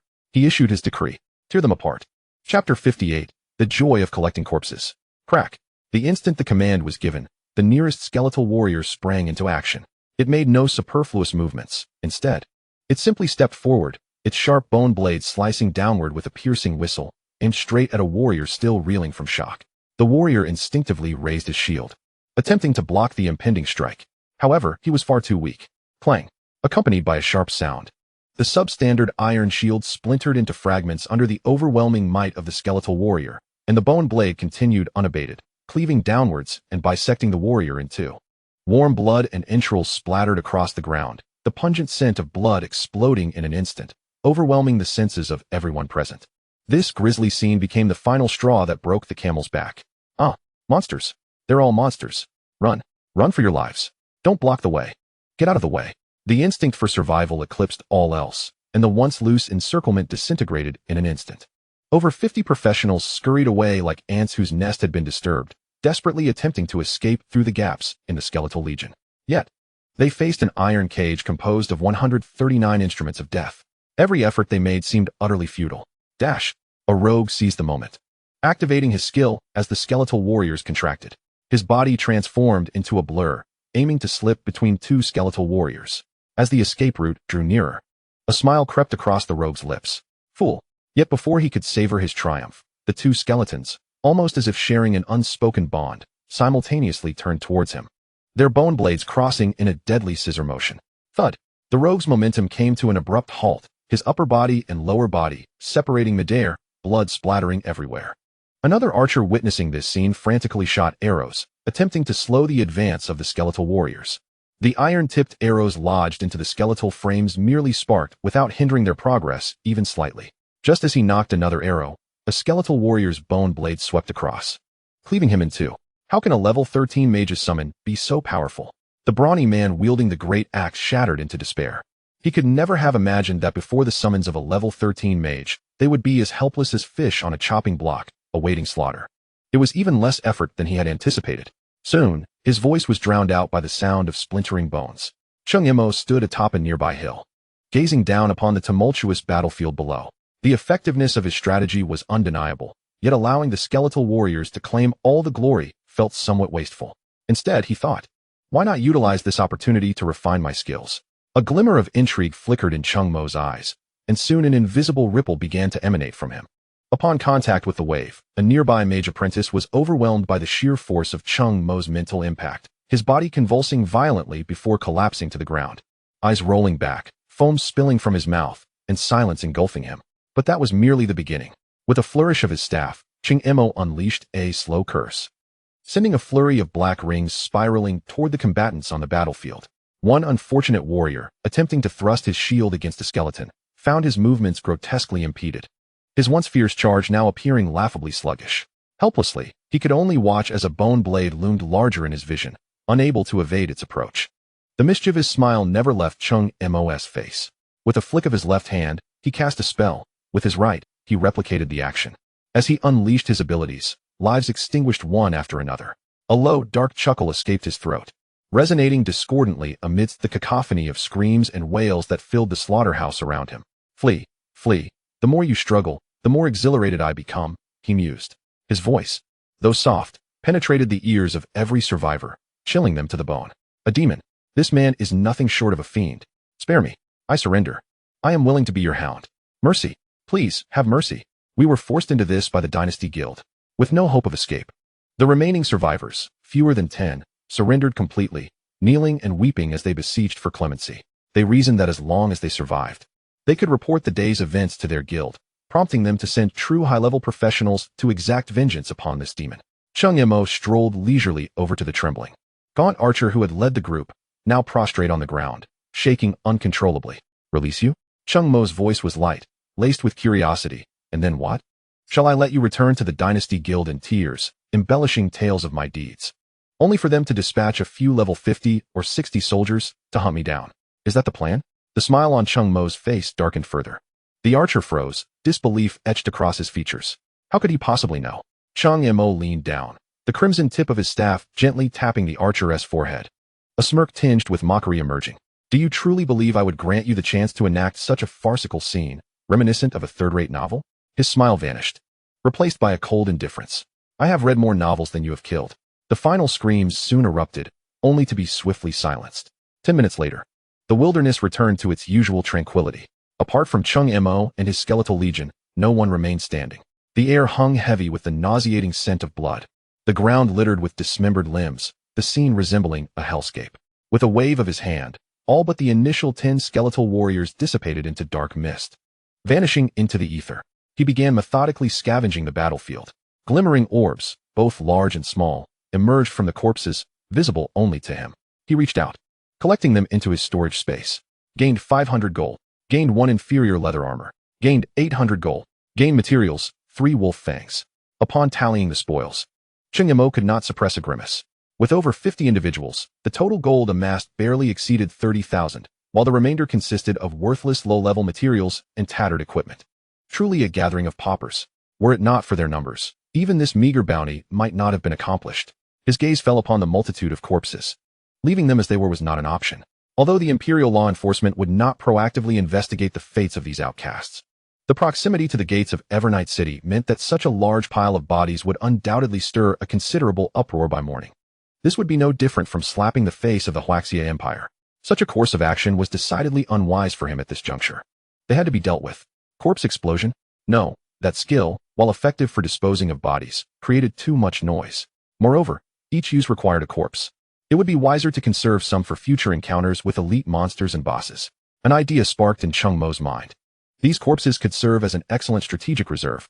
He attempted to communicate with his storage space, seeking to absorb a single corpse.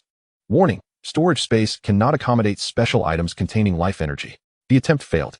Cheng Mo furrowed his brow, then considered another possibility. What about the Necromancer's space? He concentrated, placing his hand upon the nearest corpse. Detected a convertible storage unit. Would you like to store it in the summoning space? Note: stored corpses do not count against the summoning quota and can be used as consumables for skills such as corpse explosion. Success. A radiant smile blossomed on Cheng Mo's face, a stroke of unexpected fortune. In the future, when facing foes, he could simply hurl corpses at them. They would either be terrified or blown to bits. Who could withstand such a tactic? Truly, I am a little genius. With no further hesitation, Cheng Mo began to methodically absorb the corpses into the Necromancer's space. Chapter 59, Level 15 Dungeon, Decayed Leaf Swamp. Having stored the last corpse, Cheng Mo clapped his hands, as if he had merely accomplished a trivial task. The wind swept through the wilderness, swirling the heavy scent of blood before scattering it into the distance. He oriented himself towards the direction of the Behi City district, then turned and walked along a completely opposite path. 10 towering skeletal warriors silently followed in his wake, their bone blades still stained with dark red blood, glimmering eerily beneath the moonlight. He would remember this debt to the Dynasty Guild. One day, he would uproot the entire organization. But for now, there were more pressing matters at hand. Leveling up and unlocking stronger skills were paramount.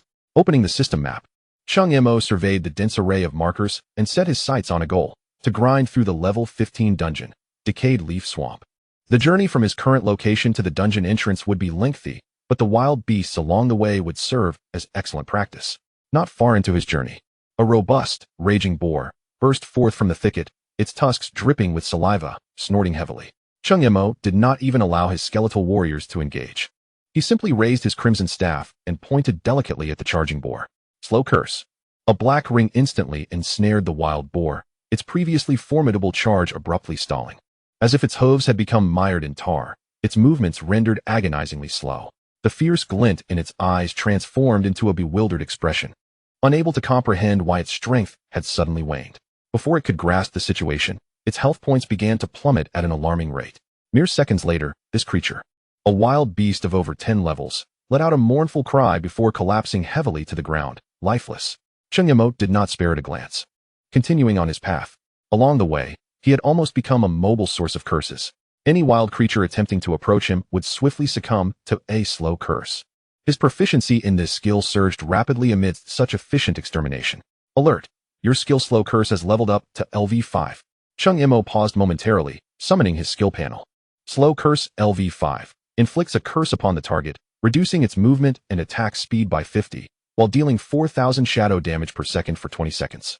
Cooldown, 5 seconds. Excellent. A smile curved at the corners of Cheng Mo's mouth, with a duration of 20 seconds and a cooldown of 5 seconds. This meant that up to 4 layers of curses could be stacked on a single enemy. That equated to a total of 16,000 points of damage per second. Such damage was certainly comparable to his other primary offensive skill, Mental Shock. Although the initiation of damage was somewhat slower and required time to accumulate, it excelled in low consumption and sustained effectiveness. Yet another remarkable ability. With a sense of delight, Cheng Mo quickened his pace. After more than half an hour, the teleportation array for the Decaying Leaf Marsh dungeon finally came into view. It was a clearing encircled by towering stone pillars, inscribed with ancient runes that emitted a faint glow, forming a sanctuary of safety. In the center of this sanctuary, a bonfire blazed brightly. A dozen or so adventurers sat clustered around the fire, eating and chatting, their faces flickering in the dancing light. Cheng Mo's arrival shattered the tranquility of the scene. A solitary mage, trailed by 10 ominous skeletons, was hard to overlook. The conversations ceased abruptly, and all eyes turned towards him, a mix of curiosity, wariness, and scrutiny evident in their gazes. Cheng Mo maintained his composure, halting at a distance from the crowd. With a simple wave of his hand, the 10 skeletal warriors dissolved into black mist, vanishing silently. After completing this, he raised his staff and leisurely stepped into the protective boundary of the teleportation array. Unfazed by the gazes of the adventurers, he did not approach them or seek to engage in trivial conversation, opting instead to join their circle without fanfare. He walked directly to an unoccupied corner, retrieved a half-eaten compressed biscuit from his storage, and expressionlessly placed it in his mouth, chewing slowly. Simultaneously, his passive skill, Whispers of the Undead, activated, and he felt his mental strength gradually replenishing. Observing his aloof demeanor, the adventurers instinctively averted their eyes, resuming their previous discussions, albeit in hushed tones, occasionally glancing furtively in Cheng Mo's direction. That fellow must be a necromancer, quite a rarity. Soloing a level 15 dungeon? Bold indeed. By his appearance, he likely emerged from some guild as a newcomer, accompanied by bodyguards. Unlikely. Look at his gear, far too ordinary to belong to someone with a significant guild background. Fragmented whispers carried on the wind reached Cheng Mo's ears, yet he couldn't be bothered to lift his eyelids. Half an hour later, Cheng Mo swallowed the last bite of his biscuit. He was now in peak condition, the fatigue from his journey dissipating. He stood, dusted off his clothes, and strode directly toward the dungeon's teleportation portal. The Decaying Leaf Marsh teleportation portal was divided into 3 entrances, corresponding to the normal, nightmare, and hell difficulties. Presently, the majority of adventurers congregated at the entrances for the normal and nightmare levels, forming groups of 3 to 5. Meanwhile, the entrance to the hell difficulty, emanating an ominous purple-black glow, stood completely deserted. Cheng Mo's actions once again drew everyone's attention. Which difficulty was he aiming for? Under the scrutiny of the crowd, Cheng Mo's footsteps did not falter. He walked past the nightmare entrance and ultimately halted right in front of the hell level portal. A sudden silence enveloped the bonfire area. All eyes widened in disbelief, unable to comprehend the scene before them. A solitary necromancer was preparing to solo the hell level, decaying leaf marsh? Had he lost his mind? Or was this some sort of jest? Hey, brother, wrong way. That's the hell level. It's deadly. A well-meaning warrior could not suppress his shout. Cheng Mo did not turn back. He merely extended a hand, resolutely pressing it against the swirling purple-black veil. The curtain rippled like water, swiftly engulfing his form. In front of the teleportation portal, the area returned to its empty state. Everyone within the sanctuary stood petrified, their mouths agape as if they could fit an egg inside. Did he really go in? I can't be seeing things, can I? A lone individual entered hell? The warrior who had called out murmured, his face etched with incredulity. He was either a complete lunatic or a formidable being we could never hope to confront. An experienced hunter averted his gaze, a hint of trepidation in his voice. He felt fortunate that he and T approached the young man out of curiosity. Chapter 60, The Toxic Marsh? The purple-black veil before him twisted for a moment. And then the world spun chaotically. The sensation of weightlessness lasted less than half a second before Cheng Mo felt the sticky, slippery texture beneath his feet. A pungent, overwhelming stench of decay assaulted his senses, mingled with the odors of soil and rotting vegetation, nearly suffocating. Alert! You have entered the level 15 Hell Dungeon. Decaying Leaf Marsh, Area 1, Toxic Marsh. Warning! The area is permeated with a high concentration of toxic miasma. You will continuously suffer from toxin erosion, resulting in a gradual decrease in health points. Warning! The marsh terrain will significantly reduce your movement speed, and certain areas contain lethal traps. A series of system warnings flashed before Cheng Mo's eyes. He surveyed his surroundings, which were shrouded in darkness. A dense, pale green miasma enveloped the entire space. Visibility reduced to less than 10 meters.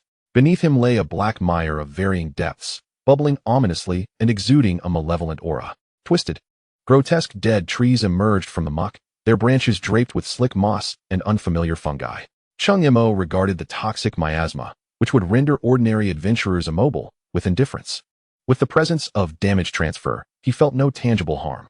Cheng Mo merely found the mire somewhat dirty for his shoes. Thus, he halted, his crimson staff gently tapping the ground. Black mist began to seep from beneath his feet, silently expanding in all directions as if it possessed a life of its own.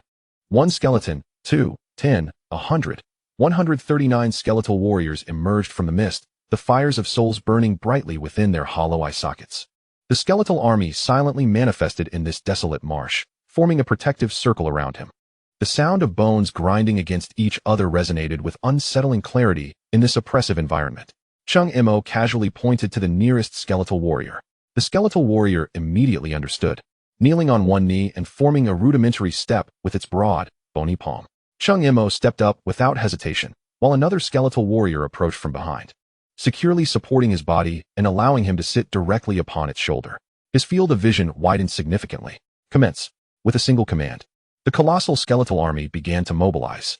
They marched in perfect unison, forging a path through the muddy swamp, the splattered muck failing to even brush against the hem of Cheng Mo's garments. This time, Cheng Mo did not instruct the skeletal warriors to disperse and explore the dungeon independently. Due to the hellish difficulty level, the monster's attributes had been exponentially amplified. In one-on-one confrontations, the skeletal warriors could find themselves at a disadvantage. Indeed, they could suffer considerable losses before advancing very far. After traversing approximately 100 meters, a series of sharp hisses suddenly emanated from the surrounding withered trees. Moments later, dozens of small blow darts, laced with green liquid, shot forth from the thick mist, targeting the skeletal warriors at the forefront.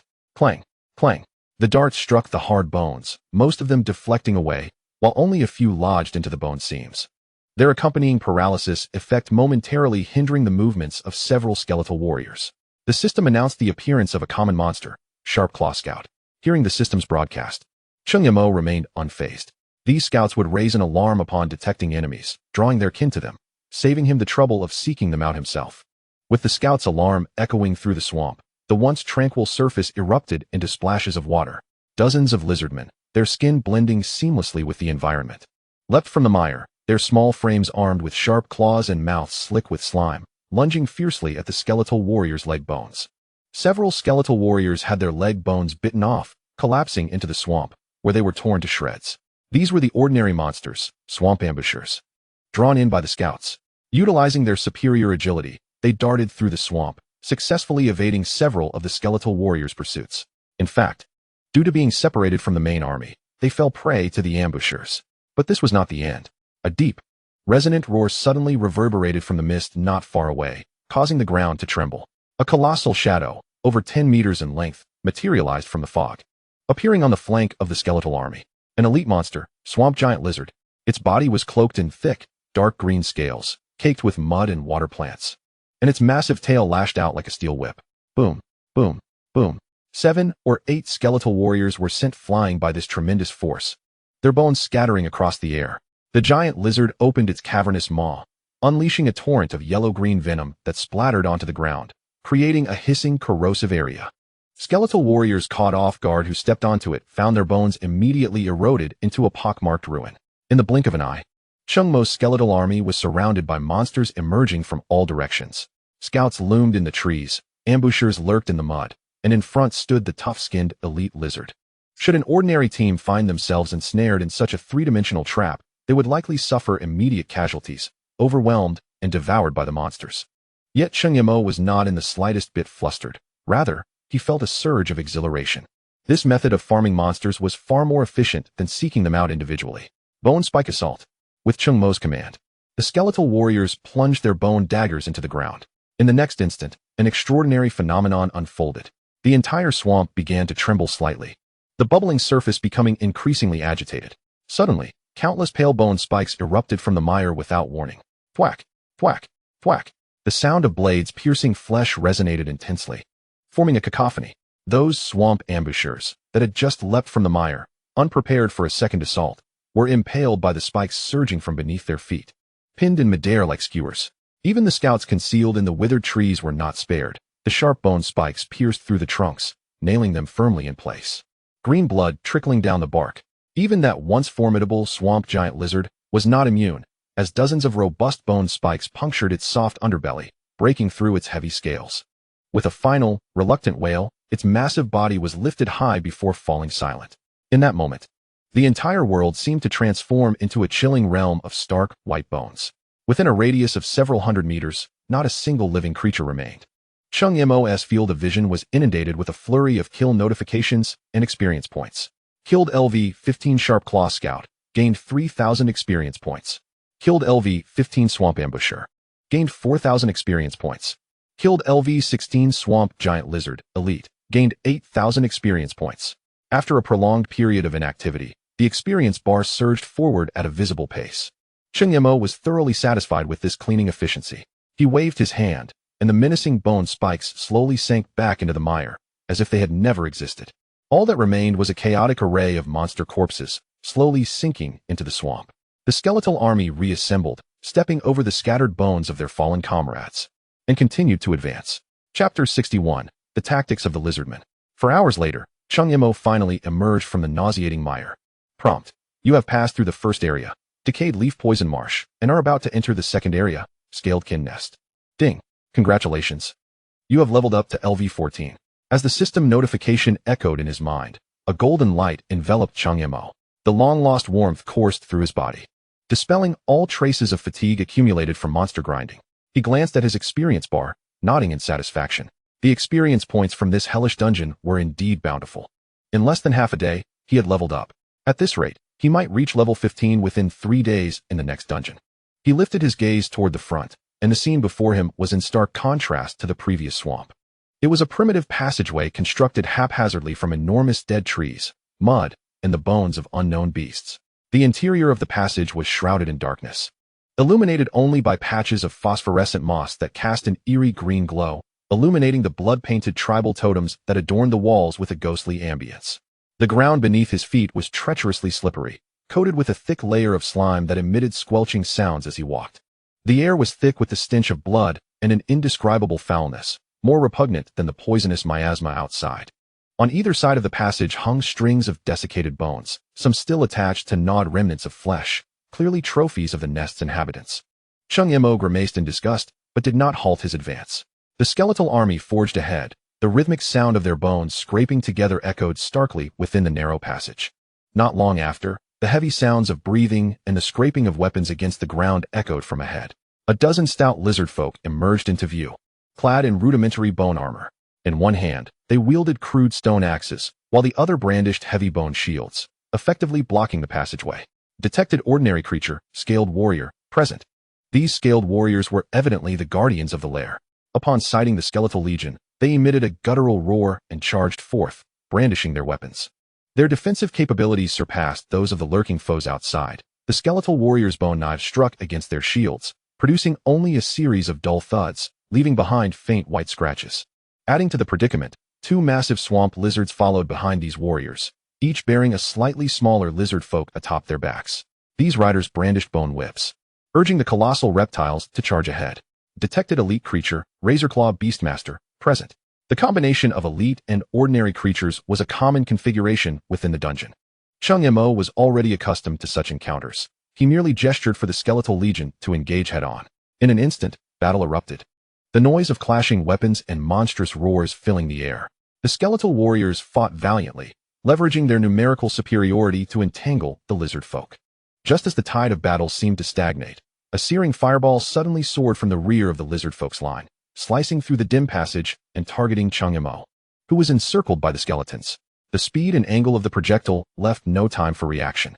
Yet, just before the fireball made contact with Cheng Mo's body, a blinding red light erupted around him. The passive skill, damage transfer, activated. Nearby, a skeletal warrior locked in combat with a scaled warrior trembled violently, only to be engulfed by flames that appeared from thin air, exploding into a heap of charred bones. Cheng Mo remained unscathed atop the shoulder of a skeleton, his garments untouched. However, he narrowed his eyes slightly. A magical assault? Following the trajectory of the fireball, Cheng Mo's gaze traversed the chaotic battlefield, landing on the last ranks of the lizard folk. There, several gaunt figures dressed in tattered robes raised staffs adorned with beast bones and feathers, chanting incantations. The tips of their staffs shimmering with various magical hues. Fireballs, ice arrows, and wind blades cascaded forth, a localized barrage of spells that accurately targeted the densest clusters of skeletal warriors, instantly obliterating 7 or 8 of them. Cheng Mo mused to himself, finding the situation rather intriguing. With heavily armored warriors in the front, beastmasters riding swamp lizards charging through the middle, and mages providing long-range fire support from the rear. These lizard folk demonstrated an understanding of even the most fundamental tactical triad of tank, damage dealer, and healer. They were no mere monsters, but rather an organized and disciplined tribal army. Unfortunately for them, they had encountered Cheng Mo. A glimmer of dark light flashed in his eyes. Psychic shock. An invisible wave radiated from his center, silently expanding like ripples upon water. This force ignored the scaled warriors and swamp lizards acting as meat shields and directly impacted the lizard folk mages at the rear. The few scaled wizards, poised to unleash their next round of spells, suddenly became rigid, their raised staffs drooping helplessly as the magical energies they had gathered dissipated. The light in their eyes dimmed rapidly, their bodies swaying before toppling backward, lifeless. With the absence of magical support from the rear, the scaled warriors and beastmasters in the front were left vulnerable, mere lambs awaiting slaughter. Under the relentless assault of the skeletal legion, they were swiftly reduced to a disarray of shattered bone and flesh. Slain LV-15 Scaled Warrior, gained 4,500 experience. Slain LV-17 Razorclaw Beastmaster, Elite, gained 9,000 experience. Slain LV-16 Scaled Wizard, gained 6,000 experience. Another wave of experience flooded in. The skeletal legion trampled over the corpses of the lizard folk, pressing deeper into the passage. At the end of the corridor stood a massive bone door crafted from the skulls and ribs of colossal beasts. The door was etched with intricate and eerie crimson runes, reminiscent of some ancient seal.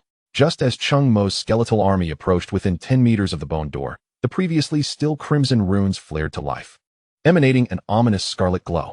Chapter 62, The Artist Appears. The great bone door, fashioned from the skulls and ribs of titanic beasts, pulsed with a vibrant crimson light before quickly dimming. Accompanied by a disconcerting sound of grinding, the door slowly parted to reveal a narrow gap. The opening was scarcely wide enough for a single person to pass through, rendering the vast skeletal legion unable to enter. Cheng Mo gracefully leapt down from the shoulder of a skeleton and approached the door's crevice alone. with a wave of his hand. Over 100 skeletal warriors transformed into black mist, all summoned back to his realm. Notice, you are about to enter Area 3, Venomous Saliva Altar. Area 3? Cheng Mo paused slightly, a hint of confusion creasing his brow. Was he already at the final zone? That seemed implausible. The decaying leaf swamp was, after all, a level 15 large-scale dungeon. A proper clearing would typically require a fully equipped party of 10 several days to conquer. Moreover, he had chosen the hellish difficulty, which should have multiplied the number and strength of the monsters. Since entering the dungeon, it had only been around 5 hours. Yet the count of defeated monsters did not align with the expectations of hellish tier challenges. He glanced back at the desolate corridor, devoid of anything save for the lizardfolk sentinels he had vanquished. What on earth was happening? Cheng Mo muttered to himself, feeling somewhat perplexed. All he could do was hope that the final boss would be generous, dropping ample experience and valuable treasures. He squeezed through the door's gap, stepping into the innermost sanctum of the lair. Before him, the space opened up dramatically. He found himself within the immense hollow of a tree stump, its ceiling soaring beyond sight, the rock walls slick with moss and peculiar luminescent fungi. At the center of the chamber stood a colossal altar, haphazardly constructed from countless bones and black rocks. Above the altar dangled a massive, pulsating flesh-colored venom sac, from which viscous yellow-green poison dripped, splattering into a pool of toxic water below with a sizzling sound. The air was thick with an acrid stench and the noxious aroma of venom, nearly congealing into a tangible substance, dizzying the senses.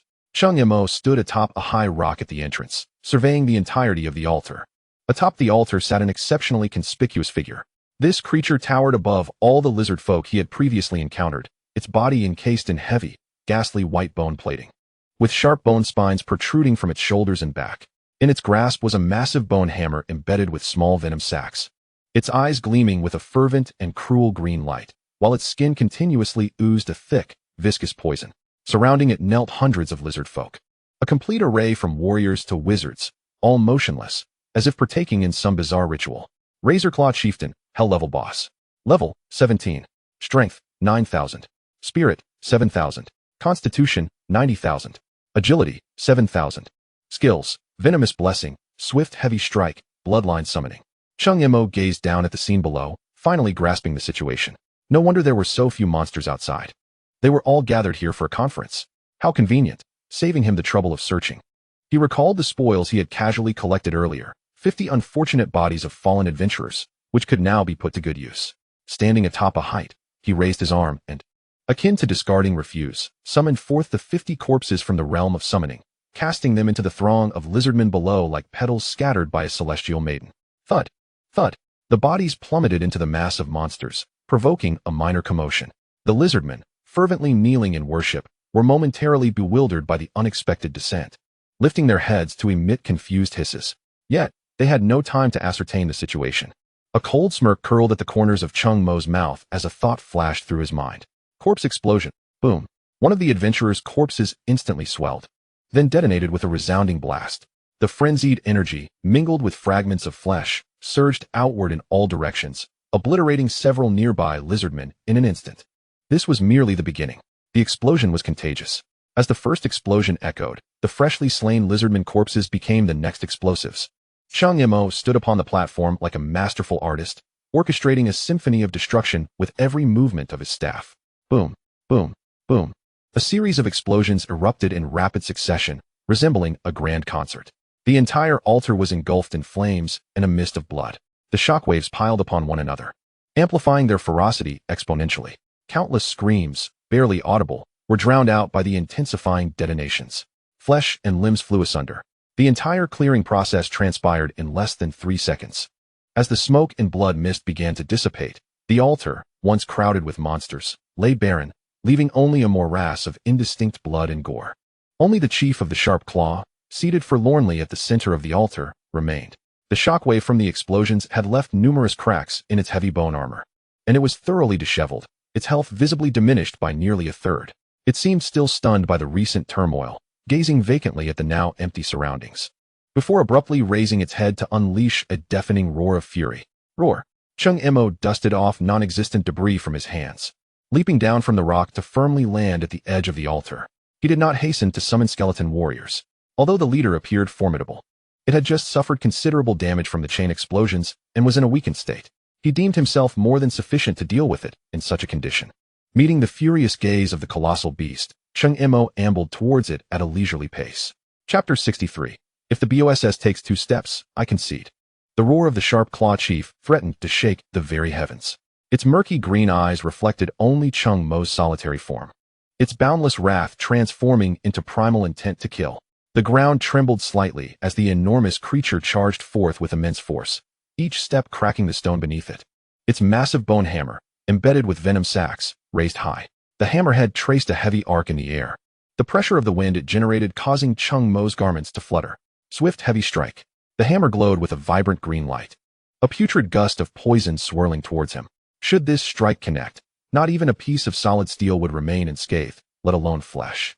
Yet, Cheng Mo stood still, unperturbed, his posture unchanged, as if what bore down upon him was not a hellish boss, but merely a trivial breeze. Just as the colossal hammer, imbued with immense power, was about to descend upon him, Cheng Mo finally took action.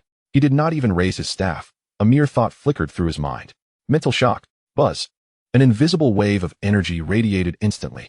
The charging sharp claw chief's massive form halted abruptly, its raised bone hammer frozen in midair, mere inches from Cheng Mo's head. The fury and malice in its eyes gave way to confusion and stupor, as if its very soul had been drawn from its body. All motion ceased. Cheng Mo's audacity stemmed from the fact that upon entering this altar, he had thoroughly probed the chief's attributes using his detection spell. A staggering constitution of 90,000, strength of 9,000, agility of 7,000. Each statistic was terrifying. Yet, its spirit was a mere 7,000 points. For a physical-type boss, this was quite normal. However, for Cheng Mo, whose mental strength had long surpassed 10,000, this was a glaring vulnerability inscribed upon its visage. With the enhancement to level 6, mental shock now extended its control duration to a full 35 seconds. 35 seconds, ample time for him to accomplish numerous tasks. Cheng Mo leisurely raised his crimson staff, its tip glowing faintly. A black ring, exuding an ominous aura, materialized from thin air, precisely encircling the chief's robust ankle. Curse of slowness. Having completed this, Cheng Mo even had the leisure to take 2 steps back, establishing what he deemed a safe distance, before quietly counting the seconds. After 5 seconds, he cast Curse of Slowness upon the sharp claw chief once more, repeating the process. Before long, 6 black rings adorned the chief, its health plummeting rapidly. The 35 seconds of immobility swiftly elapsed. The sharp claw chief shook its massive head violently, the confusion in its eyes swiftly replaced by a surging tide of rage. It could not comprehend what had transpired. All it knew was that this insignificant human before it must perish. The sharp claw chief roared once more, attempting to resume its interrupted assault. However, as it lifted its leg, it sensed something amiss. The 6 black rings encircling it emanated a viscous resistance, rendering its movements agonizingly slow, as if mired in the muck of a swamp. What was once a lightning-fast charge now lagged behind a snail's pace. It could only watch helplessly as the detested human regarded it with an expression akin to that of a fool. This humiliation was more unbearable than death. Roar! The sharp claw chief thrashed wildly, striving to break free from the cursed shackles, but all was in vain. Meanwhile, Cheng Mo remained composed, patiently awaiting the cooldown of mental shock. 10 seconds later, just as the sharp claw chief had managed to move less than 2 meters closer to him, the familiar invisible wave surged once more. The other foot it had just raised froze midair once again, maintaining a comically awkward pose. What unfolded next was a bizarre, yet comical solo performance upon the altar. Each time the sharp claw chieftain broke free from its rigid state and struggled to inch forward, Cheng Mo's mental impact would arrive promptly, freezing it in place once more. Meanwhile, the effects of the sluggish curse were ever present, unwavering throughout the ordeal. This once mighty hellish leader resembled a marionette, repeatedly paused, possessing mere brute strength yet unable to even graze the hem of Cheng Mo's attire. Its roars transitioned from initial fury to midway frustration, ultimately culminating in a state of utter weakness. After being immobilized for what felt like the umpteenth time, the chieftain's gargantuan form trembled violently, and the last glimmer of light in its eyes extinguished completely. With a whimper, the colossal bone hammer slipped from its feeble grasp, crashing to the ground with a resounding thud. Subsequently, its mountainous body collapsed with a thunderous crash, stirring up a cloud of dust. Ding! Congratulations! You have slain the hellish leader, Sharpclaw Chieftain, earning 500,000 experience points. Ding! Congratulations, you have successfully cleared the hellish dungeon, Corrupted Leaf Swamp.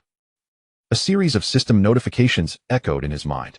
Cheng Mo beheld his experience bar surge dramatically forward, with less than a third remaining to reach level 15. Exhaling with satisfaction, the experience gained from a hellish leader was indeed refreshingly straightforward. At this rate, his ascent to level 15 would only accelerate. Following the demise of the chieftain, the enormous poison sac above the altar swiftly withered, losing all vitality, and the nauseatingly toxic miasma that had pervaded the space dissipated accordingly. Golden beams of light materialized upon the chieftain's corpse, signaling the acquisition of loot.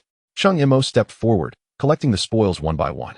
First, he discovered a belt crafted from an unknown beast's hide and rough bone fragments, appearing unremarkable, yet boasting astonishing attributes. Belt of Sharpclaw's Might. Quality, silver-grade rare equipment. Equipment requirement, LV10. Attributes, Constitution 5,000, a staggering increase of 5,000 points in Constitution. Without a moment's hesitation, Cheng Mo donned the new belt. A profound sense of heavy, stable power surged from his waist, permeating his limbs and bones. He accessed his attribute panel to find his Constitution had soared from 7,000 to an impressive 12,000 points. In terms of health and defense, he now rivaled dedicated shield bearers of the same level. A blood tank mage, a multitude of cunning strategies immediately sprang to Cheng Mo's mind. Should he encounter any unwitting adversaries in the future, he could simply stand his ground and let them strike. He could likely exhaust them to death. In addition to the belt, he discovered a massive scale. This scale was as large as half a door, a deep emerald hue adorned with bizarre natural patterns. Feeling cold and hard to the touch. Item, Poisonous Chieftain Scale Armor. Quality, rare. Type, advanced crafting material. Special attribute. Requires special means for identification. The special attribute was followed by a string of question marks. Cheng Mo attempted to utilize the system's built-in identification feature on it, but was met with a cold reply. Notice, identification failed, requires a higher-level identification skill or a specific blacksmith. Cheng Mo contemplated the enormous scale while fiddling with it. It seemed prudent to seek out Wu Hao upon returning to town, just as he was tidying up some scattered materials and preparing to exit the dungeon vortex. A system notification rang in his ears, halting his steps. Ding! The Necromancer Knight has successfully evolved. Chapter 64, An Itchy Brain. Cheng Mo, who was just about to leave, found himself frozen in place. The Necromancer Knight had successfully evolved? His mind raced, quickly pulling up his skill panel. The previously dull icon 4, Necromancer Knight Summoning, now radiated a faint dark golden glow, with 2 new words added in parentheses. Necromancer Knight Summoning, complete. Description, consumes 1,000 mental power to summon a level 40 Necromancer Knight, Graham, to fight for you until its demise. The restriction had been lifted. Cheng Mo felt a surge of intense impulse upon seeing the word complete. Without hesitation, he extended his hand, mental power swirling within him. Arise. Suddenly, the space before Cheng Mo distorted without warning. A colossal skeletal door, towering several meters high, materialized from thin air, its frame entwined with countless writhing bones. Accompanied by the heavy sound of hooves, a chilling aura surged forth uncontrollably from beyond the door. A pitch-black skeletal warhorse, its hooves ablaze with ghostly blue flames, was the first to step through the bone portal. Following closely behind was the knight clad in heavy black armor, seated atop the warhorse. He wielded a massive shield engraved with wailing faces in his left hand, and a sharp spear glimmering with a cold light in his right. Through the gaps of his helmet, 2 fiery red orbs burned fiercely, as if capable of piercing one's soul. The oppressive presence radiating from him rivaled, if not surpassed, that of the Sharpclaw Chieftain. Just as Cheng Mo was observing the differences in this Necromancer Knight, the Infernal Knight performed an unexpected gesture. Dismounting with a thunderous clang of armor, he knelt before Cheng Mo on one knee, bowing his proud head in a formal knightly pledge of fealty. Graham, at your service. My master. A slightly hoarse yet deep voice echoed throughout the vast altar. Cheng Mo was utterly taken aback. It can speak? Since his arrival in this world, he had never encountered a summoned creature capable of articulate speech, whether from his teacher's lectures or from the research he conducted on forums. Had this entity awakened self-awareness? Cheng Mo's mind raced, the only plausible explanation being the head of the eternal frostbitten throat Emir's offspring it had consumed. What a marvel! Devouring 3 heads and emerging with wisdom. The saying you are what you eat is indeed not mere nonsense. Cheng Mo quelled the tumult within, promptly accessing the system to review Graham's detailed attributes. Necromancer Knight Graham. Level 40. Strength 120,000. Mental 90,000. Constitution 320,000. Agility 100,000. Skills, Spectral Charge, Iron Hoof Trample, Oath of Endings. Domain, Death Guard Aura, passive. Within a 100-meter radius of Graham, your skeletal warriors will receive enhancements, with a chance to evolve into Death Iron Skeleton Guards. A series of zeros made Cheng Mo's eyelids twitch. 320,000 in Constitution. This degree of physicality was utterly astonishing. Even more thrilling was the fact that Graham possessed a domain aura. Rise. Cheng Mo composed himself, issuing the command to Graham. Graham obeyed, standing silently behind him like a stoic guardian. Eager to test the effects of the Death Guard aura, Cheng Mo could hardly contain his excitement. He raised his staff, and the dark mist swirled as 10 skeletal warriors, each wielding a bone knife and bone shield, materialized from thin air. In the instant they took shape, an unexpected transformation occurred. The 10 skeletal warriors seemed to respond to an unseen call, collectively turning towards Graham, their eye sockets flickering with the flames of souls, pulsating vigorously. In the next moment, ethereal blue flames erupted from their hollow eye sockets, engulfing their entire forms in an instant. Cheng Mo was taken aback, initially fearing that the summoning had failed, and they had spontaneously come instead. However, the flames appeared and vanished just as swiftly. When the fire dissipated, what stood in their place was no longer the fragile collection of bones. They were now adorned in fitted black armor, their bone knives and shields replaced by sleek black spears, reminiscent yet diminutive compared to the lance held by Graham. Cheng Mo promptly examined their attributes. Nether Iron Bone Guard. Level, 15. Strength, 12,000. Spirit, 9,000. Constitution, 20,000. Agility, 10,000. Skill, Nether Guard Charge. The Nether Iron Bone Guards transform into Graham's dark shadows, inflicting damage equivalent to their maximum constitution upon enemies. Cheng Mo gazed at the lavish attribute panel, momentarily lost in thought. With a constitution of 20,000 and a strength of 12,000. These attributes far surpassed the elite monsters encountered in nightmare-level dungeons, even rivaling some of the bosses found in hell-level dungeons. Their level remained at 15, indicating that their power stemmed from his summoning skill. Resolute, Cheng Mo decided to summon an additional 30 skeletal warriors, channeling all his remaining mental energy. As the dark mist enveloped the area, 40 skeletal warriors filled the once-empty altar. Under Graham's influence, 15 of the newly summoned skeletal warriors successfully evolved into Nether Iron Bone Guards. Alongside the original 10, Cheng Mo now commanded a total of 25 Nether Iron Bone Guards and 15 ordinary skeletal warriors. A small legion of the undead had taken shape. An unprecedented sense of satisfaction surged within Cheng Mo. With a wave of his hand, he prepared to retract this newfound army. However, before he could act, he noticed that both Graham and the Nether Iron Bone Guards, along with the skeletal warriors, transformed into wisps of black mist, merging into a newly formed Black Knight mark on the back of his hand. An independent summoning space. A broad smile spread across Cheng Mo's face. This meant that as long as Graham remained alive, he would no longer need to expend 1,000 points of mental energy for repeated summoning. Indeed, a fortuitous development. After the initial exhilaration of his newfound power waned, Cheng Mo's mind swiftly regained its composure. The memory of being ambushed by the Dynasty Guild at the entrance of the dungeon was still vivid in his mind. A lesson learned from hardship. He refrained from hastily departing, instead settling cross-legged in the center of the desolate altar to quietly recover the mental and physical energy he had just expended. Only by restoring his state to full would he be prepared to confront any unforeseen risks. As time passed in the silent dungeon space, Cheng Mo's tightly shut eyes slowly opened, a glimmer of determination flashing within them. Rising to his feet, he brushed off the dust from his garments and cast his gaze towards the still swirling dungeon vortex, not far away. It was time to venture forth. Chapter 65. That guy soloed a hell-level dungeon. Before the dungeon portal, the distorted purplish-black light screen rippled once more. A figure emerged leisurely from within. The raucous atmosphere around the campfire abruptly froze. Every action came to a halt. Those mid-bite paused in chewing, and conversations fell silent, as dozens of eyes fixated intently on the individual who had just appeared. It was the Necromancer. He had actually emerged alive. After a brief silence, a wave of restrained discussions erupted among the crowd. P.S. out. He really made it back. How long has it been? I thought he would surely perish inside. The warrior who had kindly warned Cheng Mo earlier let out a long sigh, his expression one of "I told you so." I knew it. He must have wandered in, sensed something amiss, and hastily retreated. Youngsters are often blissfully unaware of their limitations until they encounter setbacks. Surviving is already a considerable feat. Even the small monsters at the entrance of a hell-level dungeon are beyond the capabilities of a single individual.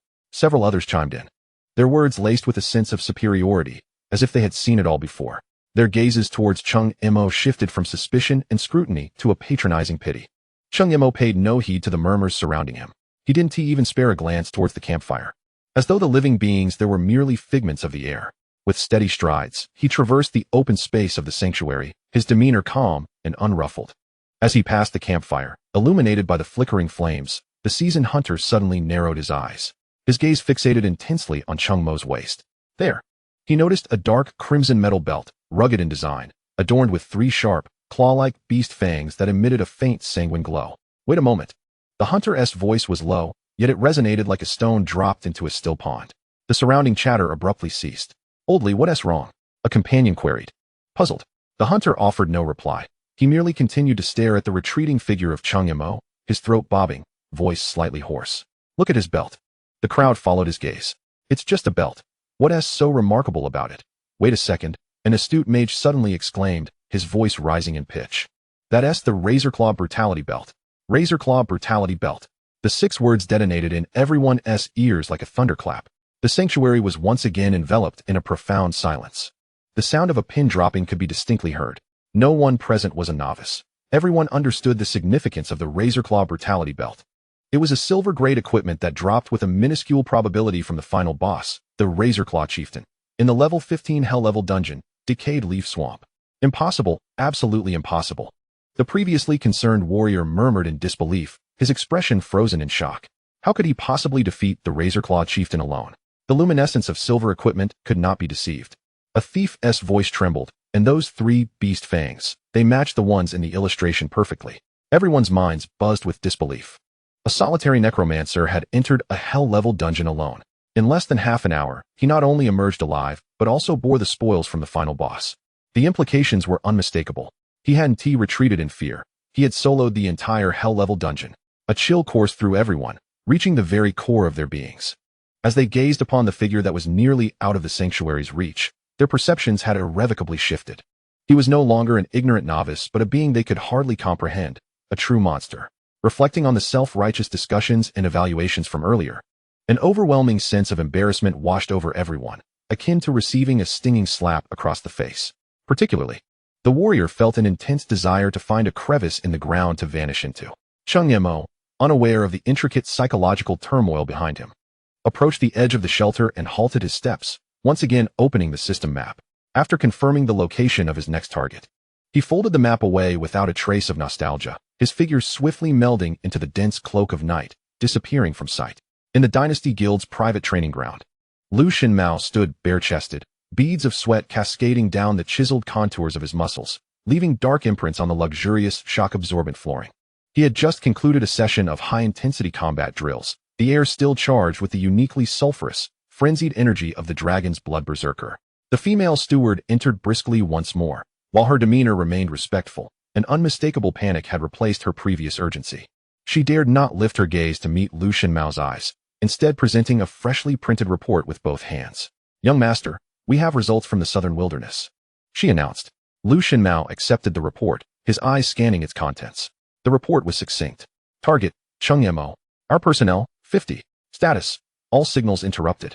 Vital signs collectively vanished. Inference, total casualties.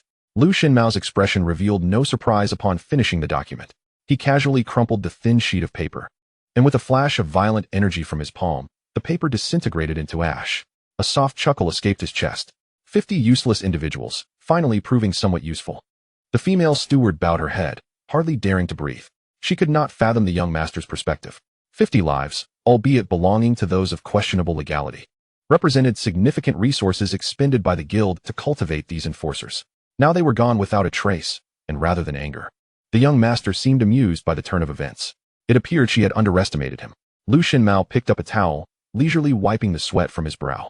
A necromancer of no more than level 15 had silently dispatched over 50 similarly ranked practitioners. Such feats transcended ordinary talent.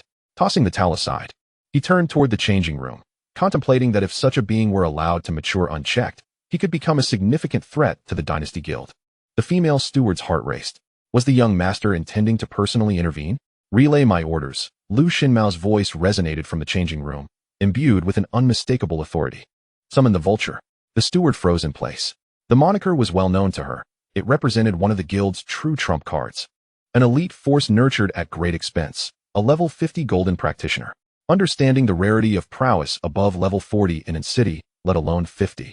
She felt a sense of dread. Following the blood-red calamity that had swept the globe 6 years prior, it seemed human practitioners had been shackled by an invisible ceiling.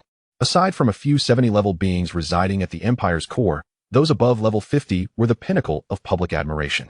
In Bihai City, a golden practitioner could command the leadership of a second-rate guild, holding substantial influence.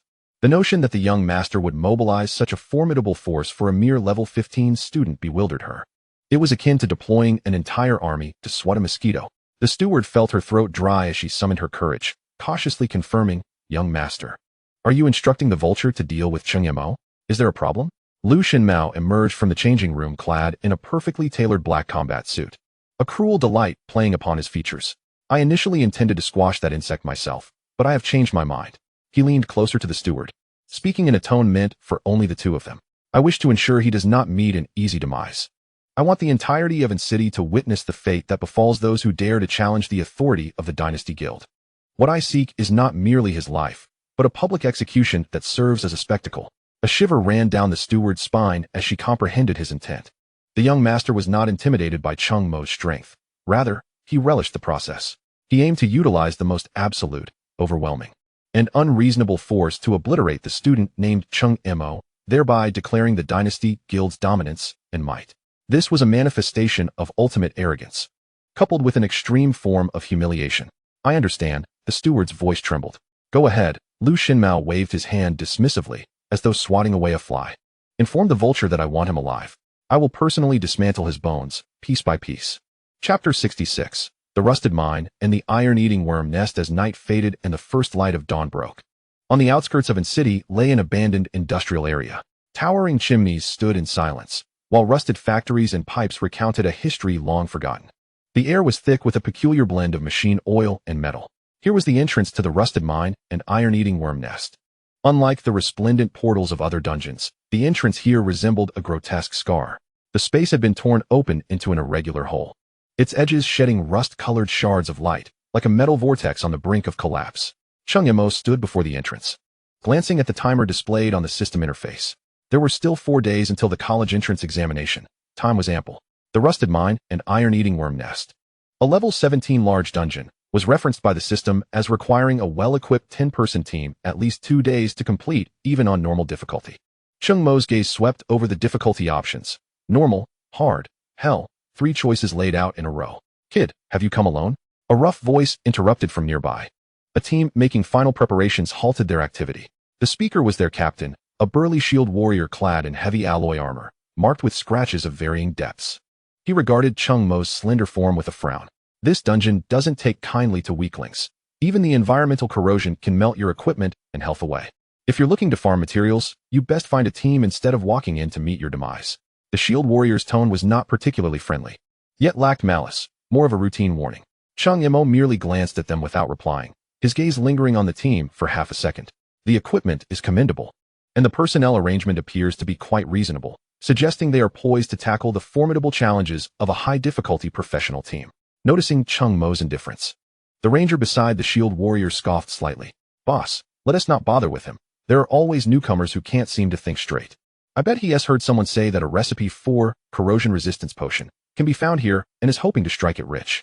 Let him step inside and lose half his life to the acidic liquid, then he'll know better." Cheng Mo retracted his gaze, choosing to disregard the murmurs.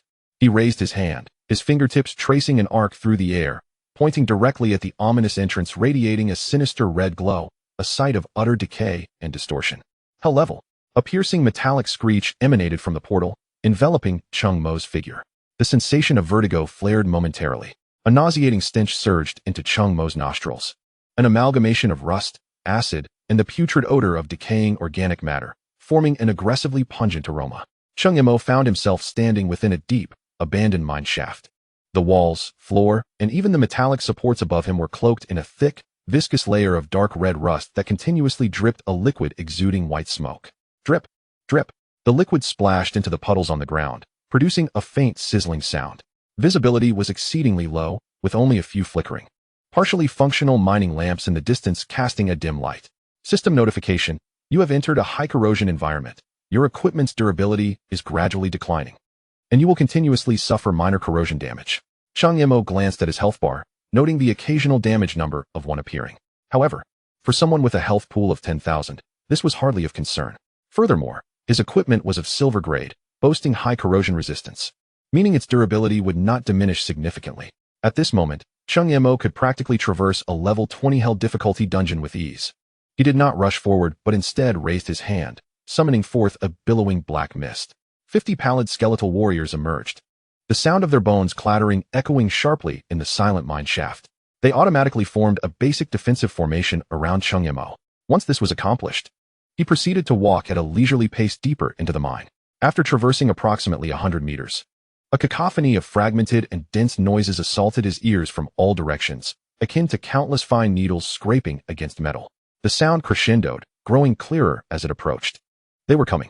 In the next instant, dark red figures surged forth from the walls ahead, the sides, and even from the rusted ceiling above Cheng Mo, iron-eating worker ants.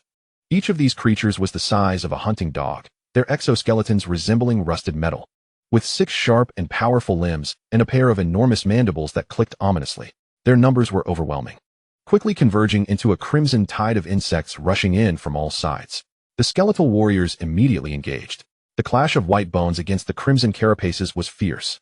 The bone blades wielded by the skeletal warriors could easily cleave through the worker ants' armor, yet their sheer numbers were staggering. Just as one skeleton felled an opponent, 3 or 4 more worker ants would leap from the side, even from beneath its feet, biting down fiercely on its bones. Creak, creak. That was the sound of bones being gnawed upon. In mere moments, the 50 skeletal warriors were submerged by the tide of insects, their movements hampered, utterly ensnared. Cheng Mo stood at the center of the encirclement, his expression unperturbed. The conventional strategy of summoning an army of minions proved ineffective against such a numerical onslaught. But so what? He was well versed in exterminating swarms. Cheng Mo raised his hand, pointing at the skeletal warrior most deeply engulfed by the ant swarm. A cold syllable escaped his lips. Explode. Corpse explosion. The targeted skeletal warrior momentarily froze, then erupted with a resounding blast. Countless fragments of pale bone mingled with a surging shadowy energy, creating a tempest of death that swept outward in all directions. Thud, thud, thud. The sound of blades piercing flesh rang out like a torrential downpour. Within a 5-meter radius of the explosion, the iron-eating worker ants were instantly obliterated. Their bodies turned into a sieve by the multitude of bone shards, dark green bodily fluids, and shattered carapaces splattering everywhere. With a single strike, at least 30 worker ants met their demise on the spot. But this was merely the beginning. Cheng Mo's movements did not falter. In the newly vacant area, dozens of fresh worker ant corpses appeared. His finger pointed again, this time at one of the ant bodies. Explode. Boom. Another dull roar echoed. This explosion had a broader radius and greater force. A new wave of the death storm expanded, clearing an even larger area and creating more corpses. The chain reaction had commenced. Boom, boom, boom. Cheng Mo stood resolutely, akin to a cold-hearted conductor. With each raise of his hand, an area erupted. The thunderous explosions resonated throughout the mine, composing a symphony of demise. The once formidable tide of insects now fell into chaos, shredded apart by the relentless detonations. The previously piercing insect cries faded into desperate shrieks, swiftly descending into silence. In less than a minute, the entire mine shaft fell silent. The air was thick with the intensified stench of decay and the acrid scent of gunpowder. The ground was carpeted with a thick layer of worker ant remains, with hardly a single intact body to be found. Cheng Mo stepped forward, calmly traversing the devastation. A flurry of system notifications cascaded across his screen, with experience points skyrocketing. He waved his hand, dispersing the black mist, and the 50 skeletal warriors were summoned once more. They formed a protective barrier around Cheng Mo as he continued deeper into the mine. Turning a corner, the space ahead opened up dramatically. It was a vast underground cavern, or rather, the core area of the mine. Unlike the rusted exterior passageways, the floor of this enormous cavern exhibited a polished metallic sheen, unsettlingly pristine. At the heart of the cave stood a massive, long-abandoned mining vehicle. Creak, creak. A heavy, rhythmic chewing sound emanated from behind the mining vehicle. Cheng Mo halted, and the skeletal warriors quickly formed a defensive line in front of him. A colossal figure slowly emerged from behind the vehicle, its size 10 times that of a common worker ant, akin to a small truck. Unlike the usual iron-eating worker ants with their dark red exoskeletons, this creature's armor gleamed with a pure black hue reminiscent of obsidian, glimmering with a cold metallic luster. The once steel-made mining vehicle had become its meal, having been devoured almost entirely. At this moment, it paused its feeding, slowly turning its massive head. Hundreds of crimson compound eyes swiftly fixated on Cheng Mo, who stood at the entrance of the cavern. Chapter 67. This is getting a bit out of hand. Obsidian Predatory Ant. Level, 17. Strength, 10,000. Spirit, 8,000. Constitution, 20,000. Agility, 7,000. Skills, Acid Spit, Shell Hardening, Frenzied Gnawing. An elite monster. Cheng Mo cast a quick glance at the status panel, nearly bursting into laughter. 20,000 in Constitution, 7,000 in Agility? Had all the attribute points been foolishly invested in its shell? Truly a simpleton. The massive ant, with its hundreds of compound eyes, fixed its gaze on Cheng Mo, emitting a low, threatening hiss from its throat, while its enormous mandibles opened and closed, stirring up a foul wind. Enduring the stench, Cheng Mo commanded an attack. The 50 skeletal warriors before him surged forward, their soul flames flickering in unison as they clashed against the foe, transforming into a tide of white bones. Clang, clang, clang. The bone blade struck against the obsidian shell, creating a shower of blinding sparks, yet leaving only faint, nearly imperceptible white marks. Such formidable defense, indeed. In contrast, the obsidian predatory ant violently swung its massive head, its sharp mandibles akin to two colossal scissors. With a snap, it effortlessly bisected one skeletal warrior, scattering bone fragments across the ground. It then opened its gaping maw, unleashing a fan-shaped spray of sickly green acid that instantly engulfed a wide area before it. Hiss! A pungent white smoke began to rise. The skeletal warriors splashed by the acid witnessed their bodies corroding at a visible pace, as their once rigid bones melted away into a bubbling, viscous sludge within mere breaths. In just one encounter, over 10 skeletal warriors were utterly annihilated. A salute to the valiant efforts of these cannon fodder. Cheng Mo expressed his respect for the fallen. Ordinary skeletal swarms were clearly ineffective against such a resilient elite creature. Yet, this mattered little. He raised his hand, palm directed towards the rampaging giant ant. Come forth, Graham. Suddenly, the space before him twisted. The enormous bone door, entwined with countless skeletal remains and vengeful souls, crashed open, releasing a terrifying aura that surpassed all existence within the cavern. The heavy sound of hooves echoed as a death knight, clad in dark, imposing armor, descended into the filthy mine. The aura of the wraith expanded instantaneously. The skeletal warriors, still grappling with the giant ant, momentarily halted, their hollow eye sockets igniting with eerie blue flames that engulfed their forms. As the flames subsided, their stature increased, their crude bone blades morphing into finely crafted long spears, adorned with a thin layer of shadowy iron armor. They had evolved into the formidable wraith iron skeletal guards. Graham, eliminated. Cheng Mo issued a succinct command. Without a word, Graham demonstrated his loyalty through action. The skeletal steed beneath him reared up, issuing a silent roar as its hooves ignited with blue flames. Phantom charge. Boom. Graham transformed into a streak of black lightning, his spear aimed directly at the head of the obsidian predatory ant.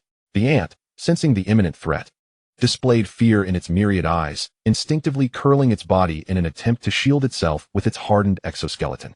However, before the level 40 Death Knight, all such attempts were futile. As the spear made contact with the shell, it did not produce the anticipated clash of metal. The glimmering spear tip, seemingly capable of piercing all, effortlessly penetrated the proud ant's robust armor, embedding itself deep within its body. A piercing shriek erupted from the ant's maw, reverberating through the cavern. Dark green bodily fluid gushed forth from the wound. Without allowing it further opportunity to react, the newly evolved 20 or so wraith iron skeletal guards launched their assault. They transformed into shadows, silently closing in on the giant ant. Wraith guard assault. Thud, thud, thud. A series of muffled impacts ensued. Each wraith iron skeletal guard harnessed their 2,000 constitution into pure force, colliding fiercely with the giant ant's frame. The massive creature staggered under the relentless blows, its hard shell cracking in multiple places. With a flick of his wrist, Graham's spear whirled, utterly shattering the internal organs of the giant ant. This once mighty elite creature convulsed twice before succumbing to lifelessness, crashing to the ground. From Graham's arrival to the end of the battle, merely a few seconds had elapsed. Cheng Mo nodded in satisfaction, sweeping up the spoils and continuing deeper into the mine. The remainder of the journey unfolded without incident. Be it swarms of iron-eating worker ants or the occasional elite predatory ant, they proved as fragile as paper before the undead squad composed of Graham and the wraith iron skeletal guards. Time slowly passed in the monotony of battle. 5 hours later, Cheng Mo found himself at the entrance of a far grander nest, glancing at his experience bar. Level 14, 982. Almost there. Beyond this passage lay the final boss of the dungeon, the corrupted Ant Queen. Without hesitation, he stepped into the queen's lair. At the heart of the lair, a massive ant queen, her form resembling a bloated hill, lay prostrate on the ground, her semi-transparent abdomen writhing and contracting as it birthed sticky eggs. Sensing the intruder, the queen let out a furious hiss, causing the very ground of the nest to tremble. Cheng Mo could scarcely muster the energy to examine her attributes. All he desired was to level up swiftly. Graham, swift and decisive. The Death Knight reappeared, charging without hesitation towards the immobile queen. A golden halo ignited at the tip of Graham's spear, transforming into a beam of light that struck the queen with blinding speed. In Cheng Mo's view, the queen's massive health bar was swiftly depleted by a significant margin, her defensive attributes displaying a glaring negative value. Oath of Doom. The skeletal steed morphed once more into green soul flames, and alongside Graham's charge, transformed into searing phantasmic spears. Before the queen could react, the lethal strike had already reached her. The Ant Queen, resembling a mountain, did not even have time to emit a final wail before she lost all semblance of life, collapsing into a heap. Immediately afterward, a warm and overwhelming golden pillar of light descended, enveloping Cheng Mo within. The surging energy coursed through his limbs, imparting an indescribable sense of relief. Then a series of system notifications exploded in his ears. Ding! Congratulations, you have slain the hell-level boss, Corrupted Ant Queen, earning 90,000 experience points. Ding! Congratulations, you have successfully cleared the hell-level dungeon, Rusted Mine, and Iron-Eating Ant Nest. Chapter 68, An Hour of True Manhood. Ding! Congratulations. Your level has risen to 15. Ding! System has detected that the host has reached level 15, unlocking exclusive skills in the career development system. Generating exclusive skills. Generation complete. Before Cheng Mo, a brand new skill icon gradually illuminated, radiating a profound and enigmatic glow. Soulbound with the Dead. Yin-Yang synchronization. Type, active skill. Effect, choose one of your owned undead creatures, consuming 1,000 mental power. For the next hour, you will fully inherit all base attributes, strength, spirit, constitution, agility, and all exclusive skills of that undead creature. During this time, you cannot use your original skills, nor can you change the synchronization target. Cooldown, 24 hours. Cheng Mo stood frozen in place, his breath momentarily suspended. To inherit the full attributes and skills of a summoned creature? For an hour? Instantly. The terrifying panel of Graham flashed through his mind, along with the indomitable phantom spear. If he synchronized with Graham, wouldn't that mean he, a mere level 15 novice, could transform into a bona fide level 40 Death Knight for an hour? And that was not all. He possessed an even more formidable trump card, the level 50 Undead Bone Dragon. As long as his mental power was sufficient, he could momentarily embody a dragon, wielding the power to crush all. This was not just a significant advantage, it meant he could truly become a man for an hour. Cheng Mo took a deep breath, forcibly suppressing the surging ecstasy within. Calm. He had to play his cards one by one, allowing the surprises to unfold gradually. Redirecting his attention, he observed the massive corpse of the Ant Queen, which had turned to dust after his touch, leaving behind a gigantic sphere of light. Cheng Mo stepped forward and reached out. As the radiance dissipated, several items shimmering with different hues, along with an ancient-feeling parchment scroll, lay quietly on the cold ground. He first picked up the scroll. Anti-corrosive potion recipe. Type, alchemical recipe. Effect, upon learning, you will master the crafting method of the anti-corrosive potion. This potion significantly enhances the user's resistance to acidic and corrosive damage. Learning requirement, alchemist profession. A valuable find indeed. For an alchemist, a potion recipe is akin to a rare skill book for combat professions, worth its weight in gold, especially during the exploration of dungeons with various special environmental damages. A single special potion can often prove decisive. Although he could not use this himself, selling it in the marketplace would undoubtedly incite fierce competition among players of crafting professions. Cheng Mo estimated that selling it for at least 100,000 coins should not pose a problem. His arduous journey had not been in vain. In a state of delight, he gathered all the spoils into his storage space and turned toward the white teleportation vortex that had materialized in the center of the lair, stepping forward. The familiar sensation of weightlessness flashed by. Cheng Mo's feet firmly landed on solid ground once more, the cool night air filling his nostrils. Just as he steadied himself, a slightly hoarse yet unmistakably arrogant voice drifted from near the campfire. Are you Cheng Mo? Cheng Mo looked up. The flickering flames of the fire illuminated a rather unfriendly face. It belonged to a gaunt man clad in a snug dark leather armor. A gray feathered cloak draped casually over his shoulder. He slowly rose from the ground, the gruesome scar extending from the corner of his eye to his chin appearing particularly grotesque in the firelight. Rather than wielding conventional weapons, he toyed with a peculiar exotic weapon, a pair of sharp iron claws that glimmered with a chilling light. The man fixed his gaze on Cheng Mo, grinning widely to reveal teeth stained yellow from tobacco, his smile laced with amusement. Let me introduce myself. I am Vulture. Someone has offered a handsome price for me to come and break your bones. Cheng Mo raised an eyebrow slightly. He was no fool. It was unnecessary to guess that the only entity capable of such a deed, and able to block him at the dungeon's entrance, was the Dynasty Guild, whom he had previously outsmarted. It seemed he had underestimated their desire for retribution. Oh, a smirk curled at the corners of Cheng Mo's lips, and he could hardly be bothered to summon his undead for assistance, merely beckoning the man with a casual gesture. Let us see if your teeth are strong enough. Hey. Vulture was amused to the point of anger by Cheng Mo's audacious demeanor. He could not comprehend why the upper echelons of the guild had taken such a serious approach, specifically assigning him to deal with someone not even at level 20. To him, it seemed akin to using a butcher's knife to slay a newly hatched chick, utterly wasteful. Nevertheless, since he had been paid, he ought to make the task worthwhile. Kid, I hope you can still talk back after a moment. No sooner had the words left his mouth than Vulture's body suddenly crouched low, the ground beneath him exploding in a small cloud of dust. His figure became a blur, transforming into a gray shadow that surged toward Cheng Mo at an almost imperceptible speed. So fast, Cheng Mo's pupils constricted slightly. The opponent's agility attribute was terrifyingly high. In the blink of an eye, Vulture had appeared before Cheng Mo, his menacing grin widening even further. His right iron claw sliced through the air with a piercing sound, aimed directly at Cheng Mo's throat. Simultaneously, his left claw traced a sinister arc, targeting Cheng Mo's heart. At the same time, one of his feet delivered a brutal kick at an awkward angle to Cheng Mo's knee. Seal the throat, pierce the heart, shatter the leg.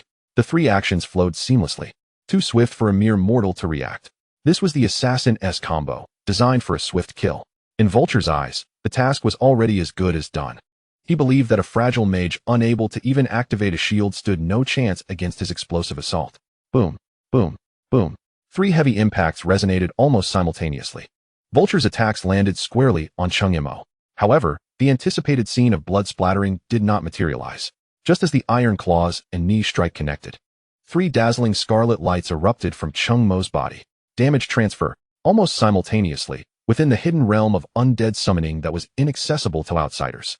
Three skeletal warriors standing silently exploded without warning, scattering cold bone fragments across the ground. Vulture's smile instantly froze.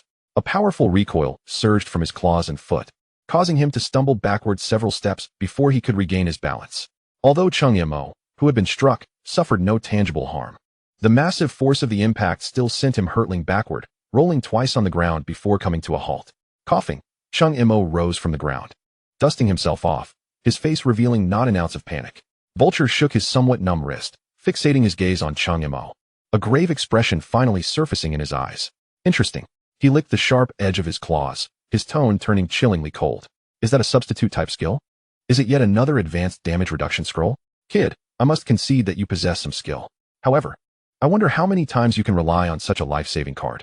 In his understanding, a skill capable of completely negating damage must be bound by exceedingly stringent limitations or come at a steep cost.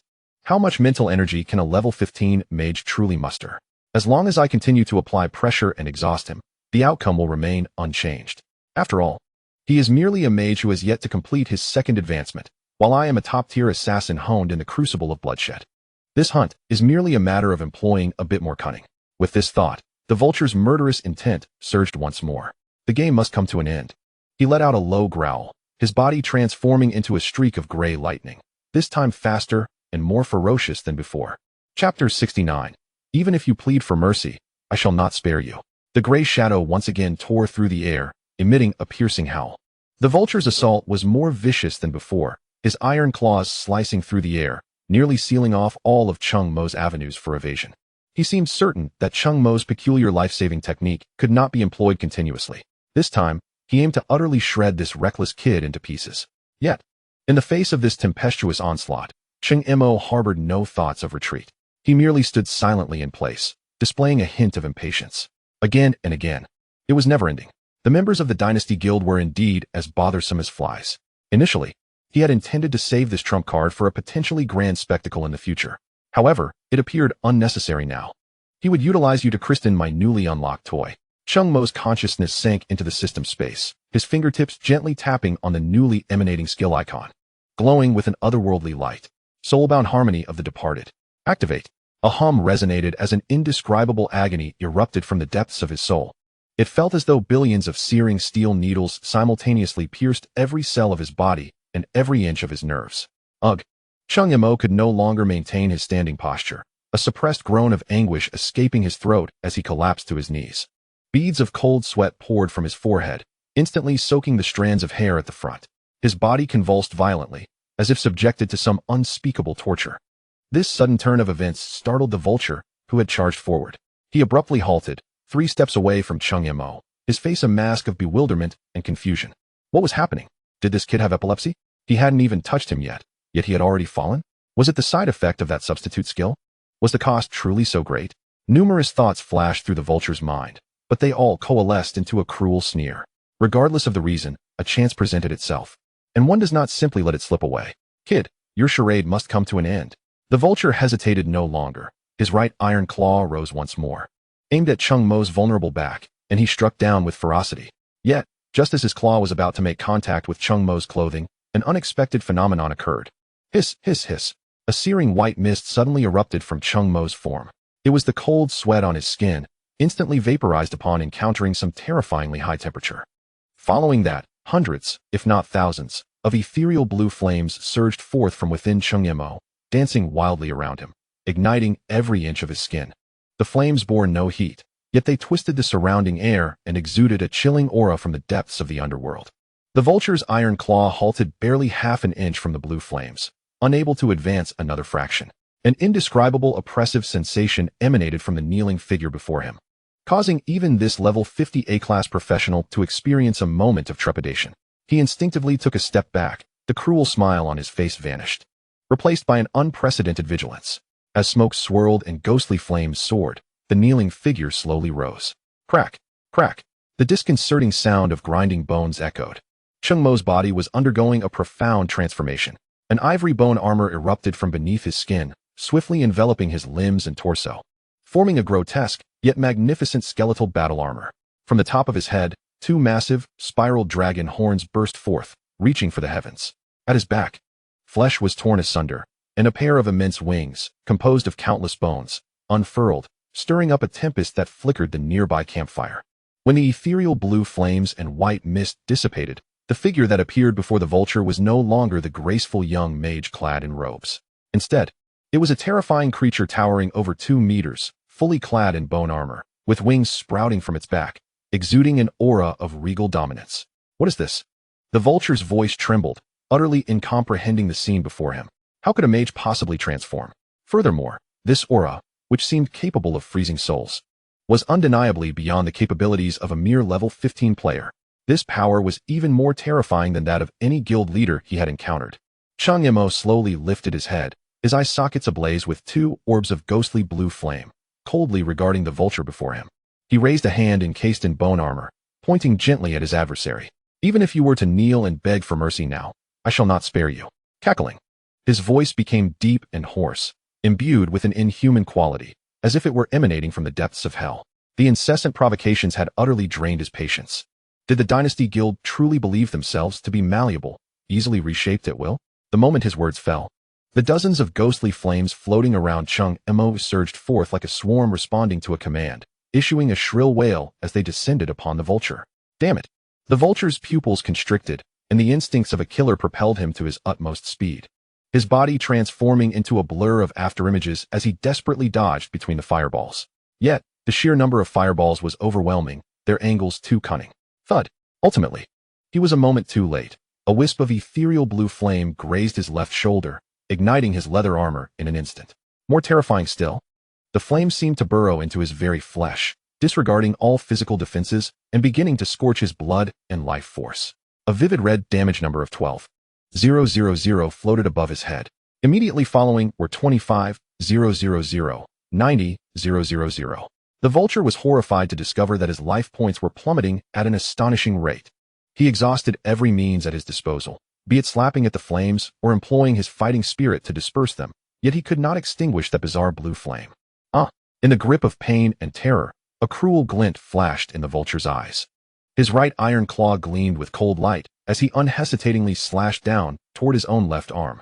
Blood gushed forth as a severed arm, along with a flickering inferno of ethereal flames, soared into the distance. To sever one's own limb, such resolute decisiveness could scarcely be deemed merciful. Yet, as Cheng Mo beheld this pitiful sight, the flames of his soul flickered with a hint of boredom, as if finding the spectacle rather unamusing. Sensing the cataclysmic power surging within him, he was disinclined to engage any further with such a trivial adversary. Cheng Mo slightly parted his lips, and from the fissures in his chest armor, a blinding azure light erupted. An inexhaustible torrent of deathly energy coalesced and compressed within his thorax, causing the very temperature of the surrounding space to plummet to freezing levels. Breath of oblivion. Madman, you lunatic. The vulture, witnessing the intensifying luminescence emanating from Cheng Mo's chest, and feeling the energy waves potent enough to shatter his very soul, was gripped by terror. Who engages in battle by unleashing their ultimate abilities from the onset? Such behavior defies all logic. Flee. I must escape. He could no longer afford to entertain thoughts of missions or dignity, turning to activate his stealth skill and evade this place.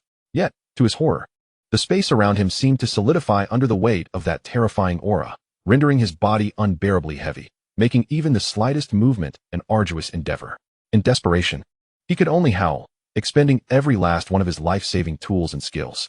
Layer upon layer of shields enveloped him, and he even activated an exceedingly rare A-grade defensive scroll, Holy Light Barrier.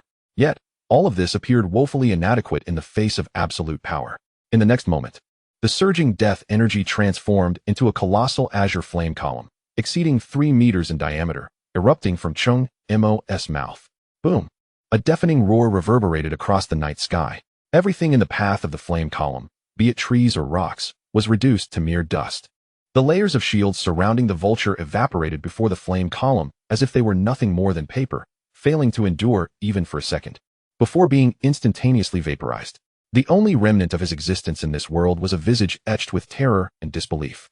The massive explosion birthed a small mushroom cloud, and the violent shockwave violently plowed the ground within a 100-meter radius. After a considerable time, as the dust settled, Cheng Mo gradually withdrew his power, and the bone armor along with the dragon wings dissipated, restoring him to his original form. A wave of intense weakness washed over him, but he merely shook his head and steadied himself. He gazed ahead, where the vulture had once stood, now transformed into a gaping pit 7 or 8 meters deep, its edges still shimmering with traces of vitrification. At the bottom of this abyss, several golden orbs of varying sizes floated serenely. Cheng Mo grinned widely. His favorite part, the spoils of war, had finally arrived. Chapter 70. The drop rate is astounding. Cheng Mo stepped forward, approaching the fearsome pit still wafting with tendrils of heat. The aftereffects of the soul link were surfacing. Not only did the initial activation bring excruciating agony, but the subsequent fatigue was equally tormenting. However, upon seeing the golden orbs gently hovering at the bottom of the pit, the weariness on his face vanished entirely. High risk naturally yields high reward. This transaction was far from a loss. Cheng Mo nimbly leaped into the pit and reached out to touch the largest of the glowing orbs. System notification, acquired gold X586500. System notification, acquired gold-grade equipment, Windrunner boots. System notification, acquired gold-grade equipment, Shadow cloak. System notification, acquired gold-grade dagger, Throat cutter. A series of system notifications echoed in his mind. Tisk, as expected of a level 50 A-grade powerhouse, truly lucrative. Cheng Mo smacked his lips, noting that this vulture had bestowed upon him a high-tier assassin set, from cloak to boots to weapon, a complete suite. Quite considerate indeed. Alas, as a low-level necromancer, he could not yet equip such treasures. Moreover, to brazenly sell stolen goods acquired through murder at the official trading post of the Huaxia Empire would be tantamount to courting death, unless he wished to experience the sensation of being the Empire's most wanted fugitive. For now, he could only let these items gather dust in his storage space. While collecting the spoils, a question surfaced in his mind. This fellow named Vulture, did he not fear being pursued by the Empire for daring to ambush him in the wild? It should be noted that he had registered his identity at the official trading post. Any malicious attack against him would be duly recorded. Had the Dynasty Guild grown so brazen as to disregard the Empire's regulations? Or did they possess some special means to evade tracking? Just as he pondered this, a silver metal plate radiating a faint white light caught his attention. This object felt cool to the touch, intricately engraved with complex patterns. Though most of the designs had dulled considerably, Cheng Mo probed it with his mental energy. Detection spell activated. Item name: high-grade signal jammer, energy depleting. Item level: silver.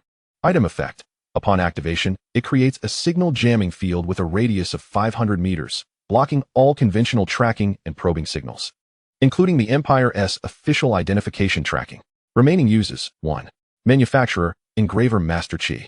Now it makes sense. Cheng Mo realized it was an alchemical item crafted by an engraver. No wonder this fellow dared to act so recklessly. He was evidently well prepared.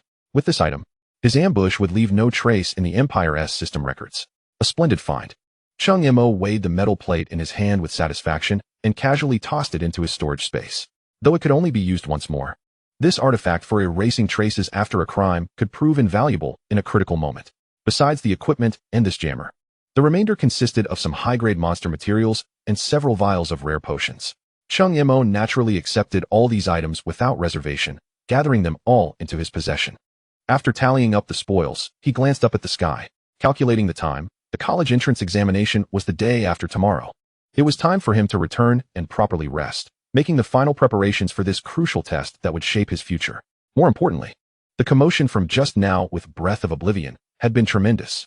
Although this was a high-level dungeon area with frequent energy fluctuations, such an explosion was sure to have triggered the protective array of the dungeon's teleportation portal. The Empire's enforcement department would likely be en route. It was unwise to linger here. Retreating was the best course of action. Dynasty Guild. Cheng Mo cast one last glance at the battlefield, now reduced to rubble, murmuring the name softly. Once I finish my current matters, our accounts will be settled, one by one. No sooner had he spoken than he triggered the skill imprint in his mind. Bone shift. In an instant, his figure transformed into a streak of white light, vanishing from the pit without leaving a trace. Just as Cheng Mo's figure disappeared, the space nearby rippled violently. A lithe silhouette emerged, landing firmly on the ground. The individual who arrived was Su Miao Miao. Dressed in a pragmatic dark combat uniform, her expression was one of solemnity.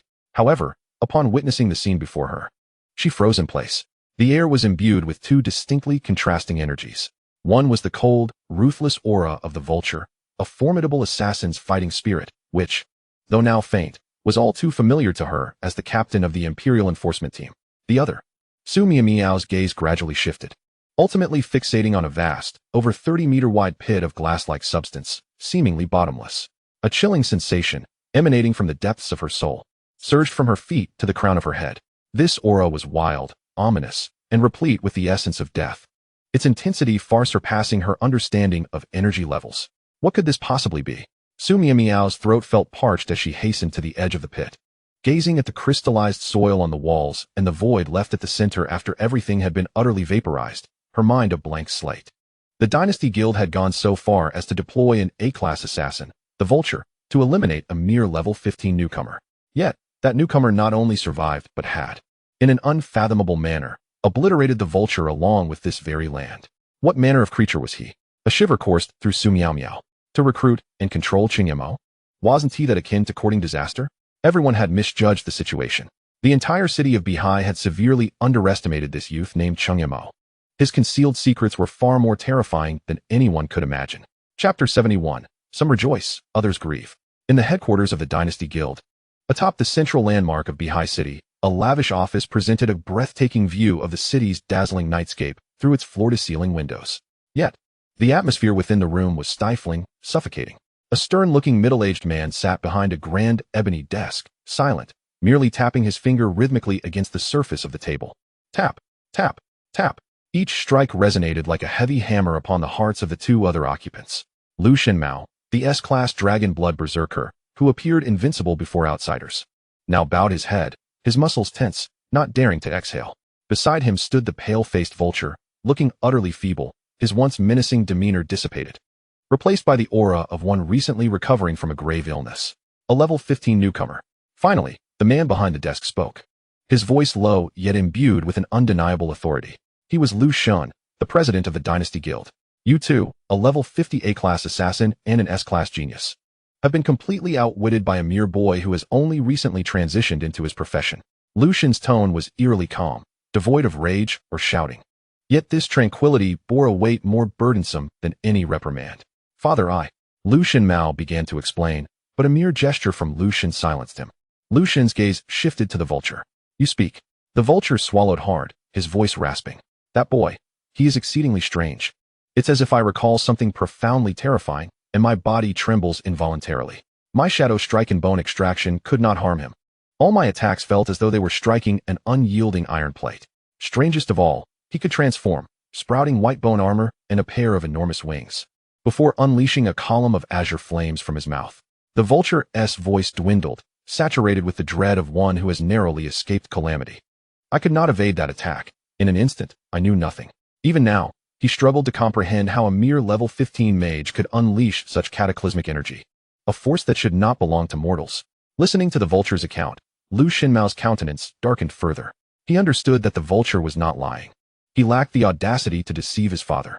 Enough, Lucian interrupted the vulture, leaning slightly forward with his hands clasped on the desk. I do not wish to hear the process. I only seek the outcome.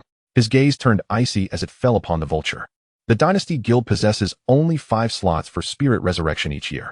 To secure one of these slots, the guild must remit astronomical resources and merits to the Empire, in exchange for the right to utilize that device. Now, to save you, a man who could not even handle a level 15 newcomer, we have squandered one. Each word from Lucian pierced the vulture's heart like a dagger. Were it not for your years of service to the guild, you would already be awaiting your next reincarnation in the underworld. The vulture lowered his head further, nearly to his chest, acutely aware of his fault. The Huaxia Empire indeed possessed the means to resurrect the deceased. A colossal alchemical apparatus known as spirit resurrection could reform the bodies of those with a complete soul imprint in the Empire's system, given sufficient resources. However, the cost was exorbitant, and even the resource-rich Huaxia Empire could only activate it a few times each year. The slots allocated to various guilds were exceptionally scarce. Each slot represented a priceless opportunity to restore top-tier combat power. Now, due to his negligence and miscalculation, that precious slot had been squandered. How could Lucian not be enraged? This deal was a catastrophic loss. A prolonged silence enveloped the office, punctuated only by the faint hum of the air conditioning system.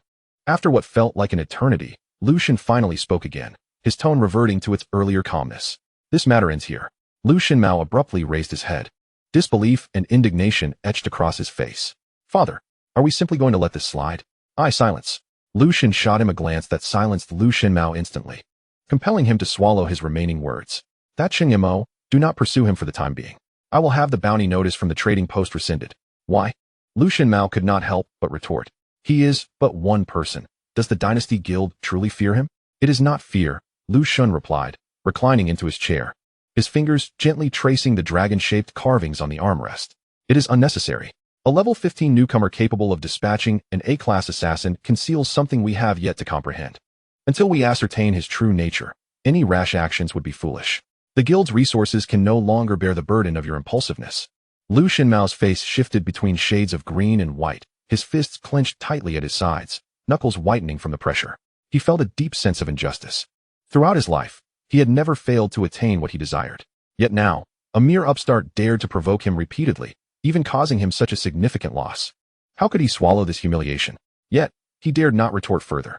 He knew his father well. Once a decision was made, it was immutable. Leave. Lucian waved his hand dismissively. Behave yourself for now. The college entrance examination is approaching. Do not embroil me in any further troubles. Yes, Lucian Mao replied, a bitter aftertaste lingering in his mouth. Lucian Mao squeezed out a single word between his teeth, turning to leave the oppressive office alongside the despondent vulture. As the heavy door closed behind them, Lucian remained seated in the darkness, slowly swiveling his chair to face the dazzling city skyline. Cheng Mo was rather intriguing. Meanwhile, on the other side of Beihai City, in a cramped rental room of less than 20 square meters, an atmosphere entirely opposed to the stifling ambience of the Dynasty Guild headquarters enveloped the space, infused with the enticing aroma of cheap yet delectable food. Cheng Mo sat cross-legged on the floor, surrounded by 7 or 8 takeaway boxes. Spicy crayfish, garlic grilled oysters, charcoal grilled lamb chops, and chilled beer lay before him. Without hesitation, he tore off a piece of lamb leg and took a hearty bite, savoring the richness. Delightful. Even a necromancer must eat. The exhilaration of sudden wealth was indescribably marvelous. With over 500,000 gold coins at his disposal, he found himself at a loss for how to spend such an astronomical sum. For a high school senior who previously hesitated over a decent meal, this amount was nothing short of monumental. His first order of business was to place an order on every delivery platform within a 5-kilometer radius for all the delicacies he craved. After treating his beleaguered mouth and stomach, he ventured to the city center mall, outfitting himself in an entirely new ensemble. He discarded his old, blood-stained clothing without a second thought, tossing it into the trash. As he indulged, he accessed the system panel to review his recent gains. Aside from the gold and a few pieces of temporarily unusable golden-grade equipment, the Vulture had dropped several rare potions and high-level monster materials. Rage Potion, rare. Grants a 20 boost to all attributes upon consumption, but induces a mild state of confusion for 30 seconds. Stealth Potion, rare. Bestows high-level stealth effects for 1 minute upon consumption. These were invaluable items for survival, and Cheng Mo meticulously organized them into his storage space. Content with his haul. He remained blissfully unaware of the significant stir he had caused in the upper echelons of Behi City by casually dispatching an assassin. Nor did he comprehend the steep price the Dynasty Guild was willing to pay to resurrect the unfortunate soul. At that moment, his mind was solely focused on the impending college entrance examination in 2 days. Sated and refreshed, he let out a contented burp, draining the last sip of beer from his cup, gaining admission to a prestigious university, acquiring more resources, and gradually growing stronger. This was his primary focus. As for the Dynasty Guild, once he had attended to his current obligations, he would have ample time to engage with them at his leisure. Chapter 72, College Entrance Exam Top Scholar, Predestined? 2 fleeting days passed. The stadium in Behi City was now a cacophony of voices. This venue served as the main examination hall for the college entrance examinations in the Behi district. In the center of the arena, several deep, swirling vortex portals spun slowly, emitting a ghostly blue light. Students from various high schools gathered within their designated areas, a sea of anxious faces reflecting their tension and anticipation. Cheng Mo blended into the crowd from Ankin No. 3 High School, his demeanor calm and detached, a stark contrast to the surrounding anxiety. Dressed in his newly purchased casual attire, he stood quietly in line, hands tucked into his pockets, awaiting identity verification before entering the portal. As the most significant examination in the Huaxia Empire, the college entrance exam emphasized fairness, equity, and transparency. Schools tailored examination content based on students' different career paths. Combat-oriented candidates would be transported to specific dungeon realms, where they could earn points by defeating monsters. In contrast, those in lifestyle professions would enter designated areas to assess their professional skills. The entire process would be meticulously recorded by the monitoring system at the portal's entrance, transmitting data to the officiating judges above to ensure absolute fairness. Cheng Mo, a voice called from beside him. Cheng Mo turned to see Zhao Siming and several classmates whom he had rescued from the mutated dungeon, their faces brimming with excitement as they waved at him. Cheng Gu, give it your all. We must achieve good results and bring glory to our school. Yes, let's show those arrogant folks from No. 1 High School. The simple words of encouragement warmed Cheng Mo's heart, and he managed a faint smile. All right, not far away, Li Bufin bore a complex expression, casting a distant glance at Cheng Mo as if he intended to say something, but ultimately suppressed it, letting out a barely audible cold snort before swiftly turning away. Cheng Mo found his reaction perplexing and chose to disregard it. In the circular observation room at the top of the stadium, the atmosphere starkly contrasted with that below. Several principals from Behi City's top high schools sat together, sipping tea and engaging in casual conversation, the air thick with unspoken tension. Ah, good morning, my dear colleagues. A loud, exaggerated voice shattered the room's feigned tranquility. It's been too long. I've missed you all terribly, ha. The voice preceded the figure, who strode into the room clad in an ostentatious bright yellow suit, radiating unabashed pride. The other principals darkened in unison at the sound of his voice. Jin Shijia, seemingly oblivious, plopped down in an empty seat, crossing his legs and launching into self-aggrandizing boasts. Have you heard? Which school produced 2 SSS-grade professionals this year? He elongated his words, surveying the room before slapping his thigh. Oh, it's our Ankin No. 3 High School. Oh dear, it seems this year. We shall graciously accept the resource support quota from the Education Bureau. At this declaration, the faces of the other principals darkened further. The competition among major universities boiled down to a contest for resources. The Education Bureau's annual resource support plan was a coveted prize. Securing it meant a year's worth of massive resource allocation for the school, enhancing both faculty quality and infrastructure far beyond that of their rivals. The sole criterion for selection was the college entrance exam results. Historically, Ankin No. 3 High School had been a mere participant, but this year, Their two SSS-grade professionals changed the game entirely.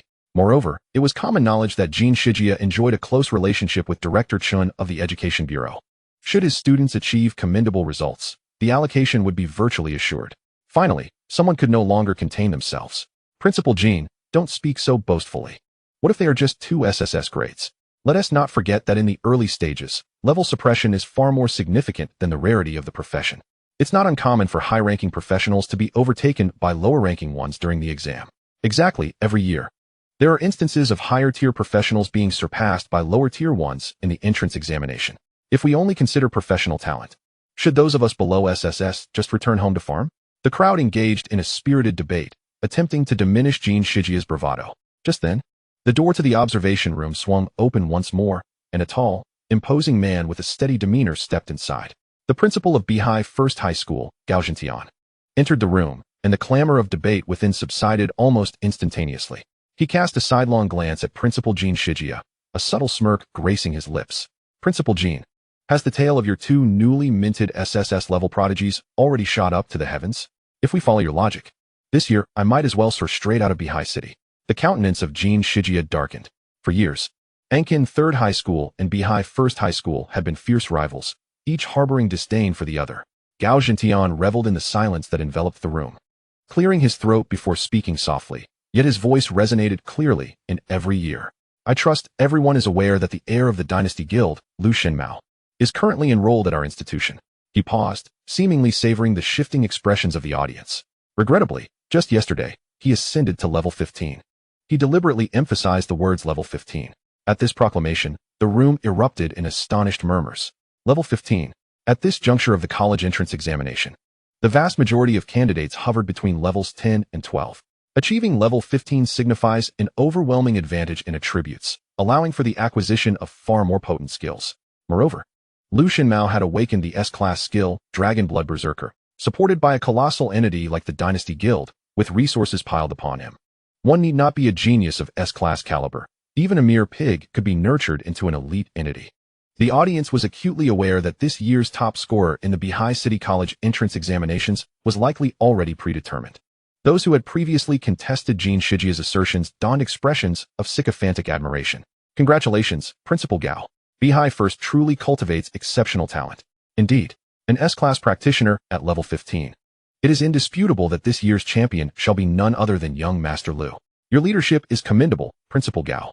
Truly impressive. Listening to the flattery from these opportunistic sycophants, Jin Shijia's face turned a shade of deep crimson, his fingers gripping the armrest until they turned pale. He snorted disdainfully, squeezing out 3 words through clenched teeth. We'll see about that. The line of candidates gradually advanced, until it was finally Cheng Mo's turn. He presented his identification card to the invigilating teacher. The teacher, a middle-aged man with an impassive demeanor, accepted the card and scanned it through a device, which promptly displayed Cheng Mo's details. Cheng Mo, level 15, profession, SSS class Necromancer. The teacher's eyebrows arched slightly, his hand holding the electronic pen pausing mid-air as he glanced at Cheng Mo, his eyes betraying a hint of astonishment and admiration. Proceed to Gate 3. He indicated towards the nearby rotating portal, his tone imbued with newfound respect. Cheng Mo retrieved his identification card, expressed a note of gratitude, and turned to walk towards the nearby Gate 3. The deep blue vortex spun before him, emanating an air of mystery. Without a trace of hesitation, he stepped into it. Chapter 73. This kid is blocking the spring water. The familiar sensation of vertigo washed over him, a sensation he had long since acclimatized to. As the blinding light receded, he found himself within an expansive, void-like black space. Directly ahead loomed a circular arena constructed from rugged stone blocks, exuding an ancient aura. The rules of the college entrance examination had been reiterated emphatically by the school prior to the test.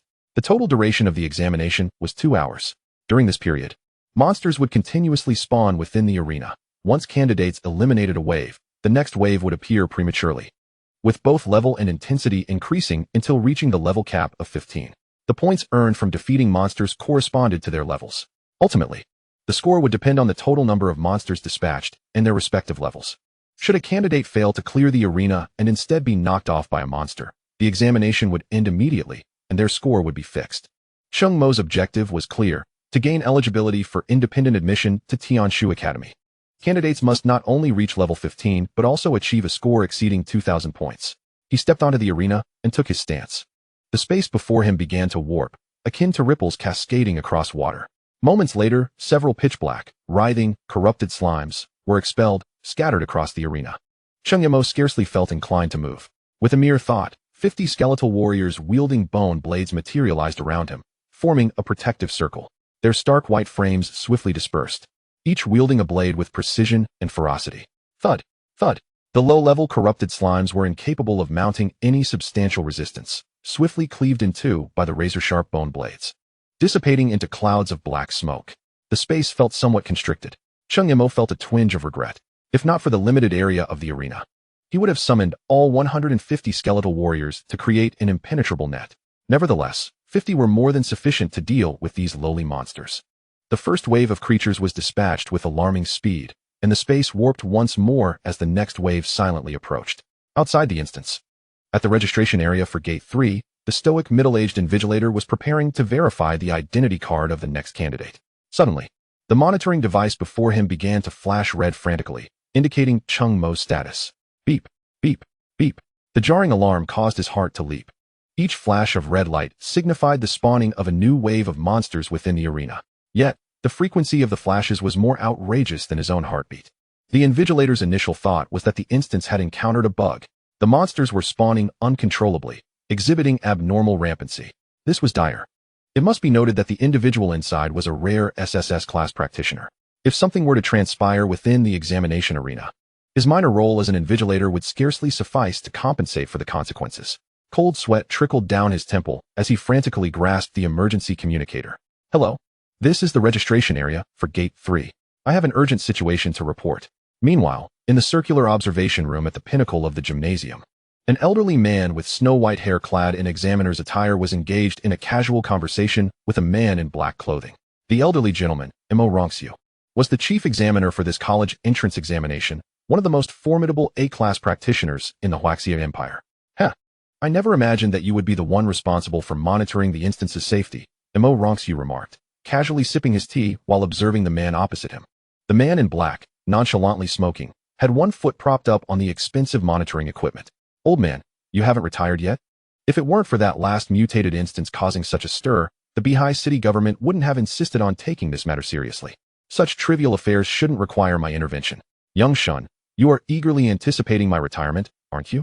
Imo chuckled, blowing the tea froth. I wish I could, but no one is capable of inheriting this mess I've created. I can only endure for a few more years. The typically fearless Shinjin chose not to retort this time. He understood all too well what this seemingly ordinary elderly man represented to the entire Huaxia Empire. Finding someone capable of succeeding him was no trivial feat. Just then, a flurry of urgent communication requests erupted. Imo answered the call, the smile on his face gradually fading as his brow furrowed deeper. What? He abruptly hung up the phone and shouted towards the team of technicians nervously adjusting the intricate monitoring systems ahead of him. Quick! Immediately pull up the monitoring footage of the candidate in Instance 3. The candidate's name is Cheng Mo. Shinjin also retracted his previously carefree demeanor. Sensing the gravity of the situation, he immediately rose and joined Imo at the main screen. As the surveillance footage cut in, clearly revealing the figures within Room 3, Shinjin's recently acquired seriousness evaporated in an instant. He nearly burst into laughter. It turned out that this rascal was merely playing tricks. On the massive screen, Cheng Mo was leisurely stationed at the center of the stage, while around him, 50 skeletal warriors had abandoned their defensive formations, completely encircling several writhing spatial rifts, the monster spawn points, without letting a single creature escape. Each time a new monster was released, before it could even find its footing or fully materialize, the bone blades from all directions relentlessly pierced through, leaving the unfortunate creatures no opportunity to utter even a single coherent roar before they dissipated into motes of light in the air. The onlookers in the viewing room were left speechless, suddenly enlightened. No wonder the monster spawn rate in Room 3 had triggered an anomaly alert. It was clear that this lad was denying the monsters any chance to land, effectively blocking their respawn points. Indeed, a promising talent with innovative ideas, Imo thought, his eyes betraying a hint of unmasked admiration. Yet, he pondered, would this child have the opportunity to completely clear the college entrance examination instance? Upon hearing this, the surrounding staff members exchanged glances, their expressions shifting. They alone were privy to a secret. The college entrance examination arena was not merely a simple monster hunting score, but was constructed according to the standards of a traditional dungeon.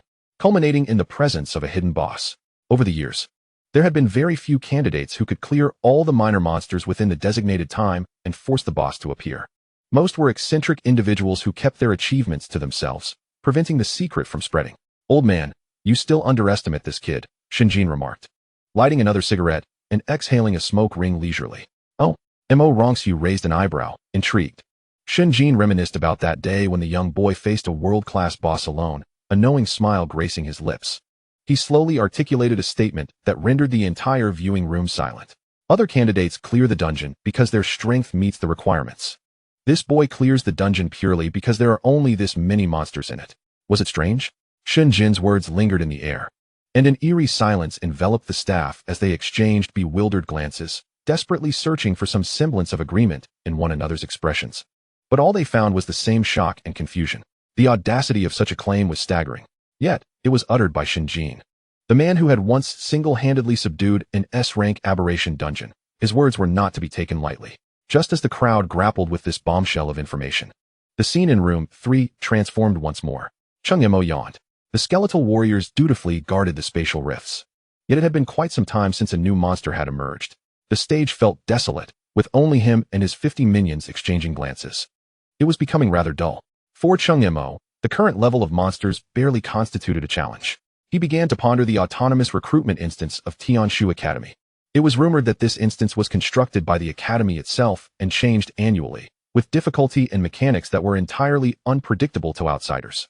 Moreover, the pass rate was notoriously low, hovering around 20%. Now that might present a challenge. Just as Cheng Mo's mind wandered, an unexpected turn of events occurred. The spatial rifts surrounded by the skeletal warriors flickered as if erased by an invisible hand, vanishing without warning. Cheng Mo's brow furrowed slightly. What was happening? This twist was not mentioned in the candidate guidelines distributed before the exam. Before he could contemplate further, an overwhelming oppressive force descended upon him. Boom. A resounding crash shook the entire stage, crafted from rough stone blocks. Dust erupted into the air, and debris scattered in all directions as a colossal shadow gradually straightened amidst the swirling dust. It was a beast far larger than any previous monster, possessing a bull's head. Eyes ablaze with a savage crimson flame, and muscles coiled like iron, wielding a massive stone axe that matched its size. Now this was intriguing. Cheng Mo's expression shifted, finally reflecting some interest, shedding his previous boredom. At last, a formidable opponent had arrived. He skillfully activated his detection spell. Minotaur, level 15. Strength, 4,000. Agility, 3,000. Mentality, 3,000. Vitality, 5,000. Skills, Heavy Crush, Earth Tremor, Stone Shatter. Mo. It seemed the Minotaur sensed Cheng Mo's probing, letting out a deafening roar. Its crimson pupils locked onto Cheng Mo at the center of the stage, completely disregarding the surrounding skeletal warriors. As it charged forward with heavy hooves like a runaway freight truck. "It's the hidden boss, the Minotaur," a staff member in the viewing room exclaimed. On the main screen, the terrifying attributes of the Minotaur were clearly displayed, particularly its staggering vitality of 5,000, drawing gasps from everyone present. The boss's target was the candidate himself. Why wasn't he having his summons intercept? Allowing the summoner to be approached was a grave mistake. It's over. This child is far too overconfident, thinking he can easily handle all monsters, only to find out the boss has a targeting mechanism. Fool. Letting the boss approach so easily is akin to courting death.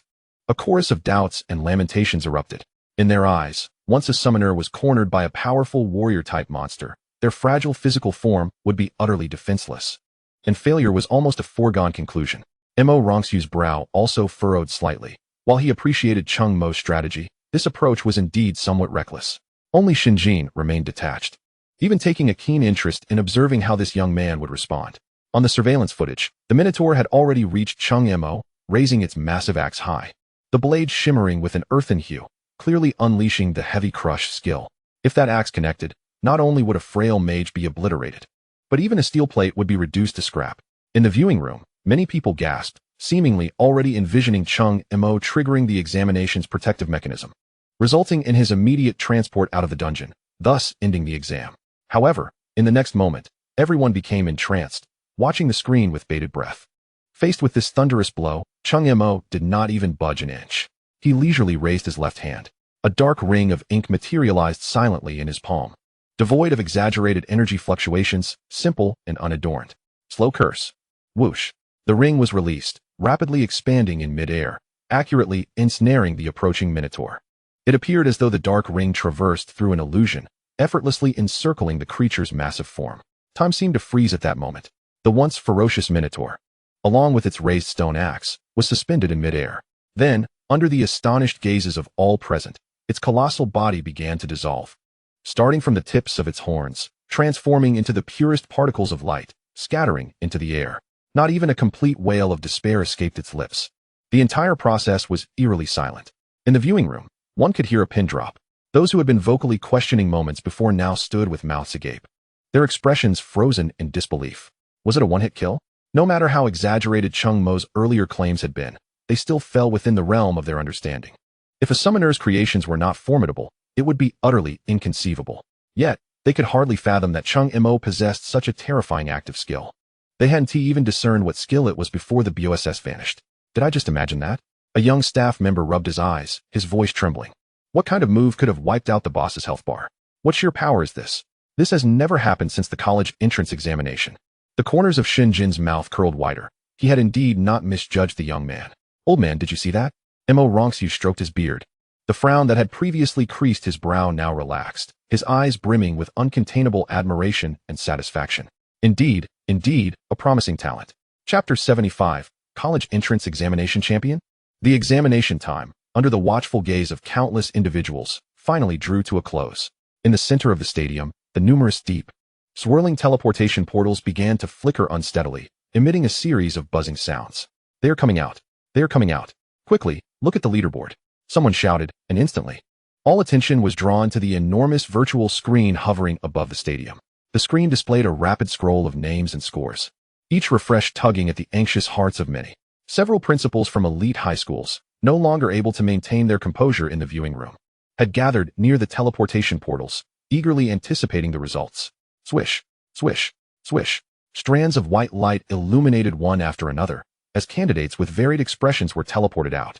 Some beamed with excitement, clearly having exceeded their expectations.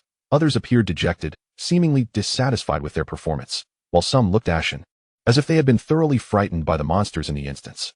Quick, check your scores. I scored 1350. Ha. That's over 200 points higher than my mock exam. Who will be this year's champion? It must be Lu Shenmao, an S-rank professional with an elevated level. The crowd buzzed with speculation, their gazes instinctively darting towards the top of the leaderboard. Just then, the data on the leaderboard suddenly surged, and a golden name, in an unparalleled display, dropped into the first position. First place, Lu Shenmao, score, 2500. 2,500 points. The announcement sent a wave of astonishment through the crowd. It was known that previous champions had scores hovering around 2,000. 2005, it was an unprecedented lead. At that moment, a particularly brilliant white light flashed, and Lu Shenmao, clad in exquisite armor, was teleported into view. He glanced at the leaderboard, a triumphant expression of determination adorning his face. Congratulations, principal of the high school. One middle school truly produces exceptional talents. Indeed, a level 15 S-rank professional, this year's champion must undoubtedly be young Master Lu. The principals who had just mocked Jinshin's high school immediately flocked to Gao Jintian, lavishing praise as though it were free. Gao Jinshin's smile broadened, feigning modesty while his eyes covertly flicked towards the visibly displeased Jinshin's principal. Oh dear, Principal Jin, Gao Jintian intentionally raised his voice. What's the matter? I don't see any students from your esteemed school in the top 10. What happened to your two SSS-rank prodigies? They didn't get eliminated in the first round, did they? Ha. The piercing laughter caused Jin Shijia to clench his fists, the veins on his forehead pulsating. Just as he was about to erupt, another white light flashed. Li Bufin appeared at the teleportation portal, looking somewhat disheveled, yet still exuding an air of arrogance. Almost simultaneously, the leaderboard refreshed again. Beneath Lu Shenmao's name, a new name surged upward. Second place, Li Bufin, score, 2380. Though still trailing by over 100 points, this was a remarkably impressive achievement. Upon seeing this ranking, Jin Shijia finally exhaled, straightening his back somewhat. Second place is not bad, at least it holds some face. With his connections to Director Chun of the Education Bureau, this resource support quota still held substantial potential.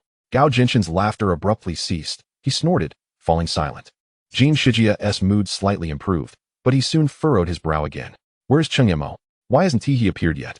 He glanced at Li Bufin, then at Zhao Siming and others who had just emerged. Where's Cheng Mo? Have you seen him? The group shook their heads in confusion. They hadn't spotted Cheng Mo during the examination. Just as Jin Shijia began to fret, an incredulous uproar erupted from the crowd. Look, another dark horse. My heavens. The leaderboard. Everyone instinctively looked up. There, a name that had originally ranked beyond the 100th position was soaring upwards at an astonishing speed. Rank 98, Cheng Mo. Rank 73, Cheng Mo. Rank 50, Cheng Mo. The scores trailing his name seemed to leap uncontrollably like wild horses. The entire stadium fell silent, save for the electronic sound of the scores fluctuating and the increasingly heavy breaths of the onlookers. Goodness, his ascent shows no signs of slowing down. Rank 10, Cheng Mo. Rank 5, Cheng Mo. Rank 2, Cheng Mo. Under the dazed gazes of all, that name surged forward like a tidal wave, claiming the second position and forcefully displacing Li Bufan. Yet, this was not the end. It merely paused momentarily before surging upwards once more, decisively surpassing the golden name. Ultimately, under the watchful eyes of the masses, it settled at the pinnacle. First place, Cheng Mo, score, 3,500. At that moment, it felt as though the world had been muted. 3,500 points. He surpassed Lu Shenmao, the second-place contender, by a staggering 1,000 points. Am I seeing this correctly? 3,005. He directly outstripped the second place by 1,000 points? Is this a score that a mere mortal can achieve? This has turned behind one high school into a colossal joke. Following a brief, stunned silence, the atmosphere erupted into a cacophony of excitement. The smug expressions on Gao Jintian and Lu Shenmao's faces froze, resembling two absurd statues. Particularly Lu Shenmao, as he gazed at the name looming over him. The color drained from his face in an instant. Meanwhile, Jin Shijia was momentarily taken aback for 3 seconds, before bursting into a thunderous, raucous laughter. Oh dear, Headmaster Gao. He strode towards Gao Jintian with an air of disregard, mimicking his earlier tone in a mocking manner. I sincerely apologize, our student from number 3 high school, in a moment of thoughtlessness, has inadvertently displaced your top scholar. What kind of situation is this? Ha ha ha. Gao Jinshan's countenance darkened to the point where it seemed he might drip ink. Just then, the final flash of white light flickered. Cheng Mo's figure was forcibly teleported out at the last second of the examination. Before he could regain his balance, he was met with a thunderous wave of cheers that left his ears ringing. First place, first place, first place. Cheng Mo had yet to grasp the situation at hand when Jin Shijia and Zhao Siming, brimming with excitement, rushed towards him, surrounding him with fervor that exceeded even the skeleton warriors encircling a spatial rift in a dungeon. Cheng Mo, why did you come out so late? Jin Shijia exclaimed, seizing his arm and inspecting him from head to toe, only relaxing after confirming he was in one piece. Cheng Mo felt a bit dazed by the commotion and shrugged helplessly. I didn't want to either, he said innocently. Ever since he defeated that Minotaur, there had been no more monsters in the dungeon. It was eerily empty, leading him to suspect a system malfunction. The examination guidelines explicitly stated that if any issues arose within the dungeon, the proctor would rectify them and candidates should not exit prematurely. Cheng Mo dared not leave early. He simply waited in the arena until the exam concluded, only to find his dungeon utterly silent. He sighed, even questioning whether some unseen forces were deliberately keeping him inside to deny him points. Zhao Siming, however, was oblivious to these thoughts. He excitedly clapped Cheng Mo on the shoulder with astonishing force. Well done, Cheng Gu. You are the top scorer in this year's college entrance examination in Bihai City. The nearby students from number 3 high school immediately chimed in. Yes, yes. You've brought great honor to us. How did you achieve that? 3,500 points. It's simply unfathomable. You didn't even attend the mock exams. We thought you lacked confidence, yet you emerged with such a bombshell score. Impressive. Amidst the flattery from his peers, Cheng Mo merely scratched his head in embarrassment. It was nothing special, just good luck. Jin Shijia, however, dismissed the notion of it being merely nothing special, as he yearned to vent the frustration that had been building within him. He abruptly seized Cheng Mo's hand and lifted it triumphantly above his head, disregarding the dismal expressions of Lu Shenmao and Gao Jintian beside them. I hereby declare, this year's top scorer in the Bihai City College entrance examination, Cheng Mo. Jin Shijia's voice resonated powerfully, reigniting the atmosphere, as cheers erupted once more throughout the stadium. Lu Shenmao's expression was beyond twisted. Cheng Mo, it's always you. Why are you everywhere? The humiliation and fury overwhelmed his reason. I refuse to accept this. Lu Shenmao shouted, his voice sharp and piercing, cutting through the clamor. He cheated. He pointed an accusing finger at Cheng Mo, who was being celebrated by Jin Shijia. His eyes bloodshot with rage. He must have cheated. His declaration sent shockwaves through the crowd, silencing them as they exchanged bewildered glances. Seizing the moment to draw attention, Lu Shenmao articulated his reasoning loudly. The scoring rules for this college entrance examination were announced long ago. Points are awarded based on monster levels, making the theoretical maximum score 3,000. Where did that additional 500 points come from? It's simply impossible, unless he employed some underhanded means. His words detonated like a bomb, igniting a wave of realization among the crowd. Indeed, 3,500 points seemed suspiciously anomalous. Gao Zhentian, sensing a glimmer of hope, immediately stepped forward to confront Jin Shijia, his demeanor dripping with insincerity. Headmaster Jin, surely you must provide an explanation for this? Anomalous scores could indicate a serious case of cheating. You wouldn't want to cover this up, would you? The excitement that had just radiated from Zhao Siming and the others vanished in an instant, leaving their faces pale and drenched in cold sweat. While they were unaware of the specifics, they firmly believed that Cheng Mo could not possibly have cheated. Jin Shijia trembled with fury, pointing a finger at Gao Zhentian. Gao Zhentian, do not slander us. We at number 3 high school have conducted ourselves with integrity. You are simply unable to accept defeat, consumed by your blatant jealousy.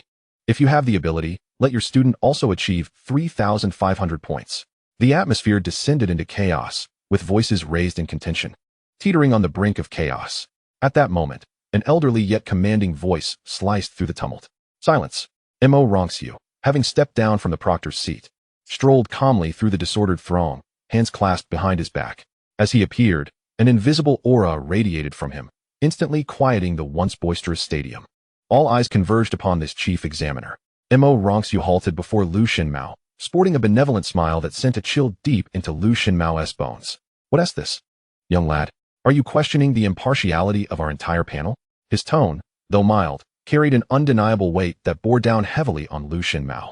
In that instant, realization struck Lu Shenmao. He understood the magnitude of his foolish words. To question the chief examiner and the examination committee? Such an accusation could bring down wrath not just upon him, but even upon his father, the president of the Wang Dynasty Association. His complexion drained of color, lips trembling. He found himself speechless.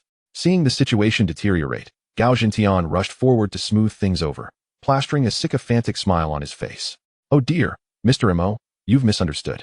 This child meant no offense. He merely spoke out of impatience after losing the exam. Please, do not hold it against him. Mo Ronxiu shot him a glance, his smile waning, and he could hardly be bothered to engage further with the child. He cleared his throat and turned to face the crowd, his voice resonating throughout the stadium. I hereby officially announce, after thorough verification by all members of the examination board, the examination data of candidate Cheng Mo is entirely without anomaly, and the results are authentic and valid. This proclamation struck each individual like a heavy hammer, reverberating in their hearts. Official certification, without a shadow of doubt. The students from Jinshijia and the 3rd high school could finally breathe a sigh of relief, their postures straightening with newfound confidence.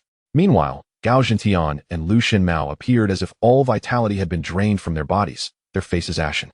Mo Ronxiu's gaze traversed the throng, landing squarely on Cheng Mo, an inscrutable expression flickering in his eyes. He approached Cheng Mo deliberately, entirely disregarding the others. As for the additional 500 points, Mo Ronxiu paused momentarily, his voice crystal clear as it reached every year. This is the reward for the first kill of the hidden boss, Minotaur, coupled with a special evaluation for perfect completion. You have earned those 500 points without question. The arena plunged into a profound silence once more, all eyes fixated on Cheng Mo, as if he were a creature of legend. First kill of a hidden boss. Perfect completion? What sorcery is this? Chapter 77. How has this kid changed? After a brief moment of stunned silence, the area occupied by the students of the 3rd high school erupted into a cacophony of cheers, 100-fold more fervent than any previous outburst. Incredible. Chenggu, the eternal deity. Hidden boss. Perfect completion. Is this truly something a mere human can achieve?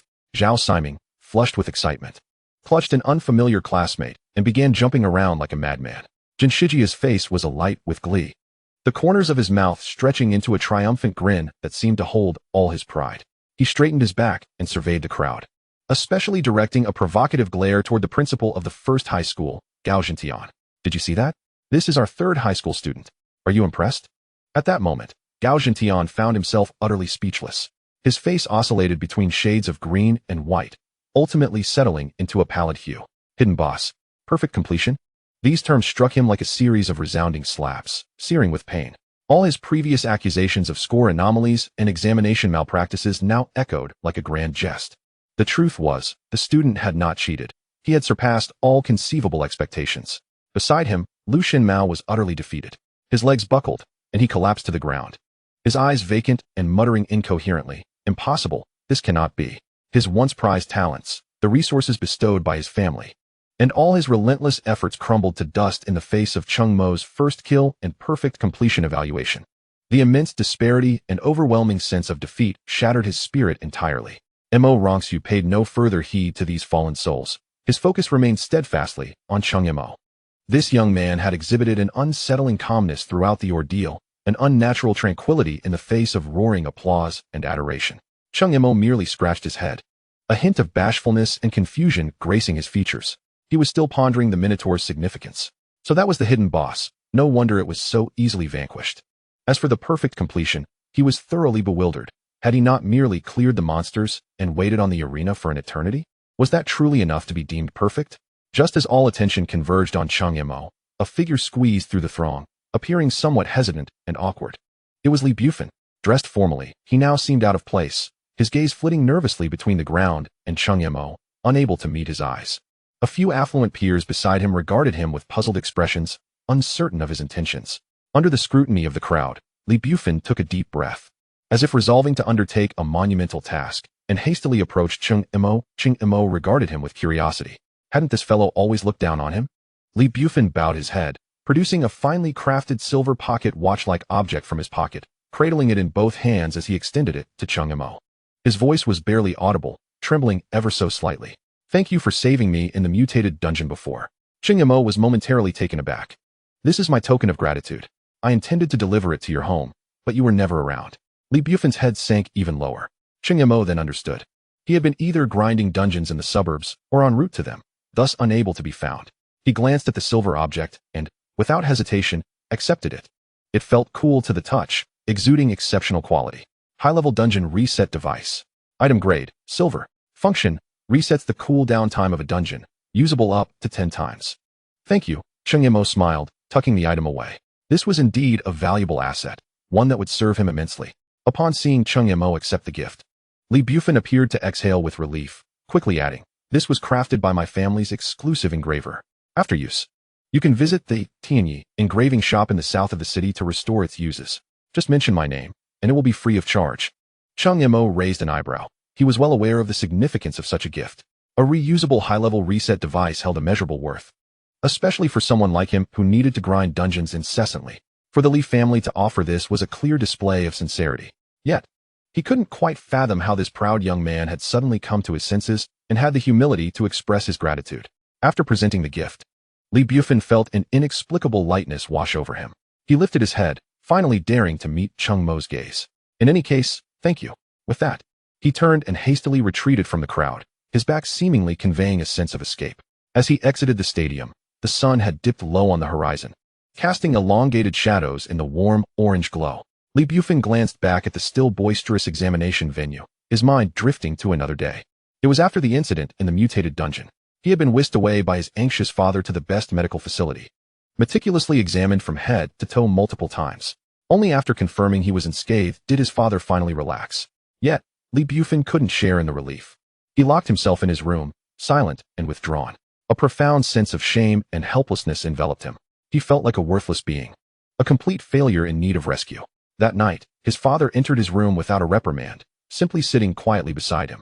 Ultimately, Li Bufin could no longer contain his distress and poured out his predicament. After a lengthy silence, his father sighed heavily. "My son, I understand your pride." Li Bufin stiffened. "In the dungeon, your furious outburst stemmed from your fear of bearing the responsibility for your classmates' survival, did it not? You were afraid of mishandling the situation, of betraying their trust, and even more so, of not living up to the expectations of your SSS level Holy Knight status." His father's calm voice pierced through Li Bufin's heart like a dagger. Later, Cheng Mo arrived, effortlessly resolving the issues that had burdened you with immense pressure, which created a profound psychological disparity within you. You felt as though your pride had been trampled underfoot. And in a moment of desperation for the sake of your meager dignity, you chose to abandon him, even fleeing from his presence. Li Bufin's head hung low, his hands clenched tightly around the bed sheets, his knuckles turning white. Father understood that you had always aspired to be a radiant individual, akin to the sun. Yet, there are always those who shine brighter and skies that hold greater heights. It was his fault for not allowing you to experience setbacks from a young age, thus nurturing your lofty aspirations too much. Each of his words struck deep into Li Bufen's heart. Overcome with shame, Li Bufen felt the sting of tears welling in his eyes. He had always believed his father was solely concerned with the family business. Yet he had not anticipated such profound insight into his character. Dad, he struggled to articulate his thoughts, unsure of where to begin. His father placed a reassuring hand on his shoulder and retrieved a silver pocket watch from his coat. This is the advanced instance reset device. Li Bufen's expression shifted to one of astonishment. This was originally intended to aid you in your post-examination pursuits. However, since Cheng Mo has saved your life, this debt of gratitude must be honored by the Li family. Present it to Cheng Mo. I believe he is in greater need of it than you are at this moment. As Li Bufen gazed at the device in his father's hand, memories of the figure facing the beast tied alone flooded back to him. In that instant, the remnants of his resentment and envy seemed to dissolve.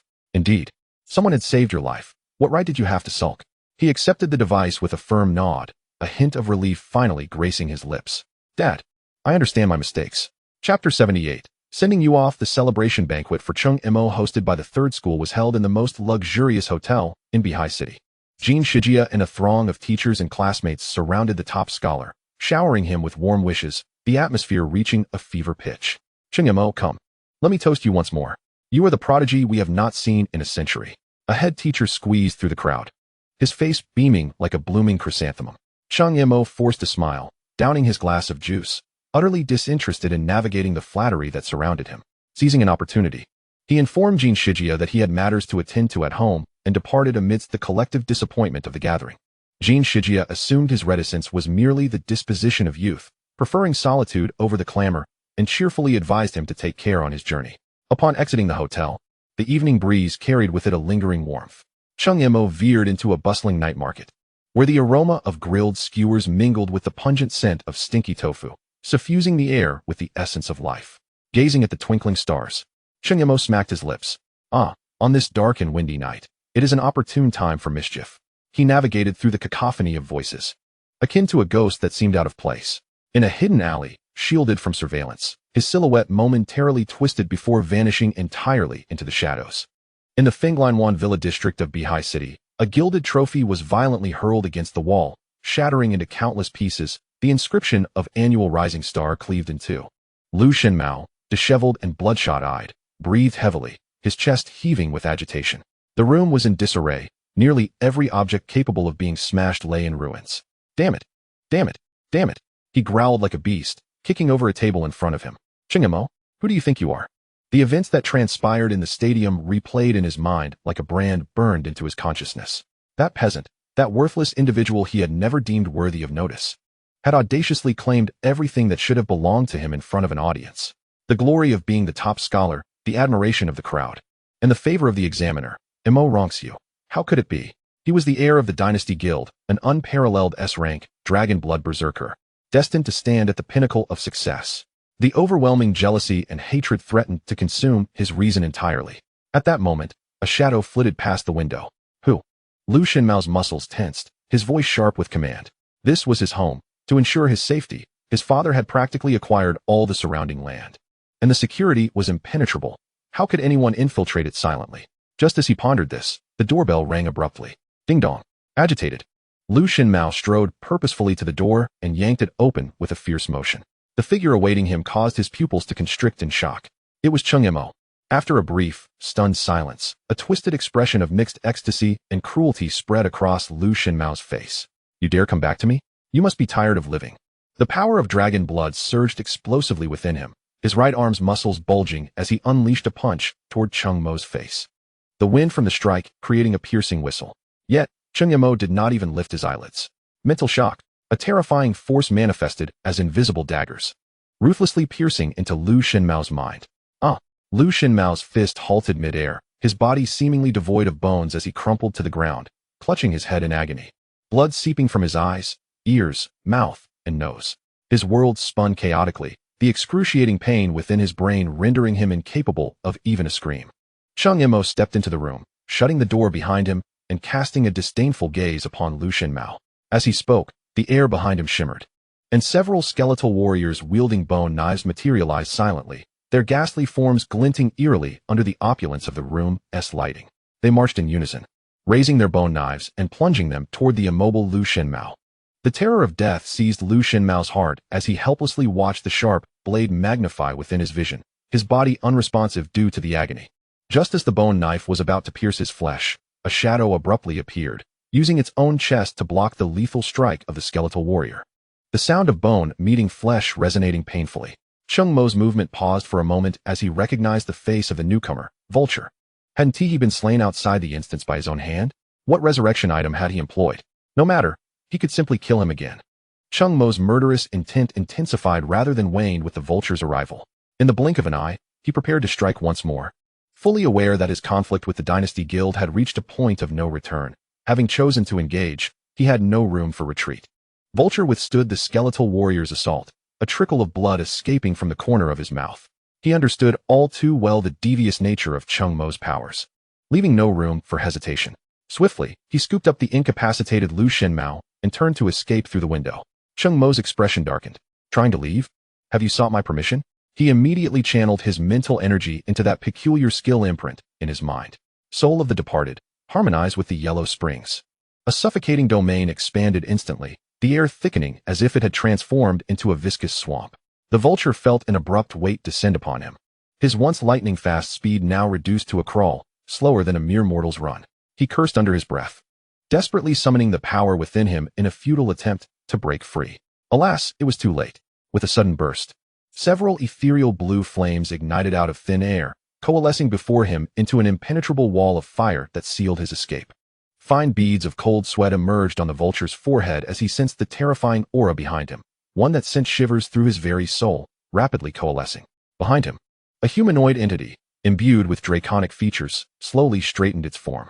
From its hollow eye sockets, two orbs of ghostly blue flame flared to life.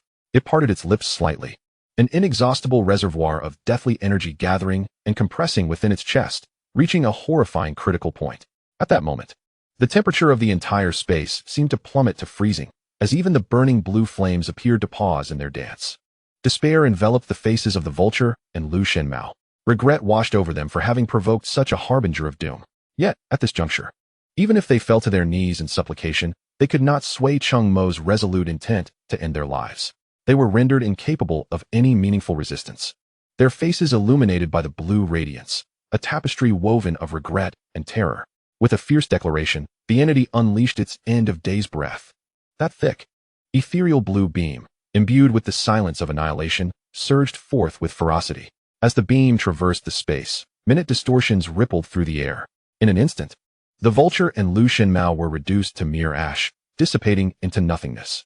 Alongside them, the opulent villa they had occupied and the entire row of buildings adjacent to it were vaporized in that singular breath, leaving not even a speck of dust in their wake.